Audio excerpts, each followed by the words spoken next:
Hey everybody, welcome back to Set the Pipe. I am Sully, their CK Bear, and our East Coast correspondent, Dave DeTinley, has joined us today.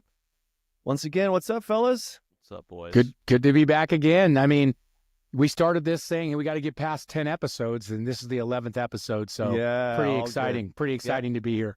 Yeah, before we started, hit the record button, we got into a little bit of high school girls beach volleyball, kind of discussing the boys, if that's ever going to happen. And we all know, the mix of clubs going on right now. You got some men's volleyball going on right now. We've missed Dave a couple times, so he's been keeping us updated. So we'll get an update from him. But big matches coming up, guys. You guys planning on seeing, or are you guys just busy? Well, busy. Yeah, I know there's a couple matches. I'm going to try to get to one next week, but it's hard. There's a couple big ones this weekend. I'll try to catch them on the TV and do that as well. But Kalu's coming to Northridge, and they're coming there Friday night, tomorrow night. ESPN, it's going to be on ESPN Plus. I'm going to watch that. I couldn't make it down. Speaking of Cal Lutheran and at Northridge, so we do our pod last week, and we dropped that little one and bunch of the stories I told on that podcast, which was with the group of Northridge. Chuck English, who's the head coach at Cal Lutheran University, is on that text chain. No kidding. So he's actually going to be joining us, not today, but sometime soon. Awesome. He played at Northridge right before me. I looked up to him. He was a hero of mine, a mentor. He's a great coach in what he's doing, obviously, at Cal Lutheran. But it was pretty funny to hear it after the pod dropped, too, when they got to hear what some of the stories that we had talked about via the text. So we got a plethora of people ready to jump on this It's just podcast, the tip of the iceberg, man. Yeah. Fun. It's going to be awesome. Sully was saying your list of guests is up to like over 80 right now. Thoughts? Yeah. I mean, that's what we have. That's what we have on an Excel spreadsheet right now. And it's funny because like, oh, have we added this person? No, put it on the spreadsheet. And it just keeps getting longer and longer. Yeah. You know what it is, Dave? And like we talked last time you were on this thing, the thing that's so great, at least for me, and I think it is for both of these guys talking to him, is this is fun for us, right? Like we're trying to get the word out. We're trying to spread volleyball, the love and the joy and everything about volleyball, but we're doing this to have a great time and really just to reminisce and talk and tell stories. That was the whole point of it. So it's been really fun. And I mean, I'm not going to say names or anything, but I got 3 texts today after that pod drop that all wanted to be ready to be on the pod. And all of them are pretty big names in volleyball, and they've been around the block. It's just fun that we're doing this, and I'm excited to continue it and also at the same time continue to evangelize volleyball at every level. Yeah, before you joined, we were just having a Long Beach reunion of some years that we knew some similar names as well. So yeah, Coley. It was we were telling Dave before you came on, and I'm like, have you listened to pod? I just dropped it yesterday. He's like, what? No, I'm like, I gave you a shout out and everything. I'm like, you're gonna die at some of the stories that was already told and stuff that I had to edit out, and just how many people want to tell stories now. I mean, I had to. There was part I had to edit out that I was crying.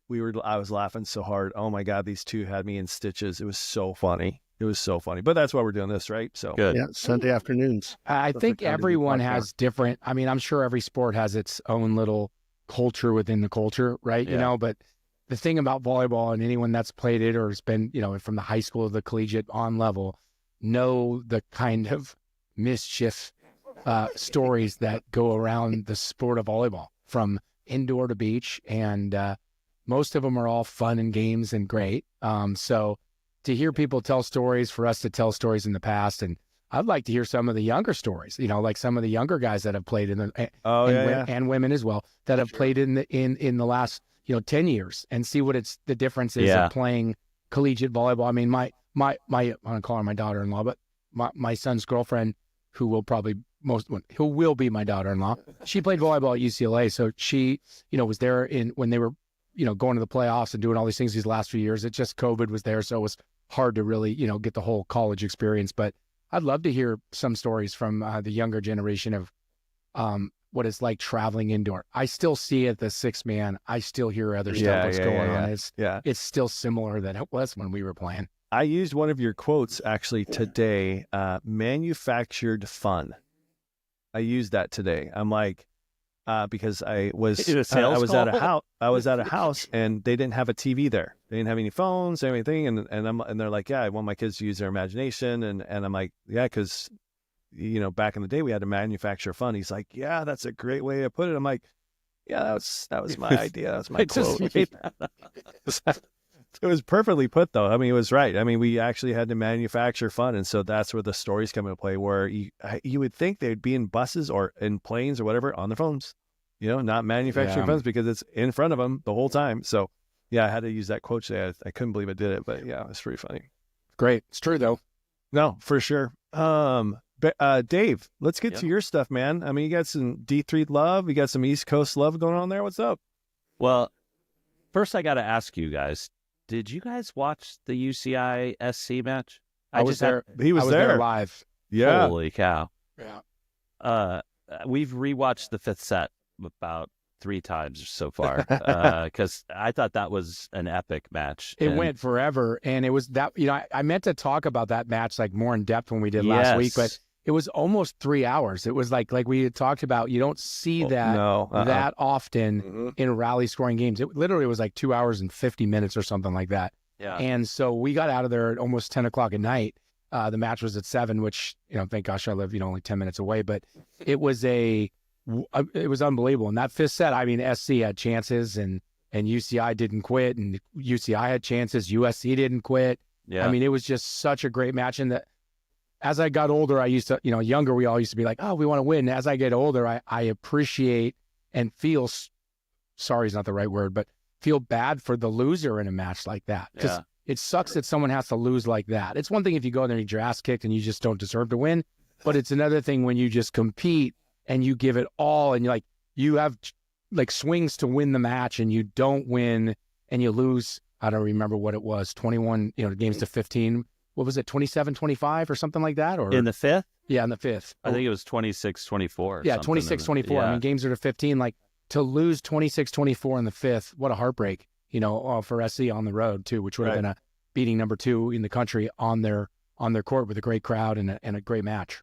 Hey, so I got to give a little shout out to junior college volleyball right now.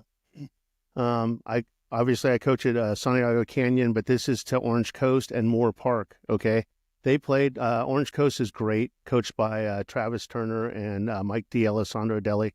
They had a battle up at Moore Park that went 5, and I think the final score was 34-32 in the 5th, which is unbelievable. I mean, so cool. And it's like every point matters. And I was talking with Deli, and they had like 7 swings to win it, and it just didn't happen. And Orange Coast came up a little short, but I mean, both teams had to definitely improve just from that one set right there. For sure. 34-32, that is unbelievable. Swing, don't swing, make a mistake, keep ball in play, all that, right? Yeah. Crazy. So, Dave, what was your take on the match? I mean, you said you watched it and you watched the 5th set a lot. What was your take on that SC UCI match? So I'll just say this from a distance. I have been a big fan of UCI all year. Very impressed with them from the national semifinals last year, I guess, and just carrying over. And so I thought they might be the ones who are going to challenge Long Beach. And then what happened at UCLA, I guess, the next couple nights after that, I was like, oh, I did not call that. But overall, epic. Do you guys feel like, is SC kind of making a comeback this year, sort of? Have they been like this is going to be terrible to say it like this, but kind of mid-tier for a few years, and now they've got this amazing team in place? Yeah, I'm not sure if you'd say mid-tier, but, they've struggled getting to where USC volleyball has gotten to in the past. That's probably the best way I would say it. They haven't been at the top tier with Long Beach and UCLA and being in those championship, and Hawaii in those conference championships. They still win matches against those teams, but not consistently. 2 years ago, Jeff Nygaard, who's the head coach, we all played against him. Jeff, UCLA stud. UCLA went to school with my wife. He's a year great younger than me, but we played against each other a bunch. And 2 years ago, he went out and got Dylan Klein. He's a local kid, went to Loyola High School, and his family's the Kleins. That's a whole nother story. We can talk about it. His dad and I won a junior Olympic gold medal together. And they went out and got him, and he was one of the best, freshmen in the country last year. And they were able to get a few more kids that have come into the program now, and just also through all the years of Nygaard putting the kids together, just starting to get them better and believing in, being part of USC volleyball. And so they were 5th in the country at that match, playing against, UCI at UCI, and literally had a couple swings for the match. So I think at the end of the year, with the talent they have, I think they're going to be in the mix. But what we said on Sunday, and I'll just repeat it, is I don't think right now anyone's in the same ballpark as Long Beach. So my connection to that team is the setter played at a club team called C2 Smack, and they're out of Tennessee. And the last big USAV boys championship was in Vegas. I mean, like the big one before everybody went AAU. They won that championship at 16s, and he was their setter. And we got to see that guy live. He was really legit. I'm just going to say, at the 16s, he was a man among boys. And then he left early the next year, 2 years later or something, to go to SC early. So I always remember seeing him in Vegas sitting courtside with their families. And I think that's another reason why they've gotten a lot better. So he came last year late, right? Yeah. And got there and trying to get into the system, have a whole year of training, be with the team. And, he did a really nice job in that UCI match. Like they were in, like I said, they had chances and they were in it. It's hard though when I don't know, I'm sure you've watched it on TV, especially being an alumni, but like, I don't mean to keep, talking about it, but like when you watch a match, it's like, I don't know, I'm watching college and you're watching Cooper Flagg at Duke. Like he's not better than every single buddy, but he's better than a lot, Most everybody. Like when you're watching Nikolov play at Long Beach, it's like, it's really not even in like the same realm. Like all the setters that are phenomenal setters right now in this country in Division I men's volleyball, SC, UCLA, some of the best. It's literally no comparison at this point. Yeah. In my opinion, again, people might get mad at me for saying that, but he is a unicorn. He's something I've never seen. Like Bear said last week, their free ball passes up to the 5-foot line, and he could jump out of the back row and hit it, or jump out of the back row, pretend to hit it and set it.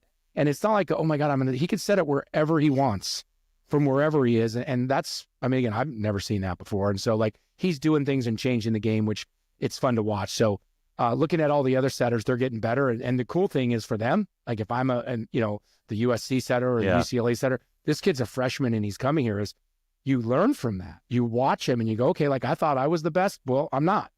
It's like the same thing when you're in basketball or football. Like you thought you were, and then you say, oh, that's Michael Jordan. Oh shit, I better start working harder. Like I need to do more stuff. And I think he's going to hopefully help us, get better, because he's damn good.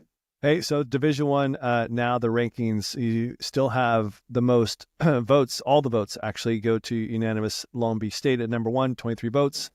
UCLA is 2 and UC Irvine is 3. They swapped rankings from last week. Hawaii stays the same at 4, as well as SC, BYU, and Loyola. Stanford jumps up to 8 from 10. Pepperdine is 9 from 11. And Cal State University, Northridge. There you go, Coley. From 12 to number 10. Top 10 in the United States of America. It's the Harvard of the West Coast. That's the first thing everyone knows. Cal State University, Northridge, Harvard of the West Coast, Long Beach State, Princeton of the West Coast. But yeah, we're right there. We all know that. 11 goes to Ball State and 12 to Grand Canyon. They were both tied last week at 8, so they've dropped. McKendree goes from 17 to number 13. UCSD at 14, Lewis 15, Ohio State and Santa Barbara tied at 16. Lincoln Memorial still hangs on to that number 18. NJIT is now in the 19th spot, and Penn State drops 1 to number 20. That is Division I-2 polls. So, do you guys know anything about that Lincoln Memorial team area? No, do you? Yeah, I do. I visited the campus. So it sits right below, it's right on the border of, let's see, Tennessee, I think Kentucky, Cumberland Gap National Park. It sits right below there. It's this small university that sits on 1,000 acres. Why it stands out, Sully, is that's where Cooch's son played. Oh, played first. He's at Ohio State now. I do know that. Yeah. I do. Crazy. Yeah. But we went and watched them play when we were touring campuses, but we went and watched them play Barton, which is a D2 school, plays in the D1. And LMU pummeled them. And that's where I saw Cooch's last name, and I had to go talk to him, and we kind of reconnected with Robert after that. But it's to say it's in not near anything would be an understatement. Lincoln Memorial, that they have absolutely owned the independent D1 because there's a tournament every year as well that for all the independent schools. And so they've owned it for 6 years in a row or something like that. They're amazing. And the SC's setters club coach at C2 SMAC, I think, got the head coach job there. He was the assistant there for a while. Awesome. And then he runs it. So And there's a again, little more movement. connections. We just saw a little movement in men's volleyball from an interim head coach. Where was Seifert at? He was at Concordia University. Concordia. He's now the assistant coach for women's LMU at Loyola Marymount in Southern California. So he made the move back Home to of the Lions. Yeah, the women's game. I know he's at Santa Barbara for a little bit. He's at Long Beach State for a little bit. So, yep, he's new the new LMU assistant cut their coach men's there. program. Did I hear that right? Yeah, they did that a long time ago Did they? when we were just finishing up in college. So What about San Diego State?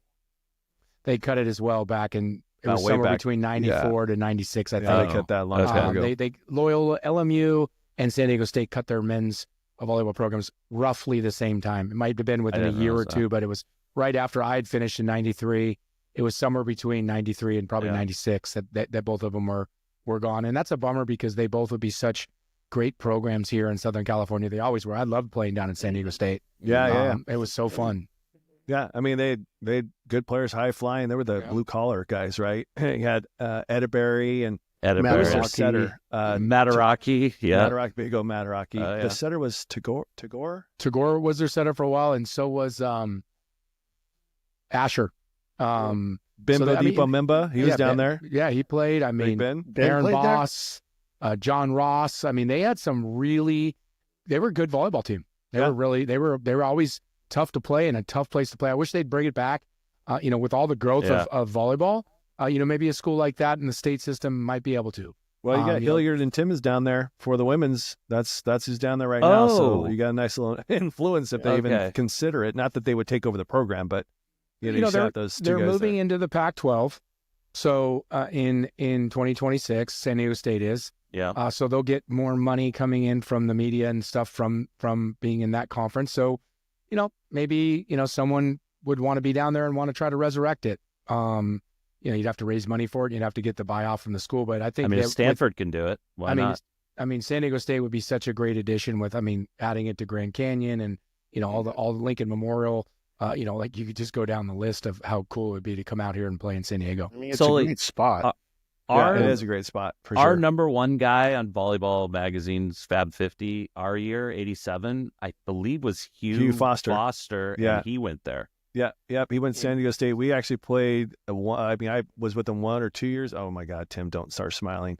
At Memphis, come A6 on, that Paul was Mitchell. He Memphis was with part of the you. A6 Paul Mitchell That was a great time. family, Wow. but he's got some stories for sure Right. with this crew that we have here. He was a Um, phenom. Okay. He Yeah. was one of those guys that people would tell you like a man among boys when he was in high school. yeah, when he was in I mean, high school. Newport Deli Harbor, even says that. willed himself, and he chose not to continue to play volleyball. Had he wanted to, Yeah. he'd maybe gone down as one of the best to ever play. He already was one in his when he played.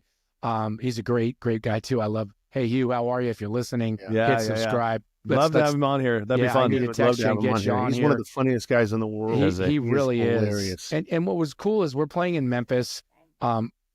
Long Beach, a lot of the guys that were on the Long Beach team, Al, Bear, they had just lost the year before and they were done in college, right? So they had just finished. It was my senior year. I had just lost in the national championship. So we put this team together. We had, this is actually when we took the Paul Mitchell sponsor over because we beat them in the finals, but we needed an outside hitter and end up getting Hugh, right? Hugh's like, Okay. I haven't played in a long time. Like I really haven't touched a ball in a while. Like came to one practice, I think. And like, he passed like a 2.9 the whole tournament. Like he just passed Oh, perfect. yeah. Like didn't even like And he's thumping balls. just banging balls. Like he was he was head and shoulders above everyone. And Yeah. he hadn't even really played. And, Just a and like you natural. said, he's a natural and he's super fun in the stories and, love me some Hugh Foster. Oh man, he made me laugh so hard. It was unbelievable. Can't Yeah, tell his- all those his stories, quirky but comments No, we were- can't. yeah, Yes. really funny. Those are some of those ones that you got to edit and some of them. So He had some nice pictures don't of have his to. dog. Yeah, I there don't was remember. that was What? that His was a really plants. fun trip though. He showed know, us we- his plants that he He raised. did. Yeah. We Like one of my we plants, played yeah. we played Walking in Memphis by Mark Cohn every Yeah. time leaving the hotel, and As you should. Go you know, down to got Beale down- Street. Street was awesome. we went to Beale Street every night after we played, and we won. And it was the first of many for Paul Mitchell, but for us, Raymond Construction taking Paul Mitchell's Yeah, Deli set for that name, team. and Deli was the Yeah. center. So Yeah. we were good. Presh came over. That was Presh's first time. He was playing on the right.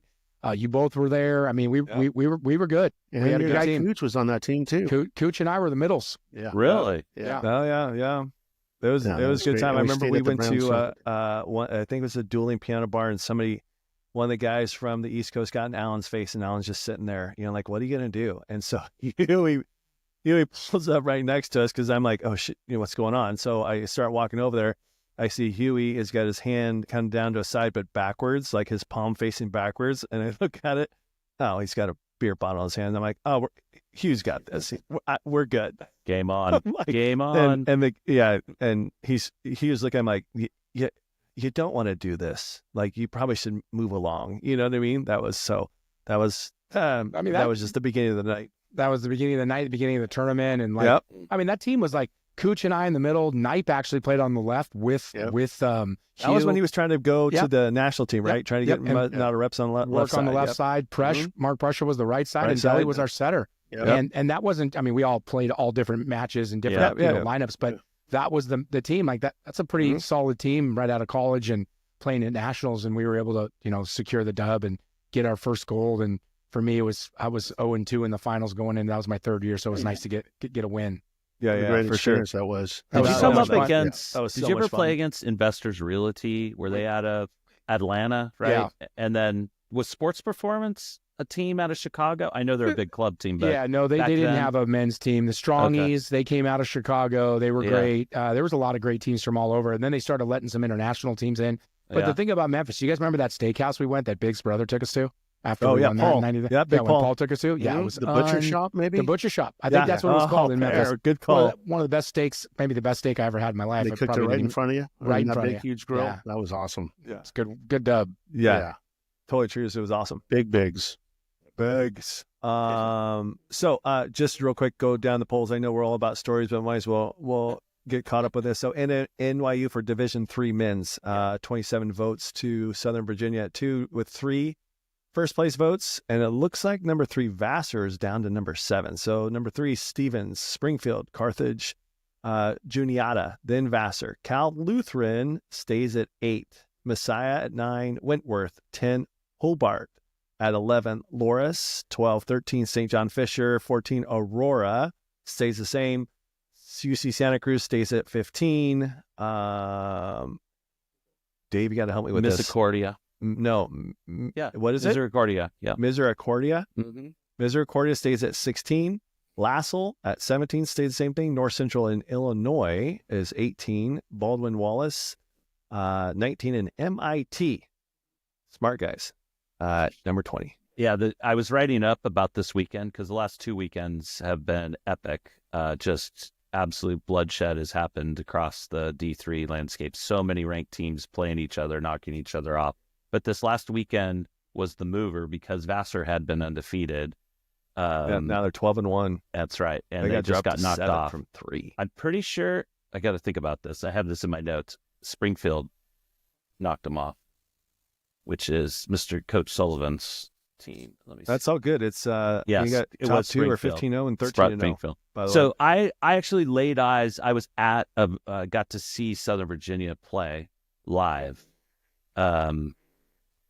I will say this legitimately. They were incredible. They were incredible. Now, were they playing the top talent? Were they playing in NYU, a Vassar? No, they weren't. Which I'll talk to in a minute because I analyzed their schedule. They've only played one ranked team all year. That's a problem. And I believe they were undefeated last year going into the National Elite Eight and got upset as well. But overall, they were the most complete team I've seen in these last couple of weeks alone. And I've probably seen 10 of the Division III teams from all levels across. I was in Ohio 2 weeks ago at a tournament and got to see 5 teams up there play. Then was obviously between DC and Western Virginia, and got to see another 4 or 5 teams play over these last couple of weeks. So I've gotten to see a pretty good swath, if you will, of D3 volleyball live. Hey, But Coley, Bear, have you guys seen Division III live? I have. I haven't seen it recently, but I have. And I really wanted to, but I just couldn't get up to that match tomorrow night at Northridge because obviously, like I said, I'd love my Matadors and Theo and what they're doing. And I mean, because like I haven't. said, Chuck English is running Kalu and doing such a great job there, but just can't get there. Yeah, no, I haven't, and I didn't even realize there was something in Illinois. I don't know how far it is, but there's a lot. Bear, have you been to one yet? Unfortunately, when I coach, I'm coaching right now. Same time. So, I get as that. much as I'd like to go see a D3, D2, D1. Even D1, I don't even get much chances to see that until our season's over.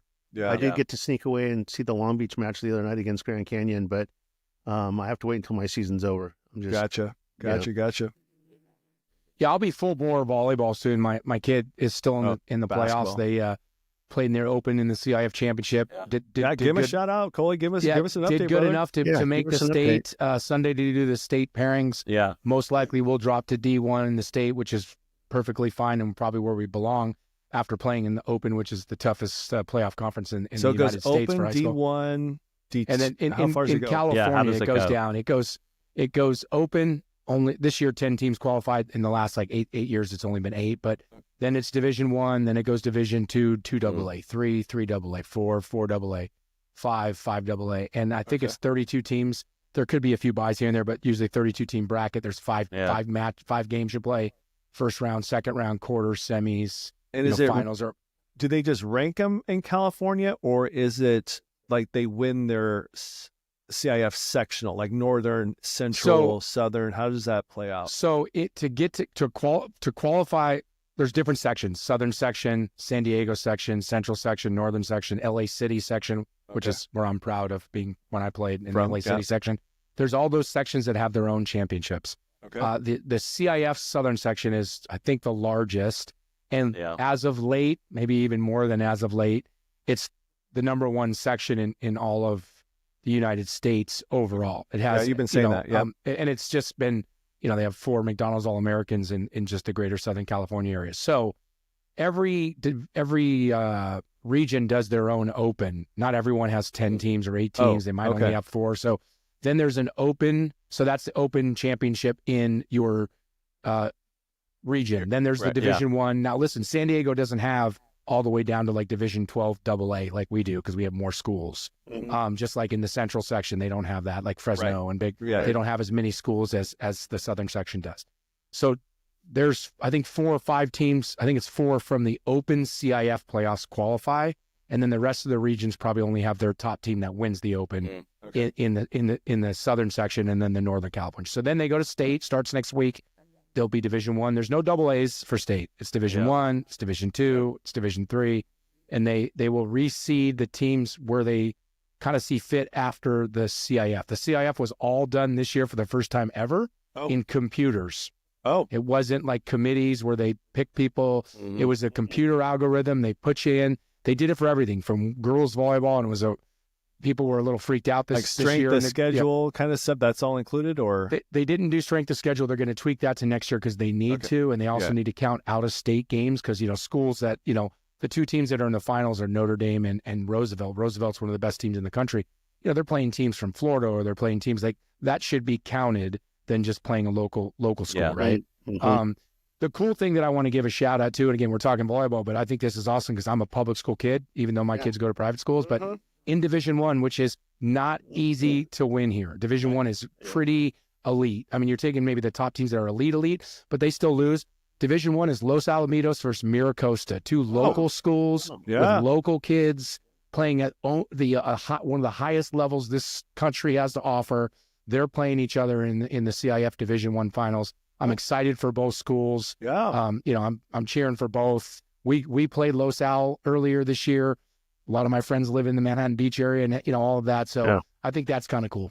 Where does Sierra Canyon Sierra play? Canyon was in the Open in one of the pools. They're probably going to drop. They finished 3rd in their pool. The top 2 teams go to the Open in the state, and the second 2 go to Division 1, and then the 5th place team in that pool didn't make it to state. So we tied for second in a 3-way tie. And the way the tiebreakers won, we tied at the point differential.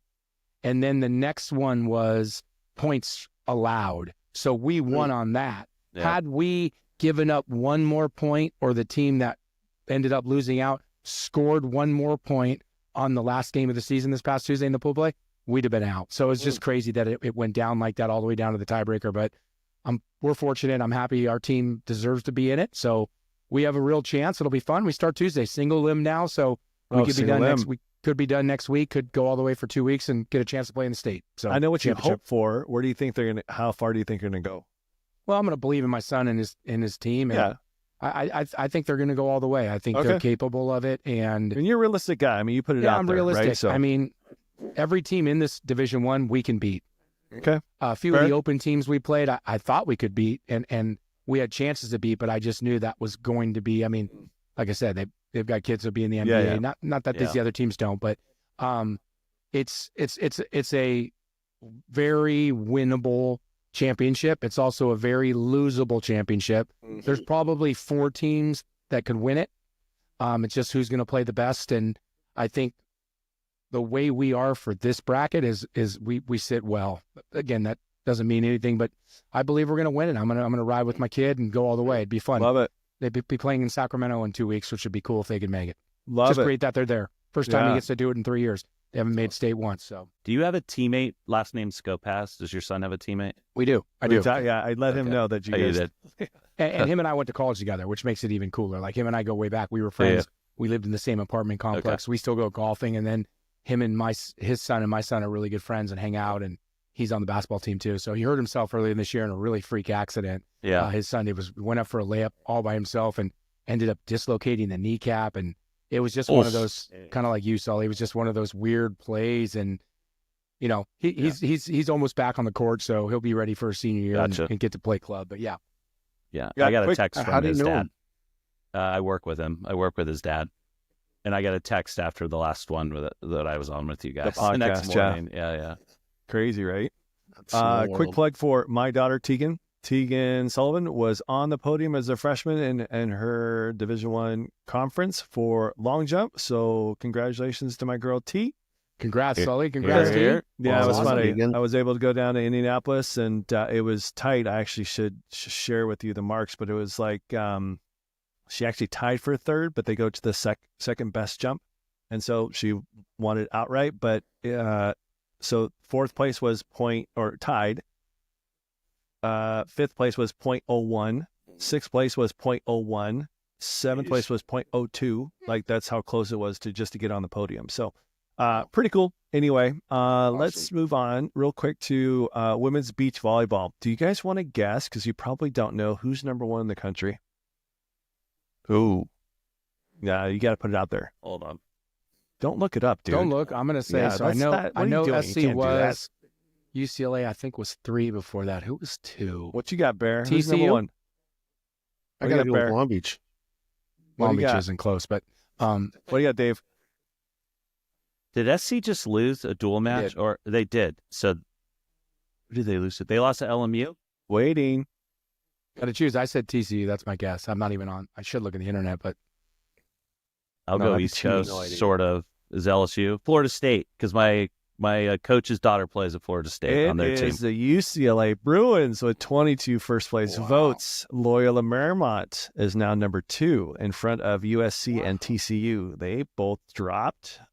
Stanford, Cal Poly got actually one first place vote. Cal Poly did.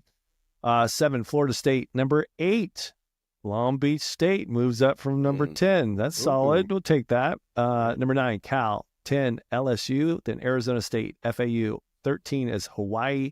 Texas at 14. Georgia State, 15. Washington, 16. FIU, 17. GCU, 18. North Florida. And again, Stetson hangs on to number 20. we'll have to get. I know we've talked about so many people getting here, but we got to get 1 or 2 coaches in here from the beach side Totally agree. to promote the game, talk about it, talk about we talked about it last one about just the format and explain it more in detail from their side and how they pick their 1s compared to their 5s. And I think it would be really cool and just help, again, evangelize the sport of beach volleyball. It's such a great sport, and especially collegiately and on the high school level out here. But that's cool.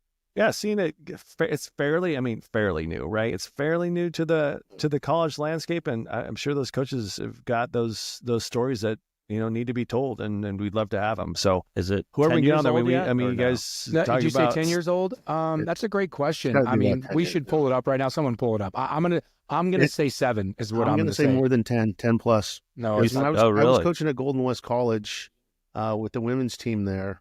Sully, you pulling it up? 10 to 12 years ago. And I helped out with the women's beach team. I keep getting older and things just keep running down. I'm like, oh, it was last week. And it was like, oh, no, that was 3 years ago. Games that seemed like they were 5 years ago were 10 to 15. I'm saying 7 is when it was a collegiate the sport. NCAA approved the first Division One.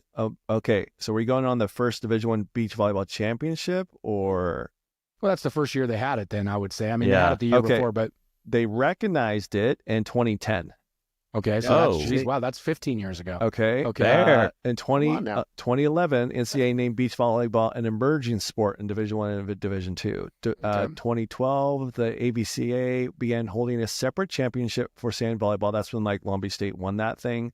And then in 2015, the NCAA approved the Division I championship and added D2 and D3 championships. So you just won the just won the light set like Geeter. You were right on the money. You said 10. 10 years. You'd be on the Price is Right now. Wow. As long as you can break dance, you'll be fine. Like Geeter, but that's all right. So let's go back to number 1. That's awesome because Jenny Johnson-Jordan took over the program. She was an assistant there. Now she's the head coach. And for her to get her Bruins up on the podium right now at the preseason as the number 1 after a couple matches. And I'm excited for her, her lineage from that school and what she's done there as an athlete, what her father did. It's Dane trying to go for the 5-peat that you mentioned before last pod. That's unbelievable. Yeah, it really is. It really is. I mean, think about that. Like, it's one thing, like we talk about women's and how great Jarrett has done. And, we talked about Cook and, we go back to Al Skates. Like, he's took over the program and he's won 4 straight national championships. That's Russ Rose stuff. In Division I women's college volleyball, 4 straight national championships. Can you imagine being a freshman and having 4 rings? Wow. Yeah. Okay. I can only imagine. Yeah, I mean, because that freshman class is what, 2 to 4 kids. That's it, and they're the ones holding 4 rings on. Dang, man, it's amazing. And they started the season 1-0. I mean, started the season preseason number 1. He'll have them in the running. Oh, I'm sure. And again, Holly mentioned it, but the format is so cool for volleyball, for women's beach volleyball. And then last year was the first year they changed the playoffs in the tournament. So it used to be double elimination like a lot of beach volleyball tournaments are. But last year was the first time they made it like a basketball tournament in the NCAA. It's lose, you're out. Survive and advance. So there was no more, if you lost in the winner's bracket, you went to the loser's bracket, you found a way, you had to win the double final. Like, once you lose, you're done. It's 16 teams, you're in, you're out. And, SC was able to find a way to get through that and win that still. So I think it's cool. I think it's exciting. I look forward to when that happens down the road. But as Holly McPeak said, hopefully we can get it on TV a little bit more for just the main matches. They do teams, right? And that's, what is that, 6 teams, 6 versus 6? 5. Or 5? So it's 5 teams. So it's 10 women. So it's team 1 through team 5. Yeah, so the ones will play on court matchups, 1. Against the 1. 2s will play. And so what it is, it depends on how many courts there are, but all 5 teams have to play the majority of the time. Now, I've seen it. We've seen it in the Olympics. Not in the Olympics, but you've seen it in the colleges. It could be 2-1. Yeah. And teams 4 and 5 are playing. Yeah. And the 4s win. Yeah. It's over. Yeah, you don't have to finish the match. Yeah. I'm sure I'm sure sometimes they do, but like in a championship match, there's no reason to. You want to go celebrate. So, but that's what you got to do. You got to be the first one to win 3 out of the 5 different matches. And that's what makes it cool. Like, because when we all play individual, we've all played beach volleyball, right? In tournaments or whatever, or grass or whatever. It's you and your partner, and that's it. So if you win, yay. If you lose, you lose. If you lose in this, you're and I don't want to say letting, that's a bad way to put it, but you're letting down your team, not just your school or I mean, they need your win. Team points. They need your team points. Yep. And so it makes it do exciting. Individual? Totally. Like, Nope. Do they have individual? It's just team now. Team it is. It's all it is. Okay, It's got 3 it. out of 5, best 3 out of 5 with 5 teams, and they play. The thing that also again is, I'm not say unique, but they just say the ones. That doesn't mean it's the best team, but they're the ones through the 5s. The ones have to play the ones. Yes, so the ones aren't playing the 5s and the 3 playing the 2s. Yeah. So you have your team. I think, I don't know when you have to put your roster in beforehand or whatever, but you have your ones and the ones play the ones, 2s play the 2s, and that's how it is all year. That doesn't mean you can't move from 1 to 3 or not during the tournament, right? And I don't know when you have to fill out the the roster of what your team is until, I don't know if it's the league, the year, like the old days when you had to put your libero in, the libero couldn't change. Now they've changed, but you put your libero in and that was it. Yeah. I don't know how far it is. We'll learn that when we get one of these coaches on soon here to talk about it. And some of those 4s and 5s matches can be very, very exciting, and it means for sure, either you win or not, right? So it could come down to them, right? Yeah. So every match matters. Yeah, and I'm sure it's strategic. I've talked to Dane about this before, but it just because you're on the 5th team doesn't mean you're the 5th best player or you're the 9th best player. Like, it's strategic. It's how you put it. Like, if you're at USC or UCLA or Texas, like, I would assume just all 10 women are pretty damn good, right? Yeah, for sure. And it's not just the 10; it's the other 5 to 10 more that you have that are also competing to get into those those 5 spots or 5 team spots. So it's, the volleyball's gnarly, right? And so like you're playing at a high level just to get into one of those numbers, and those numbers can change. And I think it's just, again, strategic. Like 5th team, 1 team, you need to win, right? Like you need to win to help your team no matter what number you are. So you brought up Dane. Is anybody in contact still with Fenoy? Eric Fenoy? I can talk to Fenoy. I'd love to have those two on. Oh, those two. What they did, unreal. That's unreal to me. It was unreal. So winning the gold, that's... Yeah, so Fenoy would be good because I know he's doing real estate. I mean, we were never friends or anything, but just the same age. He was an 87 guy, right? Graduated from high school. And so, yeah, just to see what he did at Santa Barbara, then win the gold, and now he's doing very good things in, the real estate world. It's crazy. What is the snicker on your face for, Bear? Oh, no, I was just thinking about Dane. More stories. And playing against him. And it was kind of fun when, right after when Dane won the gold medal, I was coaching at Golden West College with Steve Ucatel and Dane Blanton. They would televise our games on just like a local station, and Dane Blanton used to do the color on there, and it was awesome. He would interview us afterwards, and we were on a running loop, and I was just thinking about that. And Brian Lewis, he was another guy we probably should get on this thing. Love to get Louis on here. I remember him. He was just finishing up his career on the beach, and he would get him and Steve were really good friends, you could tell. And we used to work out with him on the beach or whatever. And he was kind of upset with us because we were getting more TV time than he did. So that's kind of what I was. Well, Dane also in my head did right there. Lakers stuff too, right, Coley? Clippers. He did Clippers stuff. Okay. So Dane and Geeter were working at the same time in the early days, learning their craft. They're sidelined, right? The rad thing about Dane, besides, again, like I say this about a lot of these people, what a great human being he is, person, one of my really good friends, is he just doesn't coach volleyball. Like he still does commentary. He does beach commentary. Like he was at the Olympics, and he's still doing AVP events, and he's still on NBC on a Sunday when you're watching those matches be played. Awesome. He's the head women's volleyball coach at USC, and he's still calling beach volleyball games or sidelines and all of that. It's great because again, I'm going to now force him to get on here. Sorry, Dan, I'm going to have to make you get on this, but like his story, like we talked about stories, like just coming from the Laguna Beach, going to Pepperdine, not being a superstar in the early years of his collegiate to becoming pretty darn good, and to making this career to being one of the best beach volleyball players that this country's seen. He won a gold medal, and his work ethic and the way he goes about it is different than most people could fathom. And like his story would be cool to talk about because of all of those reasons. And then he's done the same thing with USC when he took over this program. He's methodical with the way he does things, and he's a winner.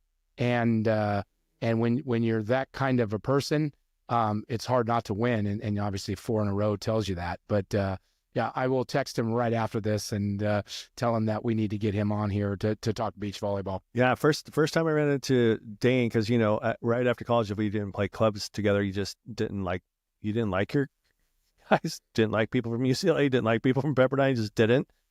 I went up to him at Gulf Shores at the national championship, and I think he was commentating. He wasn't coaching at the time. And we just shot shit for a good hour or so, just reminiscing kind of thing. It was just a good dude. He didn't have to, right? But I just was like, hey, just want to introduce myself. I know we're competitors, blah, blah. Oh, yeah, and that was kind of cool. But yeah, he was very, very warm, very open, very relaxed conversations. So that was cool. Would love to have him on there. I like I said, the story you just talked about, amazing, right? And I'm sure he has stories as well. So, yeah, and I mean, I'm not going to steal it because but it's been public and they talked about it. But their run to get to the Olympics, to find a way to just get in and then to get there and then to win the gold medal, in Sydney, Unreal. and the way they did it and the way they played, and I mean, it's and again, Fenoy and Dane have been friends of mine forever, and watching him win and then seeing it, and he's still hearing the stories, and to this day, it's so cool. Yeah, it's just so cool that they were able to do that. I mean, Dane can come on here 4 or 5 times and still not complete everything that he's done, or stories that he has, and people that he knows, and all the adventures that he's had. I mean, it's just like most of the people we're going to have on here. Like we already said about Holly. Okay, well, we didn't really touch on your beach program. I mean, your beach career. You have 72 victories, so we're going to need you to come back. It's going to be the same thing with Dane for sure. So have you? So Dave, get back to Cal Lou here. Have you seen them on tape at all? I mean, I've watched them play. They played Dominican at Dominican in Chicago, and Dominican had them lost in 5. And that was their second 5-setter loss to Cal Lou. Cal Lou has, in my opinion, probably had the most gnarliest schedule of all. I mean, they had an early season tournament that they won. They had an early season loss to a school called Mount Union out of Ohio. Oh yeah, right. Yeah, and then went on a tear. Came to the Midwest and played a 5-setter against Dominican, another 5-setter Benedictine, these are Chicago schools solely, so not too far. And then I want to say a 5-setter against North Central, but then they lost to Aurora. I mean, at the very end of it, they lose 3-0 to Aurora, and Aurora's the 12th right now, 12th, 13th ranked team in the country, and then I think they've won out. But I've been waiting for this match tomorrow night, and then they play UCSB Sunday too, so they're on a good. And Coley, I know we talked about the whole interdivisional thing, and I found some other examples this year.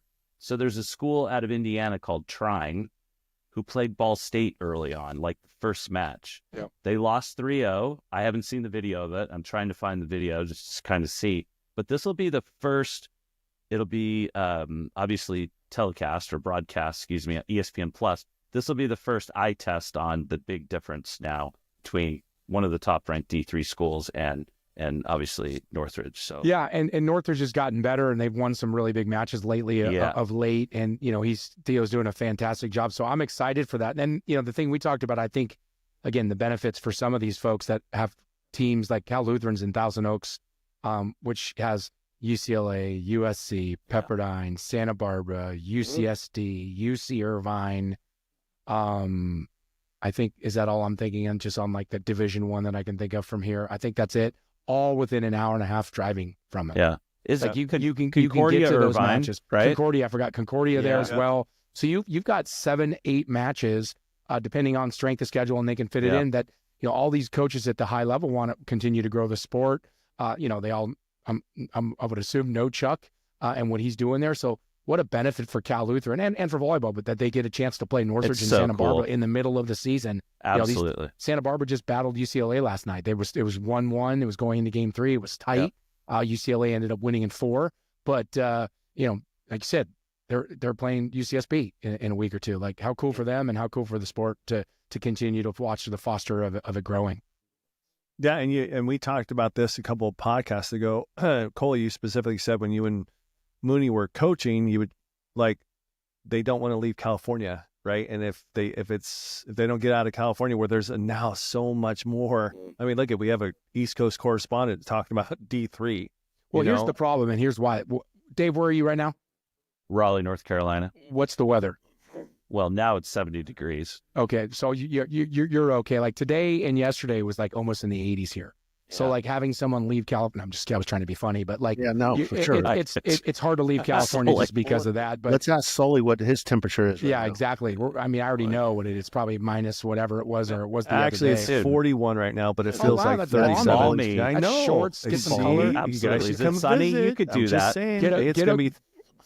It's gonna be 36 on Saturday with the low of 17. Come on down, brothers. We'll barbecue or down. something. Yeah, Man, I throw a just towel got back out. from Ohio. Sully, northern Ohio or middle of Ohio. I get it. We got caught in a blizzard. It didn't reach above 25 the whole time we were there. Oh, I would text these. I would get text it. these two, going, dude. So it's gonna feel like negative 19. You want to stop by? Chloe's like, on a plane. Let's go. You know, I've been thinking a lot, and I know we're going to have some NIL folks on here. We're going to talk juniors here soon too. Yes. And I think that'll be really cool. Some folks that do the recruiting and helping young junior volleyball players, both boys and girls. But I will say, I think one of the positive things that's going to happen from the drawdown from the NIL and the portal and all this stuff is some of these levels that have always been good. Let's clear that up. They've always been great to play at, but now they're going to be even that much better, because now you're going to get kids from, you know, maybe California that didn't want to look at North Carolina or South Carolina or Minnesota or, you know, anywhere like just to go to college, because now they may, because there may be opportunities to continue playing the sport they love, whatever sport that is. And I think that's going to just grow it. I think it's going to make the level higher. It's going to step up everyone else's game to compete and get that opportunity to do that. So I think that's probably a positive thing. If there are any positive things from the new era of sports and how it's changing. Yeah, that'll be interesting. I mean, and we're looking forward to bringing on some Division I coaches here shortly to talk about some of that stuff, right, from an NLI perspective, from the rosters that they're going to have to obtain, what the rules with all that kind of good stuff, and how they're going to handle it. And specifically, we've mentioned this before with Division I volleyball. You have Division I and Division II, and they have different rules. So how's that all going to play out? That's going to be pretty interesting on the men's side, at least. I think the women's are going to be pretty straightforward, but we've said this many times before too, is the next 3-5 years is going to be pretty interesting. Collegiate athletics, not just volleyball. So it's going to be very interesting. Cole's going to be right in the thick of things. I mean, Dave probably doesn't have to deal with the NIL so much, but Coley's dealing with it literally right now. It's for us, it's fun. I mean, I'm excited about it for my kid that he gets that part of it and he's on the good side of it. But like it's a cluster for so many, and like I'm seeing the negatives. I'm talking to college coaches who are my friends from every sport, but a lot of it with volleyball, and it's ruining is not the right word, but it's changing it, and it's changing it immensely and very quickly. Some positive, lots of negative, and it's just it's with anything in this world or in this life. It's how you adapt to it, it's how you handle it, and it's how you accept it and move on and push through it. And I think that's what's going to make some of the coaches. These young coaches are going to be the next, Krzyzewskis and the next Al Skates and, all of these folks, that have, coached through these years are going to learn what this is all about. And the great ones are going to turn it into positive. It's like Cook in Nebraska, right? He said, not only was it perfect timing my age, but all this new stuff's coming out. Danny's young enough to grasp this stuff and take off with it. He's old school. He's been doing this for a long, long time. This totally shifts the way coaching is. And he's basically like, it was perfect timing. And then we have somebody young like Danny coming in. She's going to be able to hopefully thrive in this kind of environment. I mean, I saw on the NCAA marketplace that they were hiring like a business manager for the team, a business manager that has to manage that. I mean, so now that's part of their staff. And I'm not talking about for the athletic department. I'm talking about for the volleyball program, and think about the positive of that though. Think about young women playing volleyball, learning how to manage money, learning how to just, I hope that's part of it. Handle life issues is like, we talk about this all the time with our education. I love growing up here, and like practicality of teaching things would be amazing. Like learning how to balance a checkbook, like learning how to fill out an application. Like things are different today than they were when we grew up in the late 80s. But those things, especially if these kids are getting money, I don't care if it's $1,000 to $10 million. There's ways to invest. There's ways to use it. There's ways to keep it. There's ways to look at everything from it. And if these colleges are taking advantage of hiring folks, again, budget, money. Yeah. Northridge probably doesn't have that, but like you can teach valuable life lessons with, that's what I was talking about when I said some of it's negative, some of it's positive. How do you adapt and how do you bring a culture together with this? That would be one for me. I know Jerry's doing it. Oh, like you're teaching them how to invest. You're teaching them what the value of a dollar is. Like, $1,000 goes fast. You hope. And that's what I was talking about when Holly was on here, is like, I'm hoping they're considering the fallout. I don't want to fall out with these kids, right? Putting those things in place, like, we were saying, to do the money, how to manage money. How many pros do we know? Millions and millions are broke. They're broke, right? So I'm hoping, I'm with you, Coley. Like, you're preaching, like, keep preaching, right? I hope they put those things in place. And I also think it has to be, again, if anyone's listening to me, I hope they are on this. I think it has to be from the actual schools themselves, the programs themselves, because listen, I'll use me as an example. Like, my dad was a football coach, a high school PE teacher. He didn't even know what the stock market was. There was no IRAs for us growing up. There was nothing, right? Right. I love my father, but he didn't understand or know that. So there's parents like that today. Not they're bad. They just, because they don't know. They don't understand. It's not in their wheelhouse. It's something maybe they're not doing. My father's a perfect example. I'm different. Like, I grew up differently than, I didn't choose to coach. I got into business. So I kind of understand that. So I at least can put my children in a position to at least go talk to someone and let them do it. That I didn't have that position when I grew up. My dad didn't do that for me. It wouldn't have been able to do that for me. So go back to what I said right at the beginning of this little me talking. That's weird. Me talking on a rant is the schools and the NCAA and the foundation of these sports folks really have to look at that and probably try to put that first, to give these kids an advantage in life of when they do get a penny to $1 million, and don't expect them or their families and then use that as an excuse. Well, they should have had parents that taught them how to put that money away. I just told you right there about my mom and dad. It's like, here's a question. I'm not for even all using three anyone of you. else. I'm just using mine. Like it. Here's a question for all help. three of you. What age were you when you knew, like literally knew about the stock market, the Dow Jones? Like, when were you taught that? When? About 3 years ago when I got on Robinhood. I believe that, Bear. So we'll stick with that one. we're good. When you When he shorted GameStop with everyone else, he got paid big bucks. No, That's why he's seriously. JC's just hanging out. Is that Serious why? question. Because it's a great it's been question. brought up in my life, Yeah. and so I'm curious. I'm curious about your guys' background. What about you, Dave?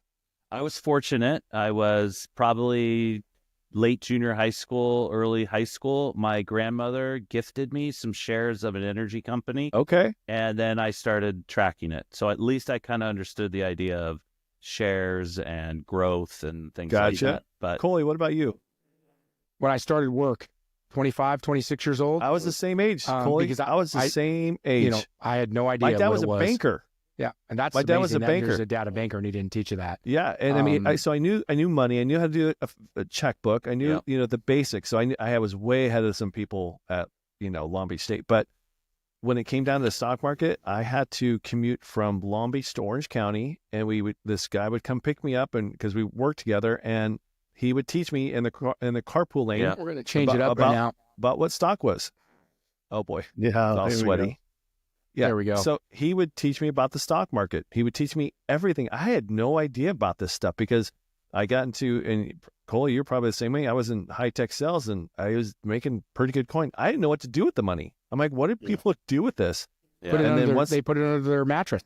Right. And I had a finance book for the first time. Somebody gave me a financial book. I could not stop reading financial books. It was almost an addiction because I'm like, oh my gosh, where's this been? I mean, and so I just. So Yeah, it 'cause should be it should. crazy. I'm sorry, didn't mean to interrupt you. Keep No, going. no. But I was just curious because I'm with you. So I'm telling you, like, preach it, brother, because it was after college when I knew this. Yeah. After Yeah. college. So you look at you go back, the Power Fives, it shouldn't even be a question. No I question. mean, with the money they have and what they're Mhm. paying everyone, they Agreed. should have someone Yeah. on staff teaching them. Now, listen, if I make $100,000 and I get it and I want to go spend it and someone tells me to invest it and I still go spend it, there's going to be those people. I mean, Yep. I spend money all the time and that's what happens, especially like me, I didn't come from any. So when I got some, I'm going to spend it. But if we're teaching and at least giving people the foundation, I mean, think about being 19 years old and getting 100, let's just say it's 100 grand. You get 100 grand as a freshman to go play basketball somewhere. Just even if you just took 10 of that and put it in an IRA at 19, by the time you retire, by the time you're 60, you guys all know it is a lot of money. And we're not saying take that 100 and put it all away. We're not saying don't go spend and buy yourself a pair of Jordan shoes and a watch that you wanted that was $2,000 because you earned it. You've been training your ass off for all these years. But that's just one example, right? Like, if we have folks that are teaching folks that, and then at these smaller schools, or I shouldn't say smaller, at the schools that don't have the financial backing as the Power Five with the money in the TV contracts, they have to find a way to fundraise if they're going to have college athletics. Again, this is Coley Kyman speaking to the world out there. If you're going to have college athletics going forward in the new era, you need to hire someone. If you have to fundraise for the school for these athletes, to teach them what to do with this money. You've got tutoring programs if they're not up to par for their school. You have people teaching them how to get their grades up from a B to an A or a D to an A or whatever it is. You're there teaching them all the time. You focus on that. You focused on that when I was a student athlete. There needs to be focus on the other part, especially in the generation, what's happening with these kids today. They could, it's not that they're just not setting up, oh, wow, we all see it on TV. Wow, this kid is making $1 million or $500,000. Like, where are they in 5 years from now? Yeah, exactly. They have a short playing window. We all know that being ex-athletes, and there's a lot more life after being a player. Yeah. If there's no pro, sorry, gonna be in a cubicle and you're gonna be making a pro, 60K instead of 120 that you were in college. Well, you just said even in the pros, how many not millionaires, multi-millionaires? Well, in the 30 for 30 did the whole episode on it called Broke. Yeah, that's ESPN documentaries. I would have every kid watch that right their first day at school as an athlete at any program at any school and say, you're getting 100 grand.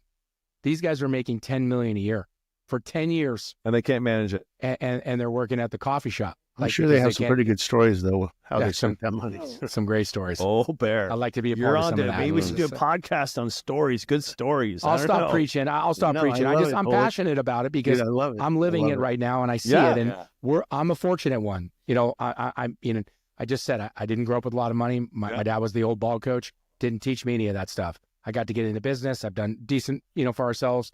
I've been able to raise my kids and give them, and my kids are athletes that they're going to get this opportunity, which is great.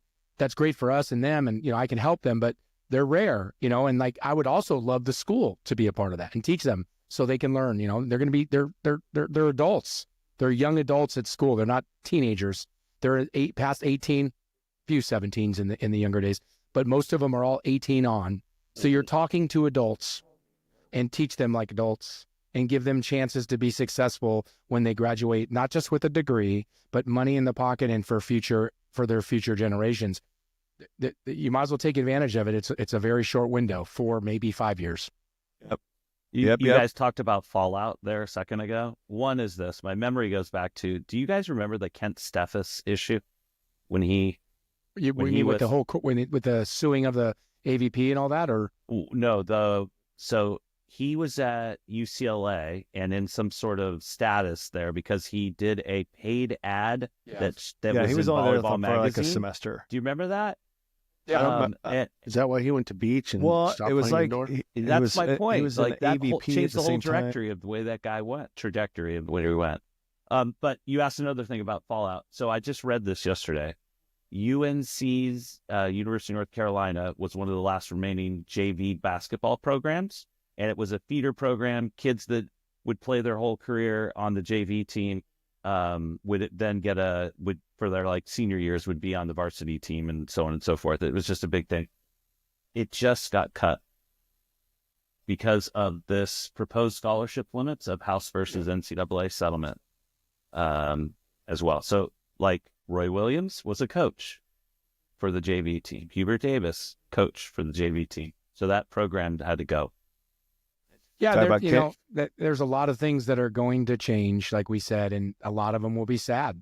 We talked about this. I don't think you were on it, Dave, but it's what school? I can't believe I forgot the state school in It's not Stanislaus. It's not Hayward. Sonoma. It's, thank you. Sonoma State. They just cut all of athletics and just can't do it anymore, right? The funds, the money, everything, from basketball to football to girls soccer to you name it, women's soccer. It's done. And so there's going to be a lot of fallout for that. And so again, I'll give one last plug. Since we're going to see fallout and there's going to be sadness within college sports because of no more JV program at North Carolina, which goes way back, right? No more programs of sports at all at Sonoma.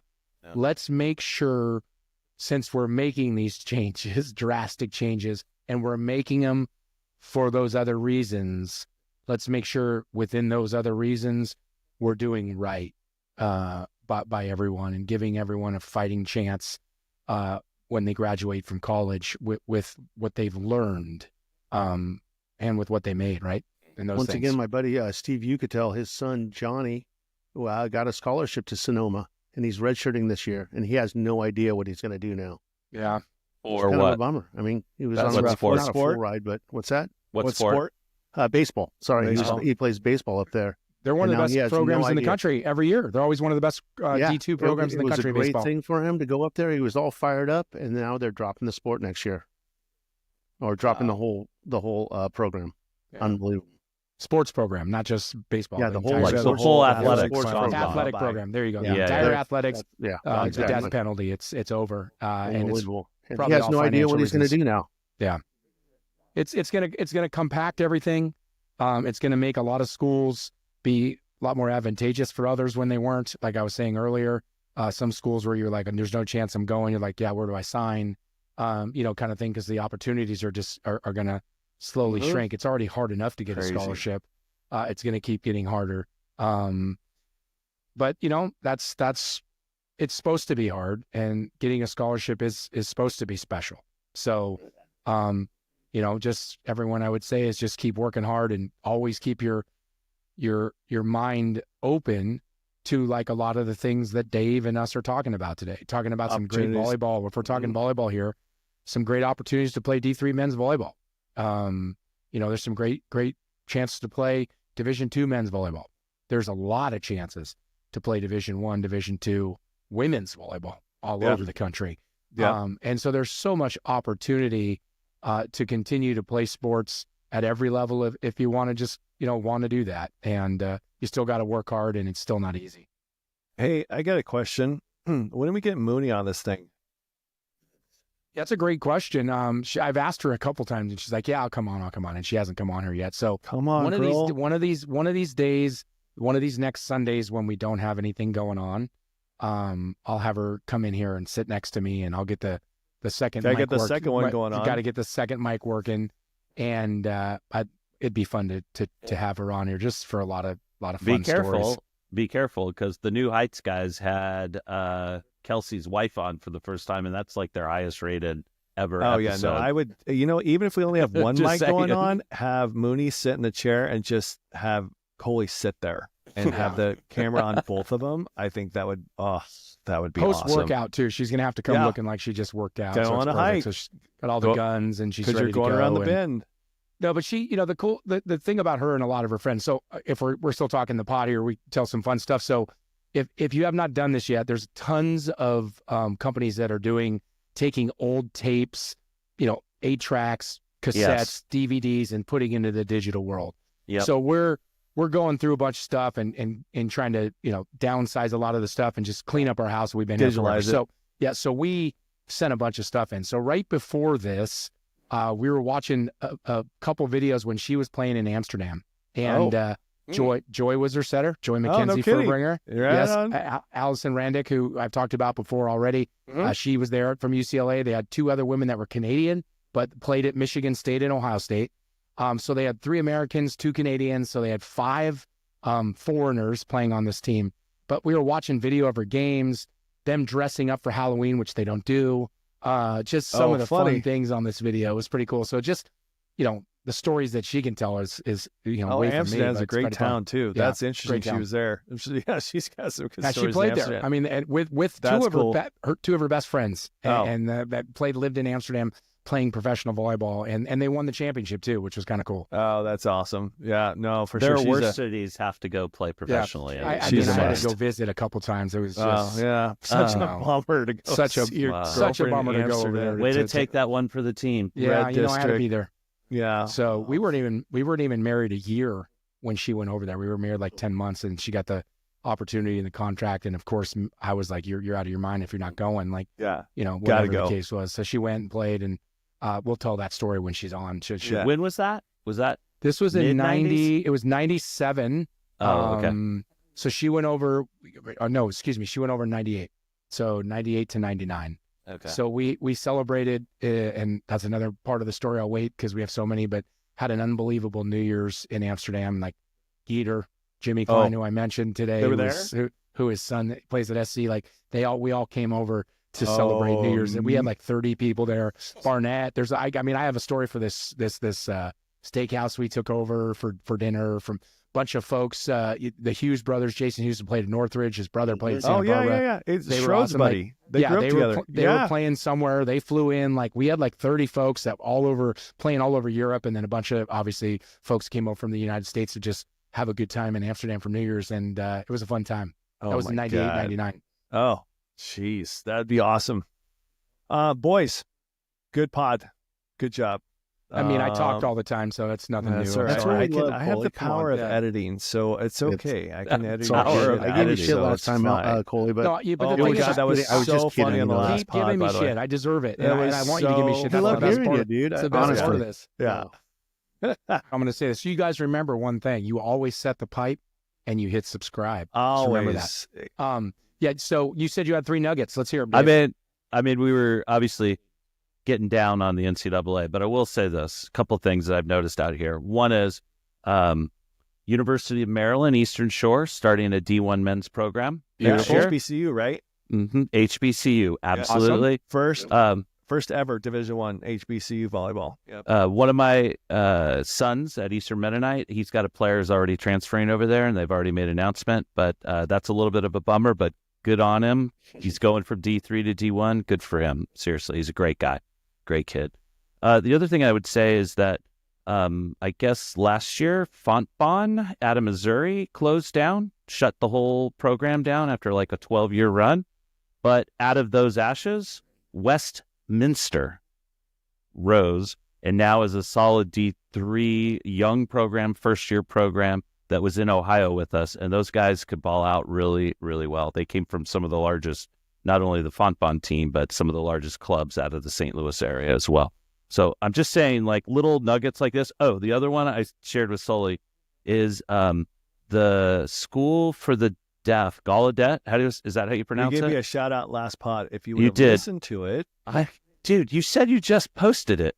You did. You posted it today. I did last actually. night. Yeah, but exactly. Coley, did you hear it? work, Sully. I did hear it. I did hear Coley, it. Coley did hear it, and Yeah. he works. I did hear it, and I work. Yeah. So what's your excuse? Nothing, because I I did was- give you a shout out. But I don't want to just pile on, everyone, the NCAA and all this stuff. I've said this before, and I'll say it again. And at the end of the day, this is their bed, and they have to lie in it. Yep. They had choices and chances Yeah. for decades to change this. You mentioned Kent Steffes today. The guy wasn't making millions of dollars on the AVP. He should have been able to play college volleyball. Yeah. The kicker in Colorado years ago, that was the skier. Skier. That's he right. should have been able to get his Rosignol sponsorship. O'Bannon should have been able to get paid for his jersey when he was playing on the camera. I've used him before, but Terrell Pryor selling his jersey after the Orange Bowl, like that's Yep. his name. If they would have not been short-sighted, we wouldn't be here today. We would be here, but we'd be here differently with guardrails and the way they did it. But they chose not to. And, again, they chose not to. And so because of that, they're stuck. And I just, again, the blame game's not really the right way to do it. I just am hopeful because, like you said, there are tons of positive things. We've talked about some unbelievable hirings with coaches. We've talked about how beach volleyball in the women's game is growing. It's growing in high school. You talk about every week about men's Division III. We talk about Division I. You just mentioned, a historically black college coming into Division I. Like, there's so many great things that are happening in the NCAA and with collegiate sports for both the men and the women. 100%. But there's also a lot of negative, and that's what's really seen in the spotlight. Sure. And I think we got to try to turn the negative to the positive. But again, reiterate, the coaches in all sports, from lacrosse to women's volleyball to football, the ones that are going to be successful are the ones that are going to learn, Gonna get it. accept, and fine-tune how to use what today is for their benefit. And when they do, you're going to see these coaches continue to crush it and continue to get the greatest players and have great 10, 20, 30, 40-year careers, and they're going to be the next Cook. They're going to be the next Skates. You know, they're going to be the next whoever it would be, and it's just going to take some adaptation and understanding and vigor to push through what's happening. I'll be curious if they start hiring JC coaches in the Division I level, because the transfer portal, right? Every 2 years, they're going to be used to that stuff. And then with the NIL, they got to learn that, just like you said, especially if they're young. That could be an easy transition for those guys. I mean, because the recruiting is going to be different, and that's all going to be interesting. But Kent Steffes, same birthday as mine. Oh, by the way, but that guy, when he played that short time at UCLA, he was by far the guy that blocked me straight down. I did not see him. It was that low backside to the pin, and I was hanging up there, and I'm like, oh my God, I'm going to crush this guy down the line. And all of a sudden he just stuck out his left hand, and that thing went 1 inch line.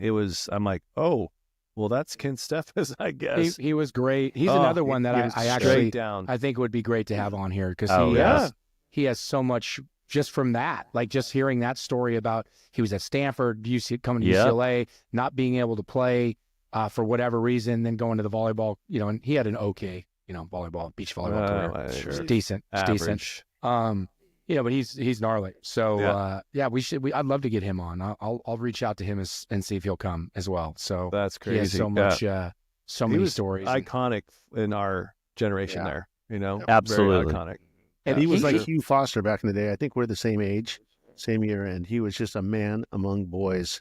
And Trevor Sherman. Those guys. Trevor Sherman. He was awesome. In Iowa, Council Bluffs or something in Iowa, coaching. The last I heard of him, the last couple of years. Yep, Trevor was.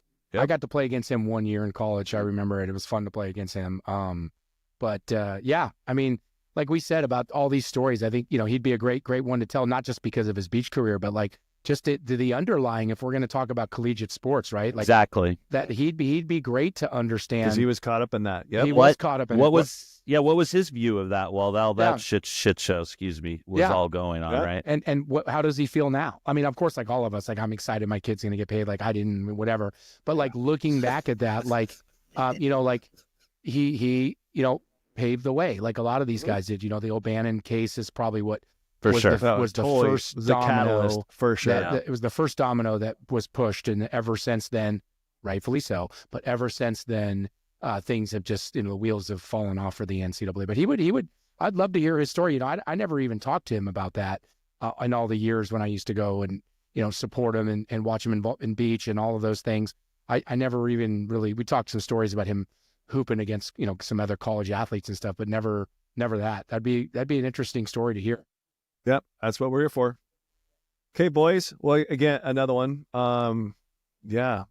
Everybody subscribe. Set the pipe.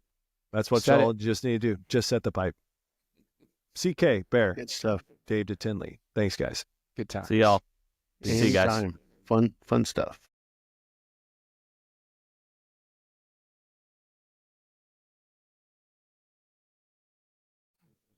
Cool. Hey, everybody. This is Sully with Set the Pipe. CK's here, Bear's here, and Theo Edwards, CSUN Matadors head coach, is in the house today. Welcome, Theo, to Set the Pipe. Man, excited to be here, guys.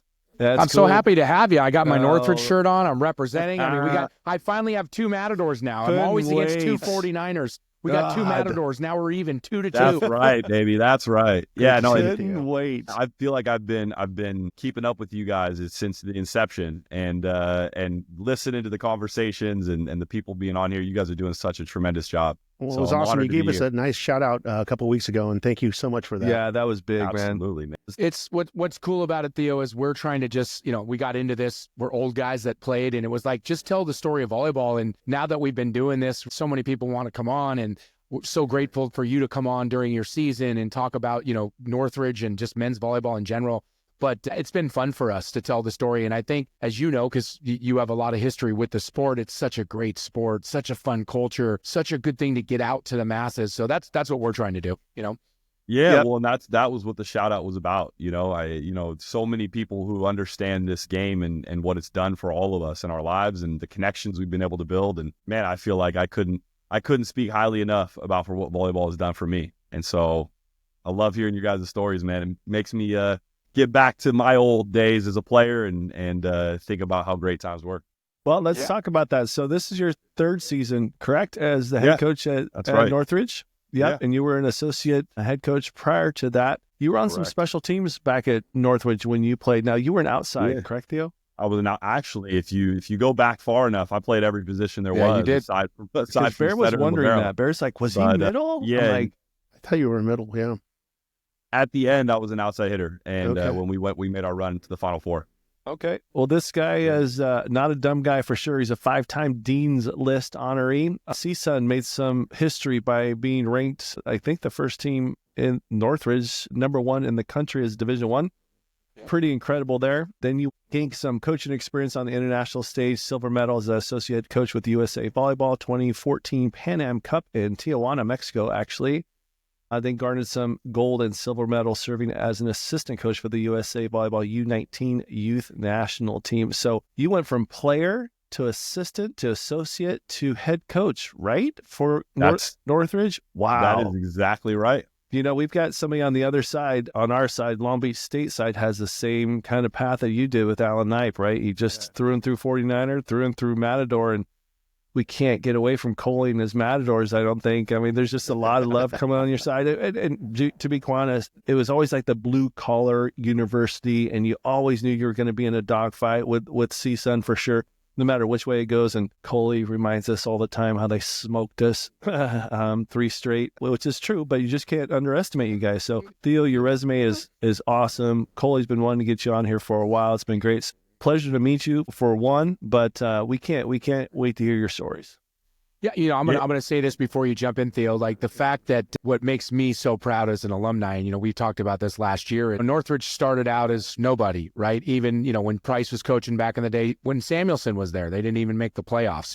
And I got there, and the team got there, and we just kept going up. And then when you got there, a whole nother level went back up. I mean, you played in the Final Four, right? I mean, all 4 of us got to do that, which is cool. You and I both at Northridge, it's happened twice. And you and I both played in the Final Fours in those years. And then for you to continue on and stay at the same school that, you had those opportunities to play and to become the head coach, for us, alumni, it's just such a great thing for us to cheer for you, to cheer for the program, but to see what you did as a player and now as a coach. You guys have won 7 in a row. Tell us a little bit about your team this year and how is it to be the head coach at Cal State Northridge? Top 10 team in the country.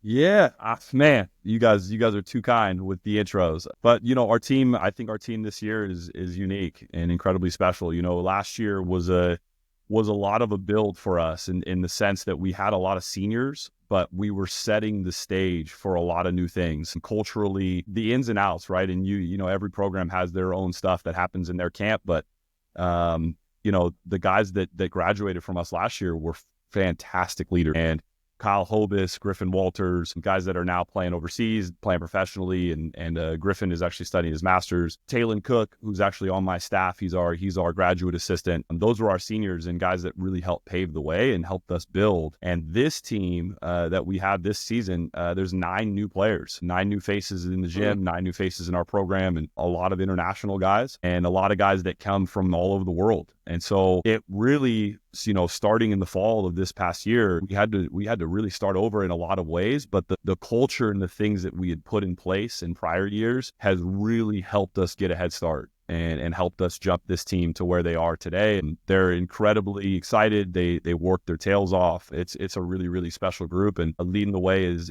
senior setter Donovan Constable, who was an All-American for us last year, and Jalen Phillips, who essentially is a returning opposite who touches 12 feet and is quite a highlight reel when you watch him play. But we got a lot of young guys around those guys, and they're learning a ton throughout the progress. And it's been a really, really great group to work with. That's awesome. You know what's great about being a coach at your level is, and I'm going to bring this up because we talked about this last year, to be able to, and Knipe does this, but to find the diamond in the rough, right? Like that's what recruiting to me is probably 80% of college sports. You got to get the players. You can be the greatest coach in the world, right? You go get a bunch of kids that can't compete at the highest level. Like you could coach all you want.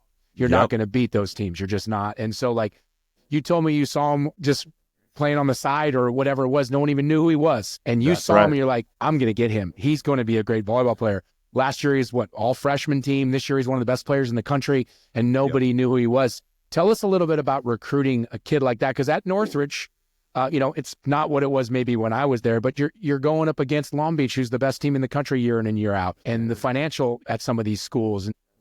How was it finding a diamond in the rough like that? And how do you go about recruiting like that? Yeah, I mean, you hit it on the head, Coley. The dynamic of our conference is really unique, right? And it gets said all the time, and I feel like there's times when I say we're the best conference in the country, but it's really just based on the numbers, right? Like you look at it, the top teams, they're in the Big West for sure. And this is one of those years where I think every single team in the Big West is inside the top 20. If not most of them inside the top 10 or top 15, right? Yeah. So it's a really, really competitive league, and finding ways to stay in that space and be able to compete with the best in the world, you got to have athletes. And Coley, I think you speak to it because you know it and you know it well. Jalen was a guy that essentially I noticed in hitting lines. He did not start for his club. He was a sub that came off the bench, but he was a track and field athlete, and the way he moved, obviously the way he jumped, but also the way he moved was that of a multi-sport athlete, right? That of a guy like Coley, who was not a volleyball only guy and learned how to move before he figured out how to play. You played hoops too. Like me. Yeah. And I can go into that for sure. But Jalen was a special athlete, and didn't take a rocket scientist to figure it out. Right. And I think the thing that's really unique about guys like that is when they get here, you just have no idea mentally who they're going to be and what their drive is like, and do they love this game, and how they respond to the coaching and the work that they have to put in. Because from a volleyball perspective, I mean, his freshman year there were some guys were laughing. Like it was like, man, this guy, he can't hit a ball in bounds. He doesn't know how to play the game. And I kept telling him, hey, you better be nice to him. Just wait. Just wait. Yeah, just wait. What does he touch? 12.5, 12. I mean, he's got to be way up there. I think his top that we've seen is 12.2.5. Oh, 12.2.5. Okay. Is where he got. I was real close to that. And honestly, like seeing it doesn't even make sense. Like you're looking up at that to Vertec, and you're like, this is incredible. It's just like leaving the building. You know what I mean? It's pretty special for sure. So one thing we've talked a lot about here is I went to the Long Beach State UCLA match. I went to the UCI SC match, going to your match next week. The game is so fast. It's so big. It's played so high above the net today. Yeah. You're more than a few years after me. How much more advanced is the game today than it was when you were playing? I mean, we know where it is when we were playing, but you're 8-10 years after me, I think. So how big of a difference is it? It's so funny that you asked that question, because it wasn't until last year was the first time that I actually broke out some of the old footage and looked at it. Yeah. It had been over a decade since I had actually looked at the film from that time. It has changed so much that it shocked me. It shocked me. And honestly, it's funny because in both your guys' time and mine, it was the pipe. Yep. Right. So we set the pipe. Set the pipe, baby. And pipe it was. Right. Yeah. Right. It is not a pipe anymore. Yeah. And quick bigs, baby. It's exactly. And the speed of the game, the athleticism top to bottom, the jump has serving changed so tremendously. The thing that we laugh about though is some of the best teams, and it doesn't matter if you talk about today or you talk about back when we all played, the best teams have a certain level of focus and their ability to move on to the next play that doesn't matter how fast the game is. They are so laser dialed in at the ability to do that part hasn't changed at all. If you don't have it, it's really tough to play this game. Yeah, you're right. So Coley mentioned the recruiting part. You got some come up over the next 2, 3, 5 years with NIL and the roster changes. And talk a little bit about that. What do you see coming up for a program like Northridge? Because you're not part of that Big Five football, right? So love to hear your perspective. Yeah, I think it's really interesting, right? Like you look at the landscape of men's volleyball, and you have a lot of the biggest schools, the biggest names that we all know and have been, you know, household names for a long time. But there's also a lot of us that are kind of that mid-major, right? Mm-hmm. Like kind of in that space that you talk to anyone in the country, they might not know who we are, but in volleyball terms, in the volleyball community, everybody knows, right? Yeah. So it's unique, and to talk about where things are today, like we're already seeing teams that are starting with NIL and starting to pay some players, and you know, in the grand scheme of what we all know and love, the game is at a great place, and the level and the dedication that these kids are putting in today, and it's just exceptional. And so I love the concept that these guys can start getting more out of what they're putting in. Agreed. Because 100%. you look across every other sport, and the other sports are doing this, and not that they're putting in more time and effort, right? Obviously basketball and football and the sports that we all know, they're getting paid, a lot of their athletes, and they're getting paid for what they do. And so how do you get that at Northridge? Like, I mean, obviously I'm an alumni, so that's something we should definitely talk about of helping the men's volleyball program out. But how do you fund that? Like, we've been talking about this, and we're going to continue to talk about it, but how do you get it where you can give someone 10 grand for the year, 100 grand for the year, whatever it would be? Yeah, well, what I can tell you is that we are working on it. We're putting things in place to help really build for the future. What I can tell you is it takes a lot of money, and it takes a lot of effort, and it takes a lot of resources that aren't money related, right? In order to really get behind it and build it the right way. But it is in the plans, and I think that part is really cool. The support from administration and you know, their vision for where volleyball has been and where they believe we can stay is really awesome. Well, you know, last thing, because I do want to hear about the whole scholarship thing that he mentioned, because I know that's changed. But one thing I do want to say is, like, I know the administration's really, you know, I'm as involved as I can be, and like listening to all the stuff they're doing, the basketball program's turned it around. But I hate to say it like this, guys, and I love Al, if Long Beach State can do it, Cal State Northridge can do it.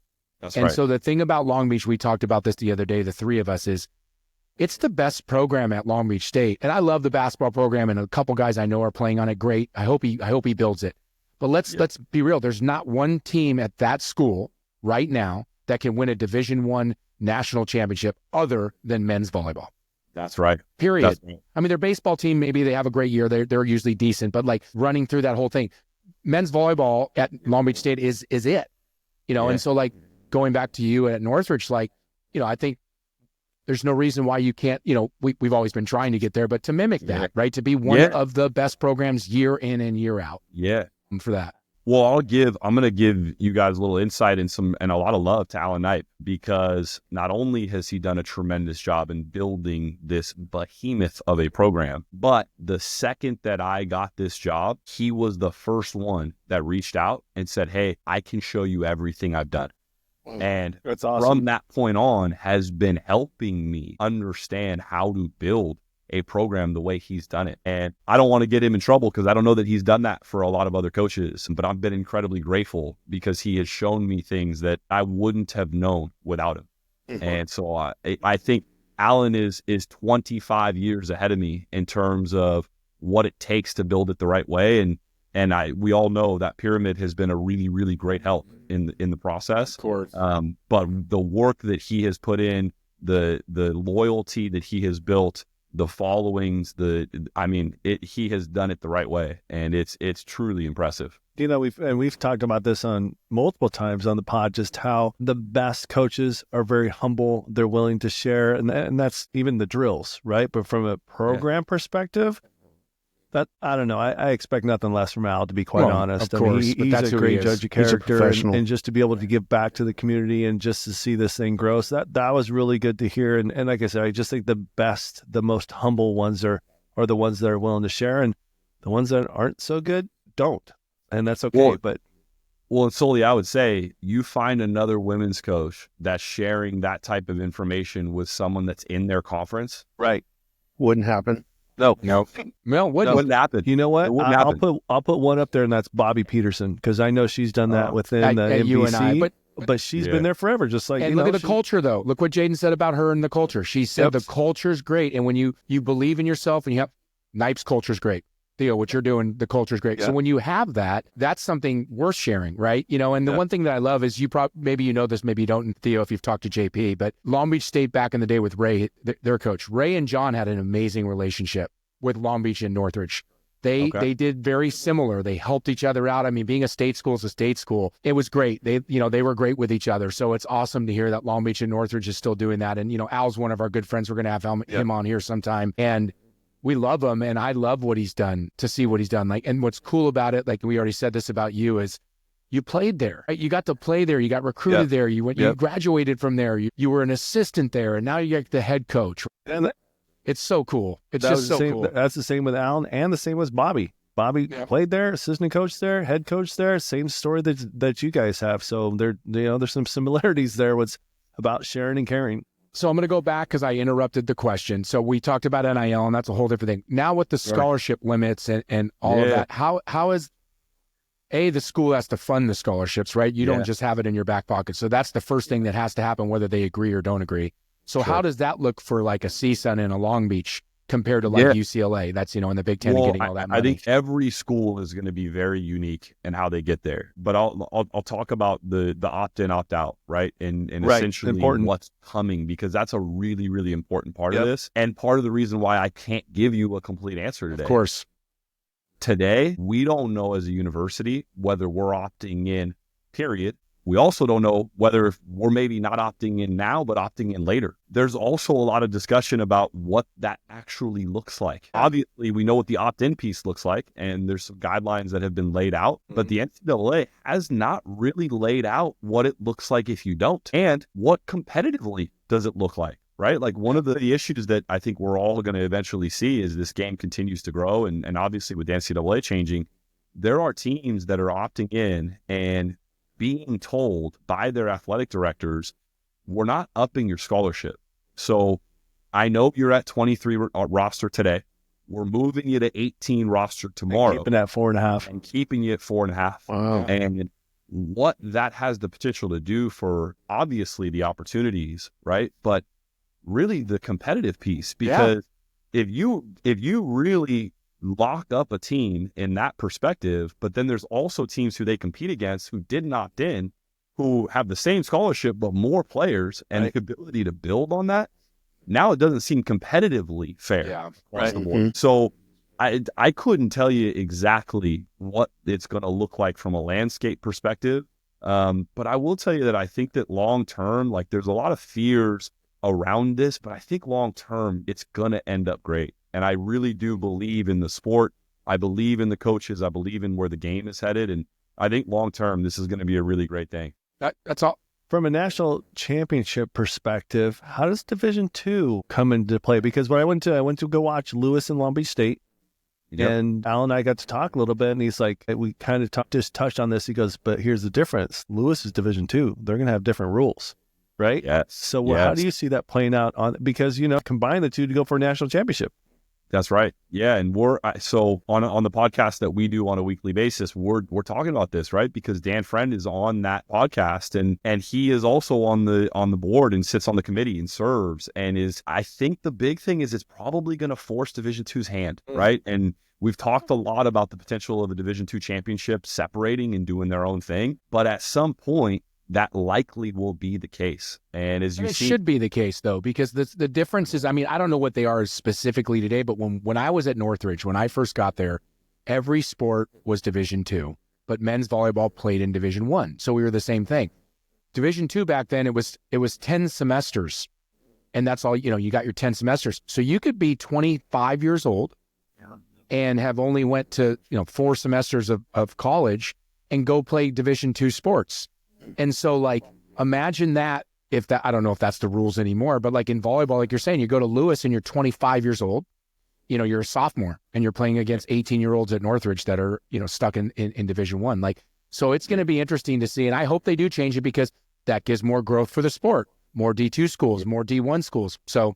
Well, and in theory, right, I think it sounds like a really great idea, but it's tough to tell the kids at Lewis who just knocked off Loyola this week hey, you're not a Division I team. It's like, well, we play like a Division I team. Right. We're beating Division I teams. And so that, I think it's going to be interesting, Coley, right? As we wash the separation, if you do end up opting in and the scholarship amount grows, that's where we'll start to see a divide, right? And so far, because we've all been under the 4.5, whether you're Division II or you're Division I, it's been tough for Division I's to really separate. But I think that there's the potential of that taking place at some point. And to your point, more growth. So speaking of divisions, you just played Cal Lutheran University, on Friday night, Chuck English. Yeah, that's right. We have a correspondent from the East Coast, Dave. His kids played Division III, and he goes to the games a lot. Give us, you beat him in 3. Congrats. Love to see it. Thanks. What do you think about just the growth of the sport? There's 200 teams in Division III, and how was it playing a team like that? Where do they sit quality-wise in regards to like the level? Sure. So obviously Cal Lutheran and Kevin Judd is a really great friend of mine, as well as Chuck English, who I've known for a really, really long time, right? And they've done a tremendous job with that program. And last year they were the national champs, right? So proof is in the pudding in terms of what they've done with it. I think as far as the level, it's incredible how good volleyball is top to bottom. There were some serves last night that came from Cal Lu that we absolutely are seeing at the Division I level on a consistent basis. And Kevin has some players that are really, really good. And so obviously we've already seen the NAIA and what they're doing. And obviously the rules are different. Right. What I think is most impressive about Division III is they don't have any scholarship.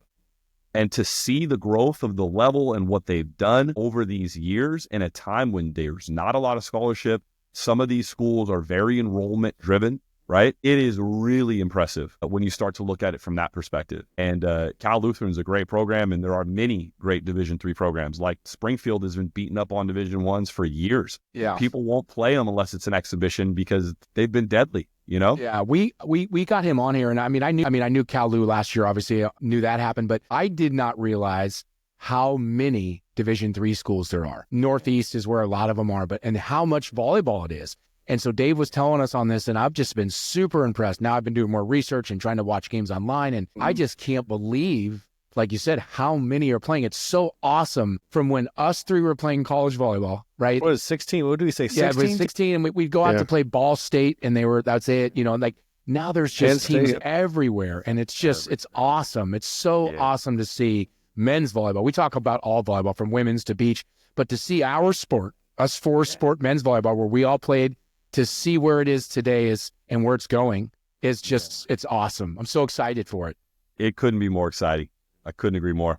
Yeah, and with Division III, so I just happened to stumble on Illinois Wesleyan D3, 20 guys on the roster. 20 guys. Like, what do we have? 12 on ours? 20 on both sides. But you said that's D3, that's no scholarships, right? So both teams playing with 20 plus on there, and there was a good crowd. I was like, I had no idea this was even here, Shame on me. Shame on us. Why were you there? Tell us why you were there. At least tell him why you were there so he understands. I coached. I'm a high school track coach. Yeah. Well, no, it wasn't my daughter. I was a high school track coach. Okay, you were. Okay, I thought your daughter was competing. So my kids were jumping, and hey, my jumpers did fine. They did a school record on the high jump. So I'm pretty proud of my kids. Get that right. But I was there, and I'm like, wait a minute, there's a volleyball match going on. So I snuck in there while the girls were warming up, and I just sat there and I watched, and I'm like, there's a crowd here even. Like, this is crazy. And I started counting the guys on the bench, and I counted the bench on the other side. I'm like, there's 40 volleyball players in here right now. For Division III, there's no scholarships. I thought it was wonderful. And when we first started this podcast, we brought that up. I'm like, do you guys even know the numbers for Division III? And all of us were like, nope. And to say, it was over 300 teams now. Just in college. No, we're not talking club. Talking, division and up and coming. They're still coming on board. Amazing stuff. So the things you're doing with volleyball, helping it grow, Theo, you're on podcasts, you really love the game, you support the game. What would you tell young kids out there that want to play college volleyball in the landscape of today and take the money out of it, like the joy of it? What would you tell like a 12-year-old if you were giving a little speech to a club, like besides the work ethic, like what would you tell them? What would you tell them? Yeah, this game changed my life, Coley. So it's, mine too. Sounds familiar. I like you grew up playing basketball, right? And football, and that was all I knew. And as a young kid, I thought volleyball was a girl sport, right? I know you've all heard this story before. Oh, yeah. But the people that I've gotten to know, the opportunities the game has given me, I can't even tell you, my wife, my kids, everything that has fallen through in my life has come from this game. And so it's hard to even put it in words how grateful I am for it, right? But to tell a kid just from a sport perspective, I fell in love with this game so fast. Mm-hmm. Like, it was one of those things that the volleyball coach had me come out. He was like, hey, if you want to jump higher, I've seen your dunks. They're not that impressive. Come out to the volleyball games and I'll show you how to jump, right? Yeah. And he knew how to strike a chord with me because it offended me, but Right. it also, I was like, I'll see you on Thursday, coach. Yeah. Right? Prove you wrong. And I walked in the gym and there was this kid, and I'll never even forget it, right? There's this kid, Mike Howarth, who is a great friend of mine now. But at the time, I thought he was a mediocre athlete at best. And he goes to hit a ball, and I go to hit a ball, and he is way better than me Mm-hmm. at volleyball, right? And I don't know how to do the footwork. I have no idea what this should even look like, Yeah. right? And seeing that, I was like motivated to try and become great, right? And it was something that grabbed me. And then you go to practice and you go to club and you see how big this is and how much bigger it is than you ever imagined. I mean, this game is something truly, truly special. And every day I pinch myself a little bit, guys. I wake up in the morning and I can't believe where I'm at and how this game has gotten me there. So cool. It's great that you got to pick a career that you love, and you got to do something that you're doing something that you love, but not just love, but really passionate about it. And that's, I think, as we get older, that's hard sometimes. You lose that passion, and you have it. And it's just great for you to do that. And you love the game of volleyball. And I think maybe after me for a little bit, people lose the pushing of the sport, like to continue to grow the sport and get the younger kids to play the sport and come watch the sport. And now everyone can watch it. ESPN Plus. I mean, you and Cal Lou are on ESPN Plus. I mean, how cool is that? I mean, right? It's so cool. You're bringing grass volleyball. I want to talk about that. You're bringing that back to Northridge. So it's great that you do that. I'm happy for you, but I think it's great that you keep promoting the sport, and we're going to continue to do that. So that's important for us too. Yeah, so Theo, we try to make everybody human on here. So we asked some random questions for you. Sure. So before Bear gets to his, what do you like on your pizza? I'm a big veggies guy, right? Especially when it comes to pizza. But I'll tell you what. So actually, last night was wild. I was actually at a neighbor's house, and a good friend of mine, her name is Sandy, and she made a pizza that had goat cheese. Oh yeah, and strawberries. Oh wow, strawberries had on a that. pizza. And it made 0 sense, right? I'm like, I don't know what we're doing here. Goat cheese, strawberries, and then she drizzled honey on top. And it was damn impressive. Okay. So wow, I don't know that it's necessarily my favorite, but it was so impressive. You do it that again. it's like You need left it an again. impact on me. Like I need it again. Yeah. Wow. So today it's your favorite pizza. Right now Today, it's your that's favorite what I'm pizza. ordering if there was a way to order it.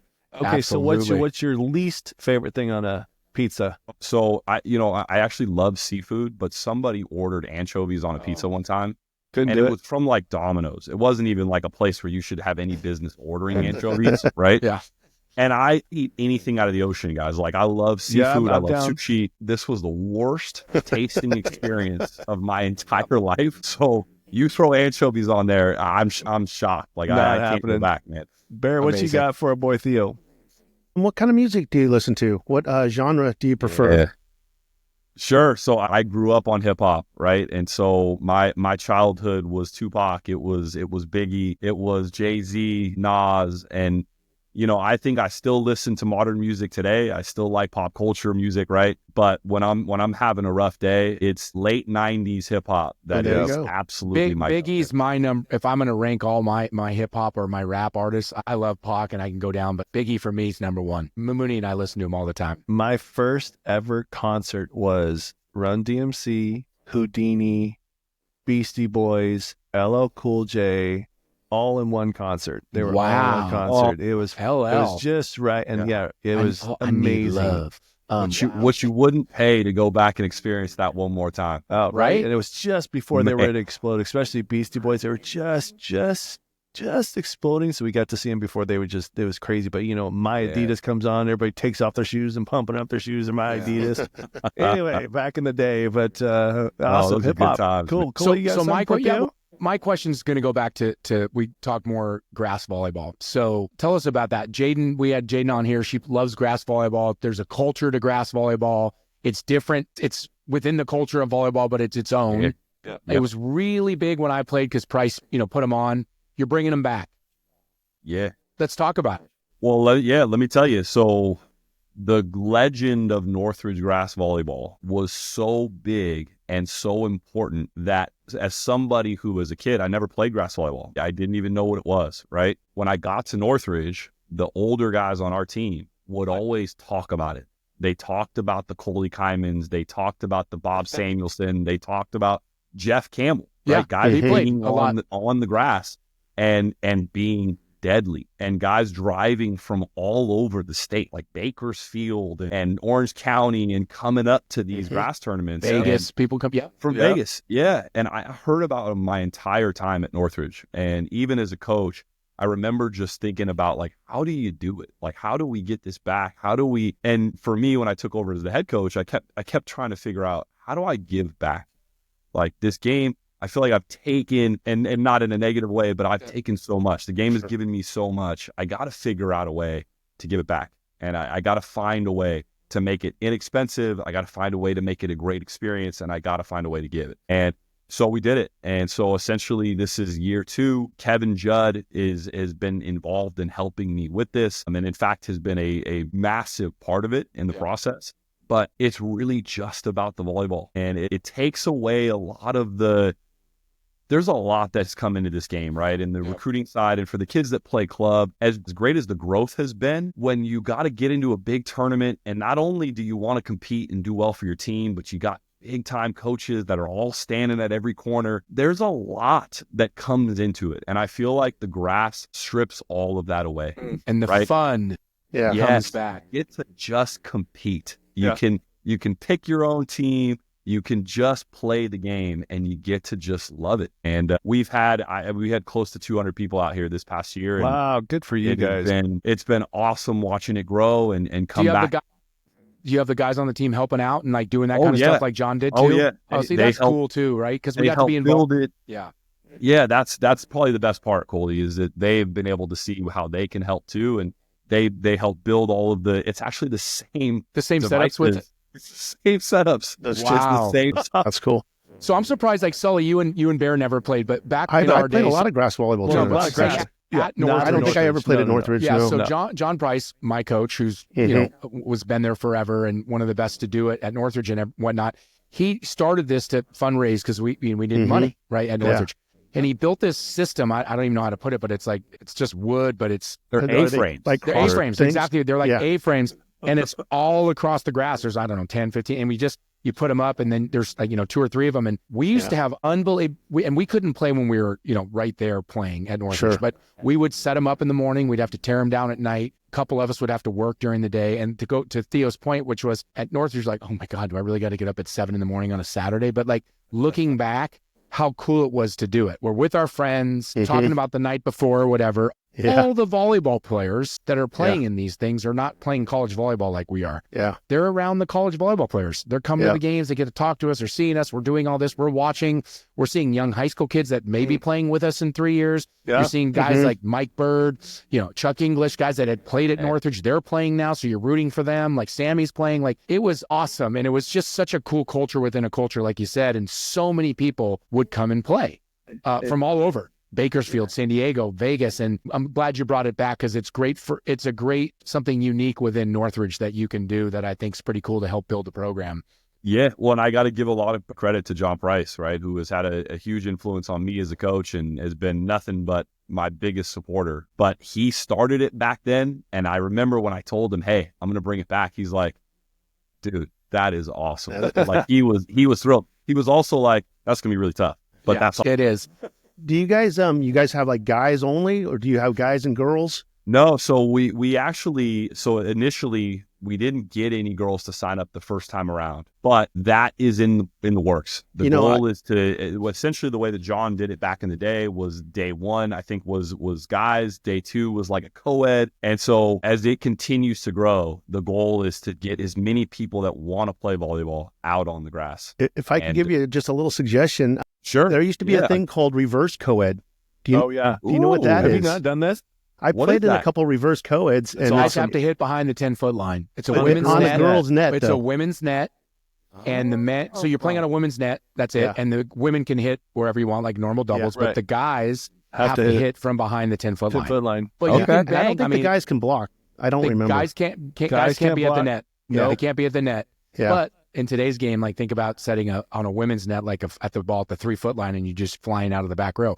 But it was gnarly. And like Mike Bird, his brother, they were like some of the best out there. So we would be like a lot of us that didn't even have to work the afternoons. Like if I worked in the morning, like the last thing I want to do is go back to Northridge on the grass. But like we'd all go back because the finals were unbelievable. Like they were like high level elite volleyball players that just finished college, and it was really fun to watch. Talking about tight pipes, and the girls are back there digging. You're like, I just crushed that thing. But no, good suggestion, Bear. That's good, man. That is adds a more great- that's revenue a to your great tip. program. Hey, I got a question for you too, Theo. I think when we met, I'm going to change lanes a little bit. We met, I think, at the High Performance. Yeah. USA Volleyball. I think that's where That's the first right. time we met. And That's then right. just wondering, are you still involved with the High Performance, or are you still coaching USA Volleyball? And can you go into a little bit of your international experience? Sure, man. I mean, I started it, I think the first time I was there was maybe 2012. And I think I've coached at every level from your high performance camps to youth national, junior national preparations, our B squad for the senior team, and took them to the Pan Am Cup. And it's been an incredible experience. It's been, I honestly, I owe a lot of my coaching experience to the coaches that I got to work with in that pipeline. It helped me become the coach I am today. And I don't do it anymore, Bear. Okay. And let me tell you why. I actually, a big part of it was my kids. I was going to So say I- that. You're a family for guy. those that- for those that don't know, I have two kids, but 12 and 10, Oliver and Rain, and Nice. my wife, right? And so for close to 15 years, my wife was an absolute rock star and gave me the ability to work all summer and work all year and be with USA whenever they needed it, and obviously be with Northridge when the day job was there. There was a moment I was coaching the youth national team 2 summers ago. Okay. And we were headed actually to Argentina. We're training at the Colorado Springs Olympic Center. And my son, who plays basketball, was on a fast break, fell and hit his head. And got a scan, and they were deathly concerned about an aneurysm in his brain. Boy. I left the team, obviously, flew back to California, and my wife and I had a conversation, and we were like, okay, this is awesome that you work for USA and that you've done this for so many years. But obviously, there will come a time where the kids are grown up. Yeah. And how many more summers are you going to miss? Right. I'm proud of you, Theo, for making that decision. That's huge. It I'm was proud of you, bud. it was a tough one, Sure. Of course. but the best decision that I've ever made. Yeah. And last year was the first summer that I wasn't with USA, and the family memories and the moments that we Good. got to have, it was the first time that we had really done it. And so to answer your question, I love USA, and at some point I look forward to being back involved. Sure. But I'm stoked to continue to raise my kids. Yeah, until I can tell you this from Great my story. from my kid being 24 now. That was just 10 years ago or 12 years ago. From 10 to 12, you made the right choice, and especially just being around them all the time. Whether they play sports, whether they're in music, whether they're love art, whatever they do, as long as you're there with them and supporting them and embracing those times, because you get to be my age, and then your kids get to be out of the house, and you're like, holy shit, like what happened? You'd give anything to go back to that. So kudos to you to being a great father and a great family man, and still being a great coach. It's not like you just hung it up. Like you got a hell of a job running Northridge, and you got them in the top 10 in the country. Us alumni are expecting you to win the Natty in the next year or two. So, so go back to winning the Natty. I know we don't like to talk about other programs that much, especially the one where these guys are Go from. Beach. But Go Beach. Sorry. from a coach's perspective and a fan's perspective, we talk about him a lot. But what do you think of Nikolov? Yeah. Wow.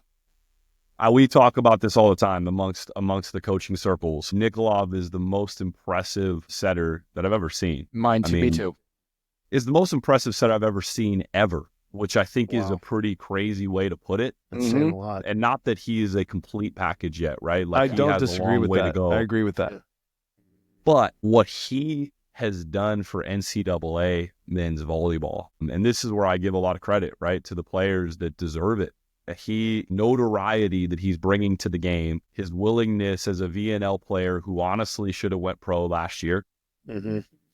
to come over here and bring his talents and his following and what he does, because it's truly special, right? The way he plays the game is truly special. To bring it here and for all of us to get to see it, for all of us to get to learn from it, from all of us to get to enjoy it, right? From the fans' perspective, it's incredible. It's incredible. And we continue to talk about the level of this game and where it is. If that's the level, it's as good as it's ever been. Right? Yeah. Like no one's ever seen a setter quite like that in college athletics.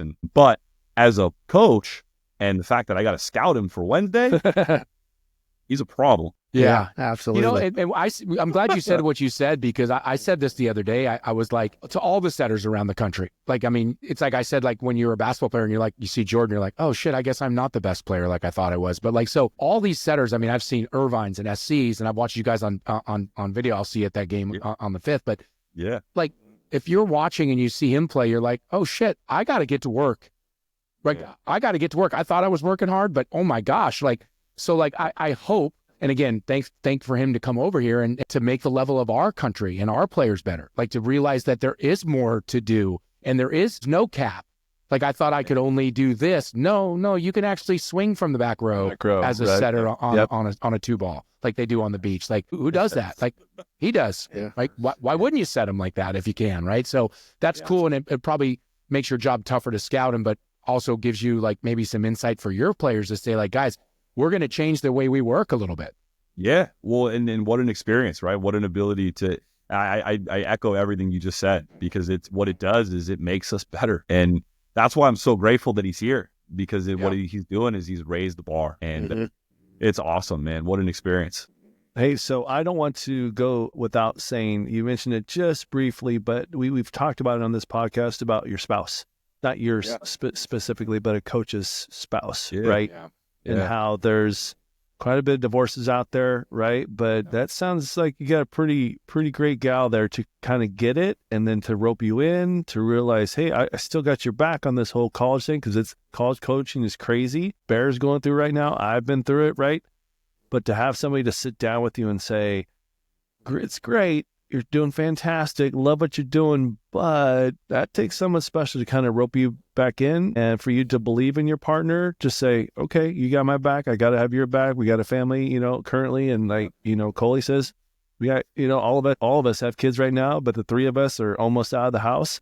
Yeah, I just didn't want to go that unnoticed, that how your wife just kind of stepped up for a lot of reasons, from supporting you, right, through all the not being there, recruiting trips, all the things you do overseas internationally, to say, hey, let's cut back a little bit, right? And you bought in, and you got it. You got it. That's a big deal, because honestly, some coaches don't get it, and it doesn't turn out too well for them. So I just didn't want to have that go unnoticed. No, so you hit it on the head. And you first of all, you want to make me cry on this podcast, but like you start talking about, we're telling stories. It's all about that. Yep. No, my wife Kate. I mean, I couldn't be half of what I am without her. Yeah, and it makes me emotional just thinking about it, because she has not only held our family, and you said it this way, like without the support of your significant other, this is hard. Yep. The journey, when you essentially have 20 to 25 guys that you are helping raise, right? You're guiding them. You are their responsible, contact, you are their confidant. You're responsible for them, and you invest, right? Like the amount of time and how emotionally connected I am to them as people it takes so much out of you. And what Kate has done is given me the ability to be that person for my players. But the key has always been for her to be more important than volleyball. Sure. And she has always made sure that I was more important than whatever it was that was in her life. And as long as you keep your significant other first over everything, then things start to get easy. But if you lose sight of that, which it's really easy to do, it goes away very quickly. It's hard to be a spouse with a collegiate, husband, wife, whatever the case may be, and we saw the emotion just from the effects that coaches can have on people with Jaden's interview. And I mean, not to toot my own horn, right? But everybody saw that. Then it was genuine. It was just like, hey, if it wasn't for you, and you are vested. But I do think it does, your wife, if she doesn't get it, right? Because they need to get it, right? And I just, like Coley said, proud of you, Theo, right? It was just the fact that she's like, hey, we need to talk, right? And so that was a really good cohesive moment, and love to hear it. I'm going to give a plug here for Northridge men's volleyball for anyone listening. And why would you do that? This is important, and I'm going to actually give this one for Long Beach State too, because I know Alan. This is coming from a parent who has a kid being recruited in college sports, and I'm talking to a college coach right now. You said some stuff to me that resonated to me, is you care, Theo, and you just said your wife understands that you have 20 to 25 young men that you're raising, that you're responsible for. And you know how important that is.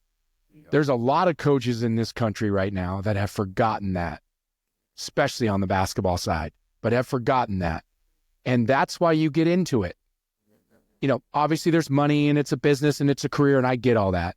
But so if you're looking for a program, people out here that are listening and you're in high school, go to a program like Theo's, like Agreed. Allen's, Agreed. that have a coach that's going to care about you, that's going to care about your well-being. So in 20 years from now, your son's on a podcast talking with his friends and his old coach, not being bitter and angry and quitting and hates everything because the coach could give a shit about him. So again, Theo, just hats off to you for just coming on, but all of the things, but just building a program and a culture that treats young athletes as young men, and you're trying to help them grow as young men and win games. Of course, we want to win. Yeah. We want to win championships, but that's the stuff that matters. Having them have fun, having them enjoy their journey. One team wins a national championship every year. Only one. Hey, how many times do you guys bring up Price? Yeah. Both of you. You know what I mean? Like, lasts forever. Good guy, cares, tried to win every time he was out there. Good for you guys. Yeah. So I just wanted to say that, Theo, just from a fan of yours as your coach and just have known you for all these years. But like, to hear you say that, it just hit my heart, because that was big. I'm going through it with Braden. I mean, he found his school and he found a coach like you that's young and excited and understands it. And that's why he's going to Washington State. But it's great to hear you be like that and put that as such an importance as a coach, because you didn't say we're trying to win the national championship, which you are. You talked about culture. You talked about growing up. You talked about teaching. That's what it's supposed to be about, and fun, right? It's what it's supposed to be about. So good for you. Thank you, Coley. Appreciate it, man. So you got Barry, got anything for Theo? Because I know we can go on for 2 more hours. Where do you see the program in 10 years? Theo is the head coach. It's a good question. I think my vision for this team is difficult to see 10 years from now. And honestly, a lot of that is because I really don't know. Yeah. I really don't know what the landscape looks like. We talked about that. It's going to be crazy for the next 3 to 5 years. But here's what I can tell you every day, and you can ask my guys because they'll tell you that this is what I say every day. Every day, we're looking to get better. And it's in every facet, in every way. Where we go in 10 years, whatever I tell you could either put a ceiling on us or it could be too high of a mark. And I'm not interested in either one. I want to be the best version of what we have with our resources, who we are, and what we're capable of every single day. And when we look back and we can figure out where we've gone, I guarantee you it'll be as great and as fast as we could have done it. Yeah, that's awesome. Great answer. Stuff. And I'm excited as an alumni. I mean, the thing that was really funny was this was last week. I got a call from a player that I don't know if you had a chance to listen to the last pod, but I got a call from a player, Gene Erkin. He played there when I was there, but for a couple of years. We go to breakfast on Sunday, and we were doing a pod later. This was just last week. And so I send the text to the Northridge chain. I know you know it, but we're on from Price to Lafrano to Colin Smith to, Matteo, Geeter, could go on from Bird to, I could keep going on, Chuck English. And so I send this picture of him, and then the stories that just kept coming out of like from all the past of like the bus stories and the van stories and the this stories and all of these stories. And we started talking about you and like how you were there and all the stories and how it's just progressed from 1986, from, you know, one of these guys playing to 86 to now and 225, and Chuck was on the thing and we start talking about the game. And it's just so rad that volleyball, you know, can do that. And all of us are so excited to see where that was my whole point of this, is through the joking and the stories and stuff, like all of us are just so excited for Northridge volleyball. We're so excited to be back a part of it. And you're doing such a great job of bringing the alumni back. Al does a great job with that and making events for us and having us to be involved. And I'm sure NIL will start coming with that too. But all of it, it's just, you have us excited, you know, us Northridge alumni, and good job. So excited to keep watching it and watching you just take this to the next level. That means a lot coming from Coley Kyman, man. That's a big deal. Thanks, Coley. I appreciate Coley it, man. Kyman, legend, coming through once again. Yeah, legend a long time ago. You know, now I'm just, you know, happy to be Still here. legend in his mind today. Hey, and if you Justice. haven't heard him sing karaoke, you want to talk about legend? Oh, American Pie. He sings it Yeah. great. American Are you kidding Pie, me? it's my Coley's got some understanding. pipes, man. I appreciate it. Hey, there's a few people on your staff that can sing too. I mean, that was a fun night that night. That was a fun night. But See, we had a there's good time. stories there. There's stories within the stories. We got to get the stories I mean, out we here. haven't even talked six man and Theo's team at the six man. I mean, we could go down and talk volleyball forever. I mean, there's just so many stories. We've had some good times. We have. And so the one thing we ask everyone, and I'm sure you would be game for this, is down the road, we'd love to have you on again. You know, Yeah, like, for sure. you know, Theo, after absolutely.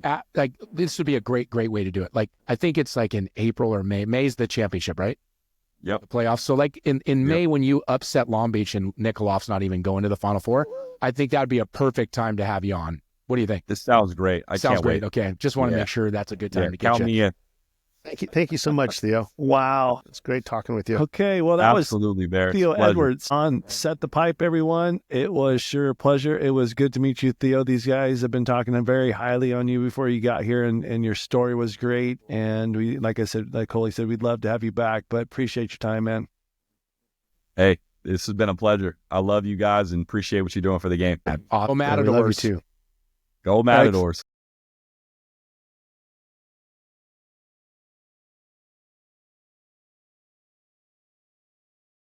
Hey, everybody, and welcome back to Set the Pipe. I'm with CK and Bear. We are here just to chat, and later on we're going to be bringing on Dave Detilly to get that East Coast D3 perspective. But for now, there's been a lot of stuff going on in college and beach, juniors, and a lot of stuff to talk about today. So what's up, fellas? How are you? Good to see you. Good to see everybody. Bear Bear. down. Look at Well- Bear. Come on, Bear. Show some energy, brother.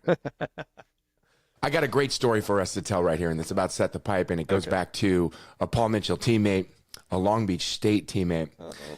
So Matt Lyles reaches out the Matty other day. Lou. Matty He Lou. does. Yes. Hey, Matty Lou. Matty Hit, Lou. hit subscribe. And like he said, the first he goes, hit subscribe and set the pipe.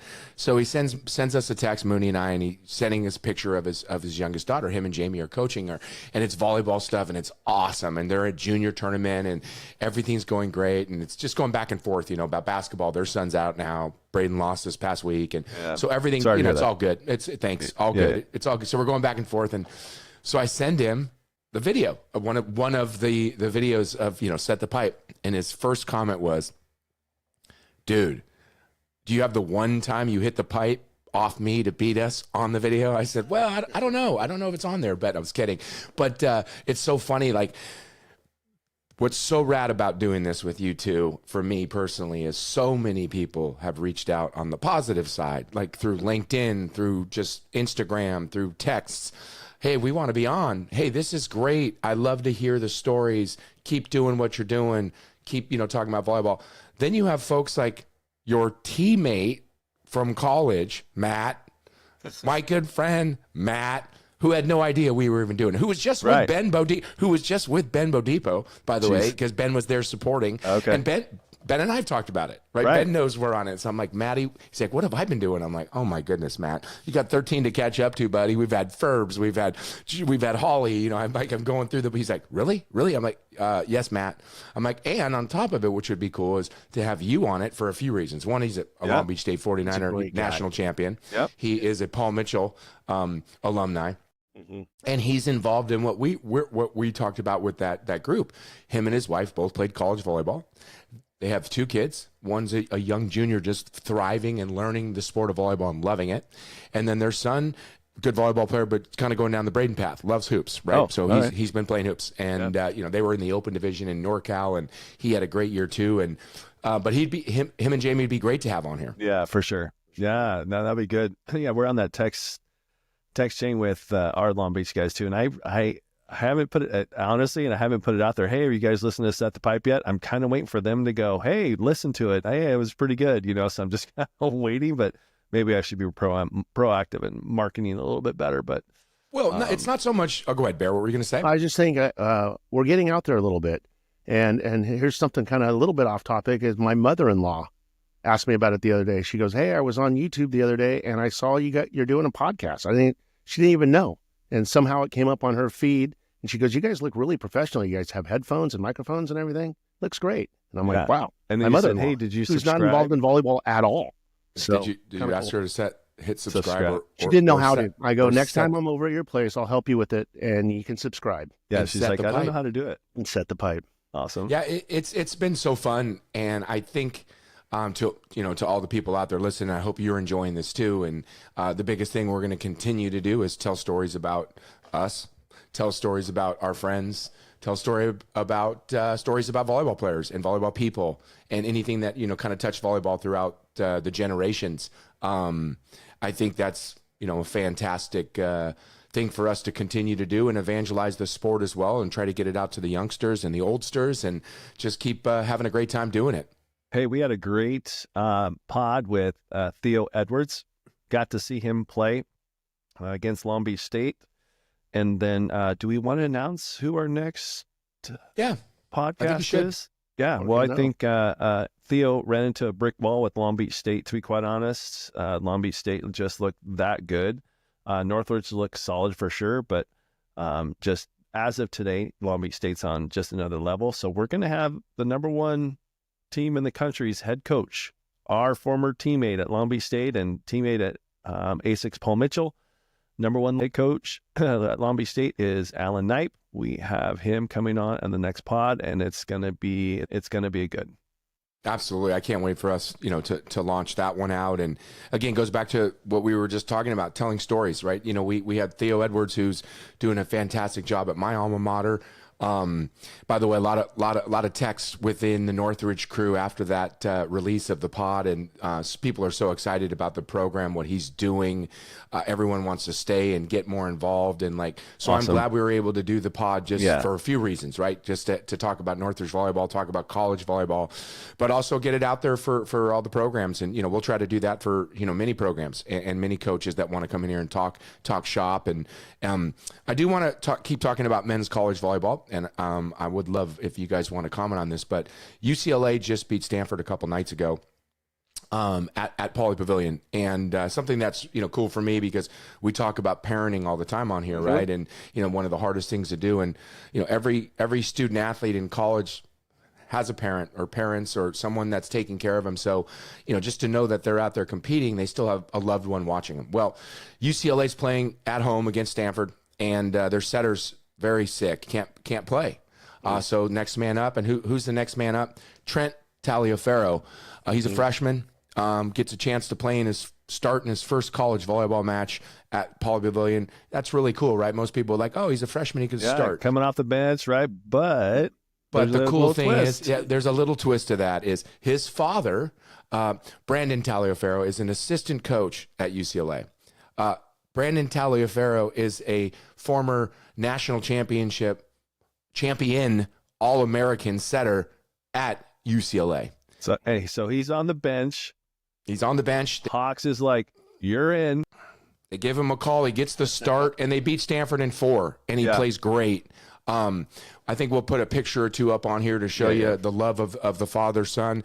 The other thing that probably was kind of cool that maybe no one's even talked about is his mother played at Stanford.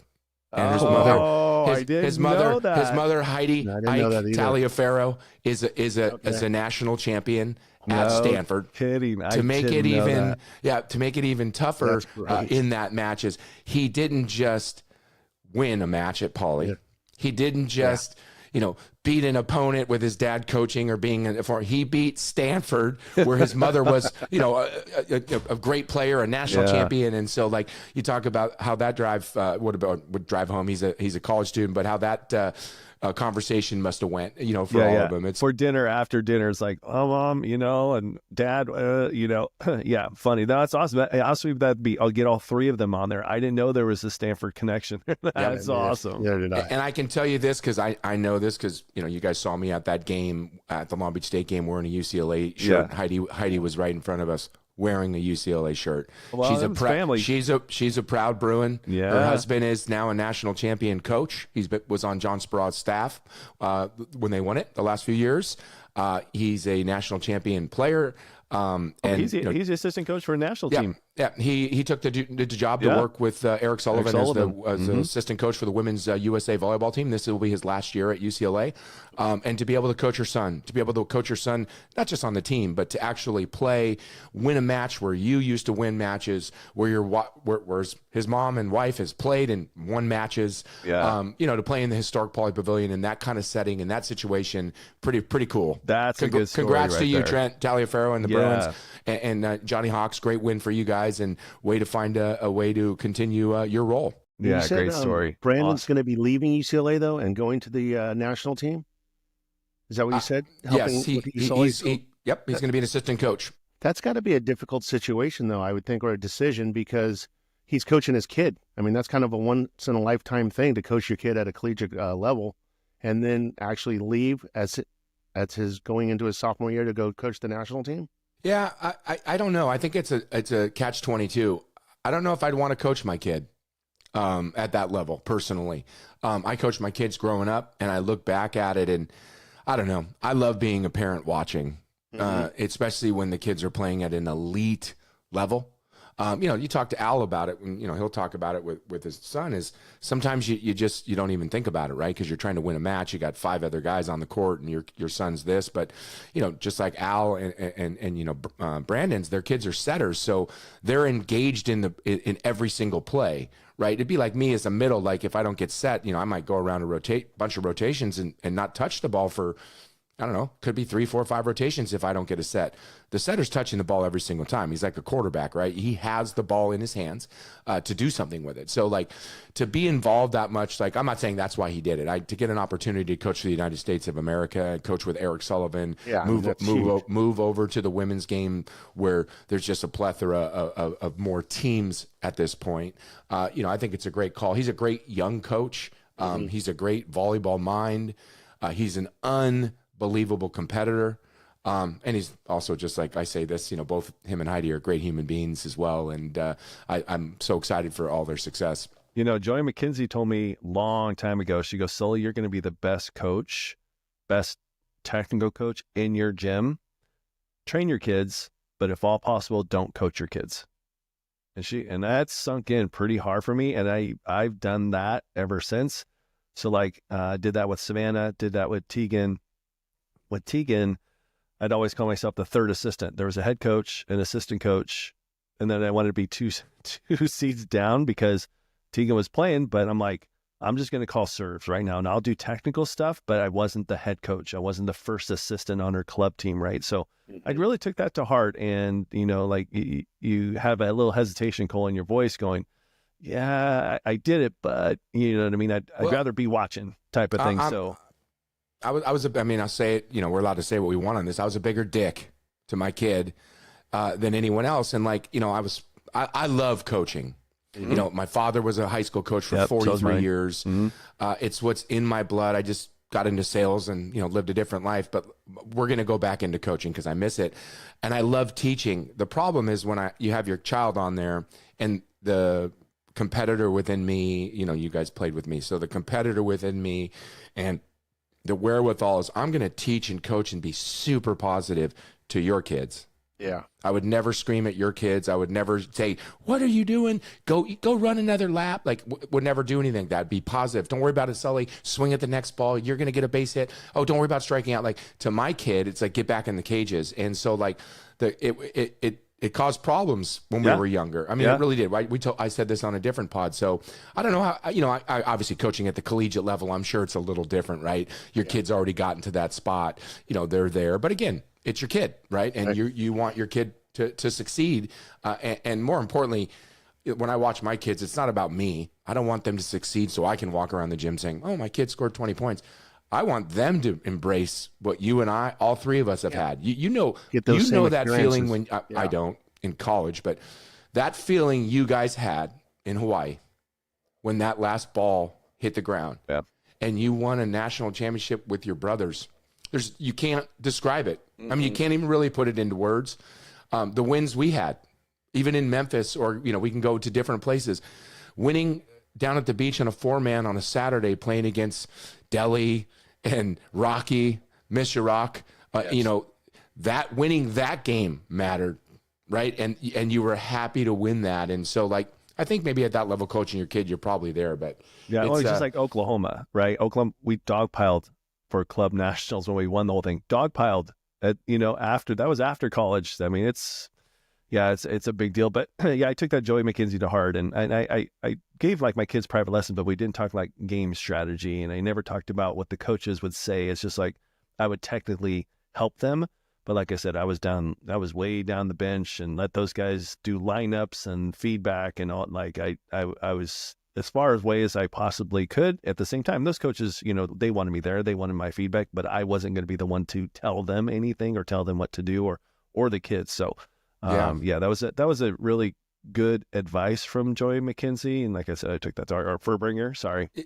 And I think that maybe sometime this summer might be a good time to do the parent Our program parent series. Our the parent athlete because series. I would actually love to hear from Joy and Matt, from Brandon and Heidi, from Corin and Sarah, from Matt and Jamie, and from his boy Alan too. and I'm telling you, I've already brought it up to him. I would love to listen to how they did it, because I can tell you this, like going back to what you were saying. After I coached Little League, I never, one year in the YMCA when Jake was 5, I think, but I never coached those two in basketball. I always paid someone and had someone do it. I played basketball in high school. I love basketball, but I don't coach basketball. Right. I don't know the intricacies. But the one thing that Mooney and I did, I think probably when Jake was maybe 11-ish, and he's like, "I want to play in the NBA," right? Like, I want to play in the NBA. Okay, like, I don't want to play baseball anymore. I want to play in the NBA. So we sat him down and we wrote a list of like 15 things. And we said, "Listen, here's the reality. You have a 1 or 2% chance of making it if you do every one of these things every day, like you say. If you don't, you have 0 chance." Right. So it's your choice. Yeah. So we were coaching the mental aspect of sports and the game in general, not basketball itself, but sports and the competitiveness. That's what we did with Jake from that point forward, as well as with Braden growing up, because he was the younger one, so he got to hear it all. Right. And so, like, that's what we were focused on. And so, like, parents are always like, "I don't want to push my kid," or, "Oh my God, I got to drive him. He's like 14. He doesn't want to go train." Well, he's 14. Of course he doesn't want to go train. Not every single person is built like LeBron James, like from the get-go, that just doesn't want to do anything ever but basketball. Even someone that's going to play in the NBA on a Saturday when they're 14 doesn't always want to just go train every second, right? So it's like we'd pull out the list. But Jake, you told us you wanted to play in the NBA. Like, I didn't want to get up at 7 in the morning on a Sunday and drive you 45 minutes to train, Sure. but I will. Yeah. Because you said, is that what you want? And so he'd be like, "That's what I want." Okay, so there's no Let's questions go do getting in the car. And by the time he's maybe 14, 15-ish, no problem. There was never an issue. And Braden's been doing it since he's been a little kid. But that's been our focus. I'd love to hear from other people. No, I think the and how they series did is it. going to be great. That was part of what I want to do from the get-go, which is nice. And now that people are starting to get on with Set the Pipe, I think that series is going to be great. It's going to be, even the two parents is really going to be really unique. If we can have those 3 on there, that would be fantastic. But I think it's going to be a wonderful series, because I think every story is going to be different of how they handled it, what they didn't do in recruiting process, how they're supporting from either local, from afar, in terms of what in they're in college. So even Bobby Peterson, right? She has 2 sets of twins. Wow. Yeah, 2 sets of twins, and each set, one of them stayed at UNI, and then the older one, as she finished her career at Texas, came back to UNI. So she had both twins on one team, and now she has again one twin on UNI, and the other one's at Louisville, right? So again, getting her on here, and she's all for it. She gave me the green light. It's just a matter of time because they're in the recruiting process right now. Yeah. But It's I can't wait. I can't wait just because I want to learn. I mean, I'm out of the woods now. So I mean, I got a kid that's going one more year of high school and he's going to college, so I don't have to really worry that much. I still talk about the mental aspect and the games and things like that, but I'm really intrigued. I'm really excited to have that because I want to hear. I've talked to Joy about it quite a bit, and she does it differently than me. A few things differently, and the thing that we all come back to, which I think most of the hierarching theme will be, is love from all those parents. Support. Everyone loves them. Love and support. Yep. Yep. I was on the other end of it growing up. My stepdad, he was my coach for flag football for 5 years and for basketball and club basketball. And he was a very strong competitor, and which I think helped install the competitiveness in me. But he was hard on me. He was harder on me than he was on the other kids because he didn't want people thinking that he was easy on me and I was the coach's kid, so I got special treatment and all that. And there was times I'd come home crying after practice, and all this stuff. But he also he was one of my biggest supporters later in life. And he would go to all my games, all my college games, all my high school basketball games, yada, yada, yada. And he passed away a couple of years ago, but he was going to all my games that I coached too. And he was at the scoreboard, and I have to give him a lot of kudos for installing in me his competitiveness and his will to work and win and do all that.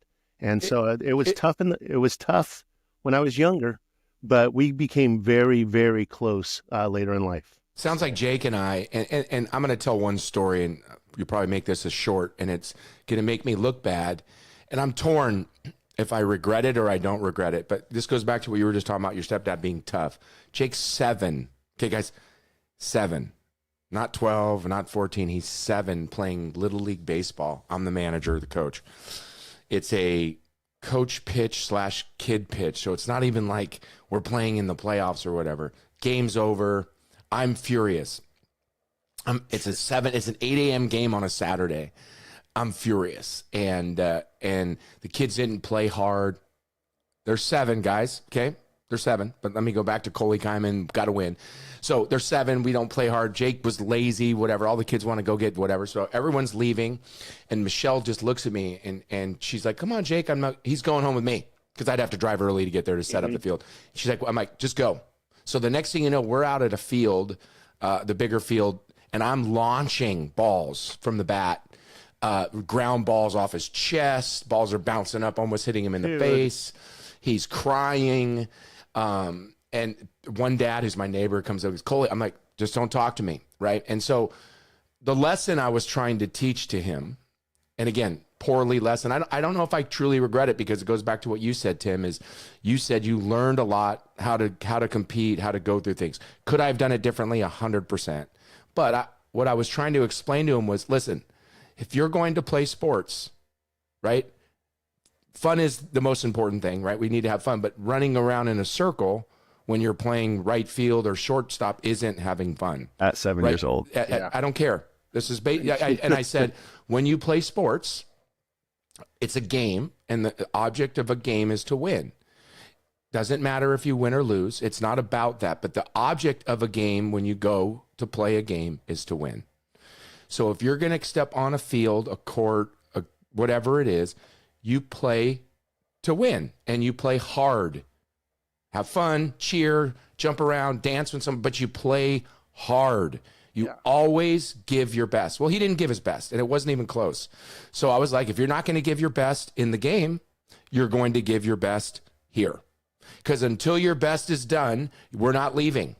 Now it's 10 o'clock, 10:30. It's, March, so it's, 70 degrees. It's sunny out, so he's sweating. He's taking balls off the chest. We were there for 15, 20 minutes. A lot of balls off the chest. I don't know if I ever saw him after that point in my whole life that I could think about that he didn't ever play hard. Yeah. In Little League, small basketball. Sure. Again, probably not the proper lesson in the way I could have handled it.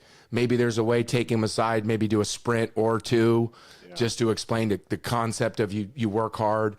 I was, angry dad, but like I was tough on him. I was really tough on him, but I was trying to teach lessons, which sports does. Again, I kind of did it the wrong way, but it's interesting, to see how, parents do it. I mean, I'm sure others have done similar stuff like that, right? Yeah, I wasn't there. Yeah, my dad was a football coach and well respected, 7th, 8th grade type thing. He played in college, and all the guys were like, oh man, I'm so sorry, you're your dad's son. He did a really good job disguising that because I just worked hard. I was just in me, and I never thought that he was harder on me than anything. I think the expectations were there, but I don't think he was like one off on me and just kind of treating me different. Though my teammates thought, it wasn't brutal, but it was like there was an overt, like that's coach's, and like he's not going to treat me special, like Bear said, right?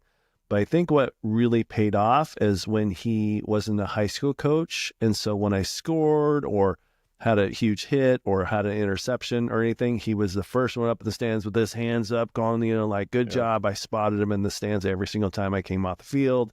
And that was just a full circle of, yeah, I'm doing it right. And that's the guy that's the guy that taught me. That's the guy that taught me discipline and taught me hard work and always go 100% until the season's done. And if you don't want to ever do it again, then you don't have to ever do it again. But once you start something, it's 100%, and then you can stop, right? And I've continued that with my kids too. So I'm like, okay, you understand, when you start this, we're not quitting. Yeah. We don't quit, and we go hard all the way through. I don't want to hear you complain. If you're done, when you're done with the season, if you want to walk away, fine. It's fine. You're going to be busy with something, but you got to go 100% the whole time you're there. And that's really stayed true to my all my 4 kids, and it's worked well for us. So That's great. And my father never really coached me, and it's weird, I skip a generation. He wasn't like that with me. He was quiet. He commented after games, said some things, but very rarely was he angry. Very rarely was he like, you didn't do this, or my dad was not like that. He just watched, cheered. It was incredible to see the complete opposite of what I became. Yeah. Interesting. With my kids, of like way more engaged, way more involved, way more vocal, mainly with Jake. Like I told you in the first one, Braden's just like, okay, Dad, I heard you say this to Jake, already 3 times. Like I don't need to hear it again, right? Like, and so it's a whole different relationship with him in the second one. But to bring it back to the full circle, is I am excited for that. Me too. That series, because I can't wait to listen to other parents that have done it and just to see what they did. Right. Were they launching balls off their kid's chest, or were they taking him to shakies and saying it's okay to run in circles and let's have fun? Both of us, whoever it is, their kids and my kids are both in the same spot. They're both playing college sports. Did you let them, go in circles and buy them pizza after the game and have fun, or did you teach them a lesson like me? I'd be curious to know. And again, I don't know if one's right or wrong, right? Right. Again, just be curious to listen. I thought it was great though with my stepdad too, is like after games and stuff, like we would ride home together, and he being my coach, he was right there in the thick of it, and he would critique me like, oh, you did this well, but you need to do this better. So it was like, I got that from him.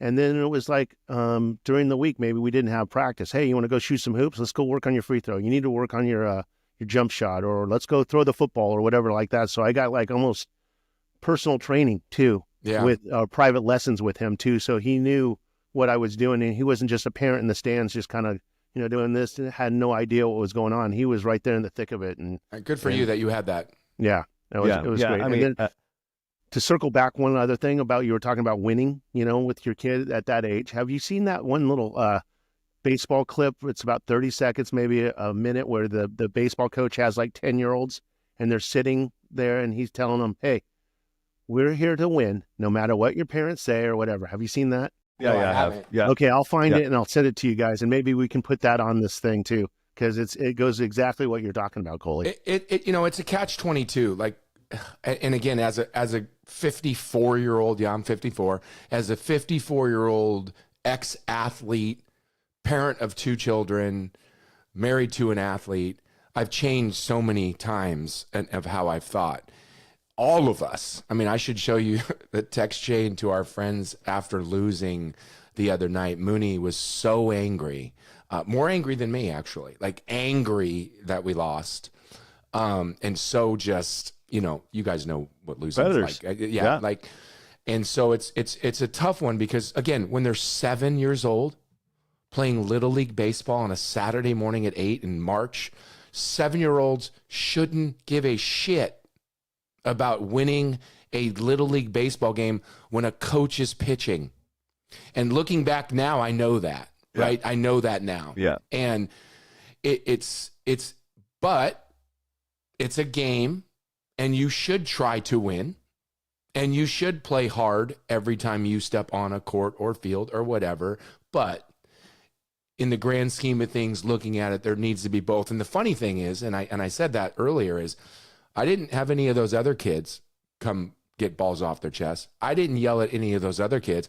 I gave them a great cheer, have a great weekend, great job. I'm fuming inside, but those aren't my kids, and I'm not going to yell at them for not. I mean, they're 7, right? But my kid got it, right? My kid got it. But yeah, What today? So when I was talking about my kids, I was talking volleyball.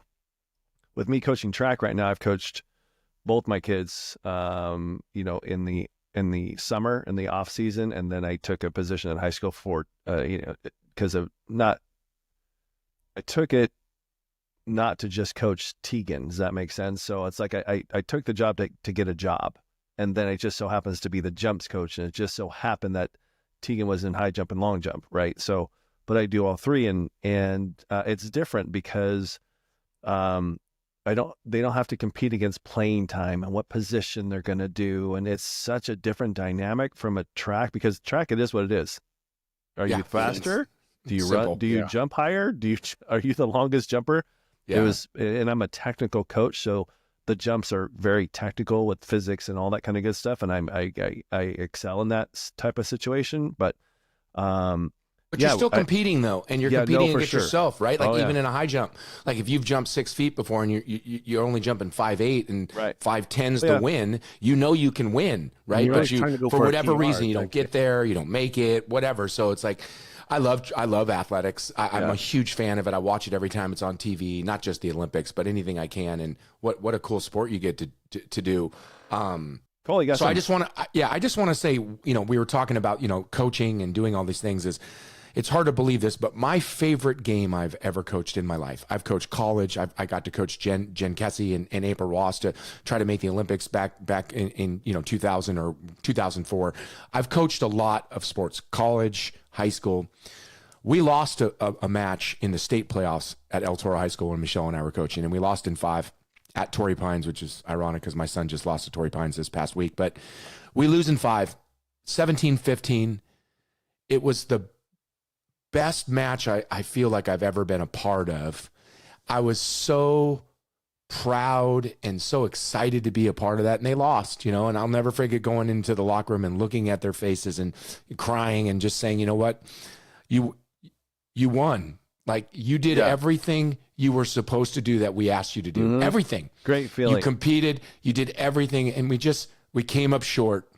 They had the ball before we did. It happens. And like, that goes back to all the coaching, and looking back is like, ironically, the best game that I've ever been a part of as a coach was a loss, not a win. Yeah. Right. Yeah. And something that I'm maybe more proud of ever. I just wanted to bring that up. With the effort and everything you can, it just didn't happen, but you gave us everything that you've had. You were so coachable during the match, and it just didn't turn our way. No, there's been a handful of those for me too. You're just super proud and just walk away with memories, and just this puff on your chest a little bit, even though you lost. You feel bad for the kids, no doubt, right? But just, of course, a sense of accomplishment. So, hey guys, we're going to bring on our East Coast correspondent, and that is Dave DeTinley. He has been waiting in the lounge for a little bit of time. So sorry, Dave, we keep you waiting a little bit, but we were just chatting. So Yeah. So Dave's been really good about getting us information, fellas, and I don't want to steal his thunder at all, but there's a lot of stuff going on in D3. I didn't know. Was it Sean Dow? No, who's coaching that was at Penn State that's still coaching right now? Who is that, Dave? Well, his name is, so he's the Southern Virginia coach. His name is Dr. Tom Peterson. You guys remember Tom Peterson, right? Of course. Yeah, he's still coaching. Wow, Yeah, that's like- awesome.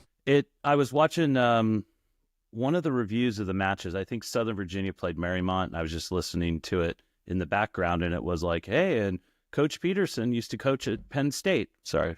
And I'm like, oh, I got to dig into that. You go look at his bio. We know. Yeah, I didn't know him. I No. didn't know him. yeah. So He's the coach there, right? When we were there, Yes. he was, right? Yep. Yes, he was.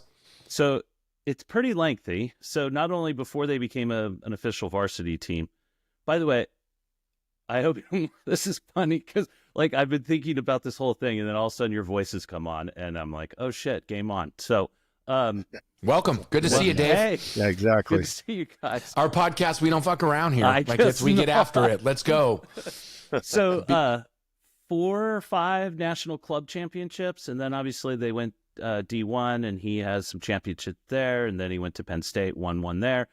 But 7 years ago, moved to Southern Virginia and has numerous conference championships. And for the last 2 seasons, basically undefeated with only 1 loss. And so they're the number 2 ranked team in the country. But my point was, my very first comment to you guys when I joined was something about the coaching pedigree down or at the D3 level. And I mentioned, obviously, Aldous. Aldous and Coach Sullivan and stuff. And this was another one of those where I was like, oh, this was an interesting fact. So I thought I'd throw it over to you guys. Again, that goes back to just growing the sport of volleyball and how great is that? I mean, he's coached against me, but coached against a lot of great men's volleyball players, and to bring his knowledge and his experience and his joy of the game to the D3 level is awesome, right? It just ups the level. We had Theo on the other day, and we were talking about his match against Cal Lutheran. Great interview, by the way. Thank you. Theo's amazing. So we're grateful he came on and looking forward to him coming on again. But one thing that resonated with me, what he said is, Cal Lu had a couple guys that are throwing out serves that they're seeing every night in the D1 level. He said they were, super polished. Obviously, there's a difference just with as many guys and whatnot. And, Northridge was able to take care of business in 3, but he was thoroughly impressed. And just knowing the level at that, and Cal Lutheran's one of the top, 10 teams in the country in D3. But going back to what you just said about, Peterson going down, the level of volleyball at D3 is far greater than most people can imagine. And the coaching, like you said, is Chuck English and the coach at Cal Lutheran as well, they're killing it. They played at a high level. They've coached at high levels. They're doing such a great job there, and they're doing it all over the country. And so, Dave, we always talk about, the biggest name in Division I right now is Moni Nikolov, right? So what kind of the top setters over there do you see in D3? Do you got some names for us? Yeah, so as I was just messing around trying to have a little fun, just doing like mid-season awards of what I've seen. This is the Dave DeTenley eye test, so just bear with me here. But but I will say I just kind of made up some award stuff. But with all legitimacy, I know you asked about setters. There's an absolute stud athlete out of Wittenberg, and this is that guy, Michael Yerk. Tall, thin, probably 6'4", Kevin Durant sort of body, like a lot of guys today. Easily 40-inch vertical. He was an incredible athlete to watch. He plays opposite for them, I believe. He's not in server C rotation, so he has to be opposite, but he was great. But by far the most complete person, I'll get to your question here in a sec, Sully, but by the far the most complete person I've seen is that Christian Schaefer out of Southern Virginia, preseason All-American. He played all around against my son's team at Eastern Mennonite. Legit. Just in my opinion, humble opinion, you guys have seen a lot more D1, but just a pure all-around skills. Played middle back D, great D blocking, hitting, everything. But overall, I just made up one. I made up this name of this called "This is Nikolov's World," and we're just in the bleachers watching it award. By far, though, out of all of them, outside of Yerk and Schaefer, and there's been a lot of really good players. Don't get me wrong. I've enjoyed following them and seeing them, and I'm probably going on, I don't know, 30, 40 matches this year live, such. So is the setters at this area, at this level. I mean, Southern Virginia's Garrig Tolman was really, really confident. He reminded me of the USC setter from a few years ago when I saw him at USAV. But the Rutgers Newark setter is a guy named Derek Au. I hope I'm pronouncing that right, or Aw. He was great. And I was texting Sully right after it. Like, you wouldn't, this is no dig on him, but physically you wouldn't go, holy cow. But he sliced and diced and just tore up, I thought, Eastern Mennonite pretty well. And he was very, very good. Randolph-Macon's Cody Rogan by far had a great battle against Tolman at Southern Virginia. They played at a tournament at Eastern Mennonite, and those two setters were fantastic to watch. But Great lesson, don't judge a book by its cover. No, absolutely. And then you go, so just to see the impact, I would say this, for Nikolov standing out this year from Long Beach on how really, really, truly good he is. And I loved Coach Theo's comment about watching him as a fan is fantastic, but coaching against him and scouting him is a problem. I thought that was a great comment. Yeah. I thought that was a fantastic comment. So my point is that aside from a few of the other guys that I just mentioned, the setters from all different levels, Wisconsin Union, Wittenberg's, Randolph-Macon's, the new team, Westminster out of Missouri, the setters have been really solid. So, well, and they're going to learn. That's what Theo said, right? Like if I'm a setter in this country, I don't care where I'm playing for Bear, in junior college, in high school, college, in D3, you're playing D1. If you're not watching Nikolov and seeing the things he's doing and trying to improve your game, you're missing out. You're missing out. He's transcending the game of volleyball, especially at the setter side. You know, like all my friends that went up to the Northridge match against Long Beach beat him pretty handily, but they're all texting because I told them all, I said, go watch this guy because you're only going to see him for a couple matches this year because he'll be gone. Months, right? Yeah, he's a one and done, go play pro and make a lot of money. But wow. So that's great to see that the D3 setters are you know, again, they're the quarterbacks of the team and to be able to run stuff and you know, awesome. Last time before you joined at CK, we were chatting about Long Beach days and just bringing up like Stemfig and that kind of level of the game changing he was, I thought, when he got to Long Beach. And so big difference makers. A big difference between Stemfig and Nikolov. What do you mean? No, they're almost the same size. No. They're I'm kidding. Fig's Nikolov's hand would cover Fig's face. I mean, I love anytime I ever got to play with Jason, I loved it because he was a great setter. Yeah. Mine and Sully's era, that when he came in from the setters that they had recruited, that Rattel had recruited, like our redshirt year there, and then compared to what was it, a couple years later, Sully, that Stemfig came in, like our he was toward the year. end. It was interesting. I tell this to Bear all the time that I never connected well with Fig. All-American, stud, right? I never connected well with him. I connected the best with D'Alessandro because he held the ball a little bit more. So with my jump, right, 40 inches, I was able to get up there, hang, and then swing, where it came out so fast with Fig. I could not connect with the guy. It was, but awful. He's a stud, no question about it. In today's game, he'd be our libero, but Fig, you don't. I'll tell you, I don't know. I mean, when I went to the UCI match in USC, the UCI setter's not giant, and I don't know. Like, you know, Fig watching was some of so the good in the back row. That's what I'm saying. So like good.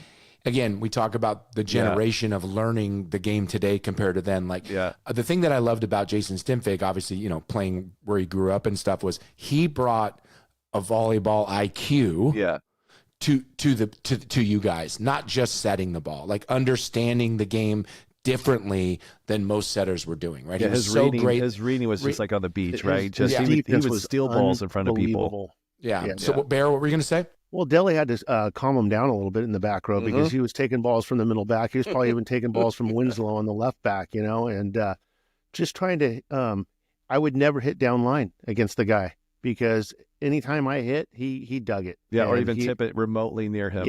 His defense, the balls that he would get up, it was phenomenal. I think he's probably one of the best defenders I've ever played against. Yeah, and you got to figure we had Schroed too Schroeds most of that year. So he's got what 6'4", 6'5" center with huge, long arms. So he kind of that fits in kind of today's game about how you got these huge setters now with long arms and putting up a big block on that right side. Yeah, but Stimfig would still have no problem setting in today's game. He'd still be great at it because of the way of the game. Like, is he able to touch 12 feet where some of these guys are hitting? Maybe not. But he'd still be running an offense with no problem. And you look back at your teams. Like, obviously Hilliard's Hilliard, right? Like, without Hilliard, you guys are just like without Nikolov, Long Beach isn't as good, whatever. But Fig to me is probably not just the glue, but he's the IQ of changing your culture back when you guys were pretty good, when Kieran's was there and you guys were really good. But when you got Jason, obviously Hilliard too, but when you got Figgy, he just, he knew how to play the game and was able to control and quarterback that team to being great. Yeah. I'll go back. If we had to have him libero, he would have been the best in the country for 4 years. Sure. That's how good he was. That's over Matty Lou. I'm telling you. Over Matty Lou. You're taking him over Matty Lou in the back row. Really? Look at Bear. Matty's platform on serve receive with him and Zach Small were unbelievable, right? But in terms of pure defensive and reading the game, Fig was off the charts. I think I've only seen one other guy that could dig like Figgy, and it had to be Eric Sato. I remember growing up, and Eric Sato was a big compliment. I was just in awe of him. I was a fan of his, and some of the balls he would dig was unbelievable. But I thought Figgy was right there with him, to be honest with you. Hey, Dave, why in the world are we giving Franklin College kudos today? I am just so in my research to drop on the show. I'm trying to find some good news about the growing of the game overall, and I just go from conference to conference. Something leads to another. I start pulling the string. But bottom line is that there are several new programs for the year, or at least going into next year as well. And Franklin came up. This was their inaugural year. It's just a little bit of a shortened season. I know that the coach there adjusted the schedule for them, but they got their first volleyball win in program history earlier this year, late January. Congratulations. I thought it was a good news. Deal, boys. That's great news. Congratulations, Big deal. Franklin. Can't wait to see what you guys are going to do in the future. Keep growing the game. Keep playing the game. Thank you for bringing it to your school, and thank you for promoting the game of men's volleyball. Yeah, that's fantastic.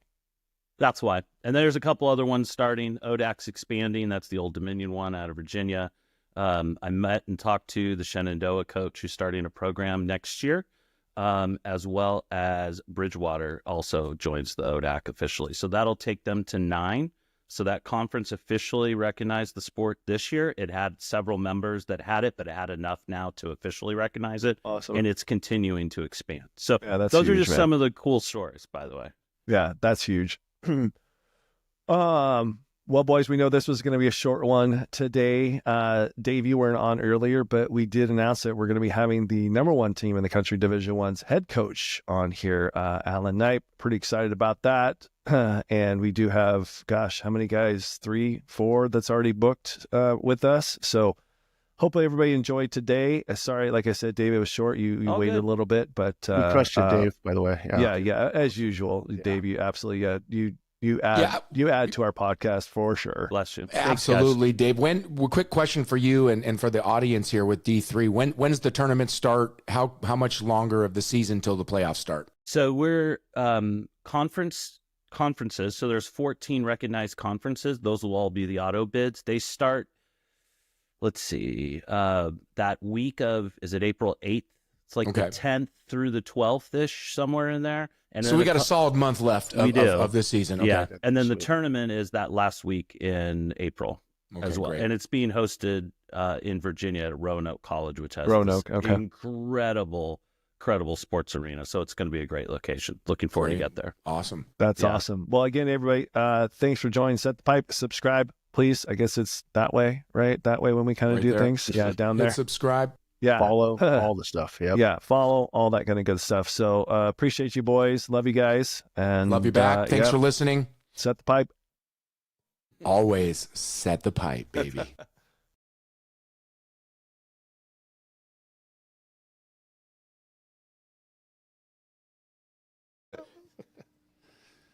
Cool. All right, everybody. Welcome back to Set the Pipe. I'm Sully, CK, Bear. Now we have the head coach from Long Beach State, my former teammate, as well as Bears, Alan Knipe, with us today on Set the Pipe. Thanks for joining, buddy.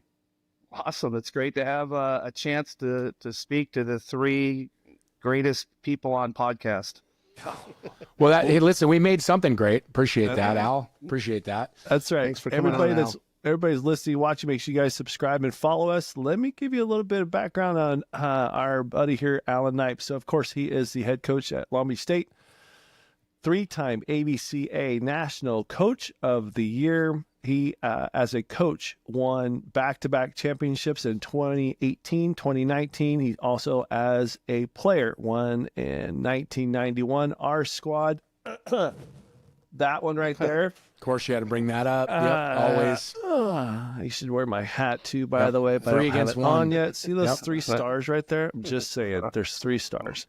It's going to be a tough one for you, Coley. It's okay. He also had the privilege to coach 6 national, the NCAA Players of the Year. And you actually have one of their brothers on your team right now who's been absolutely impressive. Nikolov, Talk of the town. ABCA Coach of the Year 2004, 2017, and 2018. He was our Olympic coach as well. And we'd love to talk to him about that. But I could go on for the next, hour to talk about his accolades, including the 4-man tour. He played in professional, went to a JC before he actually went to Long Beach State, coached at a JC before he's had his career at Long Beach State. We are so happy to have him on, our friend Alan Knipe. Again, welcome to the podcast, buddy. Awesome. Thank you. I appreciate being here. So happy to have you. I mean, I got to see you earlier this year, at least from a quick one. Sorry, I was wearing the Bruin shirt. My kid hooped there, so I still got to do it. But it was fun to see, and it was also fun to just be in that environment. Wow, what an incredible journey volleyball's taken from when we played you guys at the Gold Mine to watching that match that night at Long Beach State in the Pyramid. I mean, it was incredible. It was electric. The crowd was off the hook, and you guys took care of business. It was so fun to be there.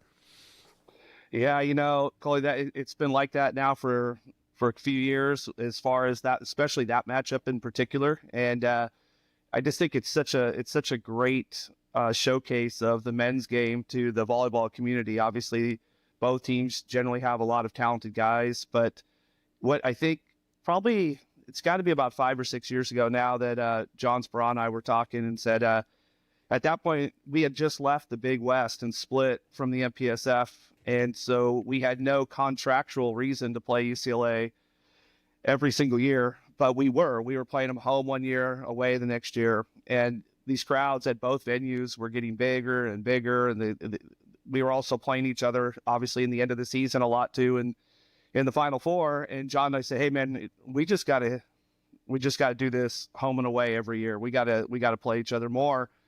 And ever since then, we've tried to stay in that early February, so everyone kind of knows that match is going to happen kind of at the same time of the year, which I think is really important to anything you want to build a crowd. They got to know roughly what it's going to be. And now it's turned into an event where, we were playing up in Reno the week before the UCLA series at the Pyramid, and the match was already sold out, and we were in Reno a week before. Mm-hmm. And that doesn't happen a whole lot in men's volleyball, especially in the Southern California market. And that's just great. When you can say that you're at a point when it's the only way to get a ticket into the event, if you're not texting me, is that you have to go on the secondary market to get a ticket from StubHub.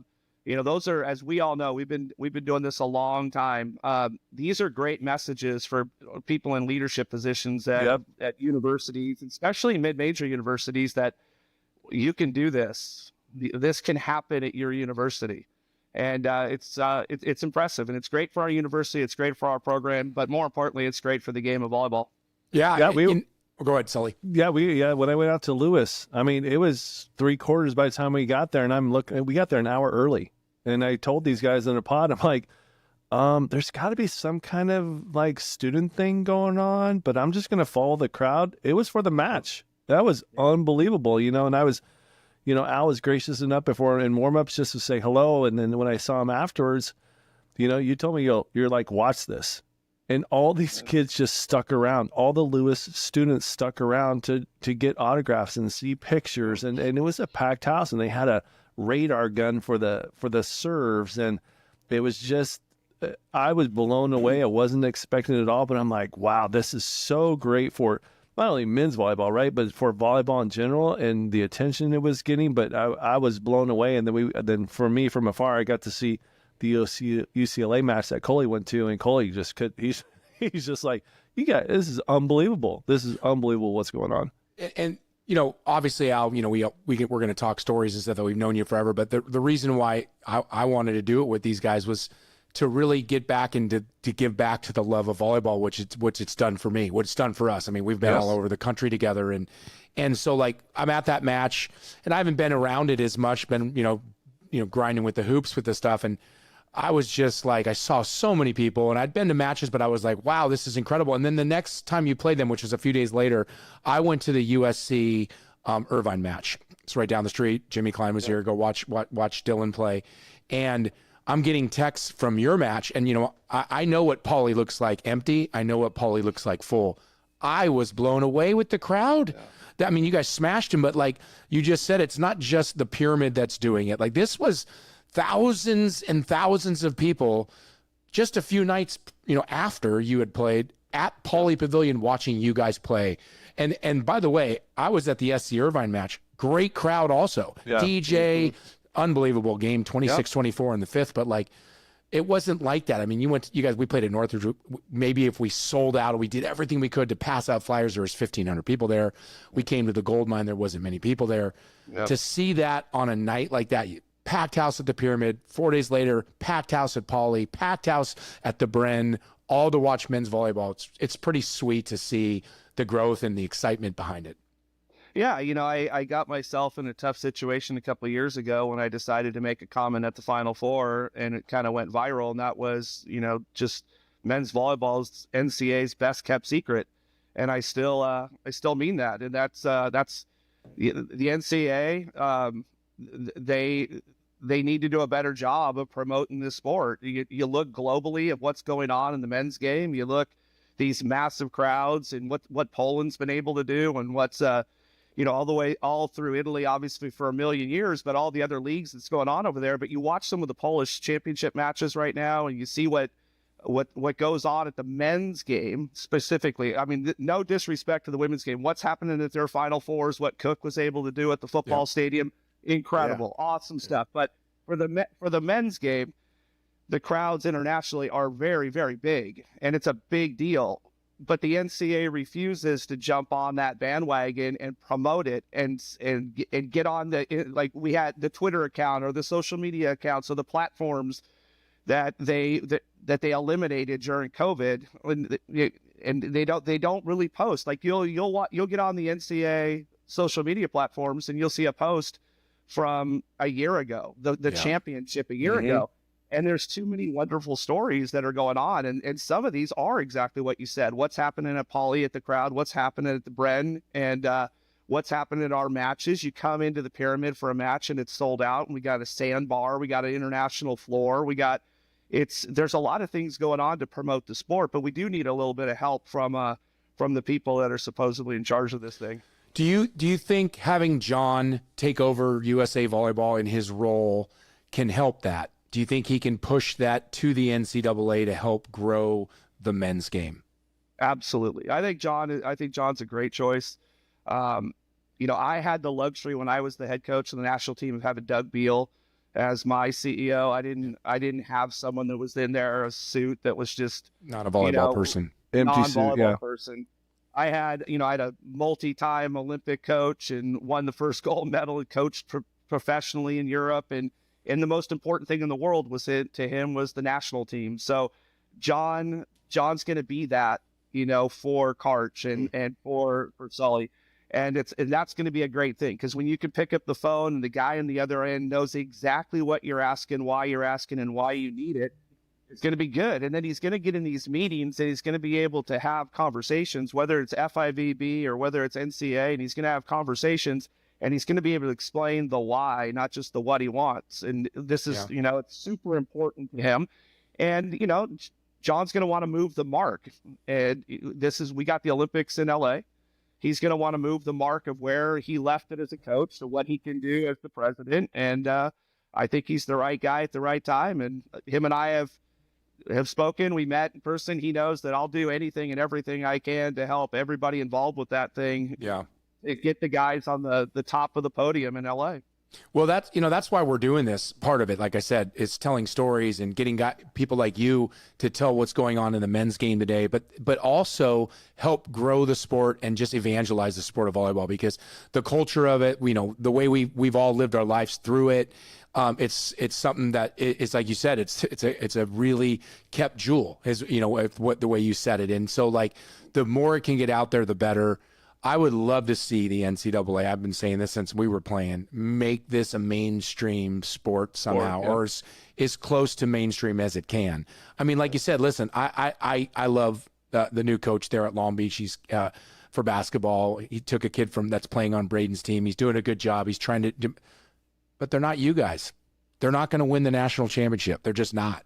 And I don't care if they're the best team in the Big West next year. He gets 5 transfers. They have the best year they can have. They go undefeated in the Big West. They're not winning the national championship.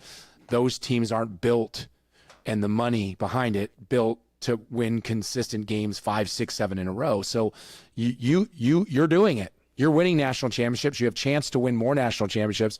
And other schools around the country, like you said, that have men's volleyball, they can do the same thing, right? And so yes. I just hope it continues. Let me say that is that I think you point out Chris, and you obviously have a relationship with Chris probably, and Chris is a great dude, and he's going to do great things as a basketball coach for his entire career. He's just getting started on people knowing who he is and his brand. But I don't think that I just don't think that if you're an athletic director, and we've been very fortunate. First of all, Long Beach State men's volleyball, especially over the last 15 or so years. The way we've been treated, the way we've been funded, the way we've been staffed, scholarships, the venue, you name it, all like we said, sandbar, the Terraflex floor, everything. I think there's a lot of good happening. So I'm not necessarily, this isn't a Long Beach State thing. This is a thing to ADs in general. ADs in general, that somewhere there's a book on their shelf. It's called AD 101. And in chapter 1 of AD 101, in paragraph 1, it says you have to put all your funds into men's basketball, because if you can move the mark a little bit, you might get your next job, and it won't be a mid-major. You're going to get your bump because you moved the basketball needle. And that might be true for some. I don't think you have to reduce anything, certainly at all, for basketball, what you're trying to do. It's always going to be the top dog. And at a mid-major, you don't have football, so it's definitely going to be your top dog. Look, basketball, when it does, if you just have basketball, you're going to get about $700,000, even if your team doesn't make your conference tournament, never mind NCAA tournament, back from the NCAA March Madness. So it every team, it matters. And if they advance into the March Madness, there's some good revenue that comes to your university. So everybody's going to take that chance, which they should, because March Madness is a pretty special thing in NCAA sports. Now, but on the other side of that, though, just a little bit of watering the grass of a men's volleyball program could turn it into what Irvine's doing, UCLA's doing, what we're doing, what Hawaii's doing. Northridge. I mean, what Northridge is doing Theo's, right now. Yeah, absolutely.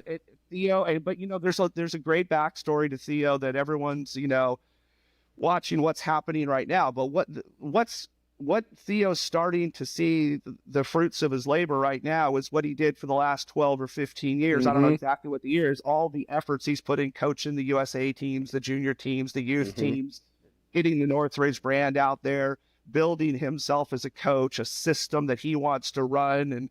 And he's just at the start of what he's going to do. And he's a perfect example at Northridge. So, Sully brought up when we were at Lewis, what Dan Friend has done at Lewis, where it's packed house and the school rallies around. They've been to Final Four. So, like, if you're an AD and you don't look at some of these for very little money, you could be playing for titles and bringing some of the biggest names in our games through your gym. I to me, it's a pretty simple thing, but there's, there is some complications to it as far as Title IX and other things go, but those are all decisions that can be worked out. They're not roadblocks. They're just, you have to find solutions for them.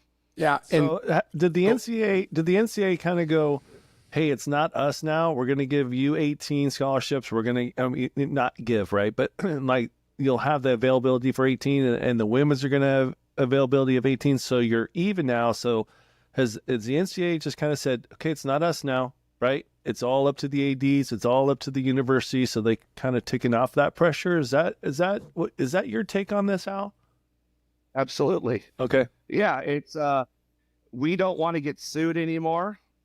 So we're going to pass it back to the conferences and the athletic directors. And we're going to say, you have 18-man roster. You have 18 scholarships. The women have 18 and 18. Yep. You know, did they put a lot of effort to figure out that number? Absolutely not. The women have 18, which is probably a decent number for the women. It seems historically to be a pretty good number. But if you're a top women's program, you have 4 or 5 practice male players in your gym every day. Right. So you really, where the men, if I had a guy that could help us to come and practice and play that was already at school, he'd be on our team. You know? Right. So we're not going to go find those guys to practice against. Those guys in the men's game was how you developed your redshirt squad. Yeah. You had 3 to 5 guys who were redshirting, so you had 24 guys in the gym, about the same number the women are using with bodies in the gym. Right. But they just said, hey, if it's 18 for the men, it's 18 for the women. But it's going to really affect the men's gyms about, what you're able to do. Because the beautiful thing about having 23, 24 guys is that if you play a doubleheader like we do, like a Friday, Saturday night, a big physical games, you roll in on Monday, you can have your guys that carried a huge load not jump, swing, or do anything, just pass the ball. And then, boom, you got your other guys out there getting all the attention. And the reps. The reps, Yep. and your level super high. Now, what are you going to do? You're still going to want to rest some guys on that Monday. And now you may not have enough guys to really get it done to have a good practice for the other guys. Who funds that though? This is where my question is. Like now you get 18 scholarships from the NCAA. Long Beach has to fund that, right? That's it. Yeah, that's it. Why. Yeah, I mean, Because Northridge is and never will funding. they? I mean, it was again, go back to what I was saying earlier. Like Northridge men's volleyball. Like I'm part of the alumni. We talk about where's CSUN going to come up with 18 full scholarships for men's volleyball? They're not. How's They've that going to had happen? 4.5 for decades. Yeah, and they had a fundraise for some of that too back in the day. So I mean, that's crazy.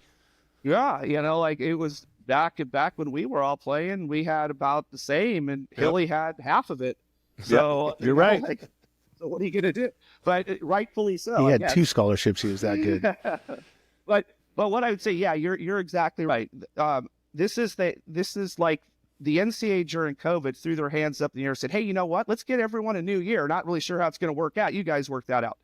So the ADs work it out. Can you afford? Yeah, if you want to, you can give them a scholarship. And then it just absolutely buries the seniors and juniors in high school. Right. And in reality, this is what's happening right now. There's going to be all these kids greatly affected by these numbers going to 18. That's going to greatly affect the juniors and seniors in high school right now. And then they're going to say to the university, hey, it's not our fault. It's your deal. We're saying you can have 18, but going from 4.5 to 18, that's a pretty big jump, right? Big number. So, but at our university, it's a little different. I think, we've talked about how equity is super important for years and years and years at our school. So I'm just hoping that they're going to live that, that's not just a female to male, it's also a male to female. And we're going to see some increase of scholarships, because if we really believe in equity, then we should probably be giving these guys some more scholarships. If you look at some of the guys on my team, you got guys that have played in multiple Final Fours who paid the majority of their tuition. That doesn't happen in most of the other sports. So you're getting a full ride if you're sitting on the end of the bench in a lot of the other sports we have. Yep. And that's okay. No one wishes them to be reduced. All I think for me, I look back to how many guys had to have a job on the side or take student loans for the luxury of putting on the logo and representing our university in the Final Four. So hopefully our president, our administration from the campus top down to the administration of the athletic department see the value in what we're doing, and they want to keep it going, because we're going to need it. Yeah, it's awesome. And like, and that's great. And like being a mid-major, like I was saying earlier about the basketball, it's awesome. I mean, my kid played in one, playing from there to there, and nothing against all of them, especially Long Beach State. And like I said, I really love him and I know what he's doing there and stuff. It's just really hard to win, let alone win the national championship. And you got to go through March Madness, like schools like Northridge and Long Beach, and a lot of these other ones that go and win 2-3 games in the tournament. You got to win 5, right? It's not 1 or 2, it's 5. And a lot of these schools will never be able to be built for that because of like the financial reasons and a lot of other things. So, putting the money behind volleyball. One thing that, Dave, he was, at your school with you guys, and the thing that enlightened us about it, we've been talking about D3 volleyball, on here a lot lately, and how much opportunity there's for men playing D3 volleyball. Hundreds of schools playing them. Cal Lou just played Northridge the other week, and they're playing Santa Barbara sometime soon. So what's your take on D3 volleyball and the growth of it? Oh, I think it's great. Yeah, like I go, obviously, when you go to JOs, you go to the AAUs in Orlando, or you go to a big tournament, you see these just thousands and thousands of kids playing volleyball, dying to play at the next level. There just hasn't been anywhere to go. And so I don't care what levels we add, as long as we make a concerted effort not to just stay in one field. Meaning, if we grow a whole bunch of D3 or D2, that's wonderful and that's good for our game. But we also need to take some swings at some of the other ones, like trying to get the Arizona schools involved again, trying to get, you have Ohio State, you have Penn State. Why can't we get Michigan involved? You got Hugh, used to be at Minnesota, or you got Keegan Cook at Minnesota. Now you got all these guys that obviously, they learn their craft as a men's volleyball player. Yeah. And I'm just hoping that this leads into one of these schools taking a chance on, because we're not far off from having Big Ten volleyball, Big West volleyball, Big Ten volleyball. Where can we go? And I just, as much as I want to keep adding sheer numbers, I just think there's something about continuing to get a couple of those other names, those BCS names, and not just work on the bottom part of it. Yeah, I would love to see that. I mean, could you imagine like Michigan playing Ohio State in men's volleyball? I mean, I got to think the crowd would be amazing. The other one we talked about the other day was, I don't know how you get it, but I think you three know, you kind of know that the women's coach at San Diego State, right? You guys know him. I think you guys know who he is. Timmons, right? Is that his last Timmons name? I forget the head coach. Timmons? Yeah, he played at Long Beach, I think. He was a pretty decent attacker. Grants Hilliard, Long Beach State. But like, I would love to see San Diego State have a men's team again. Like, gosh, that would be so awesome. Is there a possibility of that happening? There's always a possibility. It's just a decision of how you want to resource it, right? They don't have to build a facility. I would imagine they have some nets and poles. So like they're going to be able to get some stuff done. And that, look, you're watching San Diego State play in the national championship in basketball. And it was wonderful to watch them talk about their only national championship was in men's volleyball during the Final Four of men's basketball. So the fact that that's gone is terrible, because we all played at their tournaments over the years, the A6 tournament down in San Diego. And, historically, there's been some terrific coaches and players that have come out of that program. There's so much history and rich traditions down in San Diego of current volleyball coaches and players. It wouldn't take much. But, obviously they have football, and they're all in on basketball right now. And so it's a choice. But to me, those things don't have to go away. An AD that comes in, especially in the world we live in now, we live in a world that there's NIL available, and there's also what's called Alston available to these student athletes, which is a financial aid component that the schools can give out to every athlete if they choose. That's about $6,000 a year. That does not count against the scholarship allotment. Therefore, it doesn't count against all the metrics they have to use for scholarship, Title IX, and stuff like that. So you could get a program like San Diego State going if a group of people in San Diego decided to get maybe an NIL collective together, try to donate money to their fundraising so that they could use it for Alston. And you could get it going again. And while basketball is very important there, and they put a lot of money into football, and they built a new stadium down there, it's still not bad to play in championships. And San Diego State could be in that situation. If I was an athletic director, I don't care what championships my programs are playing in. I just want to play in as many of them as I can. And if that means our tennis team or our water polo team's playing it, I'm going to celebrate that. That's a super important piece for the campus life and to show it can happen. And so hopefully San Diego State gets it back. Those are some of the things, though, that I'm talking about. San Diego State, the Michigans, the Arizonas, Right. Cal, obviously up there by Stanford. Big Five, yep. Easy travel partner. What else can we do to push for those ones? But it's hard because there's a lot of those guys that have lived in that BCS world that have never really spent much time around athletic departments that had men's volleyball. So it's just not even on their radar. Yeah. But I do think that's where SPRA is going to really help us out. That's interesting because when I was touched- at Bradley, we always had this small discussions about why don't we just add a men's, right? And I know we're mid-major, but they wanted to join the Penn States or the, Ohio States. And because the argument, it wasn't even an argument, just the talk track was, we already have the poles. We have a gym that's sitting empty right now. We can buy these guys shorts and shirts. We have the balls. Like 3/4 of it was already there. So with that being said, I mean, that's totally logical. I don't disagree whatsoever about it not being on their radar, but do you think Title IX really plays a huge portion in that in reality, or do you With just football think that's schools, a it crutch? does. With football schools, it clearly Yeah. does. And it's also different, meaning Title IX is a federal law, but it's also it's implemented differently in different states,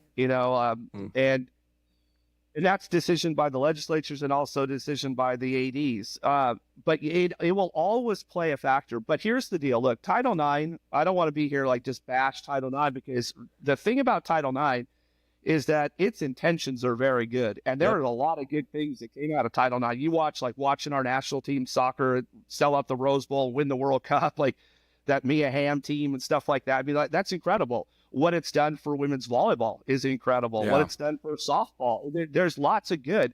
But you don't have, Title IX was never put in place to cut down men's opportunities. It was to grow the women's side. But if you're an athletic director and a president of a school, that your philosophy is to cut back on the men's Olympic sports to give more opportunities to the women, then you're, in my opinion, you're completely in violation of Title IX. That wasn't the goal. You have to do a better job as an athletic director and get your staff to raise more money and more dollars and figure out ways of solutions on your campus that you don't have to cut men's Olympic sports to give women's teams the opportunities that they deserve.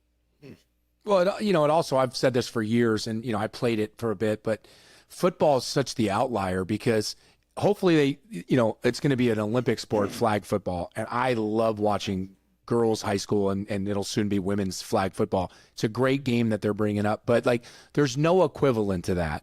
And so when you look at football and you're given 80 or 100 scholarships and then you add those into the pool to make it equal, I understand we're trying to be fair, right? And I married a woman who was an athlete who deserves, like we all deserve, everyone deserves equality, but to put that into the equation isn't fair for anybody.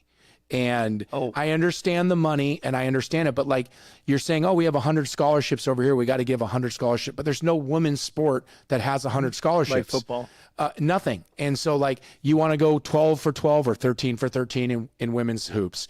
You want to go, let's go with the numbers, 18 for 18 in baseball and softball and men's volleyball and women's volleyball, water polo.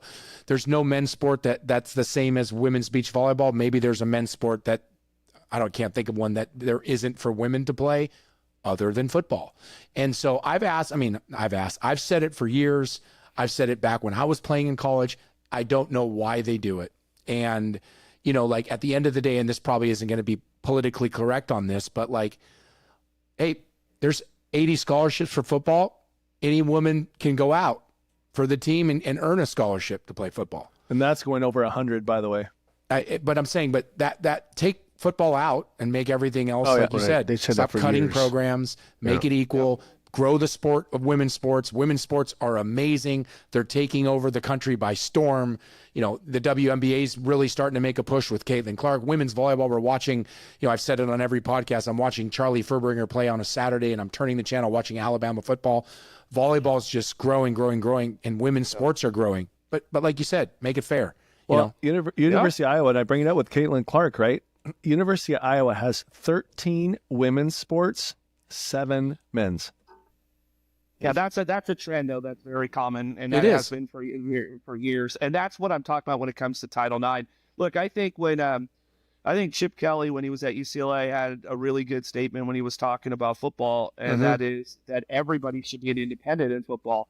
And if they had went all independent, we wouldn't be doing this crazy conference realignments and, you know, having Stanford softball have to play against Florida State in a conference match for a 3-game series and then get back to Monday for school. Like that just is, it's insanity. Doesn't make sense. And so Chip Kelly's idea of, if we had just went the real route, if people had been honest and said, hey, the goal here is about football. Yeah.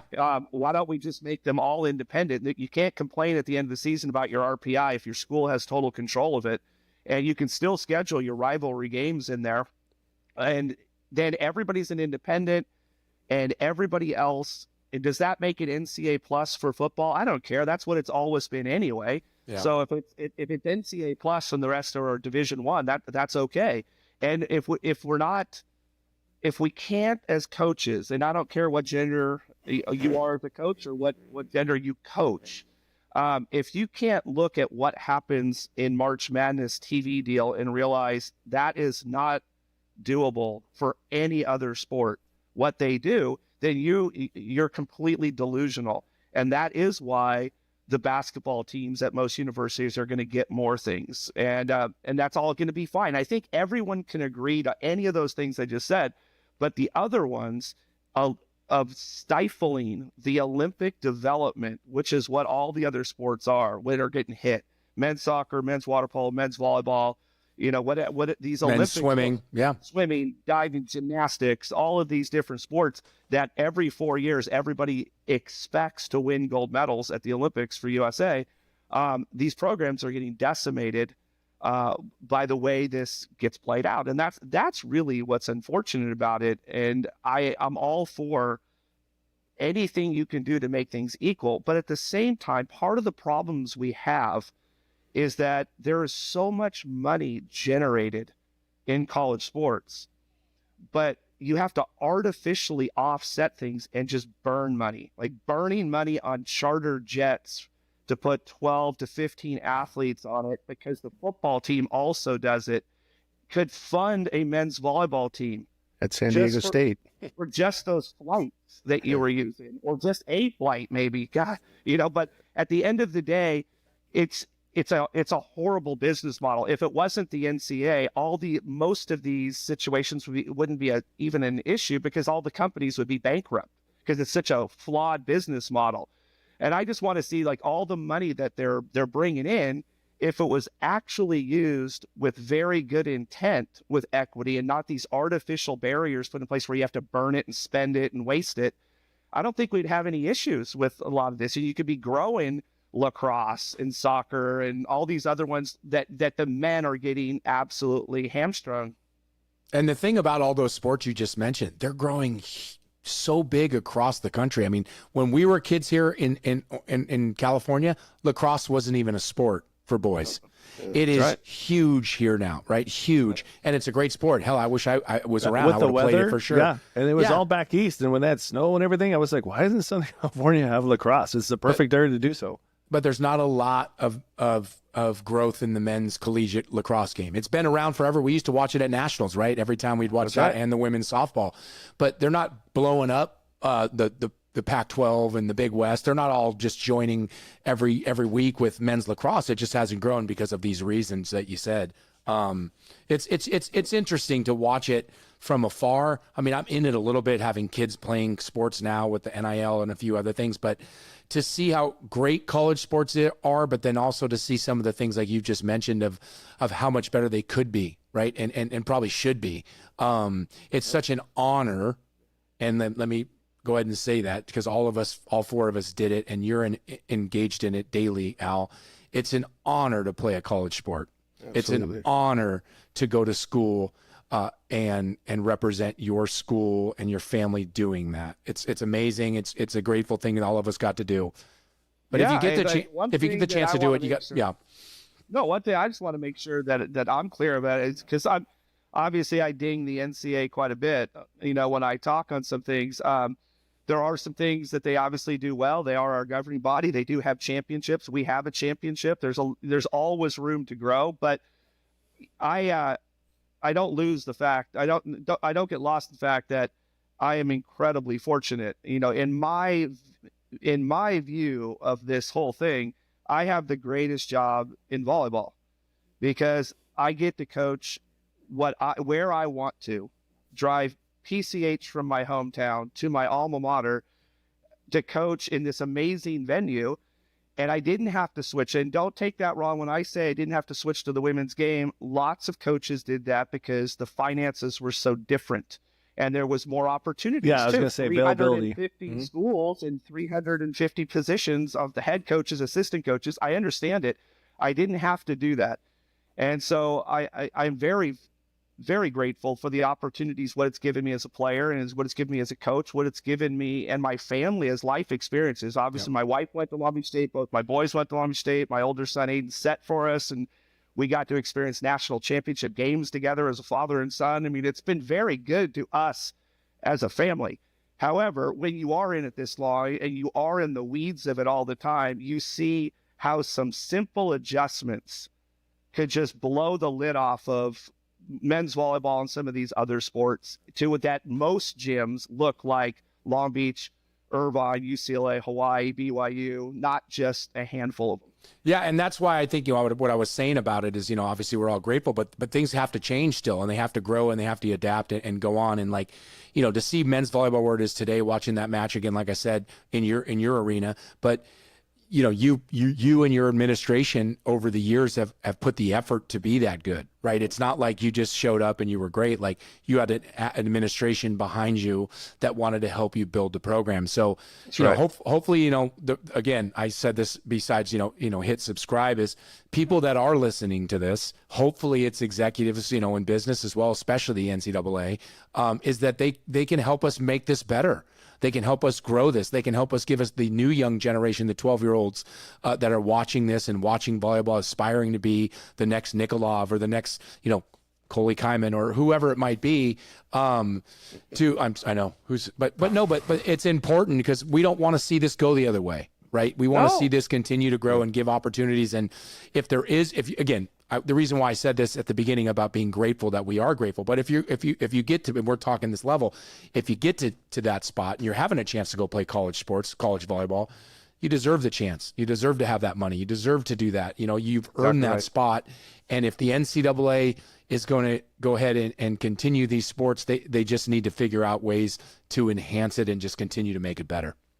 That's exactly right. And I think there's a lot of people trying to do those things right now. And I think that I really think things like this, getting the message out, these things were unheard of, obviously not real long ago, where you're going to be able to get the message out because you get into men's volleyball right now and you talk about why there's so many kids coming or camps and recruiting, all the things that are so good at our program right now. Why is that? Well, we can reach them all on social media every day. Where, we didn't have to, it's not going to come out 30 days later in Volleyball Magazine, the hard copy, and that's no disrespect to Volleyball Magazine because they're still involved in what we're doing as a sport, but you have instantaneous communication with these athletes and they can find, hey, you see that kid play and see what he did last night's game. We can go see him on Wednesday. Like it's that fast. And we just got to continue to get the greatest game that at least I believe it's one of the greatest team sports in the world, men's volleyball, and is continue to get it out in front where people can see it, whether it's social media or it's ESPN Plus, I don't care what it is, but keep getting it out there. But where I found that you can really change the mark is get someone who's a sports fan in a men's volleyball gym for the first time in an environment like you came to when we were playing UCLA, get them close to the action, and they're going to come back. So part That's of what it. The universities have to get people into the environment. Yeah, I tell that to anybody that will listen. I'm like, okay, I know you love women's volleyball, but you got to go to a men's game. I mean, don't watch on. You can watch on TV, but you got to go. Like, and we've all said that a number of times. Like, it's totally different, and you're gonna get hooked. You really will get hooked on volleyball. But the men's game, it's just two separate games. So, You touched a little earlier, or we touched on the NIL. Yep. What's your take on that? I'm not the biggest fan, and don't take that wrong. I mean, like anything we can do to make sure all these athletes' school and tuition and books, everything is paid for. I'm for whatever way we have to piece it together. Flat out pay for play is I don't know where that ends, but I know it doesn't end well. There's no way it's sustainable. Especially at the level of football, basketball, the way they're going, even women's volleyball right now. Yeah, lots of money. Lots of money. It's just not going to be able to be sustainable. I do think within the next couple of years, they're going to rein all that in. They're going to rein it in and make it a little bit more controlled by the universities and the sign contracts with them. They're going to have to do. That's going to right. have collective bargaining. There's going to have to be something because it's.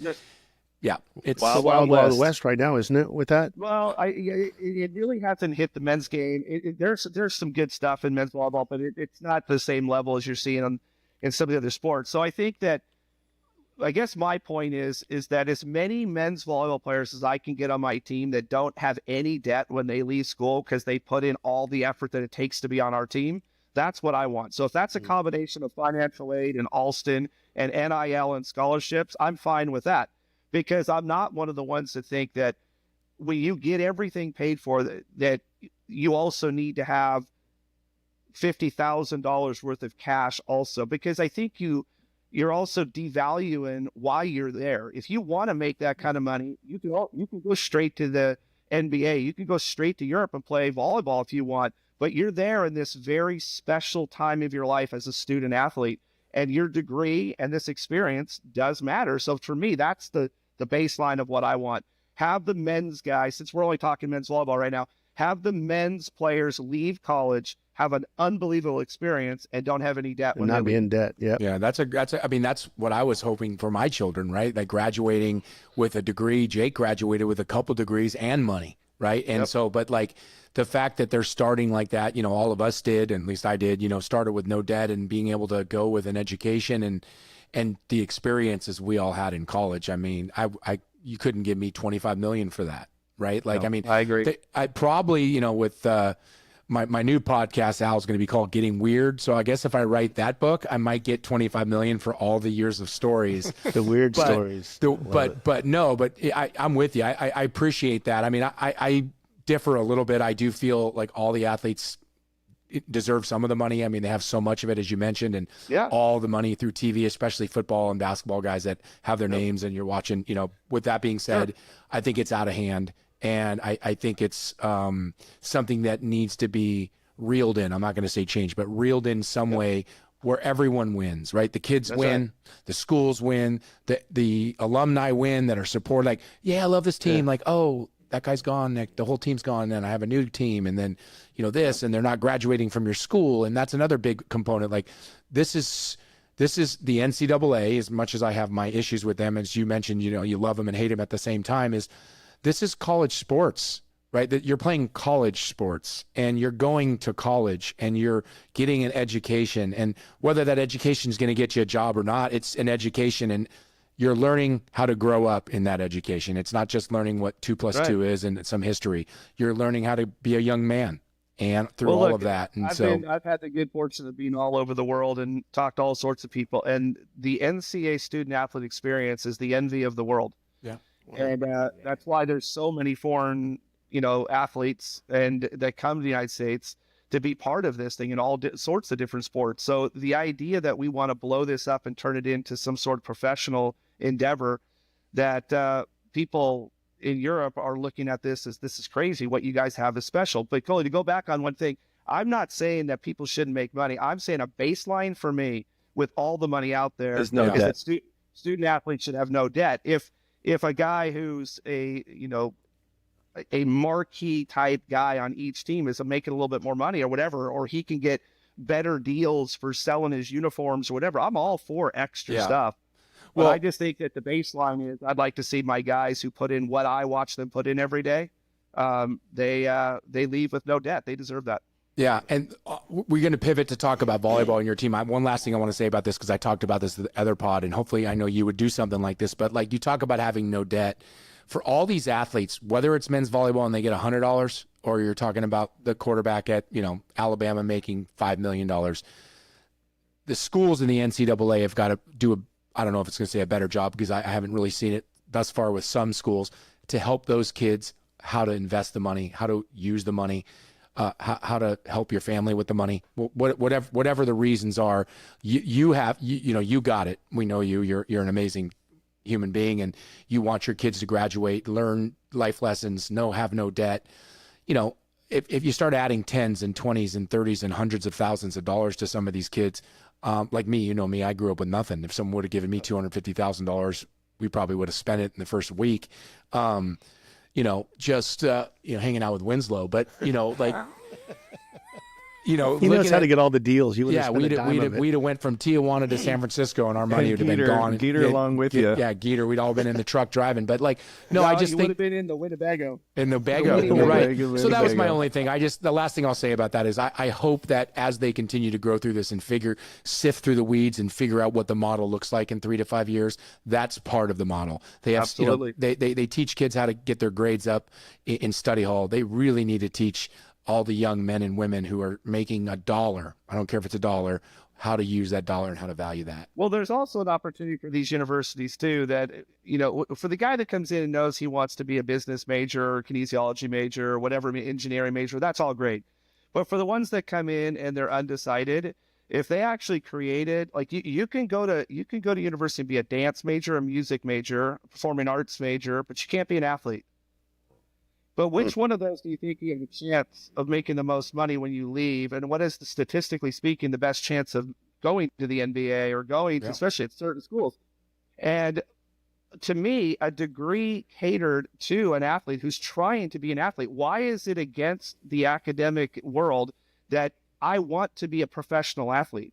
I should have the right to do that, like a musician, like a dance person. Well, and my classes now are about accounting, about investments, about public speaking, about nutrition, about business. Building your brand. Business. Yeah. The stigmata is that there's only a small percentage become professional athletes. So but that's the same in the other. It's the same in the other fields I'm talking about. Yeah. How many dancers are getting on at Juilliard? Going to Broadway right out of college. How many singers? That whole thing, Bear. NIL switches that whole thing, right? If you're going to get in there as a university and you're going to have these athletes come through, instead of taking the quarterback at the football team who's got $5 million and stick him in a history degree, stick him in an athletics degree and have some basic accounting, some investments and public speaking, and building his brand and Instagram, how you could build your social media profile. And I've never understood that. I've actually brought it up to our university. I brought it up to other people when I've spoken too. It's I don't understand the difference. Well, what was the reaction? Yeah. What was the reaction? Blasphemy? The reaction, it's just athletics isn't looked at in the same light. It always has been looked at, that's dumbing something down. And it's well, not necessarily. You don't have to dumb it down. Professional sports generates so much money in this country, in this world. That's a dumb statement. Yep. And who knows? It's not something I've had a ton of discussions with as of late, but it's something I've talked about through my entire career, is that if I choose that I want to be an athlete and I'm going all in an athlete, then I should be able to pick a major that helps me in my field.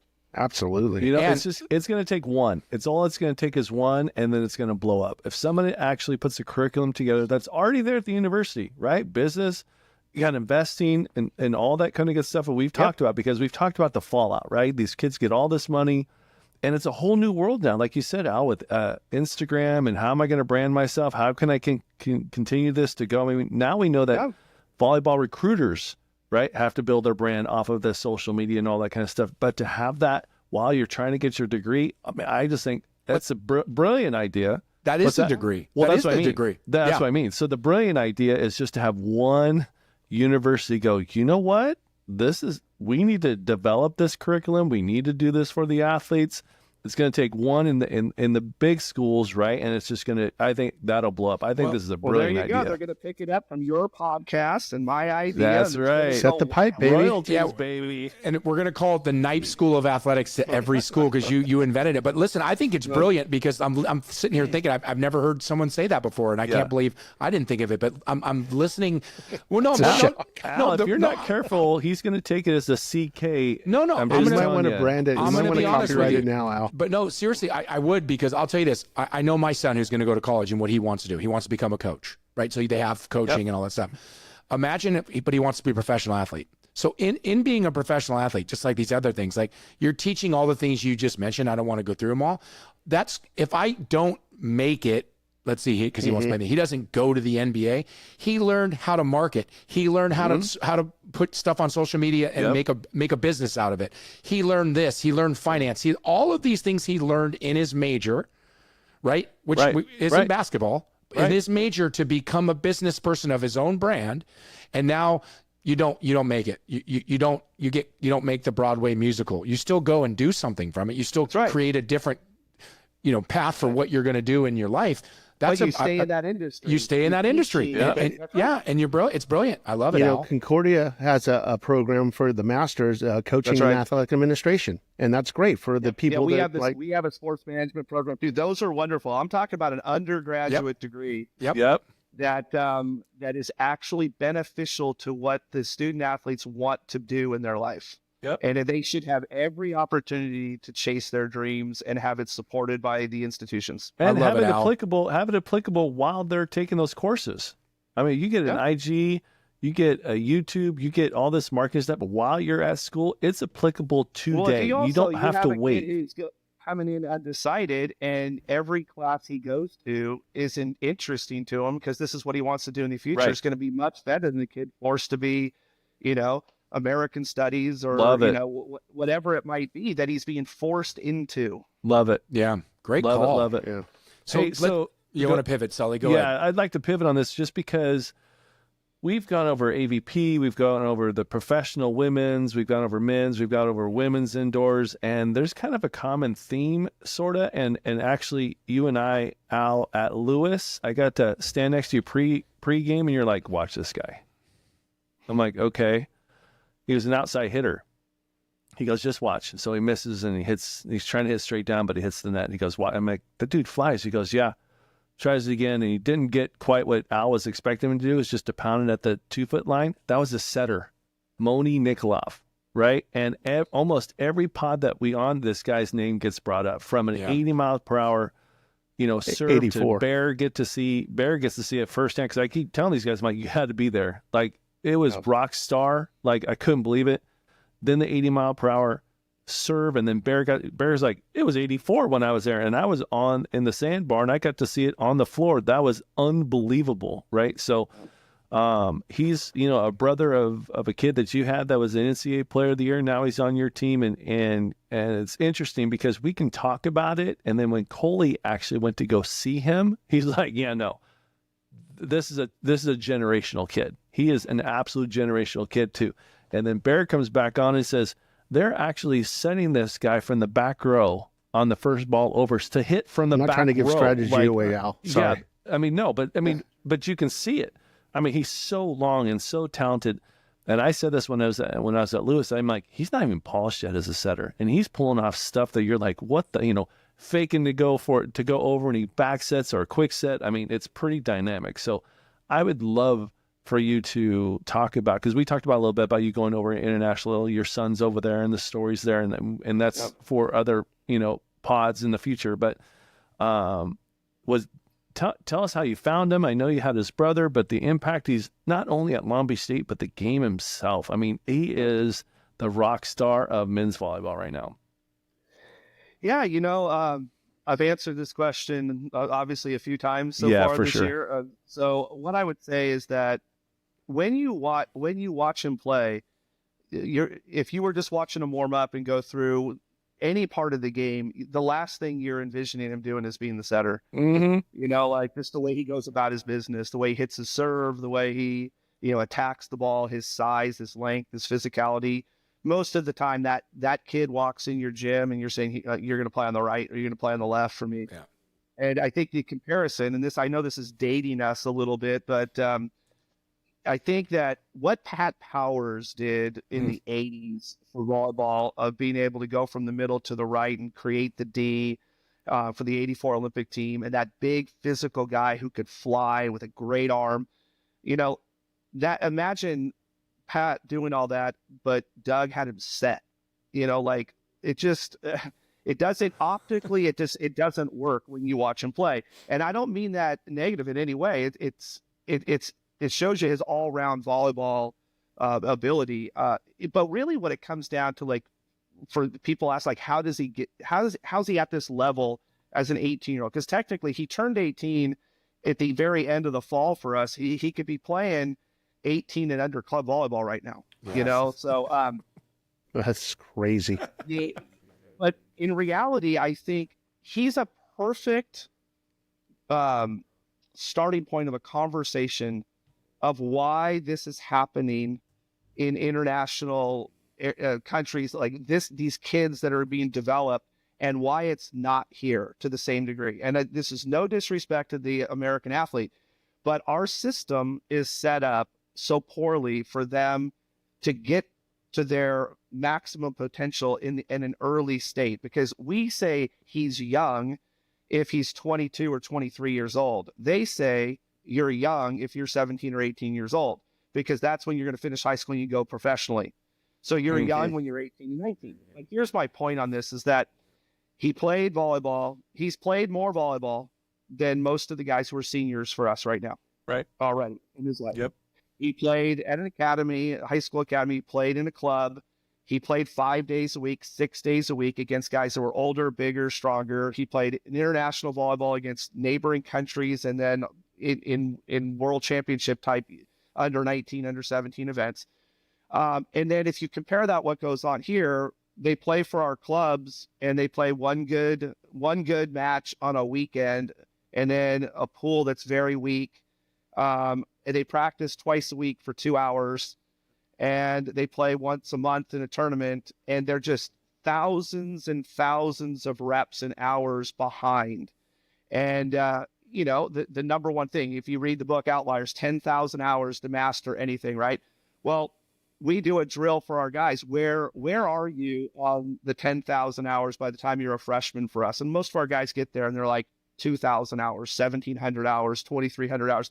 And they map out, because if even the NCAA gets involved with this, you're allowed 8 hours in the fall with the guys for this many weeks. And then you have our guys like why? How does this make any sense? I want to get better. But that's what I don't think people realize, is that he's been playing volleyball so long. Same with some of the other guys we've had. Same with his brother. Why his brother came over and played for us and was the freshman of the year and the NCAA player of the year. The only time in the history of men's volleyball that's going to happen again, but just it's going to happen again.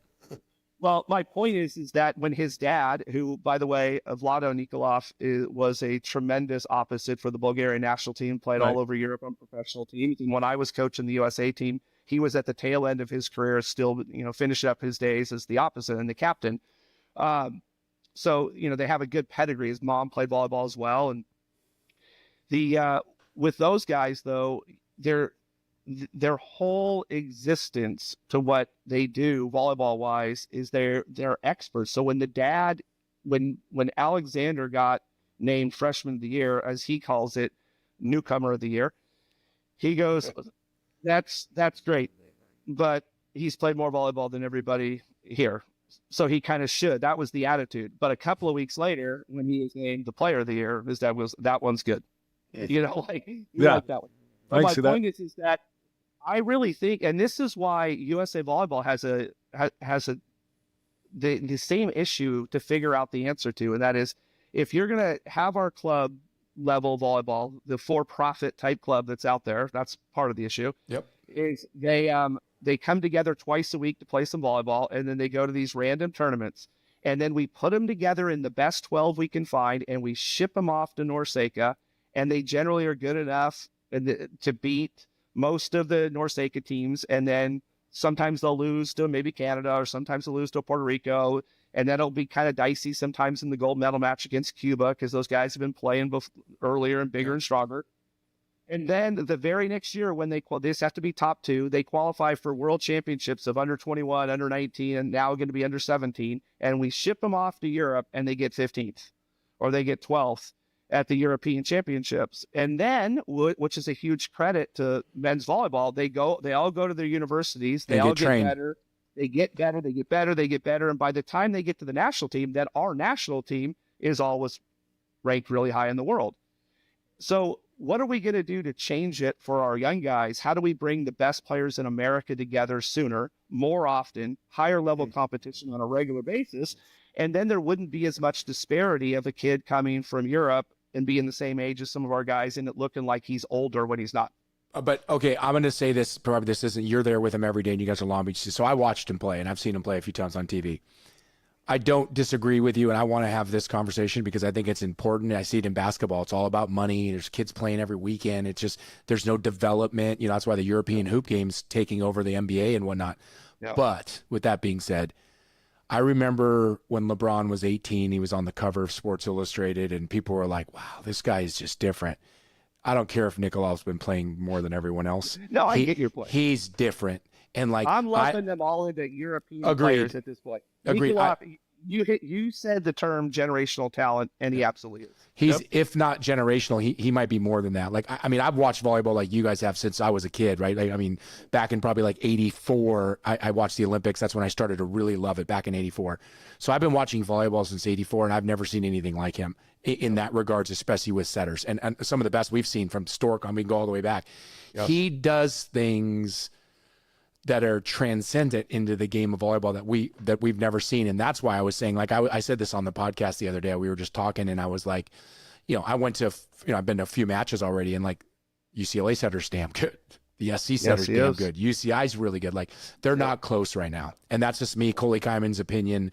I don't think they're close. And this kid, whether he's a freshman, he's played extra years or whatever, he's so much better than them right now. And so hopefully, this is where I am on the American side and the USA side, is those kids, the younger kids watching, coming to that match that night, there was a ton of juniors at your game at that UCLA, they're watching that kid going, wow, I want to be like him. I need to work harder or work differently. I don't want to say work harder, but work differently. Yep. And some of them aren't just, generational talent. His dad was an Olympian or, national team guy. His mom played. And so, genetics play a big role into that 10,000 hours as well. Yes, it does. It probably more so than the 10,000 hours, but he's so special. And I can't, unless something weird happens, he will be the player of the year. I don't care if you guys win it. Because it just doesn't matter. There's nobody better than him right now in college volleyball. And so I like watching it. And I think he might end up being, if he continues to do what you say he is and how he works and he wants to be a setter, he may go down as the greatest setter we've ever seen. Like, LeBron's playing in year 23. And when we talked about that thing when he was 18, he's proven to be that good. I don't see why that Nikolov can't do that in the sport of volleyball. He's 18 years old. He loves it. He's great at it. He's fun to watch. He has energy. That's the other thing I love about him. He looks like he's having fun. Like you're watching him warm up and he's like, man, he's not a jerk. He looks like he loves it and he's so good at it. So I'm a big fan if you haven't noticed. Hey, Al, coaching a guy like that, like a top player, you've coached a lot of players through your years as a national team coach, a bunch of NCAA championship players, TJ, Clay Stanley, Nikolov. How do you coach those elite players? Like, is there a difference? Do you treat them the same? What do you do with great question, a top player like that? Yeah, I don't think there's any one way to approach it. I think, one, you got to establish a relationship with them. There's got to be some trust, that he knows that you have his best interests in mind, and we truly do what we work on with him and what we want him to be good at. Of course, we need it to be good for Long Beach State, but he came here to develop. So there's been a huge emphasis on his blocking, which was an area that they really wanted to work on, and he's gotten. He has picked it up really, really fast. Jeez. Love his swagger after he blocks somebody. Yeah, he's there down.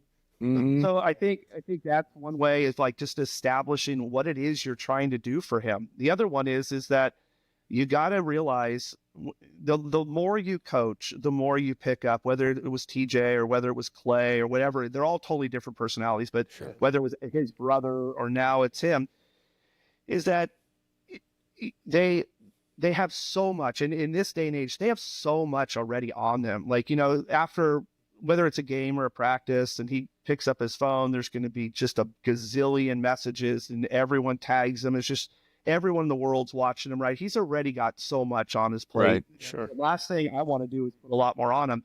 But at the same time, we have to create a system, and it doesn't have to be hard and rigid. It just has to have some guardrails to it of what he's trying to do while he's with us and how he can make our players better. The other thing, though, is spending a lot of time with guys on our team and of understanding their job is to obviously highlight some of the things he's good at, which maybe is a little different than we've played in years past. And one of the examples I've used before, and I remember watching an interview with Michael Cooper, and Michael Cooper was talking about when Magic came to the Lakers, you learned fast to expect greatness, because if not, you got a pass in your ear when you weren't expecting it because you just weren't expecting it. Right. Well, obviously our quick hitters and our opposite, every time he goes up to set the ball and it's tight to the net, is he going to dump? Is he going to hit?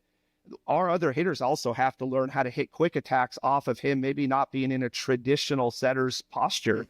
And not being surprised when he sets the ball when it looks like he's going to hit. And we failed in the fall quite a bit at this because it wasn't a big part of what we've done in the last 25 years, never mind the last couple of years.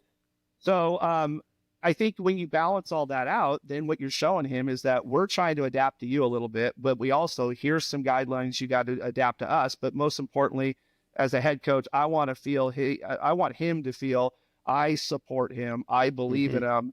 And once we're done with training, it's time to play. We want to fly. And then as long as we can come back on Monday and say, these things were good, these things were not, it's still March. We're trying to be as good as we can in April and May. And once you establish that trust, which is what I'm talking about the most, I think that those guys, good players, exceptional players, want to be coached way more than anybody believes. Of course they do. Want to be coached. Yeah. Yep. They want to be the best, and they want to hear it, and they want to continue to grow. And there was one play that made me, like, I already knew he was great, and Sully had talked about it on the podcast. Wow, you got to watch this kid. He's 80-mile-an-hour serve, and I think it was the second game, because that's when I saw you when you came over to the side I was sitting on, and there was a ball that was passed or dug or whatever it was off the court right next to you on and he ran over, and he didn't even really run. He kind of and he back set to the four, or I don't even know what you call it, to left the pin. side. Yep. But he didn't bend his back. He didn't go back like everyone would do from there, like just hug it back. He kind of it felt like he was just walking towards you, jumped and just went from here. And he, from off the court all the way back to the pin, perfect set. Like he was standing at, like it was a perfect free ball to him right at the front. And Michelle and I were right there, and I was like, holy shit, like, wow. Like you can do so much with a guy that can do that. Right, on a play like that. Really, those are some of the things that he takes great pride in. There's people, when you watch him play, watch a couple things. Like, that's a great point. When he gets to set the ball from distance, he loves to show off the size of his first baseman's hands of chucking the ball. But the other part of it is when chaos happens on the court and there's a scramble and he ends up on, like, if he gets stuck on the left side of the court, he'll come in sometimes, just play left back and push everybody over. Maybe he could have got right back, maybe he can't. But I think sometimes he wants to prove that he can play left back, he can play middle back. He'll get stuck in the middle and stuff a ball being a middle. He loves to just play the game wherever he has to fill in, but he takes a lot of pride in the fact that he wants to he wants to play, and he loves to show you that he has put in a tremendous amount of time as a volleyball player, and he's not afraid to showcase that in any aspect of the game. Yeah, it's awesome. Cool. Hey, so I have this hat. So everybody knows, and people that are listening and can't see it, it says Long Beach Volleyball, and it has 3 stars on there. And one of the stars are filled in as a player, and the other 2, Alan Knipe has been a part of all 3 of those stars, right? 1 as a player, 2 as a coach. Totally proud of you. You also have a Golden West state championship. You also have ASICS Paul Mitchell, multiple open championships. You got to tell us which ones was the sweetest. I'm thinking it's the ASICS Paul Mitchell, at least one of them, maybe Memphis over the national championship. But people want to know these things. I know what it is, and I don't even have to say. Just I'm going to see if I'm right after he says it. It's got to be Golden we'll West. see. Come on. I'm Golden West, duh. Yeah, So, he went to Orange Go Coast, ahead, though. Coach, right here. I know, he went to Orange He Coast. was a pirate. Yeah, I don't know, man. They're all so uniquely different. You know, what I mean, like they're totally different. And to think back to the Golden West one, as special as that was, that we got to do that together, Sully, and just it was so much fun, being so all into coaching this team for $4,000 for the year, and Wait, you got 4? What? Yeah, sorry, I forgot to tell you that. Big payday. Or whatever, Drinks are on whatever now. money was, it wasn't close to the effort obviously we put in, but running that junior college program as close to a D1 as we possibly could was just a blast, and watching these guys get to a final for the first time in Golden West history and then to win it. And that was Al. I don't know if you know that, Coley. That was after Al went to Italy, right? Yeah, He went to Italy, go pro, right? And then he got hurt and came back. And Yep. yeah. Keep going now. Sorry. No, that was just a really, really special time because, to be honest, at that time, I really had no interest at all of coaching. That wasn't, and I never tried to coach. My dad coached, obviously, when I was a kid, and it was interesting. I just deviated from that. I didn't want to do it, not because my dad did or whatever. I just never thought I wanted to do that. And then to kind of get sucked into Golden West, I really, really enjoyed it. And then but the other ones, like winning at nationals is like, nowadays it's hard to explain to this generation of what going to play for a national championship at USVBA nationals, was all about. Those were some really special times because that team that we won in Memphis, it was not only special because of who we were playing with, because Coley and I had this really cool opportunity with Presh and some of the guys that we got to go when the World University Games team was really was special. The USA Volleyball put money into it, and it was special. And you had all these hyper competitive guys from every university just show up in the middle of nowhere at IPFW and generate this incredible aura of this team.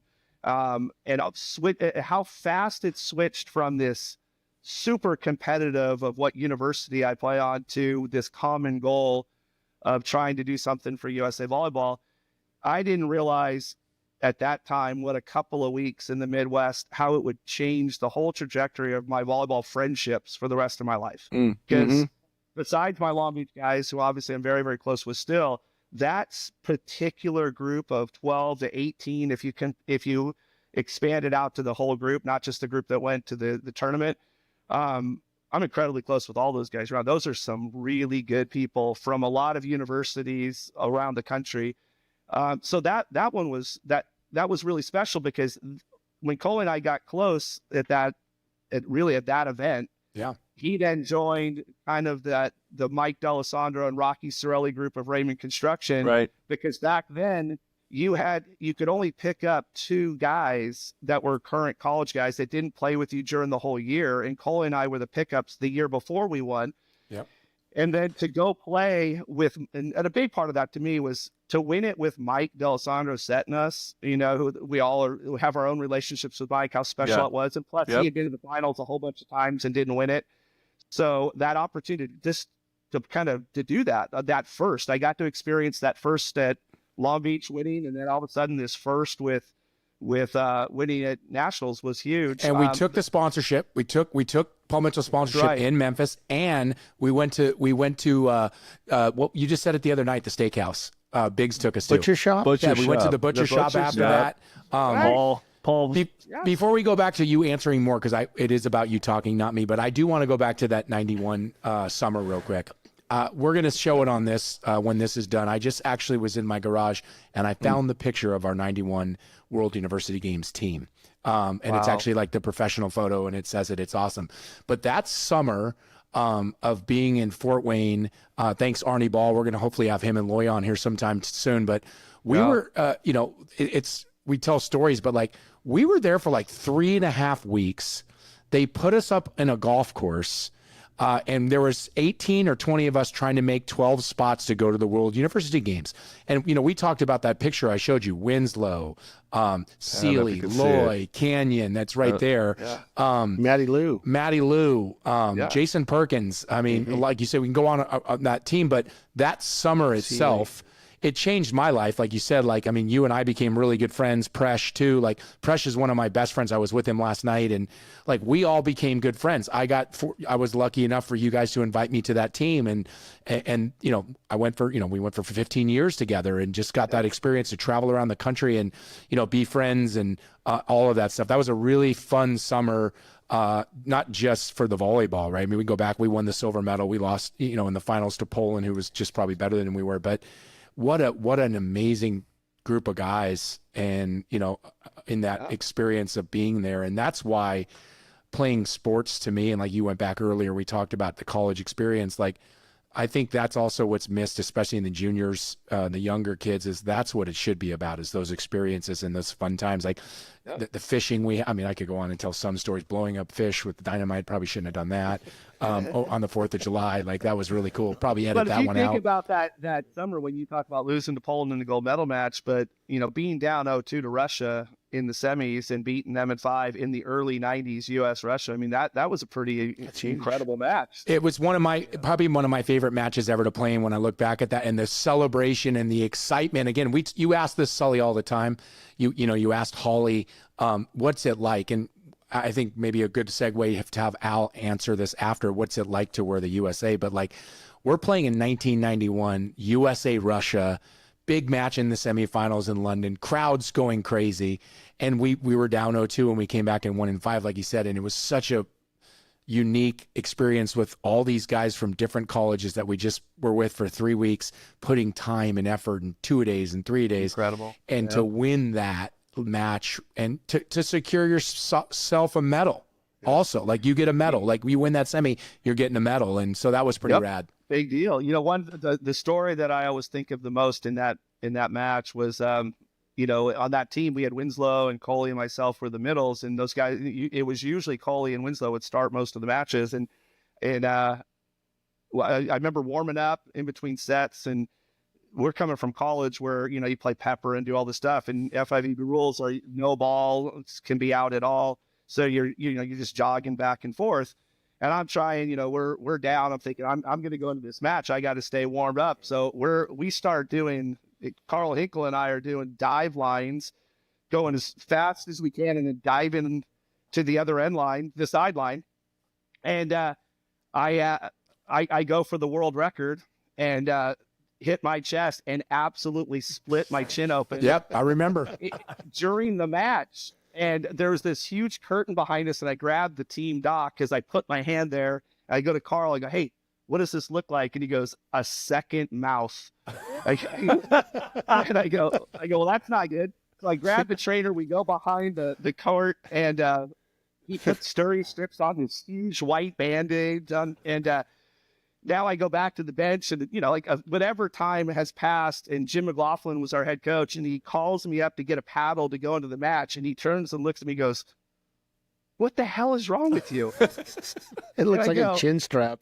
I go, "Don't worry about it. I'm totally fine. I'll explain it after." And he goes, "All right." And I'm out there with a full football chin strap on for the rest of the match. And you crushed it, and you helped us win that gold.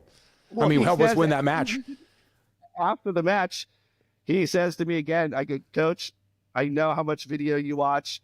You'll love how it happened." And in a video the next morning, he goes, "That happened during warm-ups?"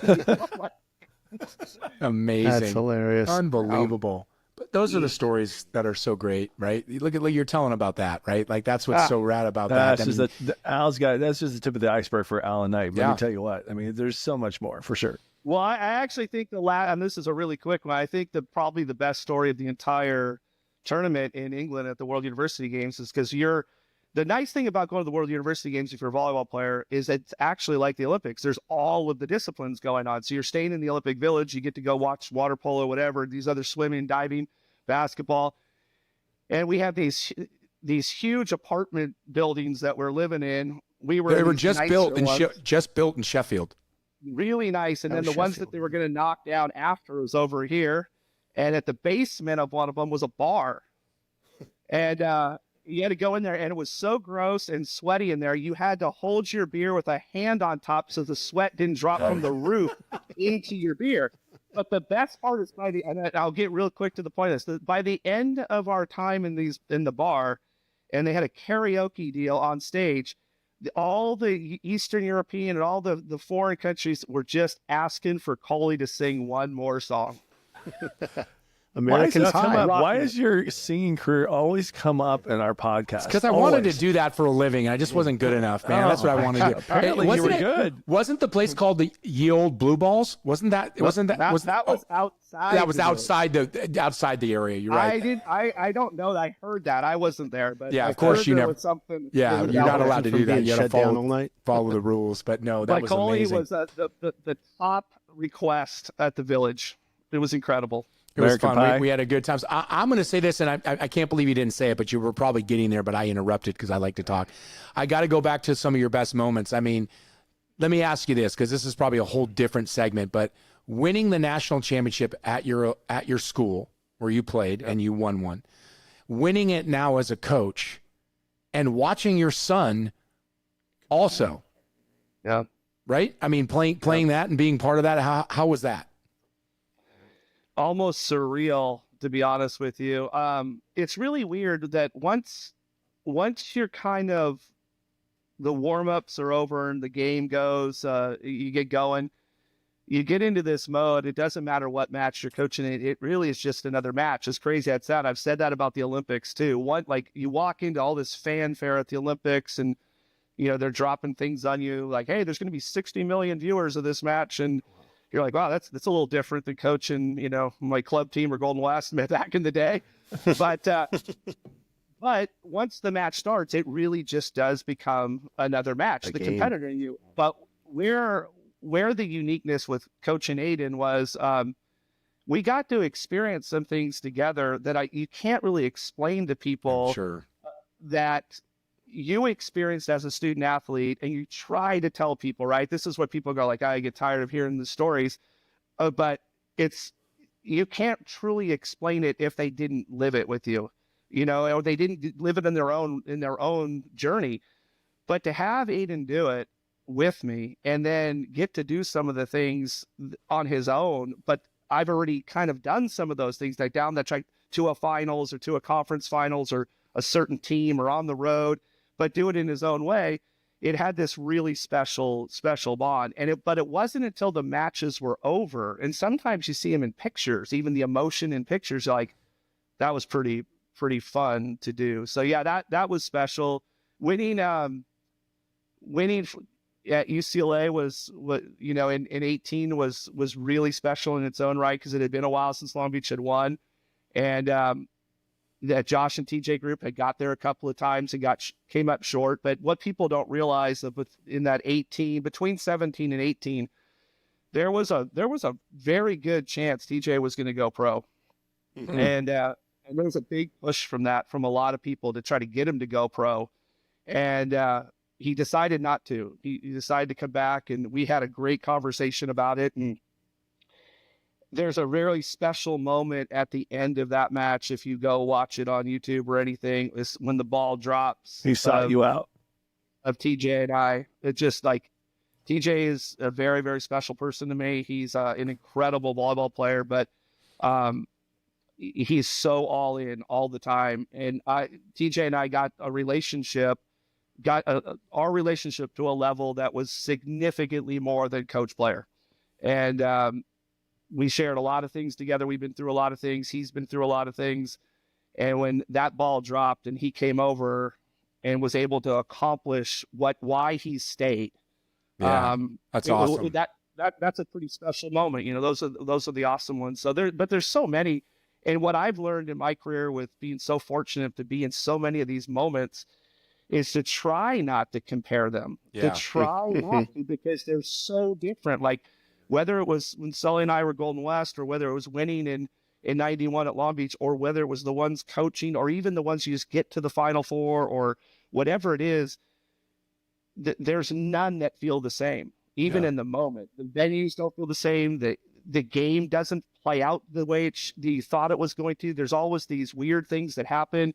And if you can really just stay present in the moment, realize, I say this to people all the time. You drive down like in Huntington Beach where I live, you're on the way, you're driving down Golden West on your way to PCH.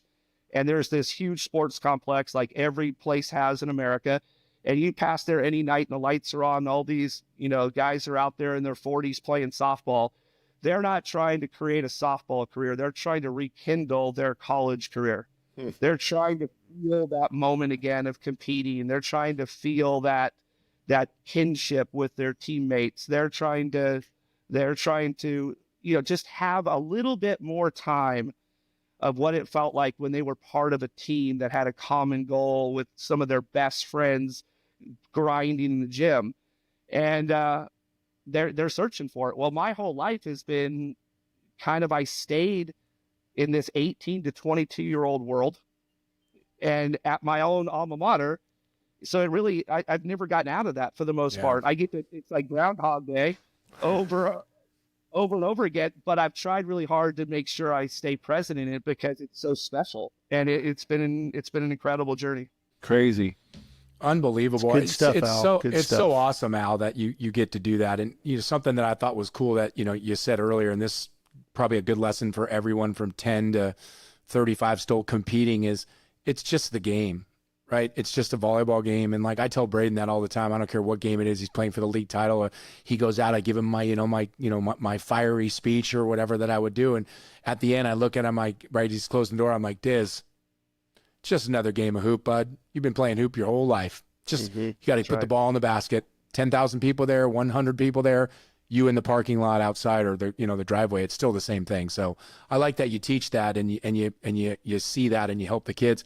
One thing I'll say, and this is a good plug for Long Beach State, and I'm in the thick of it. At least Braden picked a school, but in the regards to recruiting is, I'm not saying this out because I love you, but you care, and you heard it just right there with your story about TJ is. Go find a program. If you want to play college sports, find a program that has a coach that cares and that has your well-being and your best interest in heart. Because you're as a parent, you're given that coach. If I had a son playing volleyball and I'm sending to you, like I'm expecting you to take care of him. Yeah. I don't want to call or email that he's crashed his car for being an idiot. Like you're a pseudo father, and so it's great to see that. I've known you forever, but that you're doing that for your program, and it's not a secret, and it's probably no coincidence that you're on the top every year. Everyone wants to come to Long Beach. When you were there, nobody did, right? Like, Ray was doing his best to get guys there. That. Just like the same at Northridge. Nobody wanted to go to Long Beach. You're the premier program in this country. You prove it every year. You're there every year, and you're there because of not just the work ethic, but because you put people first. And that's what I love about you. And I can't wait for the next time. We're not getting you off here, but the next time you come on here to tell more fun stories, because we have plenty of those. Well, CK, I greatly appreciate that. It's been my life's work, and I love it, and I'm very fortunate. And it's the reason why you do it. It's the why behind why we coach. And and it's great. And I hope a lot of coaches out there, if you are listening, whether you're in volleyball or any other sport, that's why you do it. It's great that you make money. It's great that you get to travel and do all these things, but getting into coaching should be about the young man or woman or the young boy or girl that you're teaching. And it's about that, because when we get to be our age, you just said it, Bear's actually still in it too, coaching, but Sully and I aren't. It's over. It's over for us. Like I don't get to travel around with a team and right. play the cards on the things and has those stories and the fun, and like it goes so fast. And so like you got to enjoy it, and it's cool that you do that with your culture, and that's why you guys keep winning. I love it. I love it. I love it. I love it. Well, I got to tell you, so Alan Knipe can come back 10, 20 times and we still not have enough stories or have enough time to take care of those stories.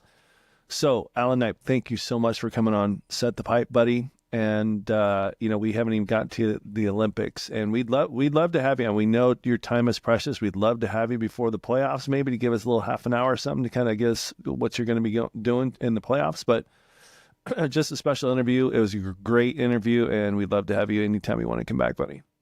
I appreciate it, Sully. And Thank you. this is a special group, and I love all you guys. Great teammates, but it's been a while since we were playing volleyball together. So even more so to what we've been talking about, it's the love and the connection and the relationships and the friendships of a lifetime. So Yeah. I wish you guys the best on this. Thank you. This is what I was talking about before. We need more of this to grow our game. So if you will have me, I'll be back anytime you want me. Thank you. Appreciate that. And that's We what we're love you, trying to man. do. That's what we're trying to do. This game is too valuable and too amazing for it not to continue to grow, and for us to start getting it out to the masses with now the content and the media that we can do it with, right? Like, it wasn't like this when we, like you said, you were picking up Volleyball Magazine. So the more we can get it out there, the better. Keep doing what you're doing. Other than playing Northridge, I want you to win it. Go win the national championship. Put another one up on the banner for us state schools. I called you guys the Princeton of the West Coast because Northridge is the Harvard of the West Coast, academically, that is. So yeah, I'm cheering for you. I'm cheering for you guys. Yeah, I go appreciate Beach, you, huh? guys. All right, everybody, Thanks, set Sully. the pipe. There, love you, buddy. Thank Love, you. love you Love guys, you, Al. all you guys. Thanks, Al.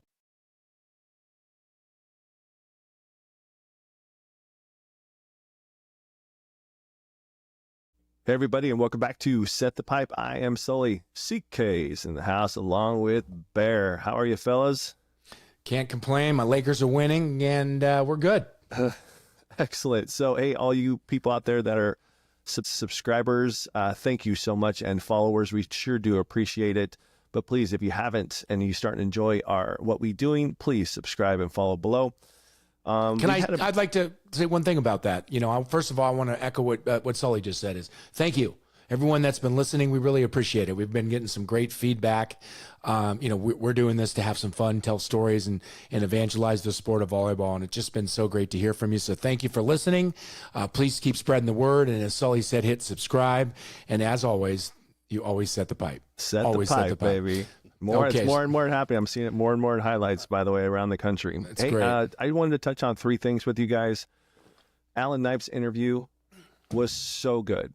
It was so good, and it was really well received. We've gotten the most comments. I've gotten tons of texts.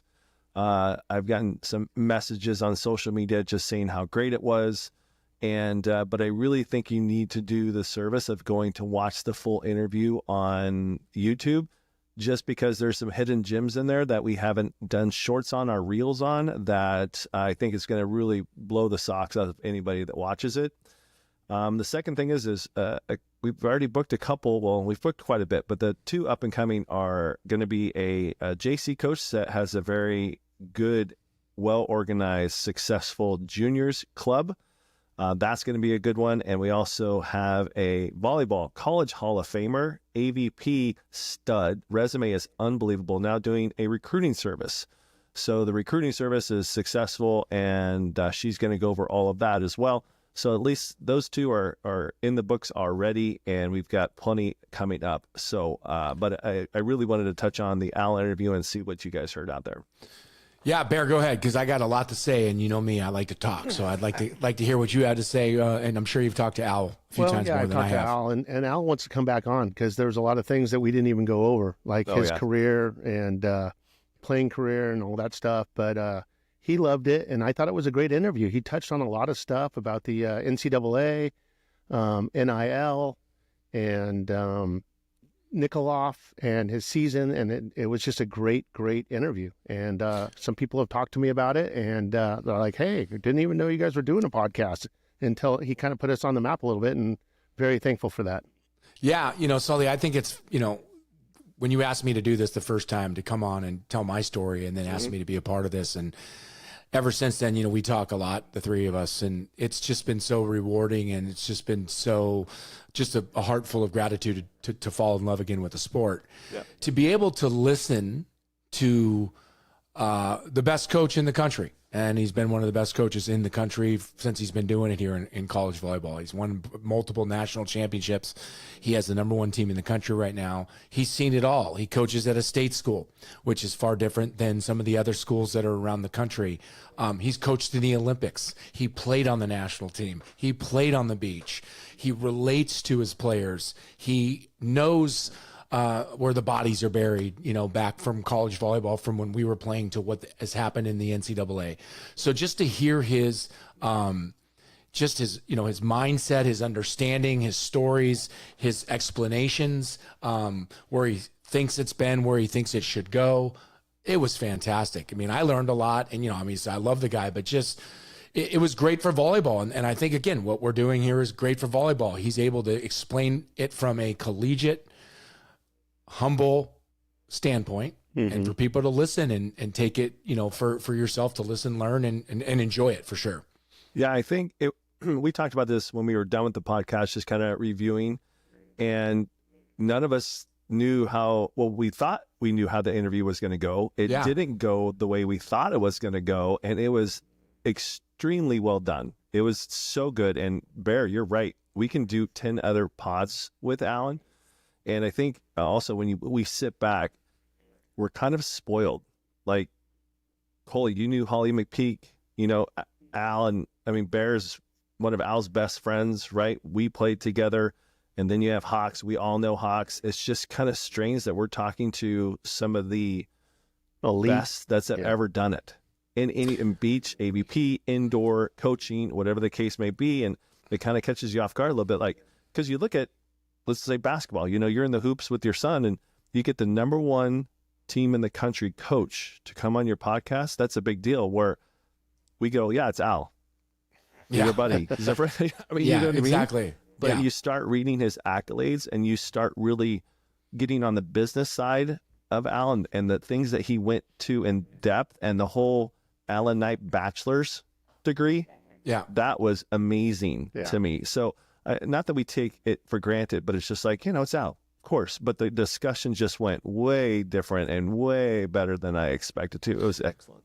Yeah, it was excellent. And that's the other thing about doing this with you guys. And we've talked so many times is the folks that we've been fortunate enough to know and that we know through, right?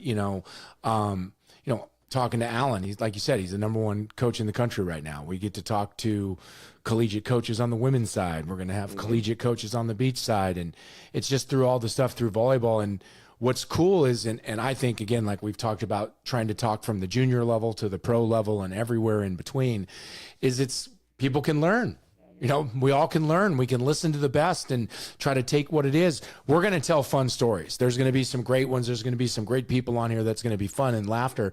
But there's also going to be some very informative stuff that can help you if you have a junior and you're trying to get recruited. Or, you're like me that played volleyball in the 90s and you don't know all the intricacies of the rules and how things are changing. I want to hear that. I want to see that when I go to a match, and you get to learn these things here. So it's been great. And he, like you said, I mean, he was a home run, and we didn't even talk remotely about Paul Mitchell. Like, we talked a little bit about it. Him and I were there for 15 years. We did it for 15 years together.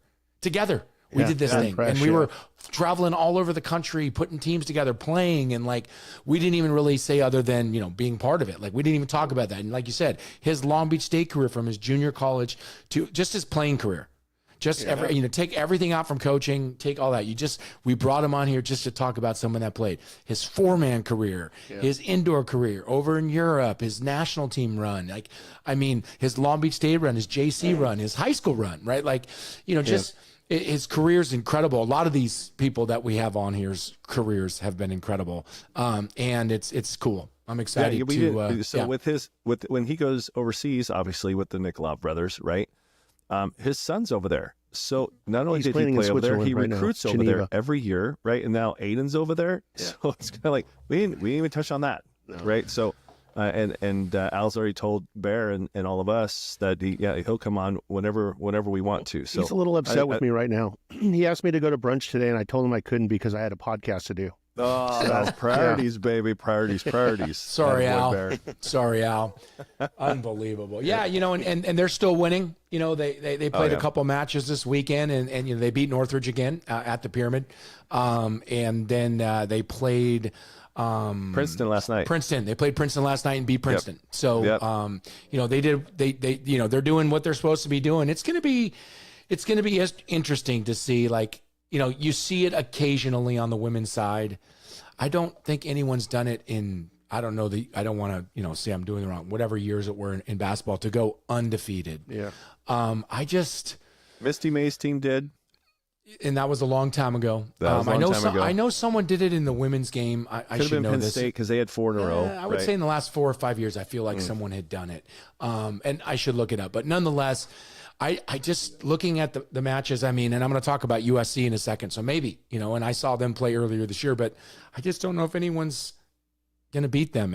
And I just feel like what makes them unique, and I've said this a lot, and I keep talking about Long Beach and obviously Nikolov, is when you see the best teams in the country in any sport, football, basketball, whatever it is, sometimes you lose your edge, even if it's for a match or two, a weekend, you get beat. Now, and everyone always says they needed to lose that one. Yeah. It's important. Kind of refocus you. Refocus you. But what about if you have that team, like you said, the Misty team, the team, I think, what about if you have those teams that actually don't need that loss to focus?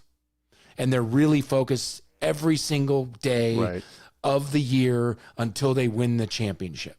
Right. I feel like that's them. And again, I'm not, no disrespect to everyone. I've got a lot of friends that are coaching and friends' sons that are playing. And I don't know, man. They just seem that focused, right? They really do. They seem like this is Nikolov's one chance to win.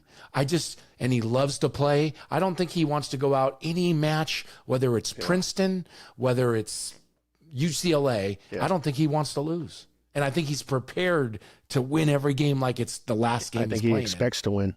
Yeah. So again, it's possible they're going to lose, but that's the way I feel about them, right? I really see that every time I watch them play. So that was a good segue. Top 5 upset. You have USC going to Hawaii, upsets them in 4. Yes. And you've dropped a name on a couple podcasts ago, Coley, that was kind of perfect timing. What happened over there? Yeah, the number 5 USC men's volleyball team took down number 3 Hawaii to win the Outrigger Invitational. And Dylan Klein, one of my, I told you before, best friend Jimmy Klein, his son, is a sophomore, led the Trojans with 21 kills. He hit 588. Lit it up. Lit it up. Right now they're 16-2 and they're 4-0 in the MPSF. Jeff Nygaard has that team playing at a high level. I saw him earlier in the year playing at number 2 UCI, and it was like 26-24 in the 5th. Could have went either way. They were fantastic, and it sounds like they're just getting better. So, those are one of the kind of team. Those are possibly the kind of team like USC who is already good and keeps getting better. Could they slip by and get one out of Long Beach? Maybe it's just that right time. Yeah. But to see them winning, to see Nygaard having success, he's been trying to build that program, and it's just great to see. And obviously watching Dylan do this, I've seen Dylan since he's been a baby, and we used to go on trips together, and watching him flourish and, become one of the best players in the country and proving it day in and day out, right? Like he's going like Nikolov does, that's what makes the best. Not like the guy you go watching or woman you go watch, you're like, wow, she's great. And then like for the next month, you never hear of them, right? Like every single night he shows up. Every night, just like Hilliard used to do. Hilliard was never bad. When Hilliard was bad, he was still really good. Right? He was still really 31 kills. He was still really good. Right. He might not have been just elite, but his bad was still really good. And that's what I see with these kids, right? Like their bad is still really good. Like they're bringing it at an elite level. Dylan's bringing it at an elite level every night. I'd love to get Nygaard on here specifically for, and you guys can feel this, is that rivalry between UCLA and SC for all those years, and Nygaard being NCAA Player of the Year at UCLA, then takes the USC head coaching job. You kind of want to I'd love to hear, instead of, well, it was a job, it was an opportunity, that kind of politically correct comment. I'd really like to know, what in the world got your heart and soul to go, let me call myself a Trojan. You know what I mean? For sure. I would imagine that'd been really difficult to do at first. I mean, I get it, and he's doing a fantastic job. I mean, just proof from what they just did with Hawaii, but would love him to get on here. And BYU, by the way. They beat BYU earlier in the week, which is another great win. Not an easy team to beat anywhere. And so they've had a heck of a week. Yes, I will reach out to him. And Jeff, if you're listening to this, we'd love to have you on, Coach Nygaard. But I'll reach out to you and see if we can get you on just to talk little men's volleyball like Theo and Alan, and get your perspective on, kid coming from Wisconsin and starting to play at UCLA, and now you're coaching the USC Trojans, who are number 5, clearly will move up after beating BYU and number 3 Hawaii on the road. So yeah, we'll see what we can do there as well. Yeah, all good stuff. So what I do promise for Set the Pipe subscribers and followers out there is we're going to do a better job of getting you a little bit of results with the juniors going on right now with the girls juniors across the country. We're not going to spend on everything, but maybe the qualifiers to see how everybody's doing out there, because we do have some club directors that are wanting to come on here, and we are more than welcome to have them on here. So you guys are going to get some love coming from us soon. So make sure you still subscribe and stay tuned. Yeah, and on that note, to our subscribers and if you want to call them fans, if we have them, thank you for being that. If there's anything you guys want to hear, reach put out it in the comments section. Yeah, for sure. Send something on social media to DM us. This is a fun podcast that we're trying to do to tell, like I said, stories and numerous things we're doing. And over the weekend, Michelle and I had some friends in town and go out to dinner and sitting around telling stories, and it was funny because some of the stories, again, can't really tell on here, but a lot of them you can, but it just, you just sit back and you start to think about all the stuff you're doing, right? Like, and we digitized, I think I might have said this, but if anyone hasn't done it, it's worth it. Bunch of different companies that do it, but we took old DVDs, old like 8mm tapes, VHS tapes, and we sent them in. We only sent half of them because it was pretty spendy. We have a lot of them. We got a bunch of them back, and we start watching all these things from Michelle playing in Europe, which will, when we bring her on, we'll show her exciting out.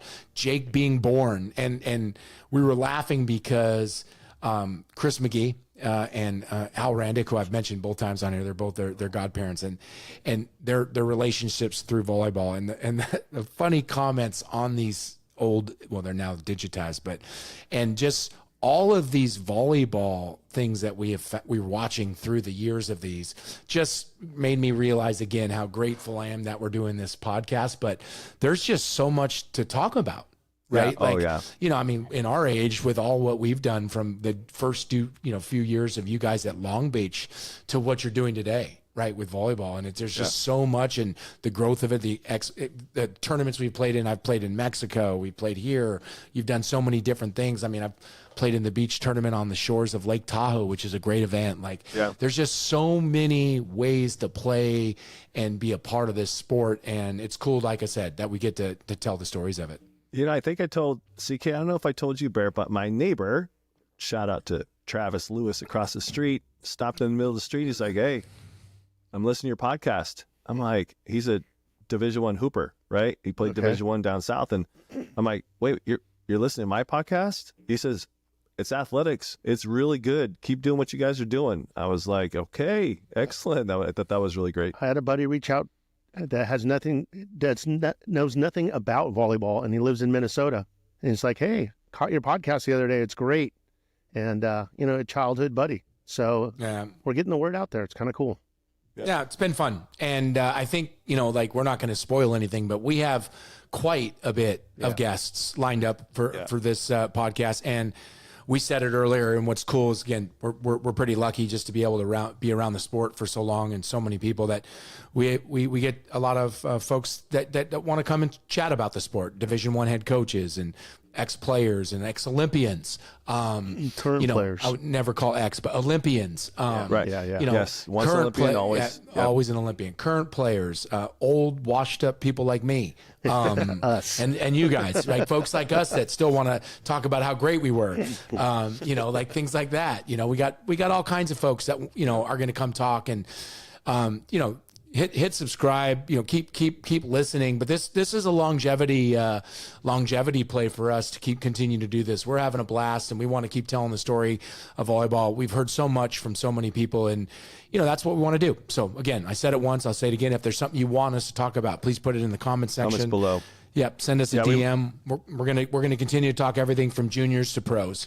Yep, we missed Dave DeTinley today. He was out doing the club thing with his son. So, but he continues to give us the updates on East Coast and D3 specifically. So, missed him today. But it's touch and go with him, which what he signed up for us. So we're gracious for that, which is which is awesome. So Yeah, and the other thing that's going on, there's juniors, there's out here, at least in Southern California, there's high school girls beach volleyball. Yeah. There's college beach volleyball. USC swept Georgia State today. They were on the East Coast playing. LMU, it was raining here in Southern California this weekend. They took down the number 11 and 12 teams on a rainy first day in a big tournament. So, there's a lot of things going on in volleyball, and we're trying to just keep up and let you know what's happening with it, which is great. And if you're around, like we've said this before, no matter where you are, there's a lot of Division III men's volleyball, which we've focused on and told you. There's Division II volleyball, NAIA. There's a lot of beach volleyball. Like if you're in Boise, for an example, when Sully used to live there and coach there, and we've had Jaden on to talk about that. There wasn't much going on there. Yeah. Boise State has a women's beach volleyball team. My son's Braden's teammate's sister is an athlete there. I'd like to get her on. So you can go watch volleyball in Boise. You can go watch volleyball in Illinois. You can go watch volleyball in Maine. That you can watch D3 indoor. You can watch beach. You can watch club. There's a lot of volleyball to be watched.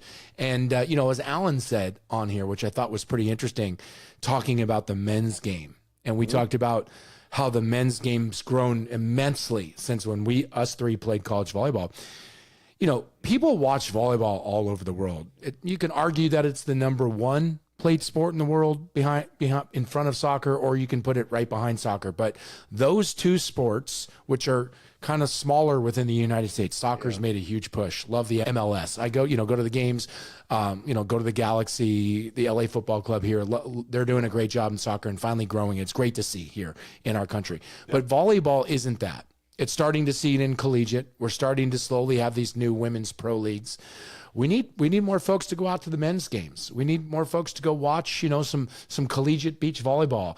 And if you love the game of volleyball, or you're starting to get into it, there's nothing better than seeing it live. Nothing better. No, nothing. It's the real deal. It's fascinating for sure. Hey, Bear, what's going on with the JC world over there in California for the men's game right now? Well, we're mid-season right now. And there's some who's good running teams. The table? Is there any teams running the table right now? Yeah.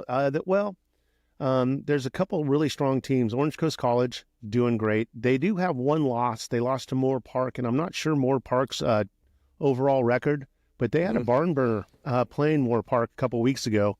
Okay. They lost in the fifth to Moore Park, and the score was like 34-32, maybe 36-34, which is unbelievable in the fifth set because you only go to 15, right? Right. So, and we played it this week. What's that?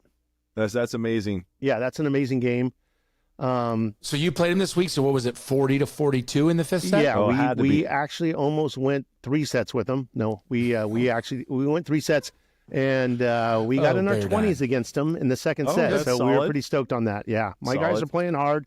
We're not quite as successful as we want to be right now, but I have a young squad, on them. And they try hard. And what's that, Coley?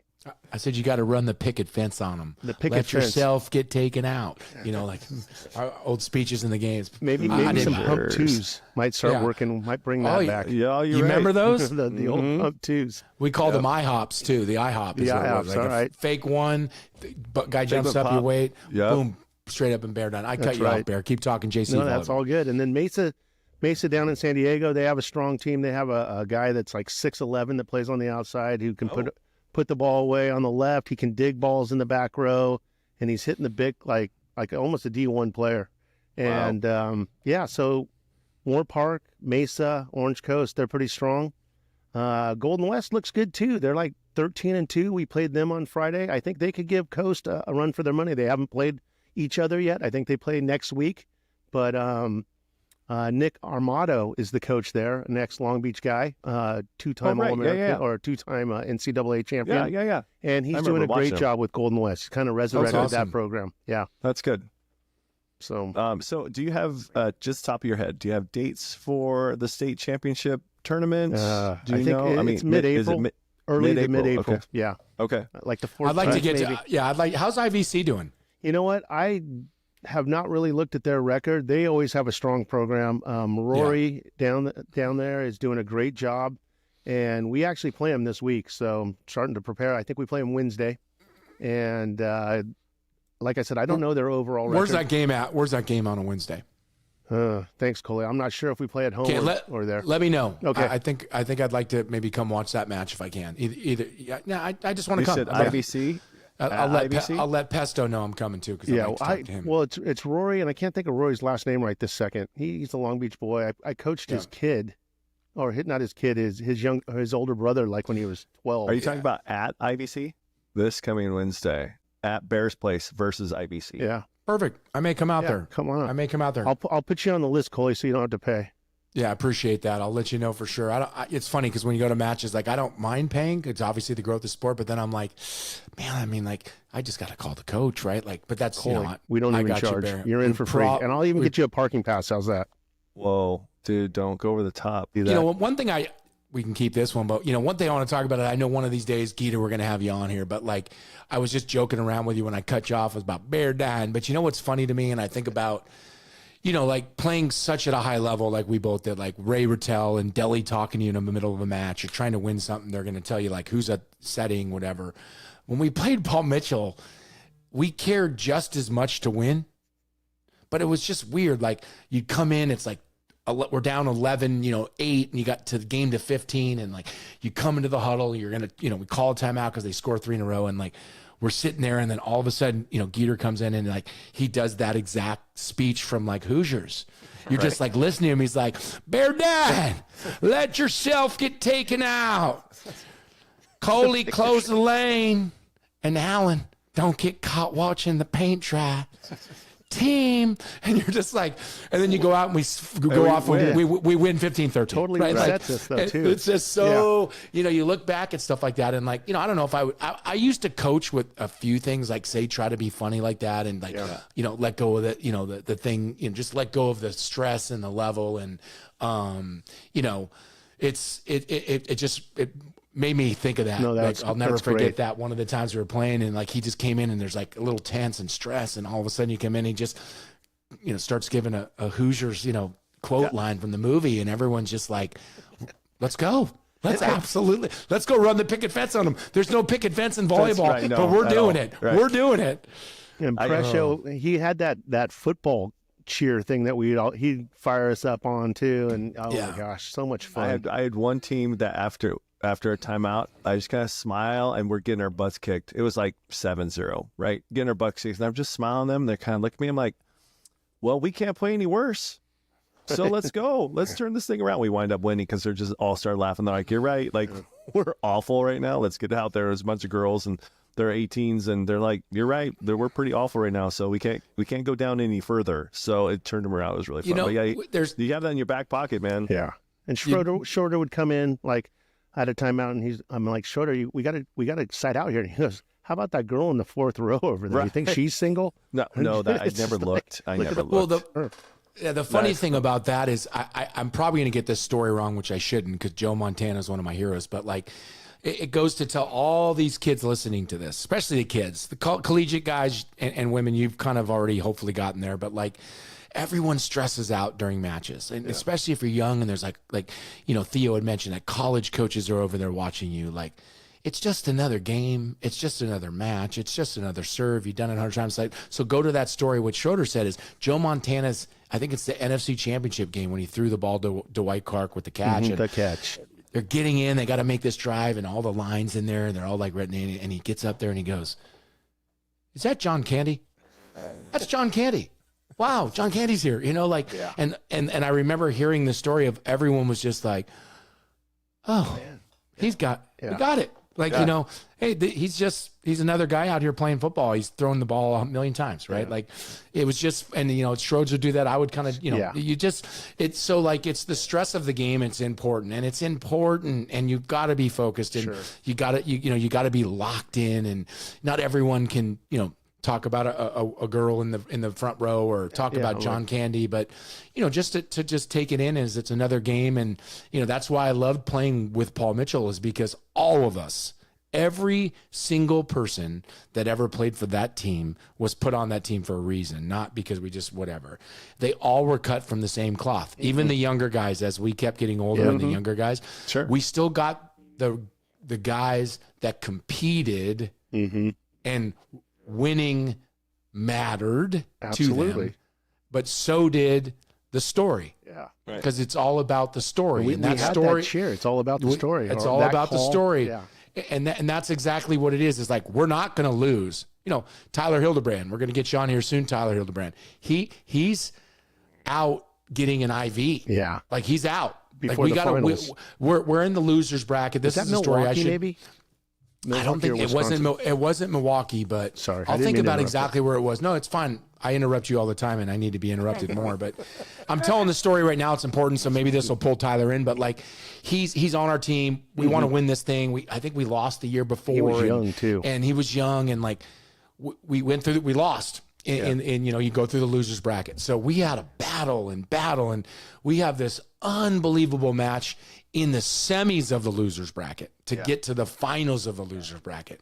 And Tyler's amazing, and he's not feeling well, and he's he's spent, and we win. Yeah. And so now we got to play in the finals losers bracket, and he kind of can go, but kind of can't go. So he plays a little bit of it, and then he's out. Yeah. So we think he's done, like, for the day, and like we have to go. So next man up, we win. Was it We find I think it was Tremblay, wasn't it? Wasn't it Ty Tremblay? possibly? And that was the beer and the brat day, wasn't it? Yeah, it was. And Knifer rolled his ankle early that day, and he He did. played on a blown out ankle all day long. All day And long. that's you know, that's where we come down to. It's just, you know, again, go back to the story, but beer and a brat. It just, we got to figure it out. So Hildebrand's over there getting an IV. And this is nationals, right? Playing this, and he just found a way. He comes back, plays in the finals, and we win the double final and win the gold medal. I remember And seeing him get that IV. Okay, he's under a blanket, just shivering. yeah. And they're rehydrating him because he's dehydrated. And he comes back like a man, and we win the whole thing. It was unbelievable. And that whole beer and the brat thing, we had no time to get food in between our games because we were coming through the losers bracket, like Coley said. Right. And so all we had time to do was run over to the concession stand and get a beer and a brat between every match, and that was our deal.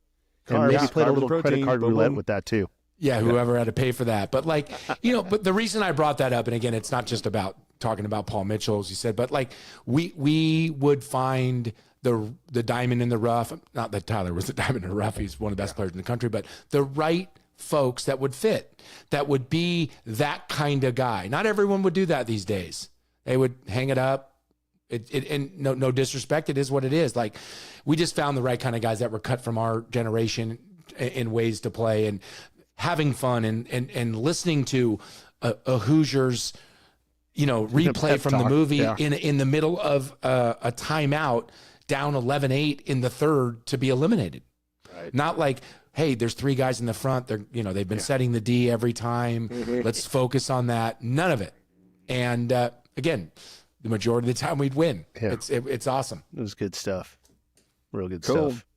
Hey, boys, this might be one of our shortest one. We're about a half an hour in, but I will say this, just for a test. If you have stayed on to watch Set the Pipe, do us a favor and comment below of your favorite match either you played, match that you watched, and who knows, maybe we can find some nuggets within those comments and talk about them. So, gentlemen, do you have anything else for us on today's Set the Pipe? Nope. Again, one more time, I'd like to say thank you to everyone for listening. Gratitude, big time. Please hit subscribe, and let's keep growing the game of volleyball. Excellent. Peace out, guys. Set the pipe, everyone.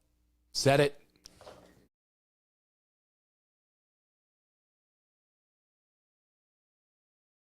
Hey, everybody, and welcome back to Set the Pipe. I'm Sully. That is CK and Bear. And today we are joined by Diane Denikashay. Welcome, Diane, to Set the Pipe podcast.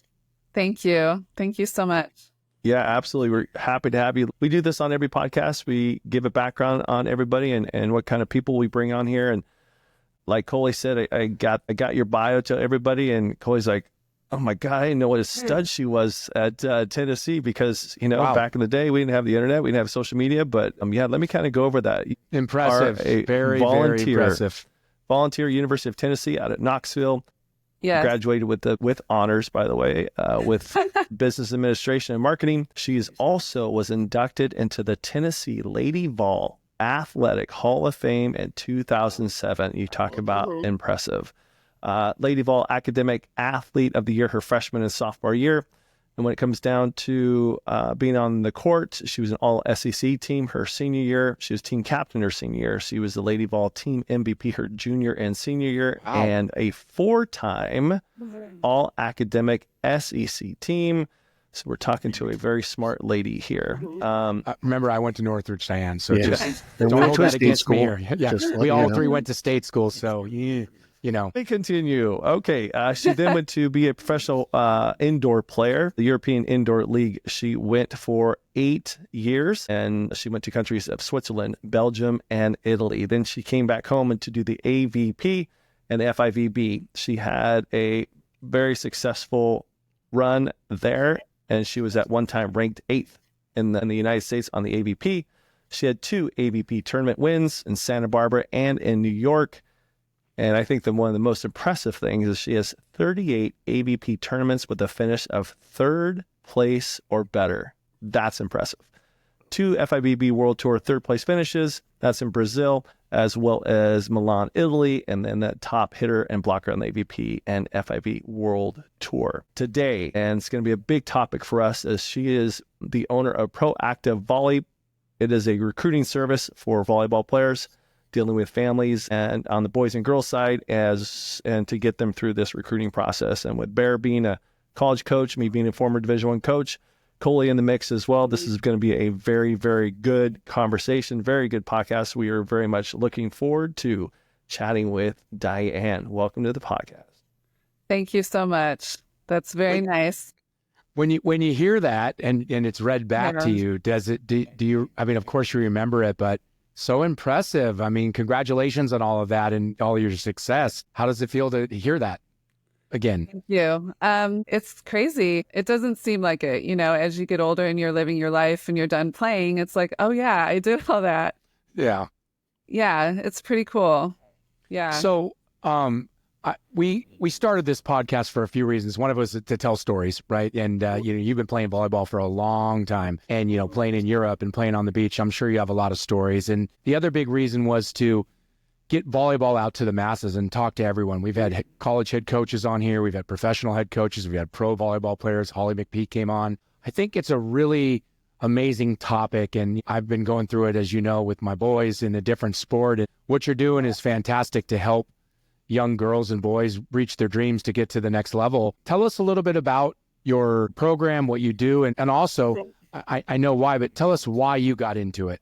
Yeah. I have 2 daughters that play volleyball. They've played their whole lives. They were 5 years old, hitting the little, do you remember the blow up things that we got at the AVP tournament? Yeah, for sure. Yeah.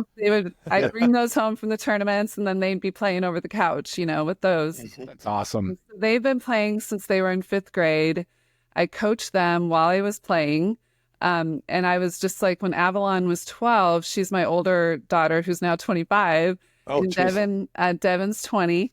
And Avalon was in 5th grade, and I started coaching her at Coast, and everybody was like, oh, is she going to be on the 12-1s and go to, nationals and all that stuff? I'm like, I am traveling all over the place. If she's going to be good when she's 16, that's fine, but she is not traveling when she's 11. I was just like, crazy, how crazy the travel and is even at that age, now it's like 10s and 11s. But yeah, so I just started out with my daughters. They really loved playing. They just kept growing and growing. And I'm 6'4", they're 6'2", Devin's 6'3". So it's just something, they've just loved volleyball their whole life. And that really got me into the recruiting thing, because once Avalon hit as her freshman year, she graduated in 2018 before the June 15th rule came into effect in 2019. So as a freshman, like it's funny, her 15-1s coach was Kevin Marine Campbell, who's now the head coach at Dartmouth. Okay. You guys know her? Yeah. So Kevin, she was an assistant under Dietra at San Diego State. So she was coaching at So she was Avalon's 15-1s head coach, and they were practicing for 3 hours. She would come home from practice and be like, I just did 200 sit-ups and 200 push-ups, exhausted. But Kevin made her better because she was a setter, and people kept saying, is she still setting? Is she still setting? Because she was 5'11", 6 feet. Taller than everybody, yeah. Where our build is long and lanky, and she was deep dishing out, trying to get that 4 outside. And Kevin helped her so much in setting. And then she was like, okay, you guys need to start thinking about recruiting. And I was like, oh my God, And then I talked to some other parents that were older than us, and they were like, yeah, you need to start thinking about that. And so I just got her to start emailing coaches and write down a list on a piece of paper, and she just started emailing and then getting a little bit stressed about that, but then like taking visits. Like she visited Pepperdine her freshman year, and they were like, what grade are you in? Yeah. What do you want to study? I don't know, I'm a freshman. Yeah. Yeah. So she ended up being verbally committed to Cal Poly her sophomore year, like right before nationals. And she had taken 8 visits. I mean, it was, now obviously you can't do that. Yeah. It's now. But her teammates and the parents that I was friends with, all of them, they were like, Diane, how did you do that? What did you do? And I'm like, oh, let's just go to lunch and we'll talk about it. And they're like, oh, we want to pay you. We want you to help us. And I was like, really? It's So- a need. Boom. That's how it started, right? Yeah, it's a need for sure. So she was a sophomore, 16. She turned 16 in April. She was committed in June That's before nationals. crazy. So Wow. I know, and I totally understand the June 15th rule now, because we're really fortunate that she picked a great program. She picked Cal Poly SLO is awesome, great school, but a lot of kids that age decommitted and changed their minds, or just developed like the coaches thought they would and all that. So then I just started doing that. I was working for a company, but I started doing that on the side, and then eventually just started doing this full time. Plus I coach clubs still, because I've always loved doing that. So what does it take for like the process? Well, like if somebody comes to you and asks you, hey, I want to go to X school, like UCLA or something, how do you make that happen? oh wow. Well, I To put don't you on the spot right away. Yeah. I'm assuming they have to be good enough first. That's probably the first question. so, but- What's the First process? Yeah, you guys, especially being former coaches, you would understand that my whole philosophy is your target list has to match your level, or you're just not going to get a response. The more that we can figure out the conferences is what I go by. So every college coach wants to win their conference. They want to keep their job. So they're going to look at you and they're going to go, can she help me win my conference?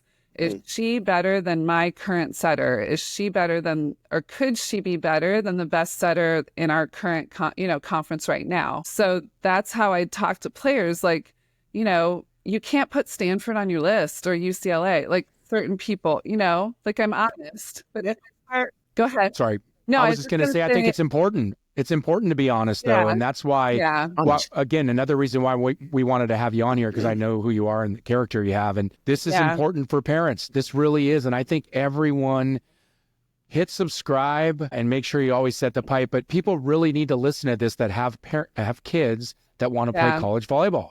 So I think it's really important that you're honest with them, because that's the first thing that needs to happen.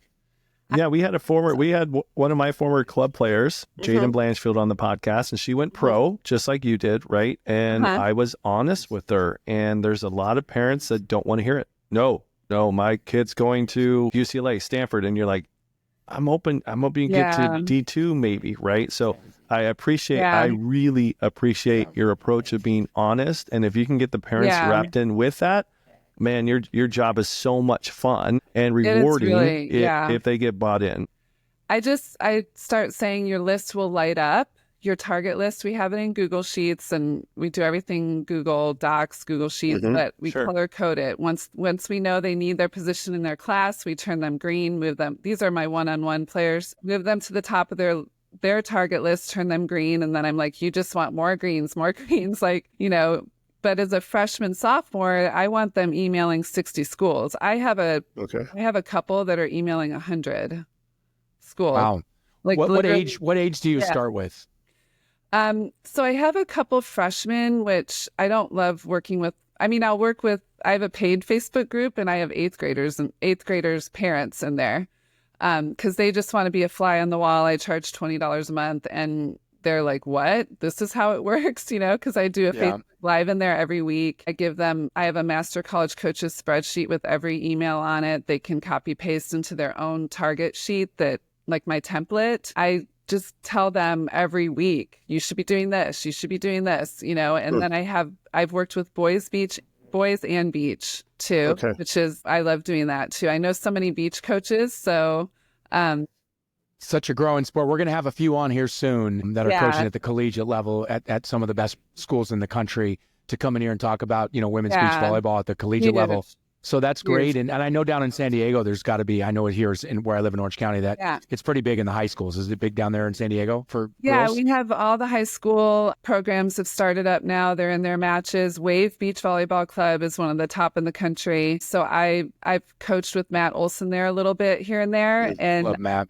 I do lessons there too, because I coach at Wave Indoor Club.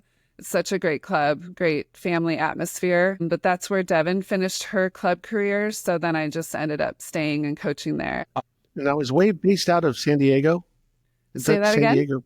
Is Wave based out of San Diego area or? Yeah. Yeah. San Diego. Yeah. Okay. I was going to say, before I dive into the portal and talk about recruiting, what do you, in regards to coaching and being still a part of it, how different do you see the game today than it was when your daughter played in 2018? Obviously, when we played. I'm curious from your Yeah. perspective of being a pro volleyball player, a legend, to seeing what the game's like and coaching it today as well. Yeah, it's faster, just Yeah. faster. Yeah. I mean, even Avalon, like I'll be like, when she's visiting me or we're together, I'll be like, watch this girl. And just started working with her, watch her video, tell me what you think. And she's like, I can't believe how slow club volleyball is, like just the speed of the game. Yeah, of Yeah, course. for But sure. I tell, and you guys as coaches would agree, I want them, because I know college coaches want to see video with the fastest game possible. Like if you're a libero, we don't want to see you passing free balls on video. Like as long as you can do like one, okay, she can pass Yeah. the free ball. Right. But like, digging the top teams, we don't care what the score is. We don't care what your stats are. We don't care anything. Just like show us you digging really hard Can you hitter, play? Yeah, passing. What does your platform look like at all these different angles, not just a serve to your midline every time? And parents hear me talk about all this and they have no idea that like college coaches need to see you shuffling and passing, getting a short ball, getting a deep ball, like all different types of passes and digs, and then hitting, hit line, hit angle, tool the block. Like I'll watch a video and I'll be like, she likes to hit angle, Right. Yeah. Right. How does she transition? Right. Yeah, transitioning. Show like you serve. You came in, you play, don't walk to base. I'm like, I'll tell girls tonight at practice, cover your hitter, or tonight at practice, run to base. Like 2 things you can fix that I just saw on your video, An awesome reason why we brought you on here, Diane, is you're talking about stuff that's so important and so many people just don't know. And it sounds so basic for people, like we've played it, we've Like coached us. it, like, you just don't want, like you said, see someone do that. And for you to just be able to help kids and help parents navigate through this process is awesome. And that you're able, obviously, to run a business about it makes it even better, great for you to do that. But this is needed, and it's been needed for a long, long time. And I'm glad you're doing it. And I'm glad that you're there to help, because parents really need to navigate. I mean, I talk to so many basketball dads that still don't get it. And it's amazing to me, like with what you see. So that's great. Yeah. Thank you. Yeah. I think your edge is that you're actually still coaching in club.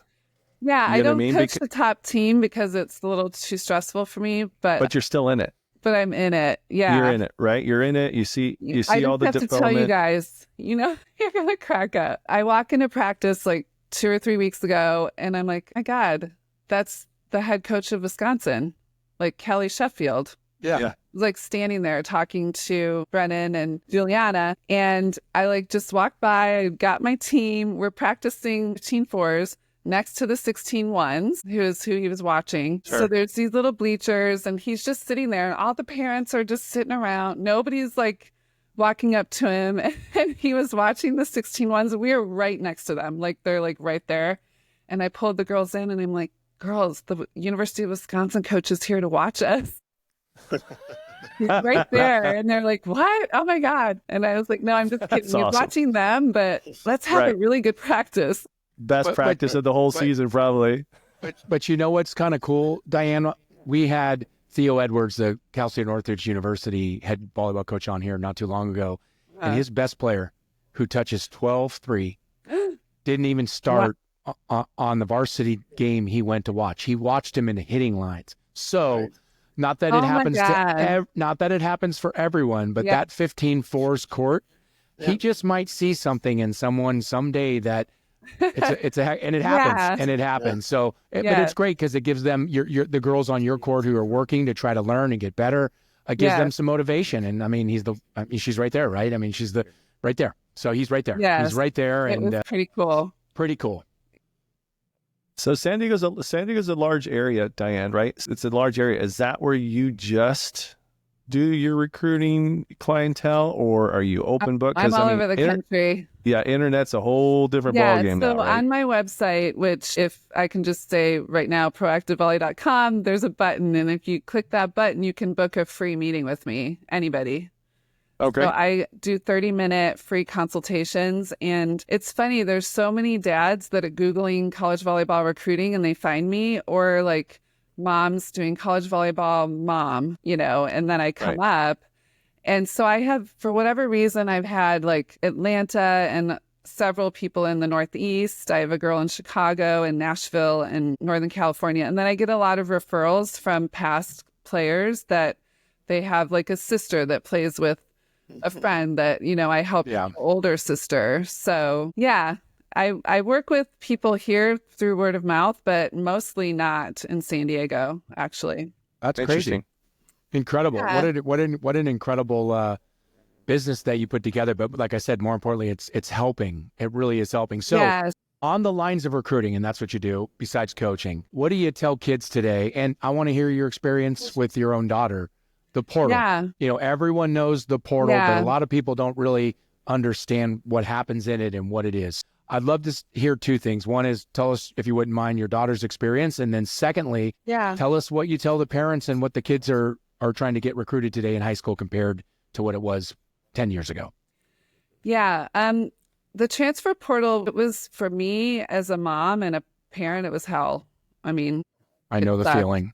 Yeah. And it was really hard for her too. So, I mean, and I've had some parents and players that I'm working with that say, well, if it doesn't work out, she can just transfer. And I'm like, no. No, you go and you verbally commit to somewhere that you want to be there for 4 years, that you love the location. You need to feel good about the financial situation. If it's not a full scholarship, they have your major, and then you like the team culture and you like the coaches. You're not going to go somewhere that you don't really like because you can transfer, Yeah.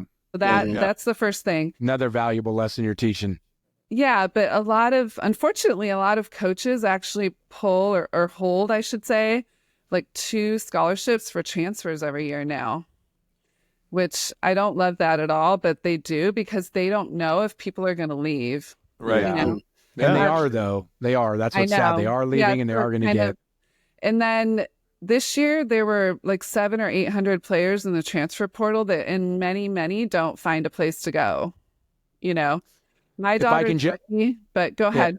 I was going to say, if I can say this, statistically, I know this. In the last 3 years, thousands of kids have went into the NCAA basketball transfer portal. Yes. And over 50% have nowhere to go. Oh, think really? about that. Yeah. So if there's 2,000 kids in there, 1,000 aren't playing. And again, there's all kinds of different transfers from JC to whatever it may be, but that's just the facts. That's the facts of the percentage. And so it's not as glorious as people think. And again, my son was in it and he needed to be in it, and it's good for a lot of people, and kids do have the right to have a choice. However, it's crazy in there, and you better have a plan before you go in. I'll say that. Yeah. I mean, and a lot of times you don't know, you don't know that there's going to be a coaching change and the new coach isn't crazy about you because they didn't recruit you, so there's things like that. There's things like, oh, I didn't really know the team culture was going to be like this, or I didn't know that I was never going to see the court, and so those after things 2 years you can't control. Yeah. After 2 years. But I like the portal because it's there to help players that need it, and I love that part of it. But then you're literally starting the recruiting process over again. Mm-hmm. And my daughter, it was a 6-day process. She talked to 10 or 12 coaches, in like 3 days. We had one visit, another visit canceled last minute, and she knew where she was going in 6 days, Yeah. So when you say Lucky. talk to like the coaches, is that email or do you get them on the phone? How do you communicate with the coaches, or how do they communicate with the coaches? Well, I mean, there's a situation where people say, which I didn't do this and I never advise to do it because you're not supposed to. It's like against the rules. But people say that people talk, right? Prior to the December 8th, this year it was December 8th, portal opened for volleyball. So some people already had talked to people, Oh, for sure they do. My I mean, daughter- in basketball they do. I can tell you that. Yeah, So sure my they do. daughter had not. So she had an email ready, of course, thanks to me. Plus, I actually got hired by a couple other players that just knew that I could help them, even though I don't advertise that I do this. So then I had 3 people, including my daughter.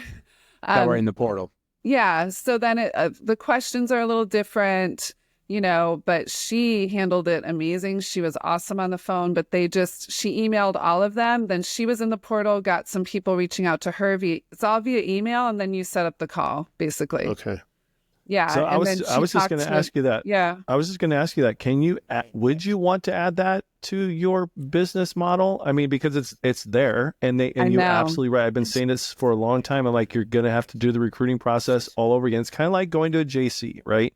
You go through your high school, you go through recruiting, and then you go to JC. I'm like, okay, understand. You're going to be your second year. You're going to be competing against juniors in high school, right? Yeah. Seniors in high school for that scholarship. So, is that something that you're interested in adding to your business model, or is it just like not quite yet?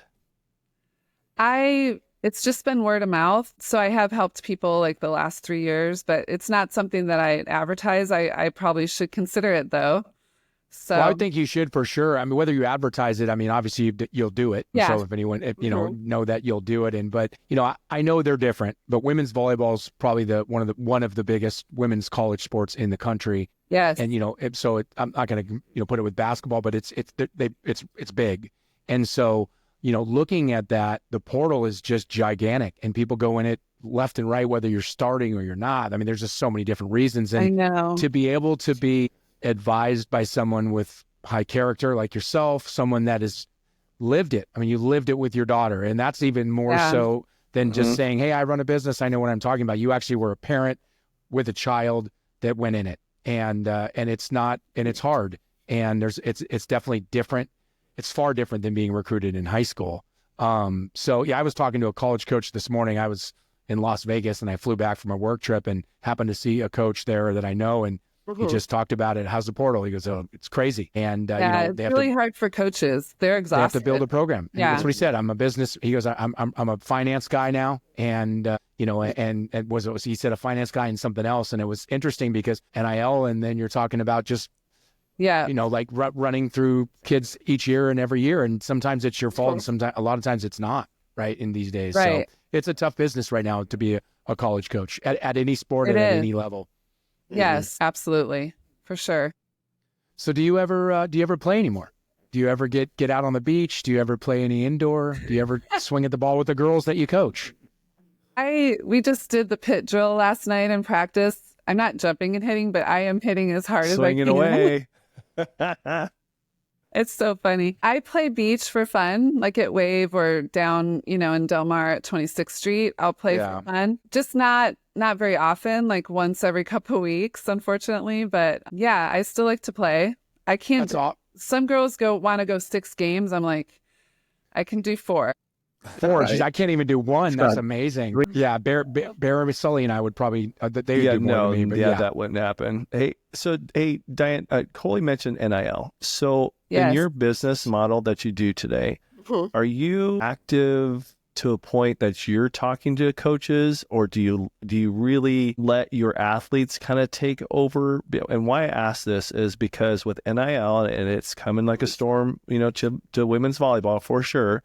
Are you part of that process? Do you kind of say, hey, I've done my job to get you connected, or like where do you do your handoff? And you know what I mean? What do you do for your business? So for my business model, I can't act as an agent. I have to be careful with that. Okay. So I definitely know a lot of coaches. So if I've worked with a player for a while, I will say to a coach, you should take a look at this player, or are you recruiting a 2026 middle, like figuring out if they're even recruiting, what position and what class, and they'll just rattle off what they're doing, what they know at that time. But yeah, I help players navigate the process and the parents. And I meet with them on Zoom twice a month. I do my Facebook Lives in my paid group. But I just help them figure out, like, what do you need to do first? You need to email all the coaches, introduce yourself. Why do you want to go to that school? Tell them how interested you are in that school and why, because then you're helping them do their job. When they walk around the convention center, they're going to be like, she actually wants to go to my school. Like, I need to watch her, after they've watched the highlight videos. So I wrote an article on my blog, which The Art of Coaching published also, how to get college coaches to your court. How to make a highlight video to get them to your court. So that's done really well. It's helped a lot of people, but it's just getting the coaches to, first, do they need your position in your class, which no one thinks about, if these schools don't need a setter. Really? If they don't, they take a setter every other year. So if you have 20 schools, you could only have 10 schools on your list that need your position. So that's like the first thing, is figuring that out, then getting them to watch you play, right? So you have to have highlight video, and then figuring out how are you going to get on the phone with them as soon as possible after June 15th if it's D1. Of their sophomore year. Yeah. That's... But they did change the rule. D2 doesn't have to follow that rule anymore. Can recruit you in as a freshman? Yeah, and talk to you on the phone. Yeah, so it was like that when Jake was, he was in 2019, when he was back as a freshman too. You could talk to coaches, go to schools as freshmen and all that stuff. Yeah. And AI is the same way. Yeah. Well, I have like sophomores that I'm working with that are talking to D3 coaches. And I just had a girl that was in my Facebook group for a year and a half, and she just committed to a D3. Awesome. Pretty unheard of in March of your junior year. Right. Yeah. That's early. So, real early. But she was on the phone as a sophomore. So I tell people, you are going to have this figured out. And then all of your friends who don't play volleyball in their senior year, they're going to be freaking out, applying to 15, 20 schools. So it's like, you have to do all that now, and the earlier they start as a freshman, the better. I think 8th grade is too young. Don't you guys? I think it's way too young. There's very few people that you can watch as an 8th grader that you just know that they're going to be super special. Right. But even them at 8th grade, whether they're 13, 14 or whatever, to think that you're going to know where you want to go, they don't even know who you are yet. You're still young. Yeah. Just, you said, you talked about that earlier about you personally as a parent of, you played professional volleyball, you played college, you're in the Hall of Fame, and you had daughters that were playing and you didn't let them play until a certain age. I think that's kind of brilliant as well. And learn the game, learn the fundamentals. Right. I see people doing that around here, like these little kids that are in 3rd grade traveling all over the country to play basketball. And you're like, what are you, why? I mean, it's great if you can, but why? Yeah, they're going to get burned out. Yeah, just learn how to play the game and continue to get better. When you get older, when you get into that 8th grade or what night you're about to there, absolutely. And that's when it's fun to travel, right? And you're older, you're starting to be a little bit more mature, but I just don't think it needs to happen at that young. But it's the business. It's the growth of the sport. Everything from volleyball to field hockey. Young girls and boys are playing way younger at a higher level and way more, strict to one sport. And so it's definitely raised the level of the sports, but it's been tougher on parents and kids not being able to enjoy their childhood in some ways. But, I know. Yeah, we waited for both my daughters. All right, 3 daughters, but 2 of them. We waited for club volleyball, right? And both of them wound up being Division I athletes. Tegan, and it's interesting you brought this up because I think it was so key. My daughter Tegan, kind of introvert-ish, right? But knowing like Rob Patrick, I know he wasn't your coach, but University of Tennessee, good friend of mine. Yeah. So he was there's there just when I got inducted. Yeah, we're very connected within the volleyball world. And the one thing that they told her, like, listen, you're undersized for an outside. You can bang and you can touch the rim right now, but everybody's going to see on your bio you're not 6'2", right? So this is what you have to do. You have to pick up the phone and call. And it's so hard for kids nowadays. Yeah. So Tegan, my daughter, loves sushi. So I'm like, hey, here's the card. Here's the card. Call. So we'll pick up sushi. She's like, I'm not calling. I'm like, you're getting sushi. So how do you get a kid like that to pick up the phone to a stranger? And she didn't. Yes. So she missed out on the opportunity. She was a stud in track, so she went the track route. But I'm so Wow. happy you brought up about calling, because it Yeah. is lost. It's easy to text. It's easy to email. I Yeah. mean, when I was coaching in college, do you know how many people were like, you guys had a great season, would love to be a part of your program, go Vikings. And I'm like, we sucked and we're not the Vikings. Like, are you serious right now? You know, but it happens all the time. But if you call, and I think this is key, Diane, if you call, you are interested in that program. You're not mistaken who you're dialing, right? So I think Right. that's a brilliant take Yeah. on part of your it's business. I have a flow chart that I go through with people, and it's, emailing, sending your video, then after June 15th or Division 2, Division 3, you can talk your sophomore year. They don't want to talk to freshmen really. And then Not now, yeah. yeah, so the way that they set up a call, though, which people don't realize is better, my way, is just saying, I would love to get on the phone with you. I'm available next week, Mondays and Wednesdays after 5. Tuesday, I'm available between 4 and 6 or whatever. Sales and then call. the college coach can respond and be like, great, let's talk at this time, Yeah. And then she responds back saying, okay, will I be calling you or are you calling me? Like she'll clarify Because that. you had that dialogue. Now you got dialogue, right? And You then yep. I help them. I make them talk to me on the phone. Oh, good. And then I hate role playing, so I don't make them role play, but because I used to be in sales. Right.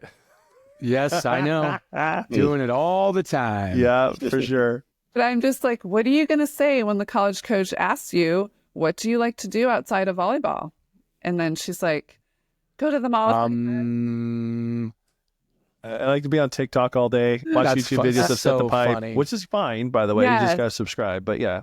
I have a player right now who I absolutely love. She lives in Kansas and she's really shy.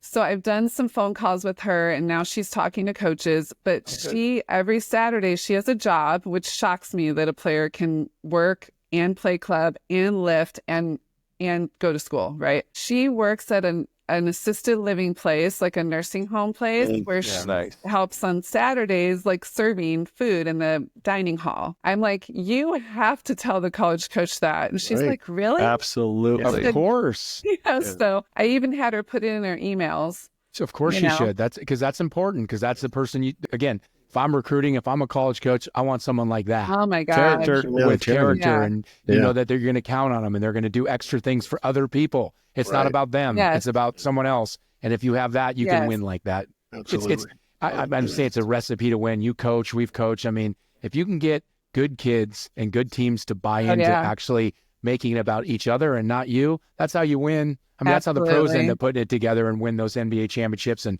everything from women's college volleyball. The Final Four was amazing this year, and when they all put it together and they play for each other, it's hard. Those teams are hard to beat. Right. Absolutely. Yeah. So we try to make this like kind of fun. We ask questions, and I'm going to ask my question first, and then I'm going to let them, because I'm actually going to make this go back for your playing days. I want you to give us in the audience one or two of your best matches or funnest matches or whatever that you remember, most memorable matches of your life, whether it was in Italy, whether it was at Tennessee, whether it's when you were playing juniors, that you would talk about or remember. Okay.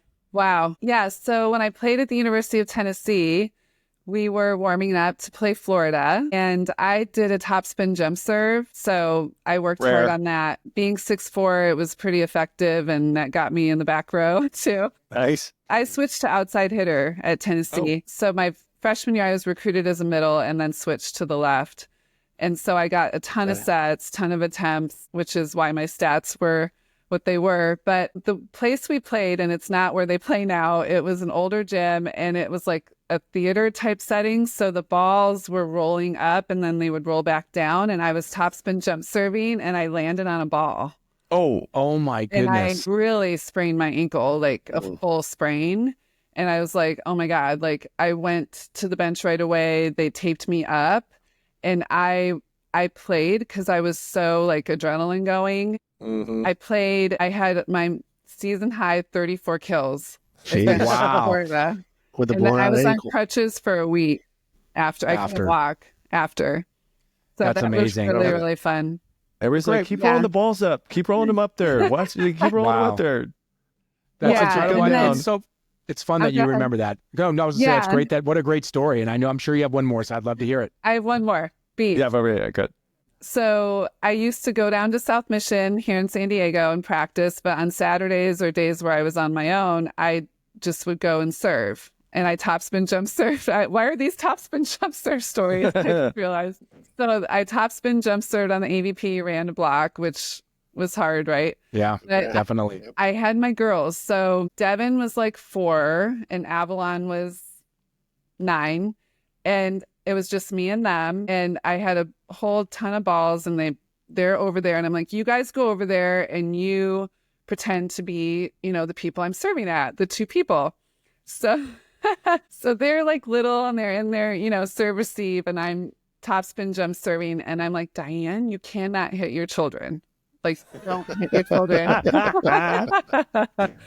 So I served a bunch of balls, then they would help me shag, then other side, same thing. Yeah. So then that weekend, this would be like the day before I left for Cincinnati, and we played in Mason, Ohio every year. And I was playing with Barb Fontana, and we're on center court, and it was to get to the semis. And we're playing Logan, Tom, and I want to say Holly. Oh, jeez. And That's a good battle. Yeah, it's quite a team. the third game, and it's match point, and I'm going back to topspin jump serve. And I go to myself, Diane, don't hit your children. And I got an ace on the sideline next to Logan to win the match. No Wow. kidding. So Wow. awesome. So I mean, awesome. those 2 are studs that you were playing Yeah. against to ace. To get I ace to know. get the win and to remember that, though. But that's what's Yeah. cool. And the other thing I think that's just listening to your story, it's fun, it's great, but like you're a mom, it's a Saturday, and you're by yourself working at your craft to be better is incredible. I worked my butt off. Us men didn't have to do Sounds that like with it. kids and stuff. Just incredible. I know you did. And that's why, when we read your accolades, your career and your stats and being in the Hall of Fame is something that, obviously, like you said, you don't think about all the time, but it's incredible. Those are But great you stories. Think about don't hitting your kids. I think that's important. Like, That's don't awesome. lose Don't that hit your whole kids. thing in the story. Like, she got back there against Logan Tom and maybe Holly McPeak to get to the finals, and she's like, don't hit my kids. Just, Yeah. I can't. Like, I can't. I can't do It's it. Blind for an freaking ace. brilliant. It's Amazing. brilliant. It's so awesome. Terrific. So, Hey, guys, so- I was Go going to ahead. just go back to the recruiting thing for one second. Are there other, I'm sure there are, but is there a lot of people doing what you're doing across the country to help kids? Is this becoming a bigger business? Because as I said a couple times, parents need help. And a lot of them don't understand. And it's the changing landscape of recruiting in just the last 5, I'd say 3, but 5 years is night and day. So I'm curious if there's other people that are doing it. Absolutely. I have a different business model, but there's the recruiting services like NCSA, Captain U, Field The big Level, ones, yeah. sports recruits. Those are different than what I do, right? And then there's people like the Red Hat lady that's real big, she really like hosting these huge events, and she's at all the qualifiers, videoing kids, and she has 100,000 plus followers. Like I'm a one-woman show, and there's other people like me for sure. So there's other women and men recruiting advisors or whatever.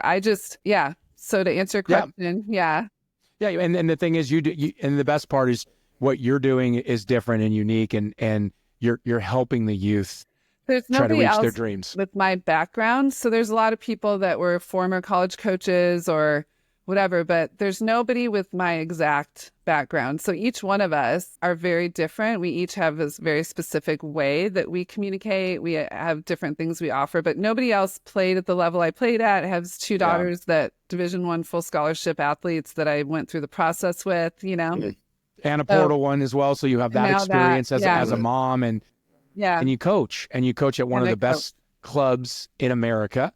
In volleyball. So you're around it, you're in it, you're helping kids. You watch volleyball like I'm sure we all do on TV, and watch the college and these pro events. I mean, it must be exciting for you who paved the way as a woman back and playing the time you did, and now looking at what it is today. I mean, is that exciting for you?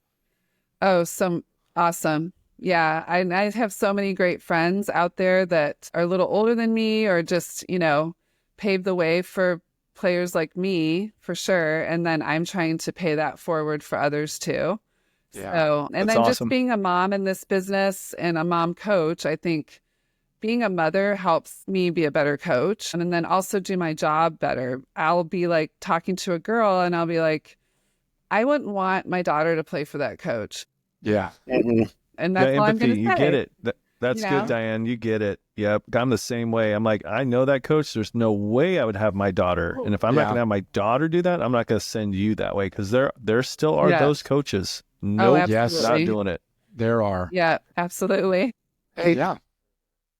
so you played overseas, and Coley and I got to play overseas a little bit. And Whatever. can you go into that a little bit? And how did you get to go overseas? Did somebody contact you? Did you help yourself over there? Like, did you promote yourself to go over there? And the places you played, I think Switzerland, Italy, Belgium.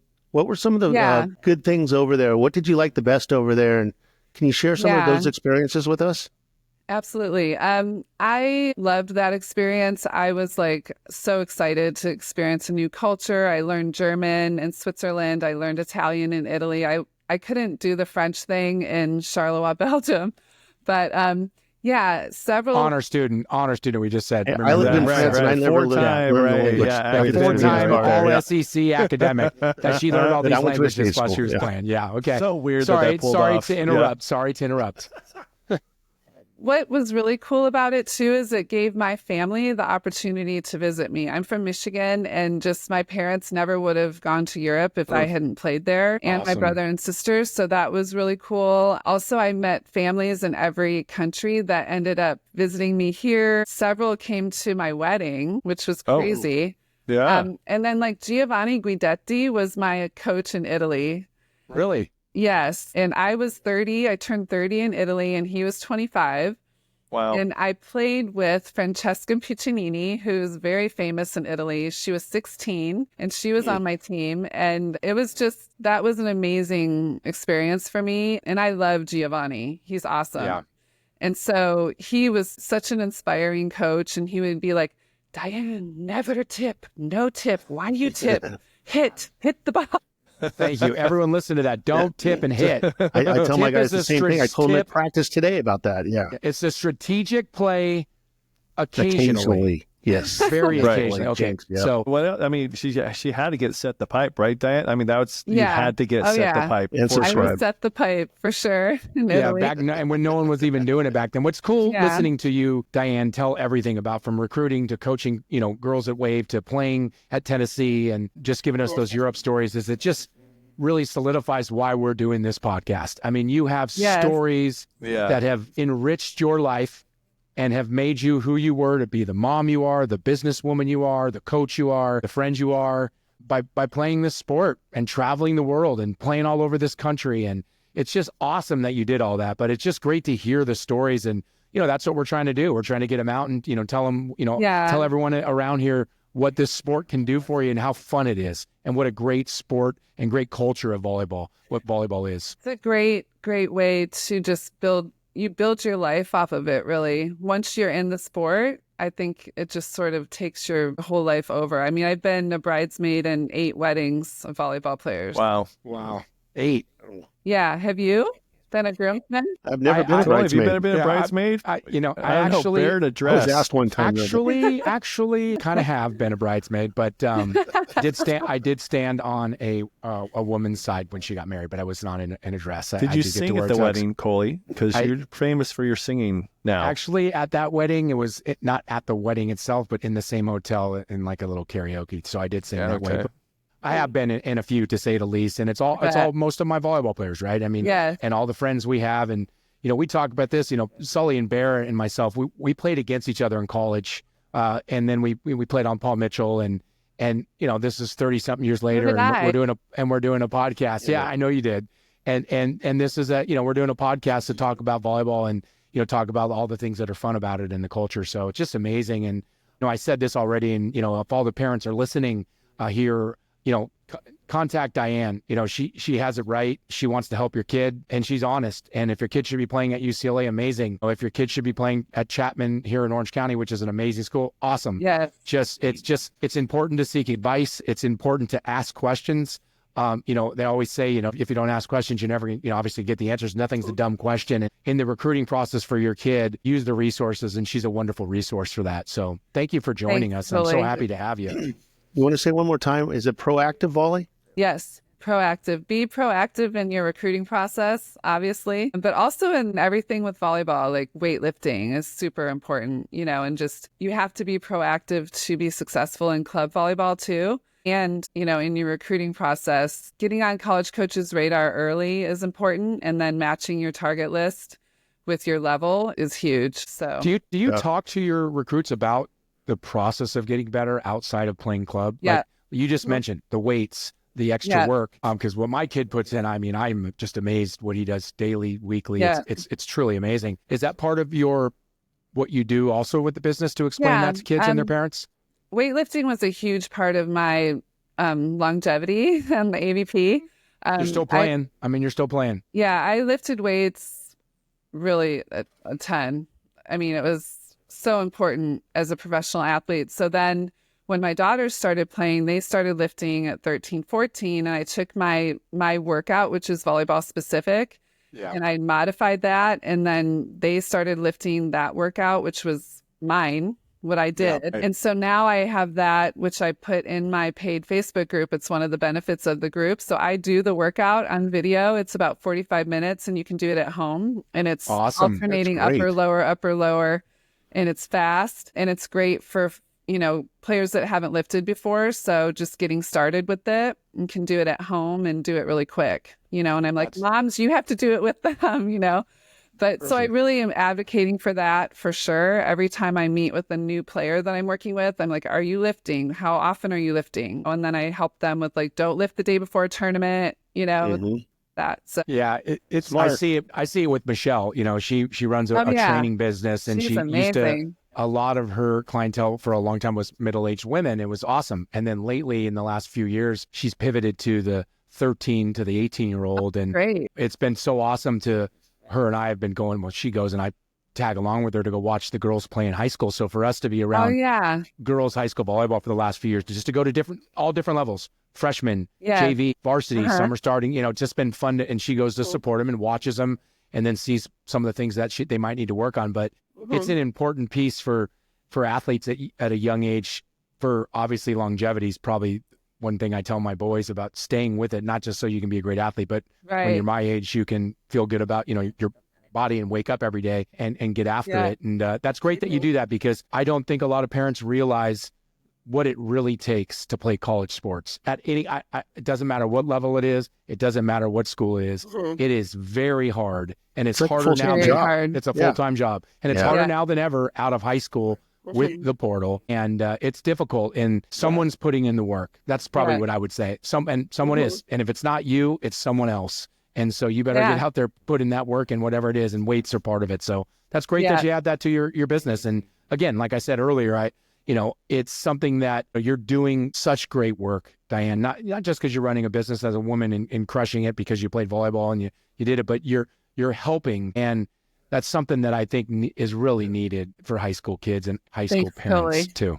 You're making dreams come true. That's awesome. Yeah. And I think it's old school thinking, but I think it's wise to still with trying to get athletes at a fit, right? Forget the transfer portal. I can transfer whenever I want to. It's so important that you don't have to drag from one university to the next university to the next university. Try to find your fit. Yes. And like I said, that you had a lot of gold nuggets today. I'd love to have you on, because we didn't let it back on, right? Because we didn't really touch on your AVP, kind of, sort of. But 34 freaking top 3, that's insane to me. Right. And then I'd love to hear more experiences about your outdoor. And if you've got more things that you can think of to come back on, talk to about your business. That would be Set awesome. the Pipe would love to have you for sure. Oh, thank you, Sully. That's awesome. Yeah, I would love that. Yeah, all good. It'd be great. We're not stopping this. We started it and we're planning on keeping going for a long, long time. And it's important to continue to educate, laugh, tell the stories, tell people what's happening in volleyball across this country and the world, but to continue to help, right? And that's what you're doing. You're helping. And so if we talked about it today, that's great. If we're talking about it again in another few months, awesome. So we'd love to have you on again. Thank you so much. I would love that. Awesome. Well, again, thanks for joining Set the Pipe, Diane, and we'll have you on sooner rather than later. Thanks so much. Thank you so much. Okay. Hey, everybody. Thanks for joining Set the Pipe. I'm Sully. That is CK, and Bear is in the house. Today, we have the head coach for the men's volleyball from USC, Jeff Nygaard. Welcome to the podcast, buddy. Thank you, gentlemen. It's good to see some old faces. Yeah. Welcome, Jeff. Glad you made it. Great seeing you. This is another case too. I mean, Ah, the fact that it set the pipe right there tells me that's an older generation. Yeah, you're yes, right. it is, my friend. That was kind of the point. All four of us hit the pipe. Yes, we did. We You're may right. have to change the name in about 5 years if we can keep going to success to Set the Bick. I mean, maybe we go there, but I like Set the Pipe right now. I think it's got a nice It's tune to it. fitting, I think, for sure, who's It's an actually homage. hosting. I love that name. Yeah. So let's get Coach Nygaard's background a little bit. So a 3-time Olympian, if you guys didn't know, in indoor and beach volleyball, and a 2-time collegiate MVP while playing on a pair of NCAA championship teams. This is his 10th season as a head coach at the USC men's volleyball. He also served as a head coach for the USA men's team that competed in the Pan Am Cup in Reno. Oh yeah. And and then he was on the national team from 1993 to 2000, representing the U.S. in 3 Olympics. Like I said, he was a member of the indoor team at the 96 and 2000 games and teamed up with the U.S. beach volleyball head coach at USC, Dane Blanton, on the beach for the 2004 Olympics. That is extremely impressive. I Also remember played, most of that. yeah.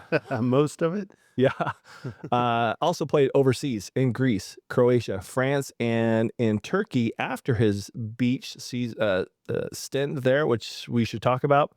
National Player of the Year 2 consecutive seasons in 94 and 95. And he was also the National and Conference Freshman of the Year in 92.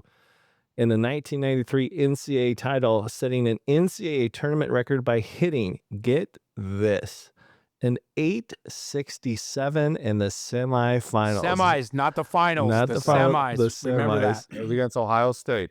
Yeah, that's unbelievable. But there he is, the USC men's head coach, Jeff Nygaard. Again, welcome to Set the Pipe. Yeah, and for the record, I hit a back one that I knew they were going to soft block. I just knew it, and then that's how I didn't get the perfecto. But no, you're over that. Yeah, apparently, just like we are with other things as well. Yeah. Well, the thing that you guys keep talking about, when you hit that the night later or 2 nights later, you beat me, right? So you beat me in that, and you probably hit 700 that match as well. So amazing accolades. You know, it's funny when we've done this now for, I don't know, 15 whatever pods we're doing, and just enjoying this and getting the chance to talk to friends like you, right? We haven't talked in a while. I don't know if we've seen each other since the Rolling Stones concert that night, which, by the way, I was here to say that. yep, I had a great show, by the way. That was an amazing show. Phenomenal. Yeah, and you know, and just it's awesome to get to see faces, but then to listen to volleyball heroes of a lot of people. You know, you and I, we competed against each other. We've been friends for a long time, and you know, I asked this to a few other people. How does it feel sometimes to just hear all what you have accomplished? Complete disassociation. That's a guy that did some stuff a long time ago, and you know, my first reaction is like, Isaiah Thomas, I think he was quoted. This is the Pistons basketball guy. He's like, if all you know me for is a basketball player, then I've had a crappy life. Yeah. And so I'm really proud of all that stuff, and it's great, but that is not even close to who I am now today and what I'm doing, which is coaching USC. I'm a dad to 3. I'm a husband and all that good stuff. So yeah, I love all that history and all that stuff, but that's not what I am right now. Well, that's great, you know, and that's a cool thing to see as we all grow, right? You know, you were an unbelievable volleyball player. Now you're an unbelievable volleyball coach, and more importantly, a father and a husband, right? And so those are great things that we love to, you know, hear about stories. So, you know, tell us about what you're doing right now. Obviously, you're coaching at USC. Tell us a little bit about your kids and your wife, and then we'll really dive into a little bit of college volleyball after, you know, we hear this a little bit. Well, first and foremost, I'm doing PT on all that stuff you talked about for my neck because it's like kind of jacked up. Just trying to get that back into moving because, you know, sitting at screens, sitting at a computer, sitting at a desk, took a little bit of a toll. But I mean, I look at it this way: is like I would never change a single thing I did back in the day just because it may not feel great now. Because it's like you want to have that moment. You want to have those experiences. And I'm not complaining about it because PT's been great and I'm moving through all that stuff and getting some range back, which has been phenomenal. So I actually like going to PT and getting my butt kicked again. Someone just telling me, this is your workout, you're doing it. And when I make the mistake of saying, oh, is that all you got? They go to another level. And there's a sick side of me that just goes, I'm loving this, even though I'm getting completely gassed on a daily basis. Yeah, that's awesome. Yeah, saying I can't get enough of that type of stuff. But, turning the corner, my wife and I celebrated 20 years this year, which is great.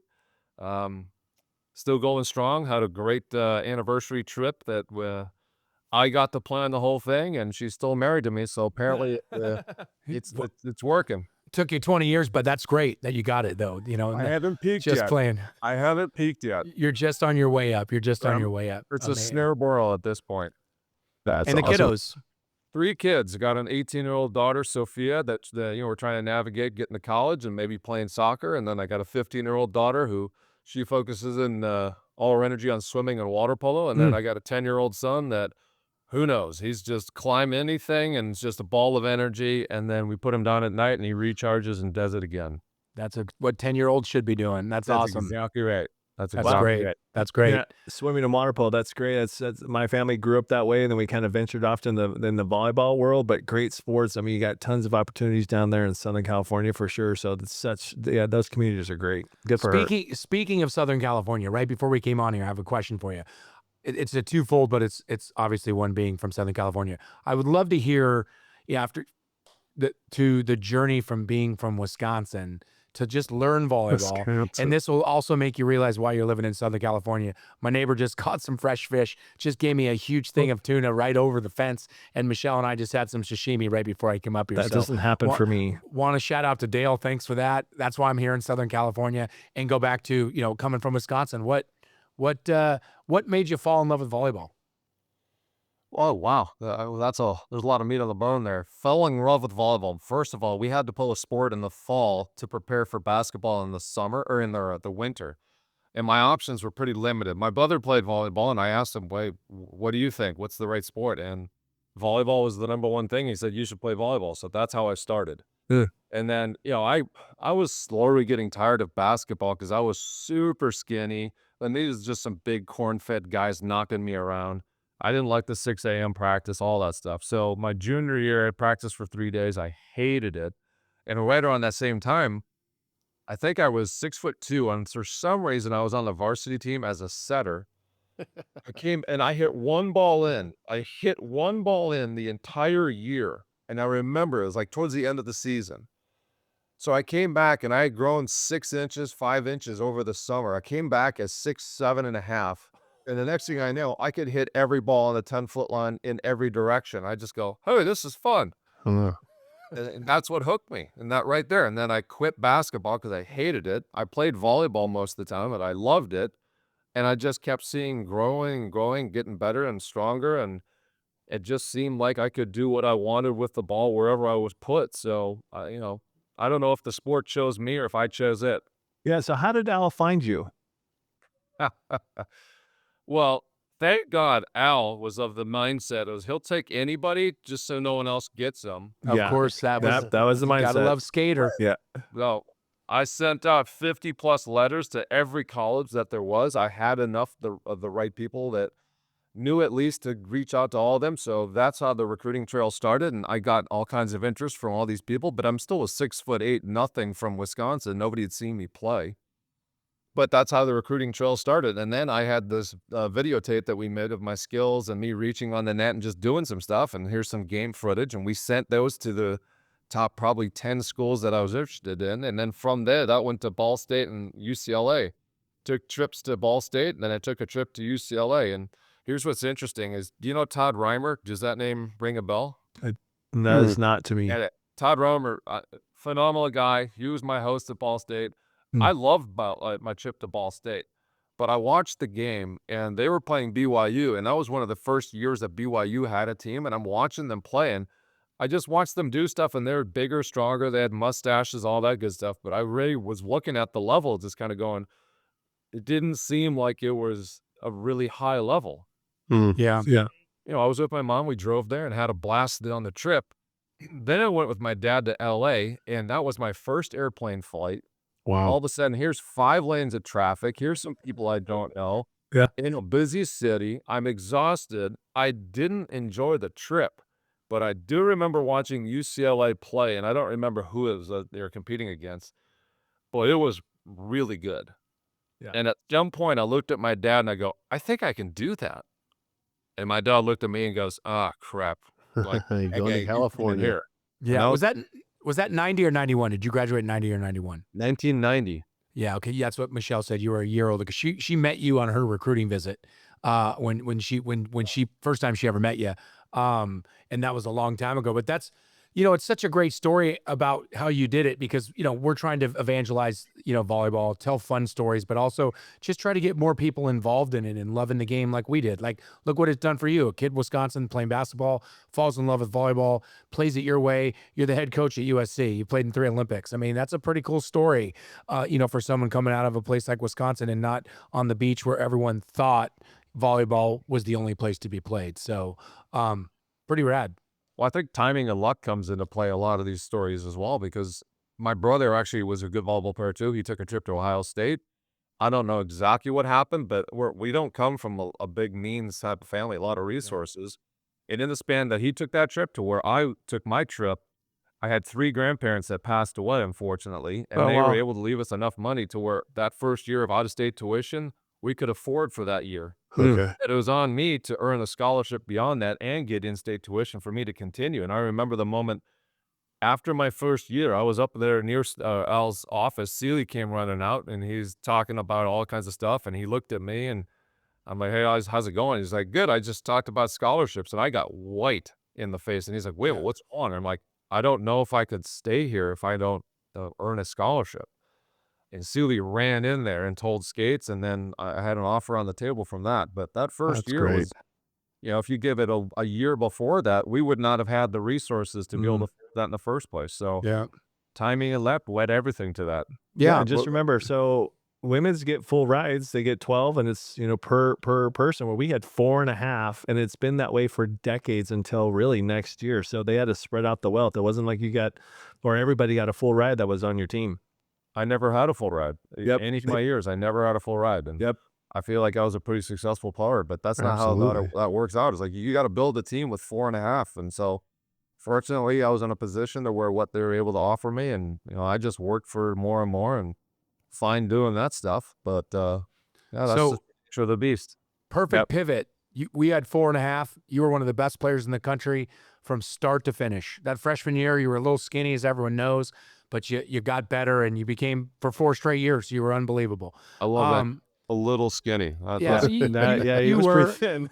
A lot just of a little skinny. bit. I mean, we know the stories. I mean, at least I've heard from Seals and others, but like for 4 years, you were phenomenal. But now, what does it look like for you being at USC, being in the Big Ten, with the new rules, with either 18 or is it 18 full scholarships? Are you guys going to be able to fund more than 4.5? Curious on what you guys are going to be doing.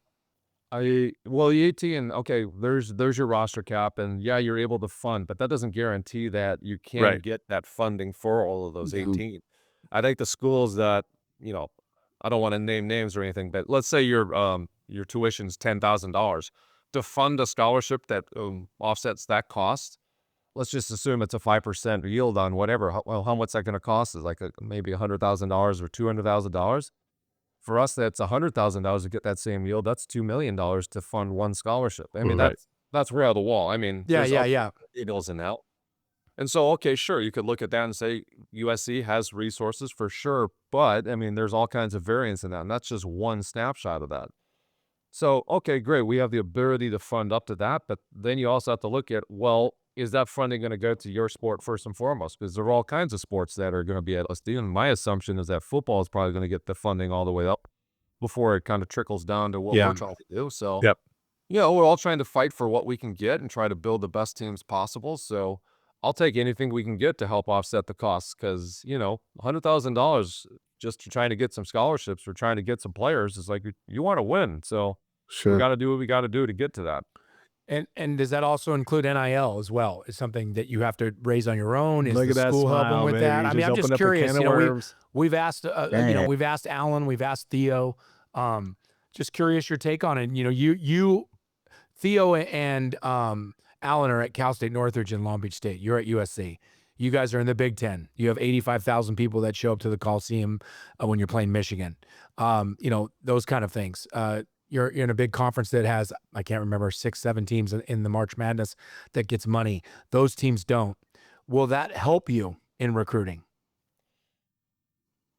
Wow, that's a lot of stuff to talk about. First and foremost, being in the Big Ten and getting exposure on the national scale is going to help our brand, and especially in our space for sure. So That's you great. know, it's kind of like what you were talking about earlier. It's like, here's a kid from Wisconsin, where it's like the only time I'd heard of UCLA or USC was in Volleyball Mag back in the day. But now it's like our brand gets to be on a national, in a really top-notch production with the Big Ten Plus network, all that good stuff. So that right there is going to help us in the long run. You know, maybe we could spawn a Big Ten men's volleyball conference. But We would love that. Yeah, Love the that. Hawks brought that up. Alan brought that up. They just say it's right, but you're just going to need those Michigans, the Indianas to say, yeah, let's do this. Right. But let's tackle the NIL space. I think right now we're waiting till April drops for that house settlement to finally hit. And we're just going to, okay, everything that we thought is going to happen is now this, so that we actually have concrete guidance of what it is and what it isn't. Yeah. But until we have that, for me, NIL is going to be just like me in my own backyard with the men's volleyball alum and men's volleyball parents and all that stuff. And any agendas along those lines can be put into our bucket. I've always preferred the 501c3 arm of that, because, you know, if we have somebody has a donor fund, they're able to take that and they put it in the 501c3, then they get the benefit of that as well. And it's not just, hey, give me $100,000 and I'll go buy this pair. It's like, that's it, more of the collective side of things are. So the NIL is, our treatment has been more of like, it's in that NIL space of what it actually is. And once we have that house settlement, that NIL is going to be way truer to an NIL. Because if you think of it this way, I think Deion Sanders said it perfectly. How many of those NIL kids actually have sponsorships that you see? Like you can see Caleb, our quarterback from a year or two ago. You got Juju, the basketball player, who's got some spots and all that stuff, but there's not that many that actually have it, and that's actually a genuine NIL. The rest of them are more of along the lines of collectives, and I think that's probably Just what's paying you. Yeah. Yep. Money. Well, nobody wants to say pay to play, but I mean, it actually comes out to be something like that. So the last I've heard is that NIL space is going to have a third-party entity that's actually going to have a market value assessment to that. So if you really want to do an NIL, you actually have to have some marketability based on all the different factors. Like what are your followers? What's your, all these different factors that go into it. Of course. And then, all right, now I go do some commitment. I go coach volleyball at a boys and girls club, and the market value is you get a check for X amount of dollars because that's a fair and equitable thing. So, okay, I can wrap my head around all that. But I think what we're really trying to talk about, what benefits the men's volleyball team more, and it's like, well, I'll take all of it if I can. I love to. Of course. I'd love to have flexibility in an NIL space, because at $100,000, I'd like to offset the cost, because if you really think about it, it's like getting access to top players doesn't necessarily mean they have resources, and you want to build that top team. If you have a kid that $100,000 is just not doable for their family, that's somebody that we need to help to get on the team and make sure that they're doing what we need to be successful. Awesome. Sure. Barry, you had a pretty interesting question before Jeff came on. I got a question for you. So the high school I went to, Fountain Valley High School, we had a huge rivalry with Edison High School in Orange County, right? And now I am teaching at Edison High School. And the first couple times I had to put on some Edison gear was difficult. And what I'm leading to is you being a UCLA Bruin, and now you're coaching at the Trojans, or at USC for the Trojans. Tell us what that's like, making that transition and putting on gear for the first time, USC gear. And saying, go Trojans. All right, well, let's get into that. Yeah, Tommy. That's right. This is just natural. I would do that before. Well, let's do the entire evolution, because I was jumping to and from the national team at my time at UCLA. Okay. So I'd go from the USA team and playing in Greece, and then come back and put on the UCLA. I can't even say it well anymore. Wow. It's been so long. Wow. In Freudian 10 slip. years. Then I go back to the national team and play in the World Championships. Go back to UCLA. But so that as soon as I graduated, I got in a truck and drove down to San Diego. And I was with the national team. Then I'd go play overseas in Greece, come back to the national team, go play in Croatia, back to the national team, go in France, national team. Then I would go play four-man, all that good stuff. And so it was just, I was constantly changing uniforms, wearing different colors. I had one team that was green. I mean, I played in too many different colors to actually Okay. worry about what color I'm playing, because it's about the guy in the color or in the jersey that makes the difference, in my Sure. opinion. Yeah, and then I switched and played some beach after the 2000 Olympics, and the Irish, here's this sponsor, here's this new shorts, here's all this stuff. And then right when the AVP was going bankrupt and they were making it very obvious is when I started looking and just go, I want to get into coaching to see if this is the next evolution for me. It's like I felt like I had been around it enough to where I'm just sitting on a winning lottery ticket. I might as well go into that and see if that's what I want to be. And along those times, some conversations happened. I talked to Alan probably 2 years before I got to USC, just to fish for it and see what's this feel like, what's that like. But then that summer hit that they're going, yeah, we're going to be bankrupt in the middle. And I'm going, I got a wife and kid and a mortgage. I'm not about to abuse my body anymore, which was shutting down on me for a tenth of the prize money. I needed a job. Mhm. Yeah. And that's when Fergie gave me a call, and because he knew I was asking around, and he goes, I have an idea for you. And on that same phone call, I told him, if somebody offered me a job today, I'd quit playing immediately. Wow. And he goes, is that right? And I go, yep. And he goes, why don't you come up tomorrow? That's how I ended up parlaying this into a job. And I quit the day I signed on the dotted line. So for me, it was, I have a wife and a kid and a mortgage, and I want to get into coaching. And you can't ask for a better starting job as USC. Sure. Yeah, I still called Al Skates. I still called Spoo, and I say, hey, here's an opportunity. What do you guys think? And even Al Skates goes, I don't have anything here. That's a great opportunity. I wish you nothing but the best. It's got to be crazy though, going back to Pauley Pavilion, sitting on the other side of the court, right, on the other side of the bench, and playing against your alumni. The answer to that is, I will admit that felt a little different the Yeah. first couple times I was in there. But Yeah. at the same time, I was conditioned to win in that building. And so Yes, you what's that were. got to do with the shirt I wear? Flip the switch. Yep. Yeah, that's a great point. I'm there to compete to win. And yeah, I represent USC, and I'm blessed to still be there. That's awesome.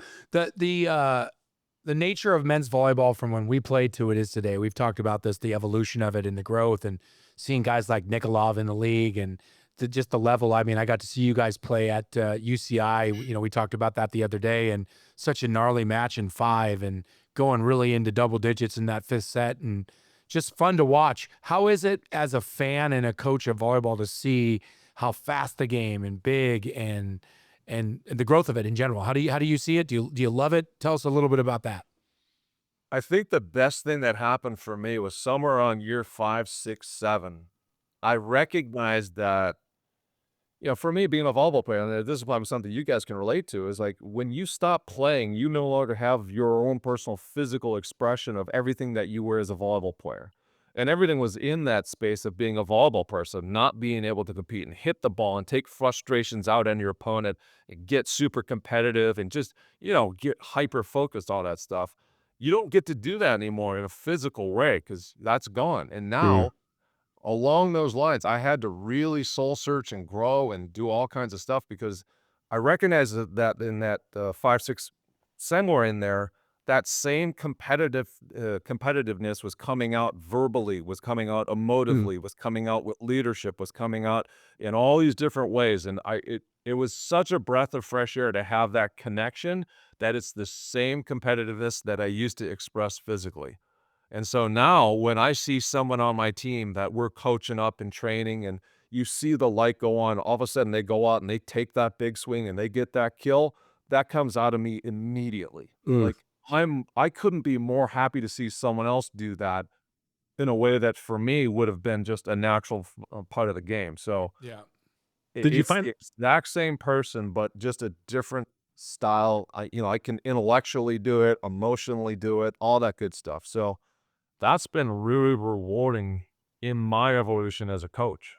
Did you get to that point with on your own, a mentor, books? Like, how did you how'd you get there? Or was it just an epiphany going, oh, I can actually take what I know as who I am and translate it into this coaching thing, and it just kind of was an evolution for you? I would just package it all together. I'm blessed to work with some pretty damn good coaches. Yep. I'm blessed I'd be surrounded with some talented players. I'm blessed to be at an institution that demands the highest. And it just tapped in one day when I saw my team doing stuff that was just, they were flowing, they were playing good volleyball. And that's when it just hit me. I just started really embracing the moment. And like, I'm not an emotional guy. In fact, I'm probably more emotional outwardly as a coach than I ever was as a player. Mm. So it's been just really rewarding and like a release to see one of my guys go up and hit a ball over a triple block. And I'm like, hell yeah, I never could do that. You know, Right. just guys doing stuff that I look at and say, I'm so glad I don't play today because there's nothing I could do against a go ball. You know, stuff like that. Like, Yeah. I remember, well, we could talk about the Bic route, but now guys are hitting it 500% from the back line, hitting the tempo. And I can remember being in the Olympics blocking a Bic, but it's not because I knew what I was doing. It was because I was so late on the front where I just hung there that the guy hit it right into me. That's a fact. And I just walked away like, I read that. But no, sir. No, sir. That's the game's crazy. so fast. I've gotten to a few college matches like yours, and I hadn't been in a while. And I mean, it amazes me how fast it is. And everything's pushed so quick to the pins. You know, the middles are still up the same, but like the game running out of the back row, I mean, it's a fun, quick game to watch. It's exciting. It's almost like the front ones are actually slower now than they used to be, but now all the pins hit the gap. That's a great. I'm glad you actually said that. Now that I think about it, I said it to Mooney, and it seems like the middles are more my size, like 6'4", 6'5". They're not, all of them aren't 6'9" or 6'10". At least some of the matches I watched, they didn't seem that big. But Yeah, but by the same token, it's like defenses are completely different. It's like where we used to contend against probably maybe a guy in area 4 chapping us or being in there on a good pass. The speed of the pin is so fast that on a perfect pass, those guys have to get out. So you hit one-on-one. So if you're a middle, you're able to hit tees and corners, you're going to torch it. And as you add pops and floats and all kinds of other movement, there's not a real strong chance that a guy can stop a high-level guy who's flashing and fast. I mean, take a Danny Farmer. He would thrive in this type of being so fast. Mm-hmm. But like you said, it's fast to the pin, and we want to even go faster. So literally our pins are hitting what we would, I'm talking about CK and I would hit as gaps. yeah, Wow. So Jeff, That's do you think amazing. you can play this? You think you can play today? I mean, because as an observer, you were so long, of course you right? could. You were so long, but Yeah. just the training would be different, right? Because it is faster. And I don't know, man. I think you have the physique, you have the talent. I think you can play in today's game. That's just my personal opinion. You're asking that quintessential question. Could Bill Russell, could Will Chamberlain, could Oscar Robinson, Jerry West, if they grew up in today's Yes, speed, they all could. that physicality, all that stuff, Right. would they be able to compete and still excel? Kind of say yes. And you got to believe that level of physicality and, Bill Russell's just intense rage and his competitiveness. If you put another 100 pounds on that guy, he would be a force. Yeah. Sure. By They the all way, would. to me, he's the GOAT, by the way. And I'll just put it out publicly. All right. So It's like, hard not to say that about Kareem too. I think about that all the time when you look at his statistics. It's like it's unbelievable. That's Both right. of them. Both of them were amazing. well, I would love to believe I could come and play at this day and age, but the fact of the matter is I was a 6 rotation middle. And so how would I do with 3 rotations? It's hard for me to even translate that. Right. 'Cause Yeah. I was the third passer on the jumpsters. Wow. I like playing defense. I'd hit all the pipe. I would hit the pipe. You would hit the pipe. Yes, you would hit They the would pipe. set you the pipe. And subscribe. Set on the pipe. Yeah. So, yeah, all that stuff. Like, would it translate? It's like, well, I'd love to believe so, but the good news is I don't have to prove it. Right. Nope.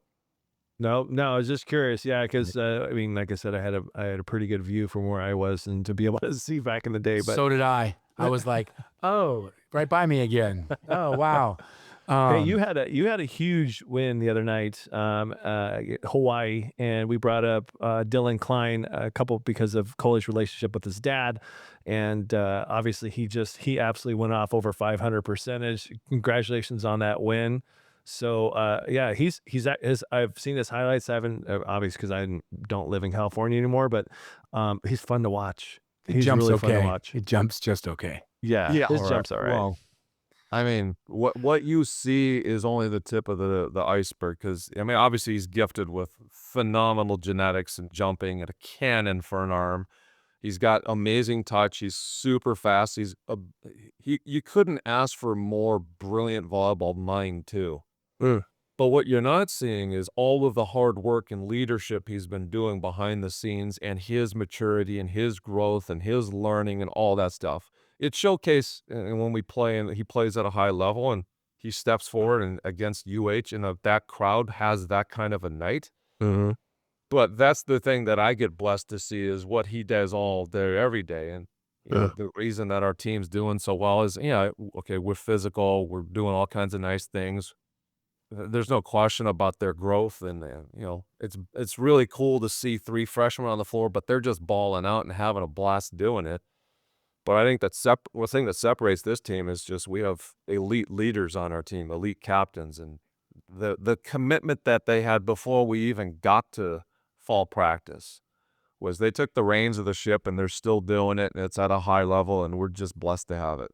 That's how you win. That's how you win. Sorry, go ahead, Bear. Yeah. So with the win against Hawaii, the talk of the town right now is you could be a team that could take down Long Beach. And I don't mean to put you on the spot, but what's your thoughts on that? They're going to be in the finals. I mean, based on what I'm saying, like that's a team that if you want to win the national title, they're going to be in the way. There's no question about that.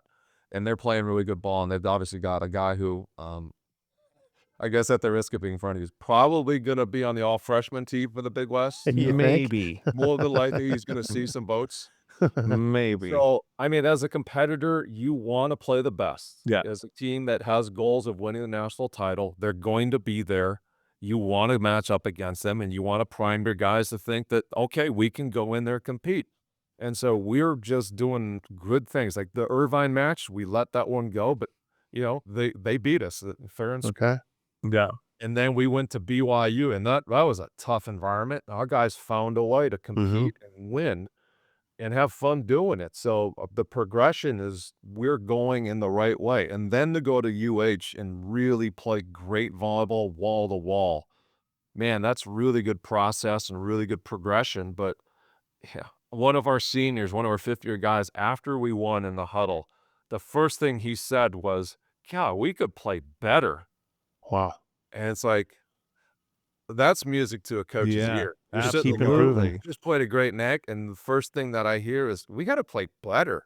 Like, yes, we do. Yeah. Excellent. Yeah, That's good stuff. it's okay to feel good about this. Yes, and celebrate it, right? Especially winning on the road at UH is no easy place to win ever. All of us know that playing in the days we did. And you mentioned something, I think it's great to talk about. You were one yourself, and you did it quietly. But sometimes you hear about coaches from all sports, all levels talk about leadership. When the team in the locker room buys in, when the leader on the team, not the coach, but some leader, whatever it is, steps up. Those are the stories you always hear about why those teams were so special.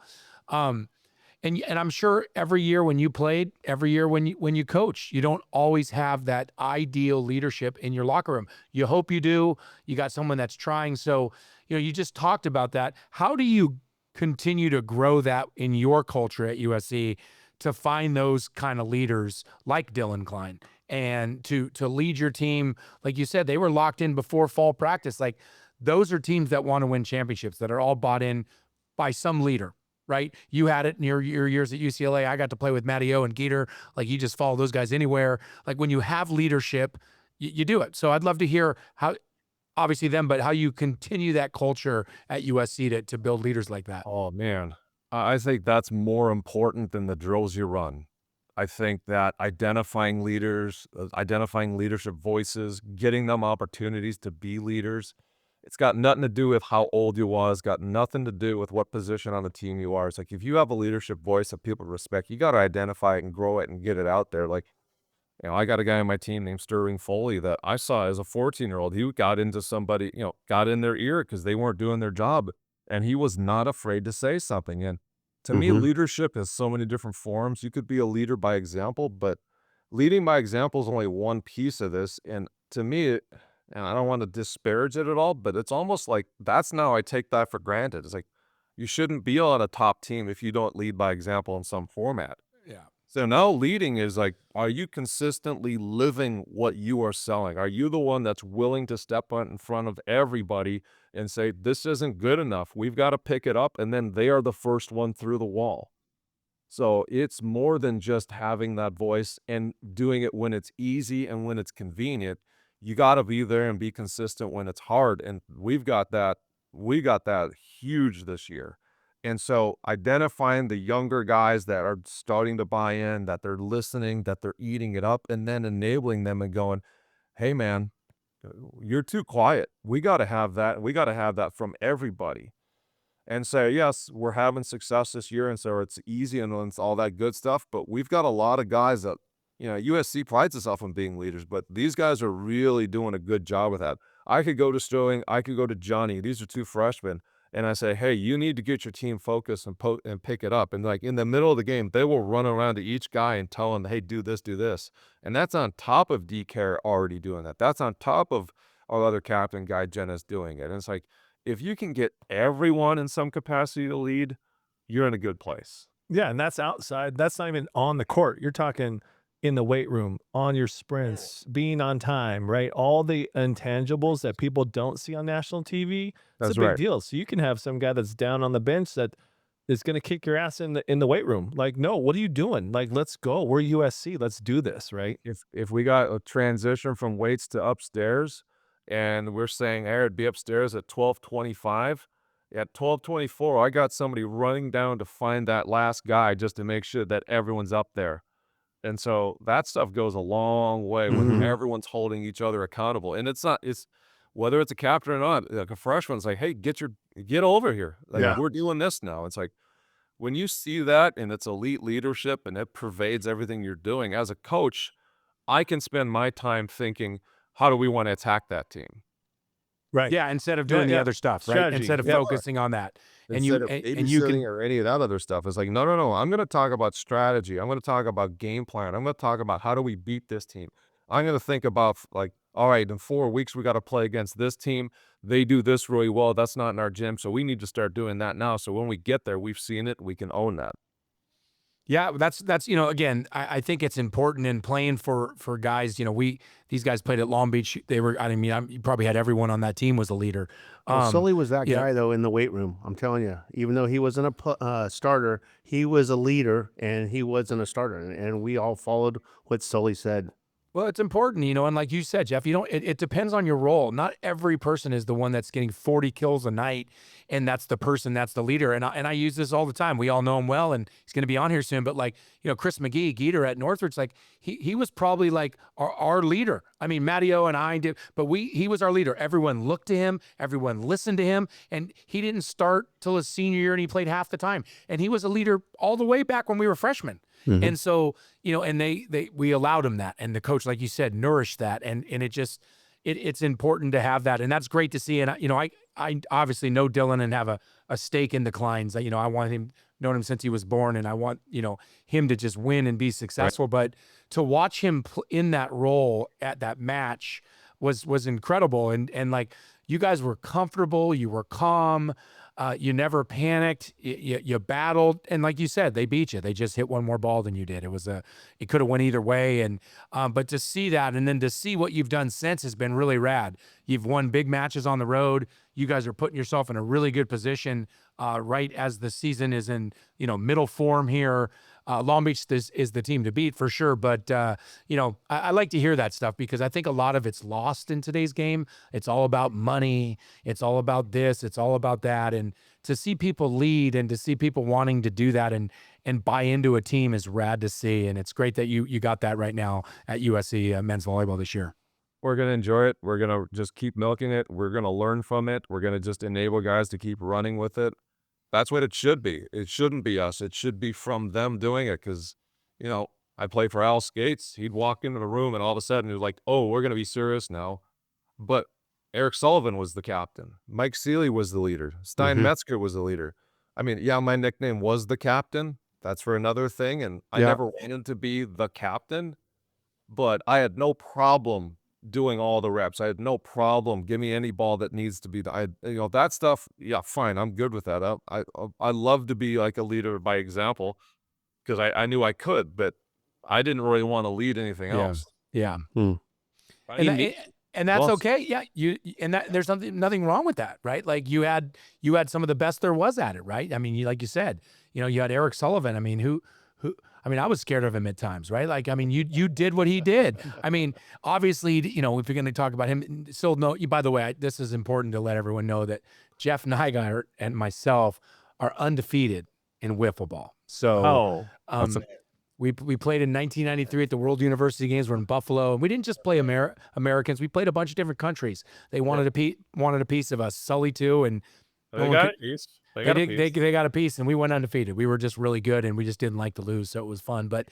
when you go back to the leadership, when you have that, it makes things easier. And it doesn't mean you win, but you're sure you're not going to win without it, right? Like that's for sure. That's for sure. Absolutely. And you need it to be the right kind of leadership too, like on the right path of doing the right things for the right reasons. So, yeah, no, we got elite captains this year, and a lot of what we're doing out there is just from that work. A lot of guys will learn in the right way. So it's been fun just watching our guys compete, knowing that, hey, here's the structure, here's the expectation, here's the voices. And it comes from a lot of different sources too, which is even more rewarding. Awesome. Hey, we're talking about undefeated, right? And just to pivot a little bit, adult nationals.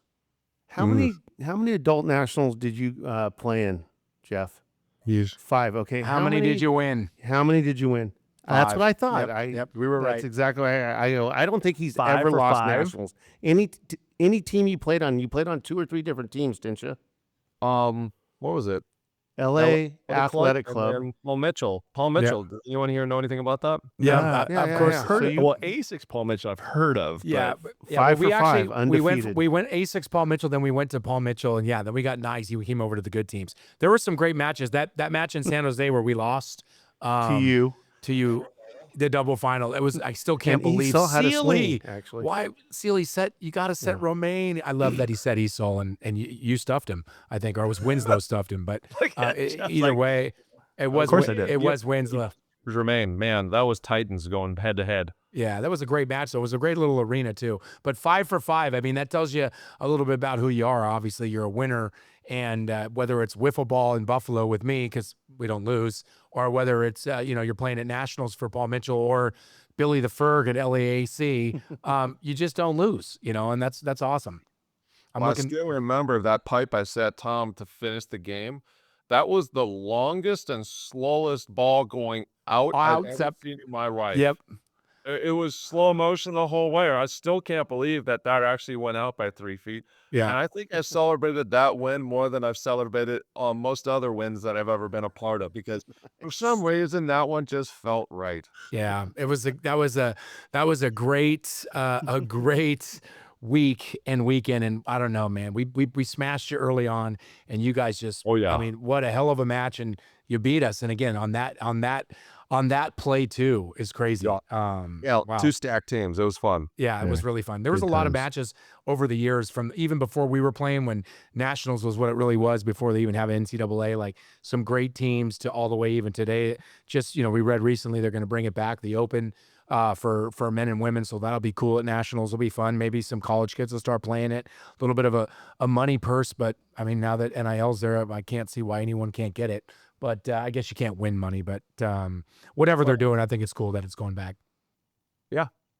I'll be good to after again, but I am not playing anymore. Yeah, no. I can't even. The 40s, the 50s. You don't want to play. I would tear out Achilles while I signed up. That's my biggest fear. I got to be honest. Getting back out there blowing Achilles, no thanks. No. I have a great excuse. I can't play because of my ankle, so I can't even jump. So the only thing I would do is stand in the back row and maybe serve. So for me, I can't play. I'd love to go and coach though. Fast Set arm me the swing. pipe. Bring it down. Bring the net down to the women's sides. Like that's what they should do when you get older. Like bring it back down. Like it starts young when you're a kid. Then they put it up to the 8 foot. They should bring it like maybe at 55. Well, not 55. Maybe a little bit older, but bring it down like to the women's sit back. Because I could swing at that just by standing up, no problem. Then I'd play because I'm still be 6'8" for a little longer. Yeah, Right. just for a little You bit shouldn't. longer. Yeah, And then he just kind of lowers as I shrank. That'd be great. So I got another quick question for you here, and this goes back to your family. How is it being a head coach at such a prestigious university and do an amazing job and balancing being a father with kids in sports? I love that word balancing. That's kind of an illusion, but it's more of a priority scenario where, they're used to it. They don't know me as anything other than that. So for them, there's, that's just the way that this one is. But man, I could go on and on about that. It's unique having a daughter getting recruited for sports, being on this side of things. So I kind of know the ins and outs of that. So that's a benefit.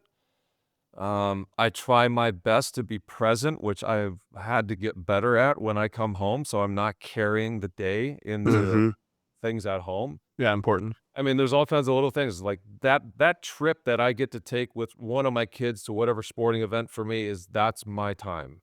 Yeah. It's like, you're playing at Vegas, I'm driving. I got it. So I will drop everything to make those moments as often as I possibly can. Yeah. But do I think of it as a balancing act? It's like, well, it's kind of a juggle back and forth. I mean, do I miss a lot? I do. Yeah. Do I regret it? Of course. So that's part of the deal. No, I mean, during COVID, I was able to structure the thing so that I was actually my son's kindergarten teacher. Awesome. Really? So I had some blessed time with him. I mean, hopefully he didn't get too far stunted back, but Yeah. that's the way that one worked.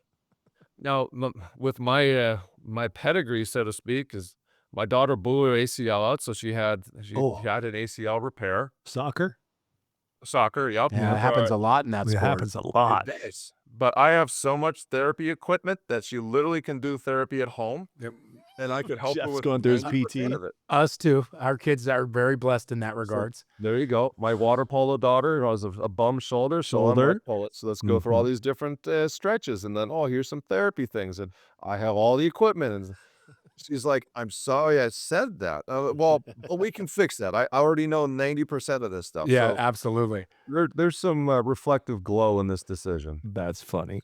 Hey, so we talked to Theo and Al, and we've talked to some other coaches, and we have tight relationship with the coaches, but your partner in life, spouse, right? Super important to, you said, not balance, but prioritize. I mean, that, because there's a ton of divorces in our industry, right? So, if you want to give a little feedback to everybody about your partner, and just like it's so important, Jeff. Well, here's the deal. I met her Yes, you did. in Dallas, Texas, May 28th, 2002, after Paul Mitchell won the title. Oh, I remember. Yes. interesting. Okay, so you were there. Well, I you was were there. Yes. Yes, I And- was. And so we won the whole thing, and then it was like, hey, you got to go to the table over there to get your medal. So I started wandering. I'm by myself, and I look over to my left, and there's a group of girls, and I didn't really attach anything. I'm more like, focus, go get medal. And this one See girl who medal, get stood medal. out just looked at me and said something, and I did my usual smooth, suave look, and I turned around. I'm like, oh, you're talking to me. And she goes, nice game. I go, thanks. And I beelined to the table. Oh. Smooth as could be. And by the time my brain caught up to what had just happened, I turned around and she was walking out the door, and I'm like, perfect. That's how that happened. That was the start. Now, everyone goes to the player party, and I'm in a group of guys, and at that time, I didn't drink. I mean, I didn't drink in college either. So everyone else is enjoying the moment. I was not in that regard. I was still happy. But it was a bunch of conversations going on that I really wasn't a part of. I turned around, and there she was. And for the first time in my life, I just walked right up to her and said, hi, I'm Jeff. Oh, bold. Good job, for Jeff. Jeff Nygaard. Bold.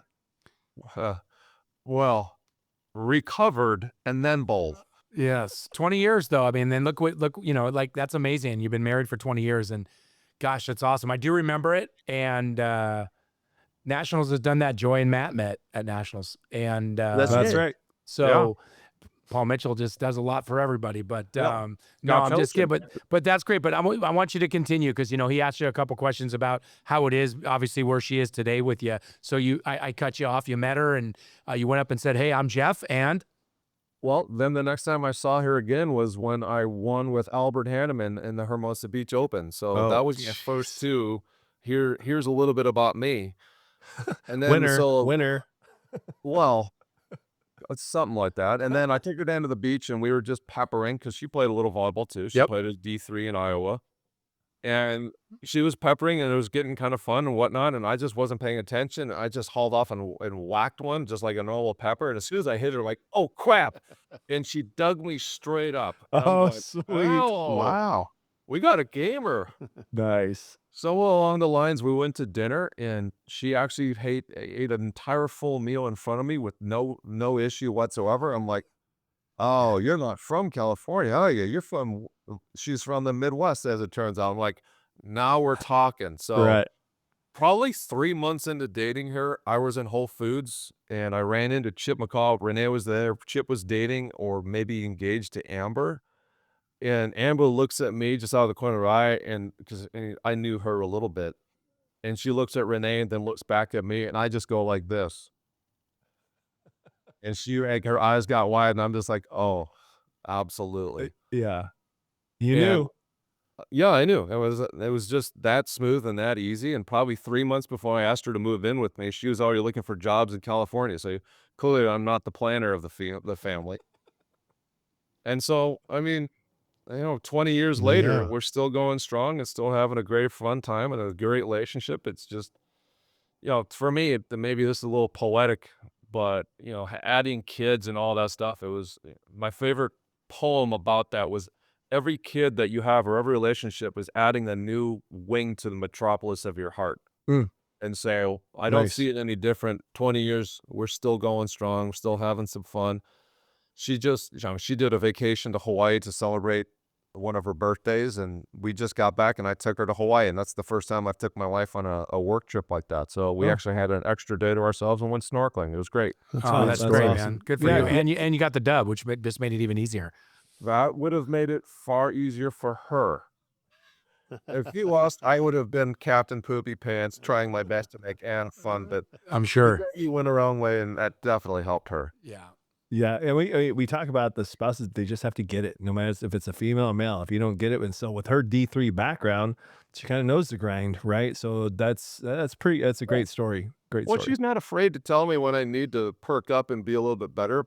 Yeah. And I mean, she's a hot-blooded Italian, so there are some challenges that, I'll have to face some things, and I have to get better. And with that I just use it as, like I want to go back to the undercurrent of things. Like I remember playing against Zorzi. You remember that name? Yep.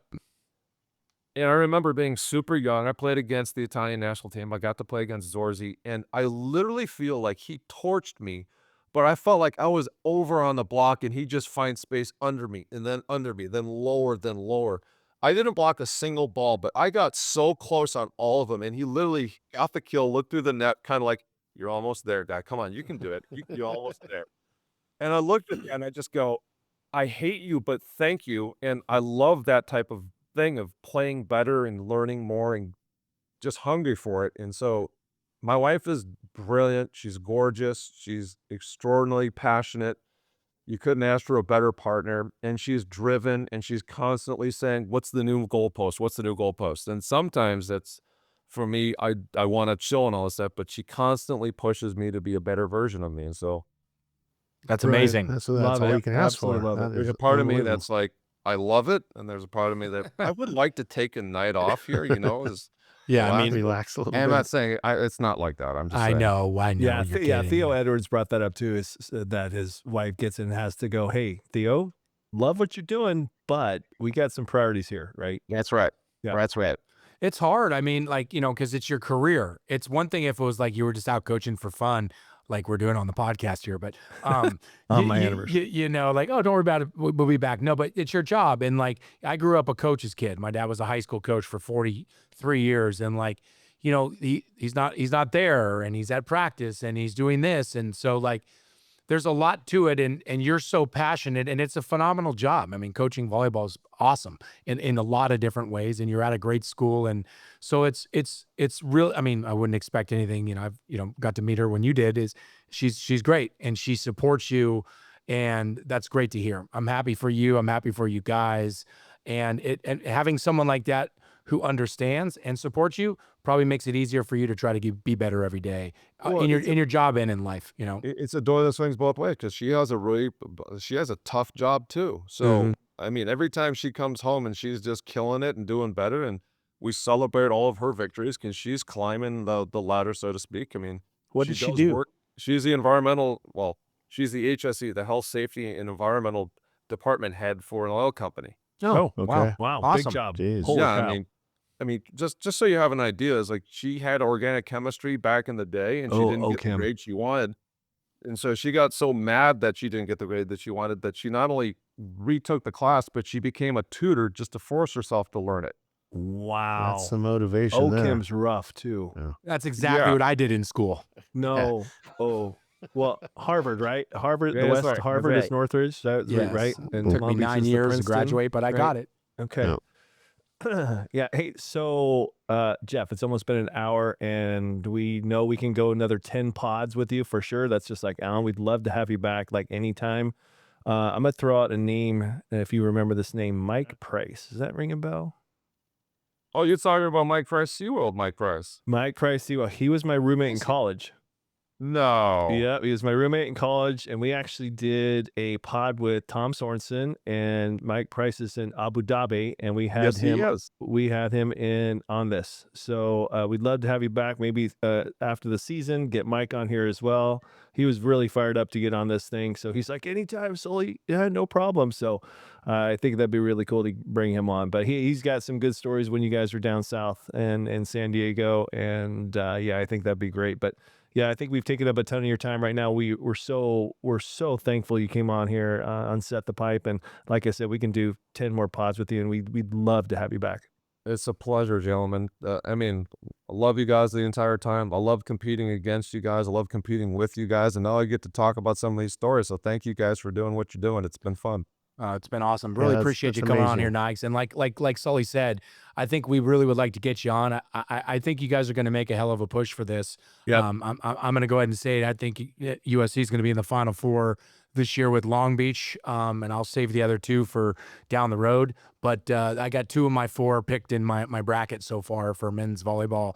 I think you guys are just getting better, and that's what's cool about it. So keep pushing those guys. Tell Dylan tomorrow at practice I said hello. Tell him to always remember that bike to Woody Creek. He'll know that.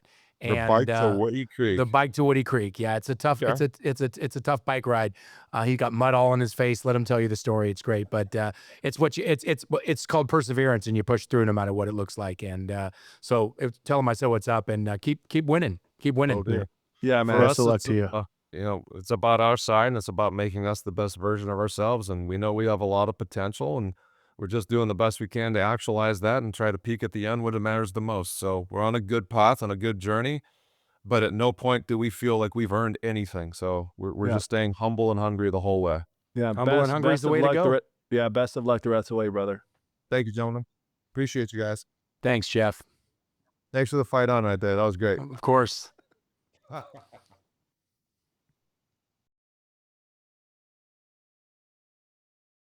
Hey, everybody, and welcome back to Set the Pipe. I'm Sully. CK's there, and there's Bear. Today, we have Travis Turner, the OCC coach, head coach for the last 18 years. Travis, welcome to Set the Pipe. Thanks. I'm glad to be here. Yeah, Orange man. Coast College, baby. Orange Coast College. That's right. Let me give you guys, as we do on every podcast, if we give you the background, and if you're not impressed, then it's going to be hard to impress you in life, I think. So again, 18 years at OCC. Travis and his crew has been a 10-time conference champion, 12-time state tournament, and they have been 3-time state champion as he's been the head coach. All-time winningest coach with over 260 wins with an over 800% winning percentage. That's pretty freaking amazing. Got a lot of work to do, Bear. Yeah. A lot of catching up. as a player. He was at OCC as well, so he came back and he was a won back-to-back state titles there. And then he went to Berkeley, where he's a two-time collegiate club champion. And then today he coaches at the famous Balboa Bay Club with a couple of national championships underneath his belt. No big deal. He dabbled a little bit in the collegiate realm, but we are very, very happy to have a successful coach like you, Travis, on the podcast. It's going to be different from what we do with Theo and Alan. You're at a junior college. You do have your challenges there, and we can't wait to get this podcast going. Cool. I don't want to correct you too, but our website hasn't been updated in a while, so we actually won the last 2 as well, Sully. So we've won 5. So I'm an idiot. So No, we'll go back to this. Yeah. So 5-time state champion. Damn. So welcome to Set the Pipe. Corrected 5-time state champion head coach, Travis Turner. Welcome to the podcast, welcome, brother. Travis. Thanks so much, Travis, for coming on to this. And I am not going to repeat myself. So, because it's pretty impressive, Travis, what you've been able to do over there. Hey, Travis, we've known each other for a long time. I think we even played against each other in '89, maybe. Yep. At Golden West and Orange Coast, and you won state that year. How did you get into volleyball? What attracted you to volleyball? And tell us a little bit about your story about, did you play any other sports? Was it just volleyball? What attracted you to volleyball? So my dad and his sister played a lot, and he was going to open gyms. And at that time, I was like a sophomore and didn't want to do anything he did. And he was really into baseball too. And so I just was like, I'm gonna play volleyball just to irritate him, even though he played a little bit. But he really wanted me to play baseball, and I was just like, if that's what he wants me to do, I'm gonna do the opposite. And I just went from there, and then just started playing. Back then, it was, you guys remember, it was just open gyms. There wasn't a ton of playing deep court. That's it. Exactly. I heard you guys talking about grass tournaments too. Mike Puritz at UCI, they used to put on grass tournaments like John did at Northridge. So just started there. But yeah, it was more to spite my dad. And interesting. Yeah. Awesome. What a great, well, not a great way to get into it, to do that, but to just drive you in a certain way. Everyone has different directions growing up, and, you found the love for the sport. And, we're going to talk about your coaching career and playing and whatnot, but, you took it from going to play it because your dad didn't want you to, you just said 5 state champions, and you've been coaching at that wonderful, junior college for over, 18 years. And, kudos to you. Good job. Thank you. Thanks a lot. Yeah, it's been, obviously it's been a good ride, and I don't know, this sport changed my life, and I've had a few people along the way that were part of that. And like a lot of you guys, I've heard you talk about on the podcast, this sport's just done so much for me, and I just feel super fortunate. Thinking about what you just said and what we started with this. So when we started this podcast, it's about telling stories and trying to build a culture or build the knowledge and understanding out in the world of what volleyball does for people. And hearing you say that, we were back playing in those late 80s and early 90s and looking at all those teams. And I'd love to hear just, your perspective. You got into coaching. You've been coaching one of the most, if not the most successful club in the United States, year in and year out. In 1988, my first time ever playing Junior Olympics, Dwayne Cameron and Balboa Bay won the gold medal against Adam Keefe in Laguna Beach. So they were winning it back in 88. You're still winning it now. I'd love to hear how you got into that and then, moved into junior college. Yeah, so I obviously played it at Orange Coast, and had the good fortune of just crossing paths with Bob Wetzel. I was a racquetball player too. Like, racquetball was my thing, and like racquetball and volleyball, and then was pretty good at racquetball, so I was going to focus on that. And then Wetzel was actually my racquetball coach, and then asked me to I don't know if they needed someone to play or something, so I ended up playing a little bit more serious and just doing the stuff with open gyms with him. And then from there, it kind of took off. And then Charlie Brand obviously had a huge role in the whole Balboa thing. I started coaching there when I was a freshman at Orange Coast in '88. And were you a coach on that team that won the gold in Fort Collins? I had the mighty 14 white team that year. That was my first year though with the club. And yeah, Charlie had a big role in everything, especially at Balboa. And anyone in Orange County volleyball, Charlie probably had some kind of role in their path forward. But just that's where I started at Balboa, and then was playing at Orange Coast at the same time. And I've been it's cool. And I think that a lot of us are like this. I know you guys are super loyal to the schools you were at, but for me to still be at Orange Coast, that many years later and still be at Balboa, like it's just unique about our sport. I think there's a lot of us, like Alan was the same way, played at Long Beach and now he's coaching there. Theo played it at Northridge and now he's coaching there. There's a lot of us that have kind of just gone back to our roots and I feel like I was lucky enough to do that as well. Well, I think a big part of that is, and again, it continues with you. You've just, proven it to our fans and people listening. By the way, hit subscribe. If you haven't hit subscribe, and you guys know, always set the pipe, especially if I'm in the back row. But, just tip it his way. And yeah, I always, told my kids success breeds success and, things like that. You put yourself around good people, you start to be a good person. You were fortunate enough to play for a great coach at OCC and obviously be a part of Balboa Bay. They've always been great, but what makes it awesome hearing you talk is you've continued to take what you learned and made you who you were. And you're now doing the same thing and paying it forward and keeping those both programs from OCC to, Balboa Bay at the top. They're always at the top, and everyone wants to come for the teams at the top, and it's not easy to stay there, and you have. So, again, congrats to you, and that's great that you're still putting in that time and the love for what you got from it. You're giving back. So, good job. Totally. Funny story about Set the Pipe. So, when I was playing here in '89, Brian Lewis was on the team. Oh, I was steading and I was young. I mean, Brian was 21 at the time, and I was 18, going on 12, and we were in the finals of a Long Beach tournament. He grabs me and says, "Set me," and he's back row. And like, we didn't set back row back then. Yeah, no one did that. I mean, back then it was like really rare. So I didn't know what to do. So he just looked at me and said, "Set the pipe." And I'm like, okay, I guess I'm setting the ball to him in the back row. Louis. I'm sure he put it away. Yeah. That was a funny coincidence. Yeah, that guy's an animal. Hey, Travis, I'm going to put you on the spot. So you've been there for a while. Uh-huh. If you had to put a starting six together from your teams only, who would you put out there? Oh my gosh, you are putting me on the spot. Yep. You know what's funny? Like, obviously, I've had some really good players here, and guys that are, Darius McRaven right now would definitely be on that team. Okay. Both the middles are pretty easy. It'd probably be Darius, and then Nick Amato also. Oh yeah. Was here at Orange Coast. Jordan Hoppy was just a winner. I don't know if you guys know Jordan, but he played at Concordia. He's doing really well in the AVP now. He was just a winner. Like those guys too, and Amato was that way too. Like they were good at volleyball, but Coley was like this. We talk about Coley was a guy that understood winning. Yep. So those guys probably are on that list. Josh Friedman's at USC right now setting.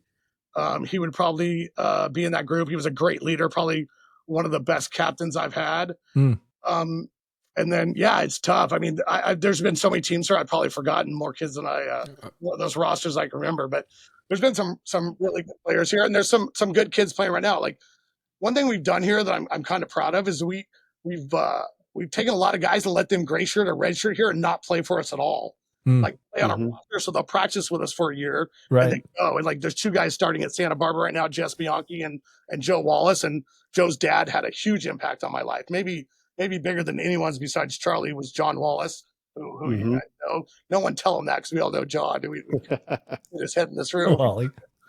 So Joe played on this team also, Paul Mitchell. Yep. Go ahead. Yeah, he was. John was a really good player and someone that just was super influential in me going to Berkeley and just in my life. But John's son Joe played for me here, and then is playing at Santa Barbara. So it's tough. I've coached a lot of good kids and kids that just were winners, and like to fight. Maybe weren't translate to the next level as well, but guys that just like to grind and JC guys that were just more concerned with winning than transferring. So there's been some good players here. Yeah, interesting. So with the NCAA kind of shifting gears on who's eligible and who's not, and with the JC potentially not counting, I mean, I know it's an isolated incident in football right now, but do you see that coming to fruition? I mean, because if so, you guys are, if you think you're hot now to go to college, I mean, JC is going to be the place to go. Yeah, it is. And there's some good and bad to it, I think. I mean, I'm pretty sure they're going that way. And what I heard recently from someone at a school whose AD is on the committee is that they're going to go with 6 years eligibility, and you can play for Division I. So 6 years for everybody. 6 years for everybody is what I've heard. I mean, But only for the D1 level. So you can go to D2, D3, and NAI. Oh, got it. So JC you can for only 2 play your years. 4 years at College. D1, but you could play 6 years of college sports if you play D2. Okay. so yeah, it's different. I mean, they're just trying to navigate things right now, and the NCAA is not saying no to much of anything because they know where they're They at. can't. Yeah, they're being People attacked. around, They're so- losing everywhere. Yep. So I think they're going to probably do what people want, and that football lawsuit. I mean, I do think it helps, but your clock still, and it's all about the clock here, right? So your clock starts when you take 12. So Mhm. Yep. and then how many kids can afford to go to 6-year schools for 6 years? Then Right.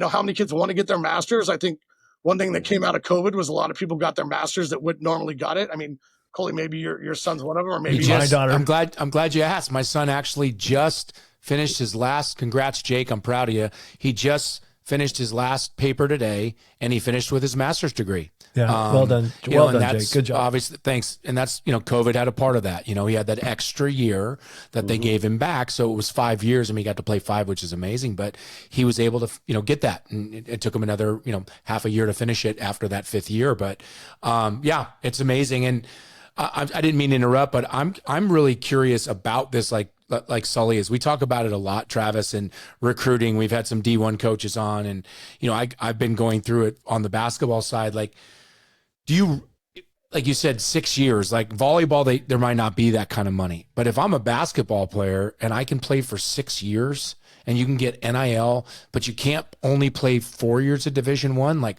why would you do that? Why wouldn't you go to a JC or a D2 and make some dough and then play? I mean, I don't know. It's going to be interesting, but more importantly, on the volleyball side, what do you tell your kids now? Like, how is it? We don't need to talk about the difference from 10 years ago to today, but you're in the weeds coaching high school hopefuls that all they want to do is get to be the next Nikolov and playing the pyramid against UCLA in front of 9,000 people. That's what they want to do. So you're trying to get those kids there, and then you're also seeing you're a junior college coach, so you're in the middle of it where you get some great kids that probably could, whatever the reasons are, and then you're trying to send kids on, and you're trying to navigate this new process. I mean, it's probably a lot of questions, but would love to hear your whole philosophy or your thoughts on it. And you have the spin, Travis, and you have the spin of Balboa Bay. Yeah. Right. So you've got the high school kids, you've got, high school kids, and then you got the JC that could be the hot ticket. Yeah. I'd love to hear your perspective on all that.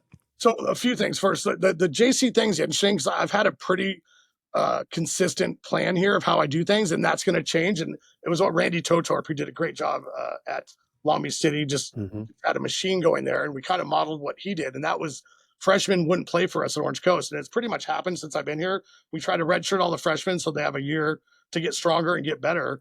And so we could have 40 to 50 guys on a roster. Like this year, I have over 40, and then 20 redshirt, and then 20 roster. So that's going to change. Like, how can I talk a kid into redshirting now? What's the point of redshirting if you get 6 years? Right. So just from an Orange Coast standpoint, I don't know if I love this, but we'll figure it out. I mean, like anything else, we're going to have to figure out how to navigate it and function in it.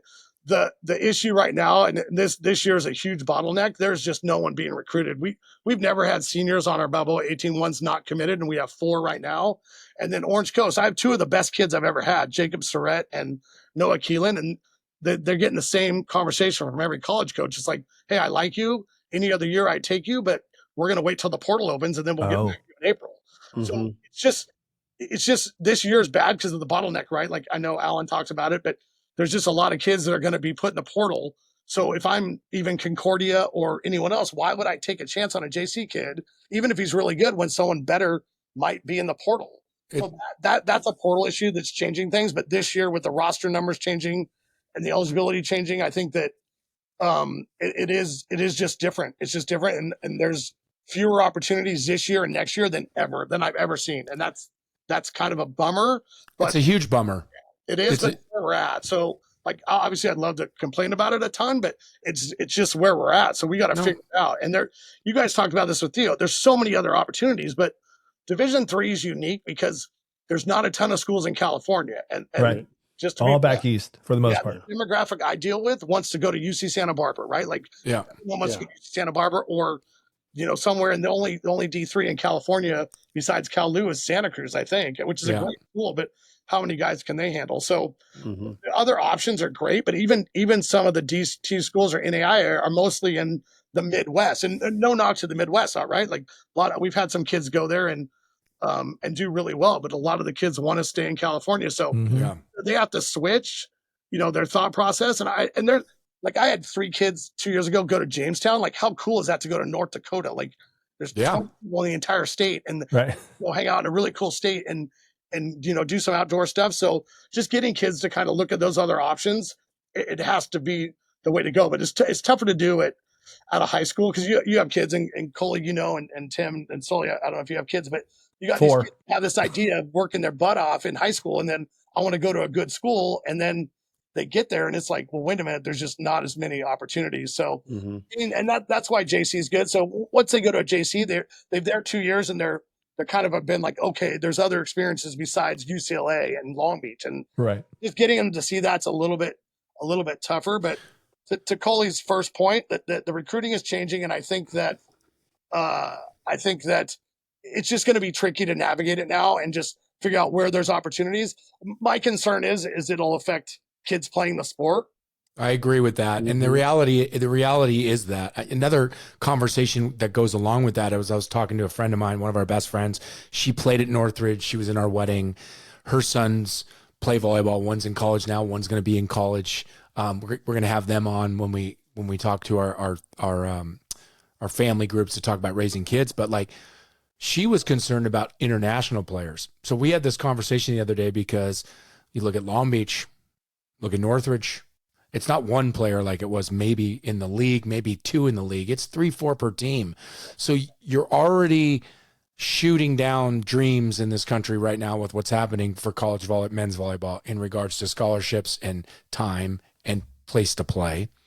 And now you bring over superstars that have been in a system that have been training differently than we have since they were youth. And so not against it, all for it. Our country and our system has got to figure it out and change to not let the international players be better than us. But I'm saddened, again, there's a lot of great things about it, but I'm saddened for you as a coach. I'm saddened for Bear. I'm for Knipe and Theo, and to everyone thinks it's such a great thing with this NIL. And again, I'll always stand by it. Athletes deserve to be paid. Yeah. This is the NCAA's fault, but nonetheless, it's a bummer to watch a lot of things happen like this. And you're going to see, especially the sport I love and I played and I owe everything to, and you coach, and it's just changed dramatically. And like you said, if I talked to a college coach the other day, or 2 coaches in different programs, and they're not even going after a high school kid this year. Well, hopefully not even a high school kid. Some of these other colleges will start up volleyball programs. Yeah. Other community colleges, more D1, more D2 schools. I mean, we touched on it with Kniper a little bit. Like, how about Michigan starting a program and schools like that? So maybe those doors open. I just hope that happens. It's just hard for me to imagine if you have football, like putting money into an Olympic sport when you could, throw that 200,000 to maybe one of the better kids and get them. And I'm not negative about it, but I do think it's tough. And I don't know if you guys know about Ohio State or if you talked about that. I don't know if we can talk about them specifically, but they're going to 16 roster number because they just want to cut it lower. And I know Igart's mentioned too, they might go lower as well and not go to 18. Wow. So now you're cutting opportunities more. And the whole foreign thing is interesting too, because we obviously want, like, the one thing about our country on every level, and especially academically, because that's what this is about, right? Be the best. Sure. Yeah, is to let these foreigners in because it's going to make us stronger. Right. Yeah. And it is affecting, when you add that, like Theo told me he has 8, and I know Hawaii has a bunch, and that's fine. Nothing against them. They're doing a great job. I mean, that's got to be a hassle recruiting wise, and I mean, who wouldn't want to play for Theo and some of those other coaches? But I think that the number of opportunities are going away, and then you add the roster limit, and then you add the money to it. It's going to be interesting to see where we land, and that's why guys like Alan are great to talk to. I mean, he's smarter than I'll ever be, and then the way the thing is amazing. Alan he just blows my mind how impressive he was. It was cool to hear Theo talk about how he called him about that job. Mm-hmm. Theo said, "I know he does really nice, everyone, but I imagine, I mean." Alan checks in all the time, and he's always willing to help out anyone that needs everyone, as he is, no doubt. No doubt. He's unreal. He's he's next level. We're all Well, maybe not UCLA. Sorry, John. No, I'm just kidding. Just kidding. So I think the Florida thing's interesting. And then one other thing you touched on, Coley, and I just did a Zoom with a bunch of club directors, hosted a Zoom with Karch, he's amazing, you guys. You got to get him on if you haven't, but he just, the way he sees things, obviously he's extremely bright, but he said that the foreigners thing's interesting because we always think, and I asked him specifically, are we just not training kids right? He said, no, he said, they're just training them earlier. Like our college system is better than theirs, obviously, because they don't have one. Right. So he said, if you're, 8 to 18, then yeah, they're training them better. But once they hit 18 and up, he thinks we're training them better, which I thought was interesting because I thought we're just not training kids right. The biggest thing also is, and I'm pretty sure it's similar in volleyball because I listened to all my friends' kids that are playing. We play too much. Yeah. And that's the problem at the young ages. We play too many games. And so you need to train more. When you're 10 or 11 years old, you shouldn't be flying around the country playing volleyball. Yeah. You should be learning how to be really good at everything and just practicing. You can still play matches in your hometown. You can still play on the weekends. But again, this is for every sport. And this is why I feel, again, this is Coley's opinion, and you said it, Travis, is why, and I'd love to hear Karch's opinion, but he's probably similar. They train at such a younger age. They have academies for their schools, so kids are going just for that. And the other thing they're doing is, like I said, they're not playing 5 to 6 matches in a weekend. And you lose at 8 a.m. on a Saturday, and I want to come back to something you said, which will bring back to your players about being a winner, is imagine being 12 years old and going to a match on Saturday. Your parents drive you to play volleyball at 8 o'clock and you lose and you get your ass kicked, but you're playing at 10, you're playing at 1, you're playing tomorrow at 9, and you're playing at 11. You can get your next match, your ass whooped. You guys know me. I might not have talked to anyone. I don't care what we did the next 4 matches. I might have not talked to someone for an entire week. But what happens is, we have another one. They play, they win. We have another one. And then all of a sudden, because the way it is, you win the tournament and you get a T-shirt. Woo, we won the tournament. I'm 10. I'm so excited. I was one of those parents, but yay, we won. And you're like, what are we doing? The kids in Europe aren't doing that. Yeah. They're at home with their families, taking hikes, walking, enjoying the weekends, and they're training their assing off every day, learning the skills to get better and use those skills. Yeah, you need to play, but not like we do. Have you guys seen my opinion? Have you seen the Norway system? Have you read anything about that? No, I'll send it to you afterward. It's amazing. It's what they did 25 years ago, I think, was they just gutted the entire youth system, and then they centralized it with the government, and then they train kids, and they have a bunch of specific, very specific rules. You can't keep score till they're 13. You kids go to every sport, and you don't coach anyone until he asks to be coached. He or she asks to be coached. And the proof is in the pudding. What they did at the last 2 Olympics, based on the number of people in that country, is unbelievable. They won the marathon last Olympics. They won the beach volleyball. This is Norway, Olympic winter sport country, winning. If you look at per capita, it wasn't even close to any other country per gold medal per capita. When we get done, I'll send you guys there's some really cool please do. It's amazing what they're doing there. And it's kind of what Coley's talking about. It's just more about training and getting kids to do something they like. And then they end up being good at it because they start out liking it, rather than the old Russian system or that other stuff. But I always thought it was crazy that 10-year-olds or 12-year-olds are flying over to Hawaii to play softball tournament. What? Now, what are you doing? What are you doing? The only thing I'll say is this, and I had lunch with a buddy, and is if you are doing it for the reasons, and Michelle and I did this, we'd say it every time, even when he was, both my kids didn't play, they played travel basketball, but they didn't travel until one tournament at the end of the year, but it was all local, but I'll pay for the journey. I don't mind spending the money to watch my kid on a Saturday between games, laugh with his friends, and tell stories, because that's what we're still talking about. I'm fine paying for that. But most parents aren't paying for that. They're paying so their kids can get a scholarship in college when they're 10. They're 10 years old, and they're missing that whole thing. But it's crazy. I want to go back to something you said, Travis, and I think it's important, and it's a lost art, I think, a little bit in today's game because of some of the reasons I just mentioned. You play 5 or 6 games. You said a winner. You said, I got some guys that might not have been the best volleyball players ever, but they were winners. And so they're on the court because you can't do it with that. So why do you think it's, I mean, not as prevalent as it was when we grew up to have that mentality of it's that or nothing, right? Like instead of like, whatever. And you get those kind of kids. I mean, any comments or thoughts on that? You know what's funny, Mark? I talked to Dumphy about this maybe 10 years ago, and he told me to read this Psychology Today article. I don't read much Psychology Today, unlike Marv, I'm sure, but it was called A Nation of Wimps, and it was. Michelle and I've read it. Yeah, it's amazing, and it just kind of puts it all into perspective. But there's some other stuff I think about a lot. It's just like video games. Like we didn't play video games. Like you can just reset, right? If you're losing, you just reset and start over. And I think that the video game culture is part of it. And one thing you said is crucial. Just kids are playing so much, and we've done a really good job. I'm really proud of what we do with Balboa. Is that like we practice twice a week right now. We're the only club that doesn't go 3 days a week. We do a lot of stuff that is based on experience, not just the competing part. And I think that at the end of the day, and you said it, we all look back on sports like yeah, winning was fun, and that's a huge part of it for us.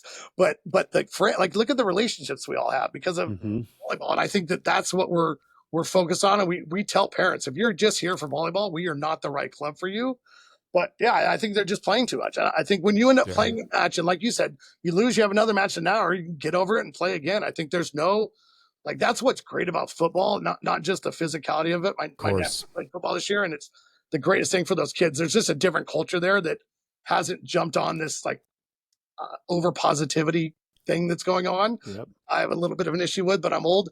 It was so good for him though to play that sport because you play one game a week. So you have a week if you lose to fester and get off and come back and try to win the next week. And I swear I wish I could make every kid play at least 1 year of high school football, and things would probably be a little different. But. I mean, you get 10 to 13 games in high school, maybe 14 if you're modern day or something, but and that's it. There's no spring tackle football. There's 7-on-7 and stuff, but that's the one thing. And again, I still think, I mean, it's my first love, but I still think it's probably the ultimate team sport for so many ways and so many different things. But, that's a great point. And, that's one thing I've tried to instill in my boys, and they're pretty good at it, is that nature of winning and losing. It's not everything. We all know that. Yeah. But when you're competing and you're trying to play in high school, and when you're trying to play on Balboa Bay, which is, like I said, arguably the best program year in and year out, you're at OCC that wins state titles.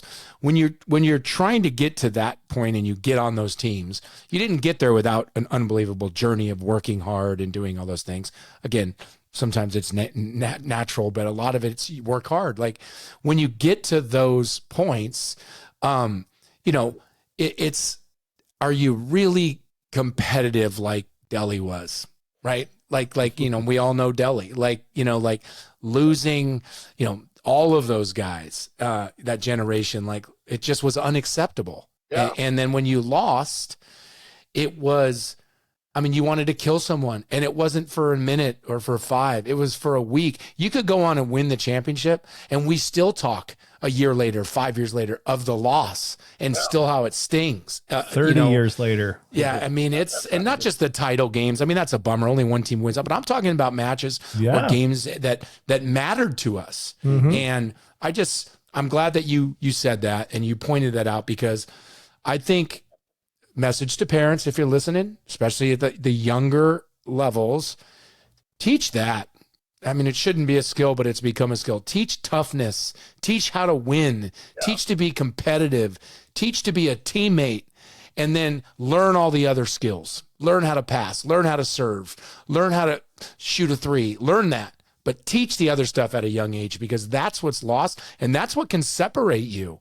Like you were saying, Travis. Now imagine if you had, those kids you mentioned might not have been the best volleyball players. What about if you are a really good athlete and you have that mentality? Oh no, now you're playing at UCLA or Stanford, right? And it's really that mentality that takes the folks over the top. So I'm glad that you have that. And I also think I'm going to applaud you for gray shirting or red shirting. I've talked to a lot of coaches as well, and that's been a lost art, and whether it happens at the 6 years or not, but I think it's something that more people should do. And most, if I'm a kid and it's the right decision for my next son, it's a no brainer. Get your master's, right? Do things that you can take advantage of. Hey, Travis, can we pivot a little bit back to you? You've been very successful as a coach and a director and everything at Balboa. And you touched on it a little earlier about loyalty, to Balboa and Orange Coast. But have you ever had any aspirations of coaching at a higher level, or have people approached you coaching at an NAIA or a D1 or anything like that, international? What's your story on that? I coached at a few. I coached at UCI for a few years, and then went back to Cal and coached the club team there, which is great. But you know what? And yeah, I've definitely, there's been interest over the years. I think people know now, in the last 15 years, is I'm just not going anywhere. I'm where I'm supposed to be. Like, it sounds so corny, you guys, but this place literally changed my life. And my first year here, I got offered a job, a really good job at a really good school. And I went and interviewed and got offered the job. And I'm like, I just can't do it. This is where I'm supposed to be. And it does sound completely corny, but like John Wallace and this place just really, I mean, I wasn't a total jerk, but I was not a great student and I was on a different path. And I like just being here and the competitiveness here, Coley, with Wetzel, and we had 80 guys. You had to learn how to compete. I just I got off on that, to be honest with you. Like, it was just what I wanted to do. So yeah, it never was a thing for me. I feel like I'm doing what I'm supposed to be doing here and building relationships and helping kids. And it sounds so silly, but it's just true. I don't need to coach anywhere else. And also, I don't know if my strength is X's and O's in volleyball. I think people and doing what someone did for me is probably my strength more than volleyball. So I don't know if I'm even equipped to coach at the next level, but it doesn't really matter because I'm not going anywhere. So hopefully. No, that's good insight. There's not, Travis, I don't think a lot of coaches can articulate what you just did. You know what I mean? You had an aha moment somewhere down the line, and it might have been that interview that goes, wait a minute, this isn't where I need to be. And we can even translate to athletes. We say this all the time on the pod is you got to find a fit. You found your fit, man. And you're sticking with it. It's worked for you. Sounds like you're loved all over the place down there, right? That's pretty inspiring for others that are just bouncing around everywhere that may not realize that they need a fit, and they just are searching and searching. It just sounds like you found a home, and that's a great story, man. Yeah, the other thing. Oh, sorry. Go ahead, Travis. Well, junior college is great. Tim can tell you because you got kids that they want to go somewhere else. Most of them are here because they want to transfer. So you kind of got a captive audience, and then the one thing that's great here is it's just a lack of parents. Like, there's just no parent input. Like, you either do what you're told to do or you sink. And it's like, it's pretty black and white. I think that there's some beauty to that. And there's no, like, even now with the money getting involved in NCAA, it's like kind of nice not to worry about that and just kids are playing because they love to play. And I've always said that's the best thing about men's volleyball was the lack of scholarships, because you got a bunch of people doing something because they love it. They love it. There's something at the end of the tunnel, and that's just a cool sport to be a part of. I want to say something that I know you said this is silly what you're doing and you're staying here. Let me tell you something. What you did is, it's not even just admirable. It's amazing, because what's wrong with being an amazing junior college coach for 30 years? I mean, Ken Stanley, Big Daddy at Pierce, right? He changed tons of people's lives, right? Like, what's wrong with being an assistant coach? I say this to coaches all the time. Like, that's a great job. You have a great job. You love what you do. You're influencing young men's lives. You're changing lives. Your life was changed. I wouldn't say it's silly. I think it's awesome. And I mean, geez, I think there's a lot of people that would probably want to change places with you, even, at the D1 level. Like, it's a grind and a stress up there. Not that it's not a grind and a stress where you're doing, but I think it's awesome. And I think it's great for the school, for the county, for the stability, what you do for boys and men's volleyball here in Orange County. It's great. And, if you were to leave and go coach whatever, you got a job somewhere, there'd be a hole. I'm sure there'd be someone from your organization through the years to fill it, but you're doing good work here, and I'm glad you're here. I'm glad you stayed and are staying. Yeah. Thanks, Coley. Yeah. So Travis, we talked about recruiting a little bit, and so how involved are you in those lives at OCC to get them recruited, right, and get to the transfer, as well as Balboa? Are you separate? I mean, is that a separate gig for you? Do you just not do any kind of recruiting for those 18, 17s at Balboa, or are you like fully involved in both? Because I mean, that's a big job. So, or do you just stay away from both? How does it work? No, I handle all the recruiting for both sides. And Tim and I did some USA stuff together. It's just so fun, and just all the relationships with those coaches. And we're lucky that it's a really small group of us, right? Like a really, really cool small group of us. Like, I mean, you guys know every Division I coach in the country pretty much. Like, what other sport has that? So you're right. We just have those relationships, and I do handle all the recruiting, and it's changing though, right? Like we had a lot of kids, like Balboa kids, especially that fit that 18, 19 to 25 role for a lot of schools because there are guys that they knew were well trained because we just have really good coaches, I think, and kids that could come in and develop, and that's gone. So I think that but yeah, I do handle all the recruiting, and it's going to change, and we'll figure that out. But yeah, at Orange Coast too, it's just more just making sure people know that we have some kids that can play at the next level. Like I said, I have 2 kids now, and I blasted out a thing last night. We played Golden West, and I blasted out a thing just to make sure they watch those guys. But yeah, it's just relationships like anything else, and it's something that I enjoy doing. And I talk to coaches all the time, like Division III coaches too. I mean, Charlie Sullivan, if you guys get a chance to I would grab him in a heartbeat. The Tinleys brought him up. So we got a guy on the West Coast. He was my roommate and tried out for Long Beach a couple years, didn't make it, but he's been like our East Coast correspondent. He's brought up Sullivan quite a bit, actually.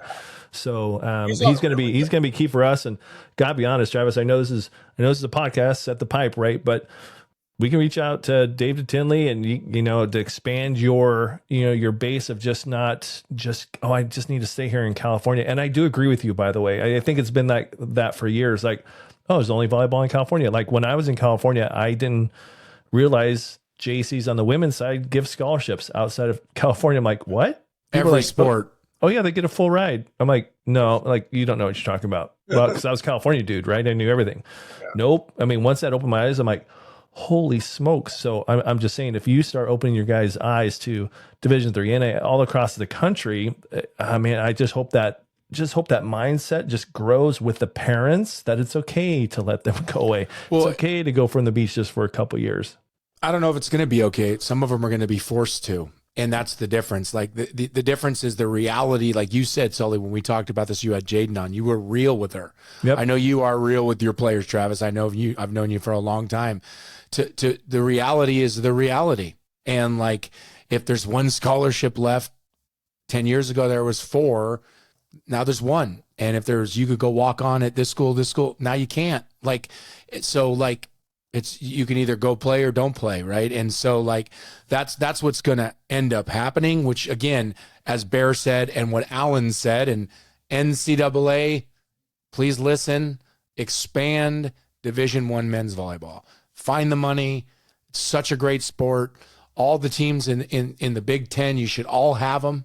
Minnesota, Michigan, they're just great sports. Look what Ohio State does. Look what Penn State does. We need more Division I men's volleyball programs. The game's too fun. It's too good. It's too great of a game for it not to continue to grow. It's growing immensely, except we're just not getting those more D1 teams like Alan had said. Travis, do you see that? Do you see guys on both levels, JC, that's the next step is college, is to basically say, I'm going to play or I'm not going to play because I have to be in California? I mean, are they really making that decision to go, hey, you've got an opportunity in Ohio. That's who wants you. They're like, they're willing to walk away from the sport because of that? I think Balboa kids more than JC kids, because JC kids are a little more enlightened, and it's all about experience. And that's what's hard to tell parents. Right. It's all about experience. No one, like anyone that played sports is like, you talk about your friends, the guys you hung out with all the time. You don't say, oh, I played Division III and like, knock it. So it's just a silly, it's hard to educate people on that, because if they don't know, they don't know. And so, yeah, we have a lot of kids playing all across the country. We have, like I said, Springfield, we have a few kids there. We have 5 or 6 kids at NYU, but that's a, kind of a school that fits the demographic here. Yeah. But yeah, I think kids are willing to do it, but a lot of kids, playing at Balboa are probably not. They're going to go to Colorado or go to these other schools and play. And I played club volleyball. Club volleyball is great as well, but it is. Those kids are going to look for. They're going to those schools. The SEC. I don't know if you guys know what's going on with like the Orange County kids. Coley might know, but they're all going to now is Utah, Colorado, and SEC schools. That's where everyone wants to go. Yeah. And there's no volleyball there. We have 2 kids going to Auburn and 1 kid going to Mississippi from Balboa. So it's just weird how it changes where they want to go. But volleyball wise, those kids are looking for California. But Orange Coast, like I said, we have those kids at Jamestown, and we have kids all over the place. We've had kids Iowa. There's a ton of teams in Des Moines, Iowa. We've had quite a few kids go there. So yeah, kids are willing to look at it, but I just, like I said before, I'm worried about it affecting the numbers of kids playing. And then For sure. you add that to the thing Coley's talking about of all the kids going around and playing tournaments every weekend. It's all about, it's just gotten so monetized. And so if you look at the cost of it and there's nothing at the end of a tunnel, it is a little concerning. But to your point, Sully, getting people to see that there's actually some really cool options out there that aren't in California. And we're trying to do that. And hopefully that we continue to grow it, right? Like hopefully, like Alan said, like there's some great things happening. Obviously on the women's side, it's a lot of things are happening on the women's pro level, and college is blowing up. Men's is doing a pretty good job as well. And hopefully we can just, find more schools, especially when the dust settles. I was only going to say 5, but probably in 2 years, when the dust settles in 2 years, everyone's COVID year is finally gone. There's still 1 or 2 more use cases, which is amazing. I just talked to a friend that still has another year. I was like, what? And he's like, yep, because he redshirted the year of, and it's really unbelievable. So nonetheless, and in 2 years, the rules, I will still be loose in a lot of ways around the money side of it, but I think it'll be a little bit more clear. And so hopefully there's growth within that, because there needs to be. The game's so fun, right? We all love it. We love playing it. We love watching it. You love coaching it. I just hope, I really do hope there's some sanity that comes into it real soon for everyone. Cause it's not just about the football and the basketball player. It's about a lot of these other athletes like us that played men's volleyball that no one really paid attention to, even though we packed the gym every night at Northridge when I was there, but it's beside the point. But most people didn't pay attention to all the flyers that went out. Yeah. Hey man, we passed them out. That's the only thing we could do back in the day, but we still got it done. But on the high school level, I'm going to put you on the spot here, Travis. In all the years you've coached and you've been around it, like you said, back in '88, your best team ever.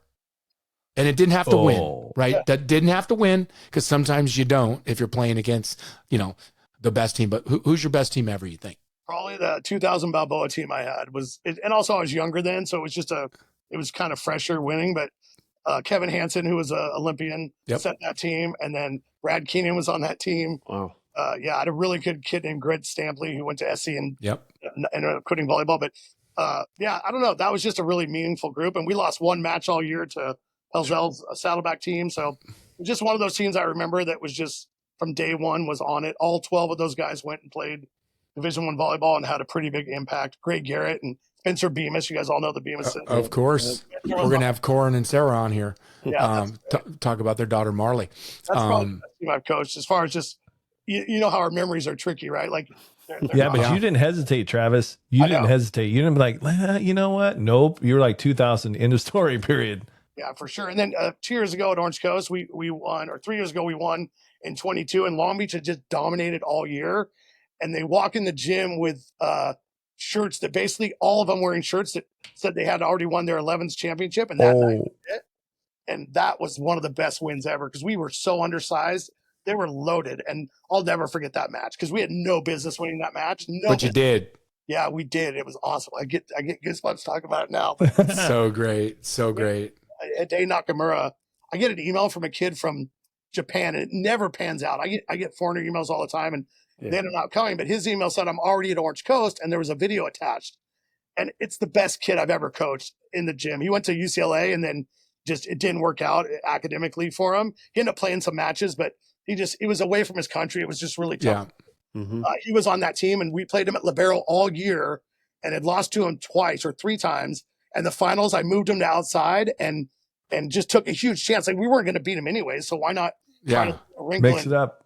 And John Charette, who's a great guy, his game plan, and it was just one of those matches and teams that I'll never forget. And Coley said it didn't have to win, but you know how it is, Coley. The teams that win are the ones that the ones you remember. It's a lot of the memories of it. I mean, you're not going to first round loss in the playoffs. You're not going to remember. If it's a championship game, maybe, right? But the wins really rack up, and you've been around this for so long. So and again, you're probably, like you said earlier when he asked you about your best players, like, you're going to get off the podcast and you're going to go like, oh my God, I can't believe I left off blah, blah, blah, blah, blah. And what's been fun for us three, because we text a lot and, get enjoyment of this, is the stories that have come out just talking with the three of us, talking with Mooney, just laughing about, oh my, I forgot that story, Yeah, right? right. Like, holy, my gosh.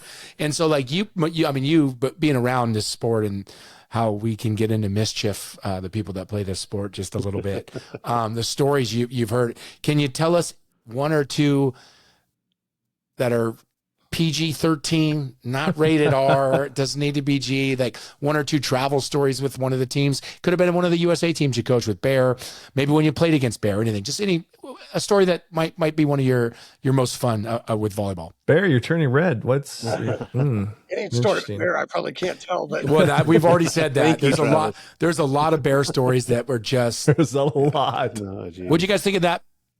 Yep, Yeah. that's the story Right, about Bear. yep. Oh, we know that one. I know that one too. We won't repeat that. But yeah, that's a loaded question, right? I mean, there's so many, but some of those USA stuff in the beginning were really cool. And like I said, Charlie Sullivan was there, Tim was there, Shane Davis at Loyola. It's it's all about relationships for me, and just some of those nights out were really fun. And then showing up at 8 a.m. coaching and Charlie Sullivan being like, "Are you guys sure you're ready to go?" And we were always ready to go. But which reminds me of my favorite quote ever. It's a Bob Wetzel quote: "If you're going to hoot with the Owls, you better be ready to soar with the Eagles." So yeah, Cool. we hoot with the Owls a lot. But no, I just think just the people, like even just hearing you guys talk to people, you guys are so well connected, and I think that all of you guys are relationship guys, and I just remember the relationships, I think, more than the moments. So that was probably it. But and then some of the OCC teams I played on with Matt Lyles and Matt Lyles, Brad Friesen, who you guys know too, and Lance Lyons was a legend. They're just some characters, right? Crandall, you guys know Paul Crandall or Kurt, but I remember Paul. those teams were we just had so much fun together, and we won. And we did a trip up north to play in a tournament there, which was just super memorable.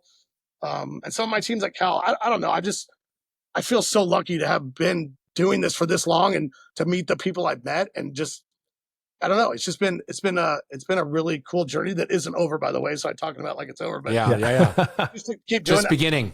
Yeah. Just developing more relationships with people and doing those things I did when we were younger. Like those trips were crazy. We'd go to some godforsaken town that was like 180 degrees. We were in Tucson. It was never below 110 for 8 days. And you're like happy to be there because you're hanging out with a bunch of, coaches talking volleyball and talking about life. And that's the other thing too, is just, and Theo was on those trips too. Just getting to know those guys and about their families. And they're just some really, I don't know if every sport says this, but they're just some really solid people. Yeah. Incredible people. Yeah. In this sport. Yeah. 100%. Let me ask you a quick question. And I know the answer, but did you get a scholarship to play college volleyball? No, I did not. Okay. So the reason I asked you that is I knew the answer is if you were listening to what he just said over the last minute and a half to 2 minutes, what was his best moments? What was his best time? It wasn't that he got a scholarship and played volleyball. It was the experience of it all. It was the journey of it all. And everyone puts such an onus on one thing, whether it's making a league champ, whatever it might be, instead of enjoying the journey. And I said it earlier, my son said it once, is, the journey is the destination. And like hearing you talk about this, Travis, it just warms my heart, makes me happy that we're doing this. Because, there's so many things that have come and gone in your life that you've been able to lean on volleyball. And all three of us, the exact same thing. And the stories and the fun and the laughter and the love and the tears and everything that goes in between it. It's great to hear, and it's great that you're still, you're pushing through. And, both, Sully and I are sitting here and we have day jobs. I mean, we're sitting here talking to two college coaches. Like this is two junior college coaches. You guys are helping raise other young men to move them to the next level, whether it's to school, whether it's to life. And Travis, one of those winners that you talked about, doesn't matter who, they may be in your shoes when you decide to retire and take over that program and pay it forward also. So what you're doing, Bear, you're doing the same thing. Is it's incredible to just be able to be on this pod and talk to so many awesome, unique people that have the same love for this sport that we do, and talk about the stories and the journey, which is what we're trying to just, kind of evangelize in. It's not just about hitting a pipe, but said it. But yeah, so awesome. Great answer. I appreciate you telling that. Like, I it am is. going to put you on a little bit of the spot, though, Travis. You touched on being a player a little bit and some memorable times. Can you be exact? What's one of your best times as a player? Look at that smirk. You see that side smile right there, boys? Yep. Okay, I'm waiting for this one. Exactly what it is. Well, we winning that first state title at Orange Coast. We beat Pierce at El Camino, and we were down 14-11 in the or 13-11, I think, in the fifth. And the story gets better. I'll tell it 2 years, and we were down 14-8 or something. But no, we were down a lot that match, and just I remember Dan Murray. I don't know if you guys know Dan. I love Dan. Yep. On the ball, he just comes in the timeout, and I'm 18, and those guys were a little bit older because all those guys were ineligible 1 year before, so they all had to come back.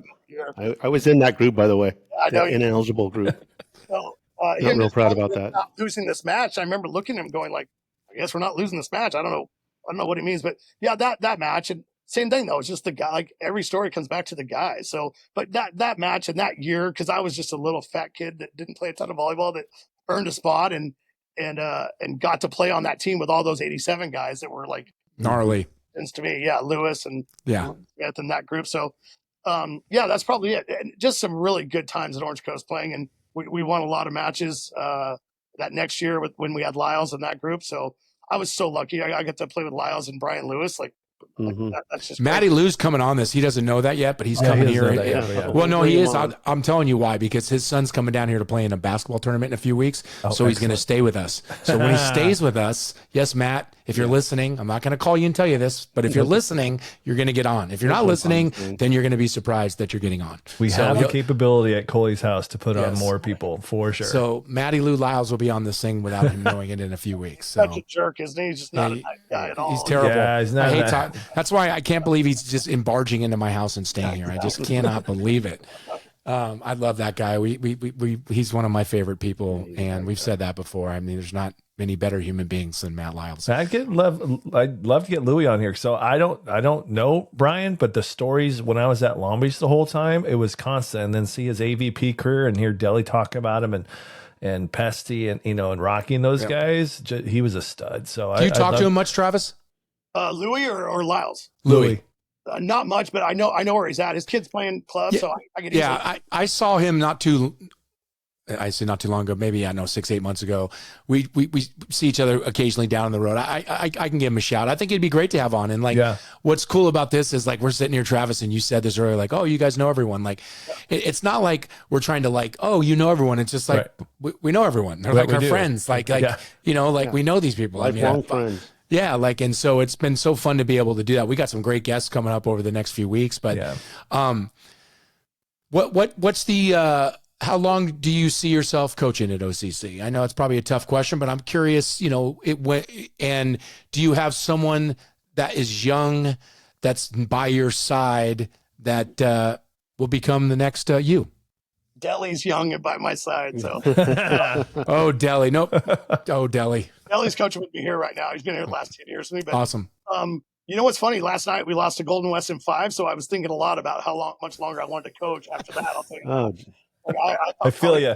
This morning, but no, you know what's weird is you start thinking about that, and we're all the same age here. It's it's so weird. Last year was the first year I thought about retirement. It's just something that I don't know. This is for better or worse, this is my identity and this is who I am and what I do. So I haven't thought about it, but thinking about who replaces me a lot, I do think about it. There's only been 3 coaches at Orange Coast. And I don't know. Nick Amato is coaching at Golden West and played for me 8 years. So he's someone I think about a lot. And it's going to be really important who gets this program. Yeah. Because it's super, meaningful in a lot of people's lives. But I haven't thought about it. And then retirement wise, I hope I have, a good 5 to 10 years left in me. So you do. Yeah, I just want to. It's funny, and I try to talk myself into this. Just we play a really tough Mesa team tomorrow, so I just want to make sure I make it through that match, and then we'll see what happens after that. But I love it so much I couldn't imagine. But I also don't want to be that boxer that stays in the ring too long. And right. Mm-hmm. Yeah. Whereas that's respectable. Yeah. Yeah, sure. but I can hear it in your voice, the passion you have. And that's what's needed. That's what's needed in anything you do, but especially in, coaching young men and boys. I mean, you're coaching the club level and the collegiate level. So that's what needs to happen. So that's great. I mean, you do such a great job there. And I need to get to a match soon. When do you guys play, you two? I think April 4th. We moved the match, right? It was April 5th, maybe to the 4th. It's on a Thursday, actually. Oh, that's the 3rd, April 3rd. April 3rd, I'm sorry. Is that your only time you play? Or do you play another time? We just played against each other. Yeah, I can't make it. It's my son's banquet, my kid's banquet. I just got that today on April 3rd. I would have been there. You should think about, we're hosting the state championships. It's kind of cool to see that too. There's some really good kids playing JC volleyball, and it's only going to get better based on what we've been talking What's the about. dates? I think it's the 20. It's that third weekend of April, the 24th to the 26th, or something like that. That's good for everybody to know. Yeah, I'd like to. I mean, I'll come for sure for that. And maybe Bear and I set up shop and do the two of us do part of the pod from there, and maybe get some if my team's playing in that or not. Yeah, well, no, that's why you're going to be there with me running the pod. So yeah, that's why I said you're going to be with me doing the pod, not on the coach there. Yeah, you're going to be. You and I are going to be the media.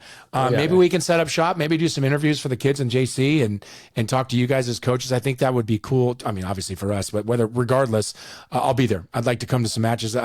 Doing this now has got me way more passionate about doing things, and I want to get out and see more volleyball. I've been so impressed with these two boys of mine playing hoops that I haven't had a chance to get out much, but now that I have more freedom, I want to do it, and I'd love to come see you guys play. Who's the best in the state right now? Yeah, I was going to say, Travis, to wrap this up, tell us, because you mentioned a couple guys on your team right now that could be your starting 6 of all time.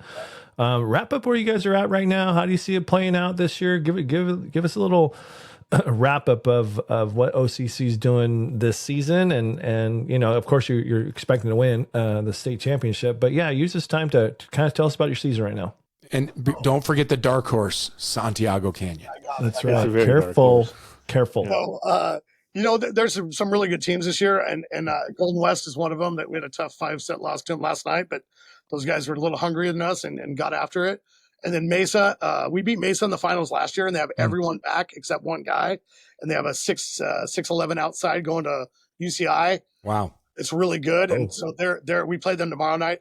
They're going to be a handful, and then Moore Park. You know what, JC's, like I said before, the more third-year guys you have, the better off you are usually, and Mesa seems to have the most right now. And then throwbacks too.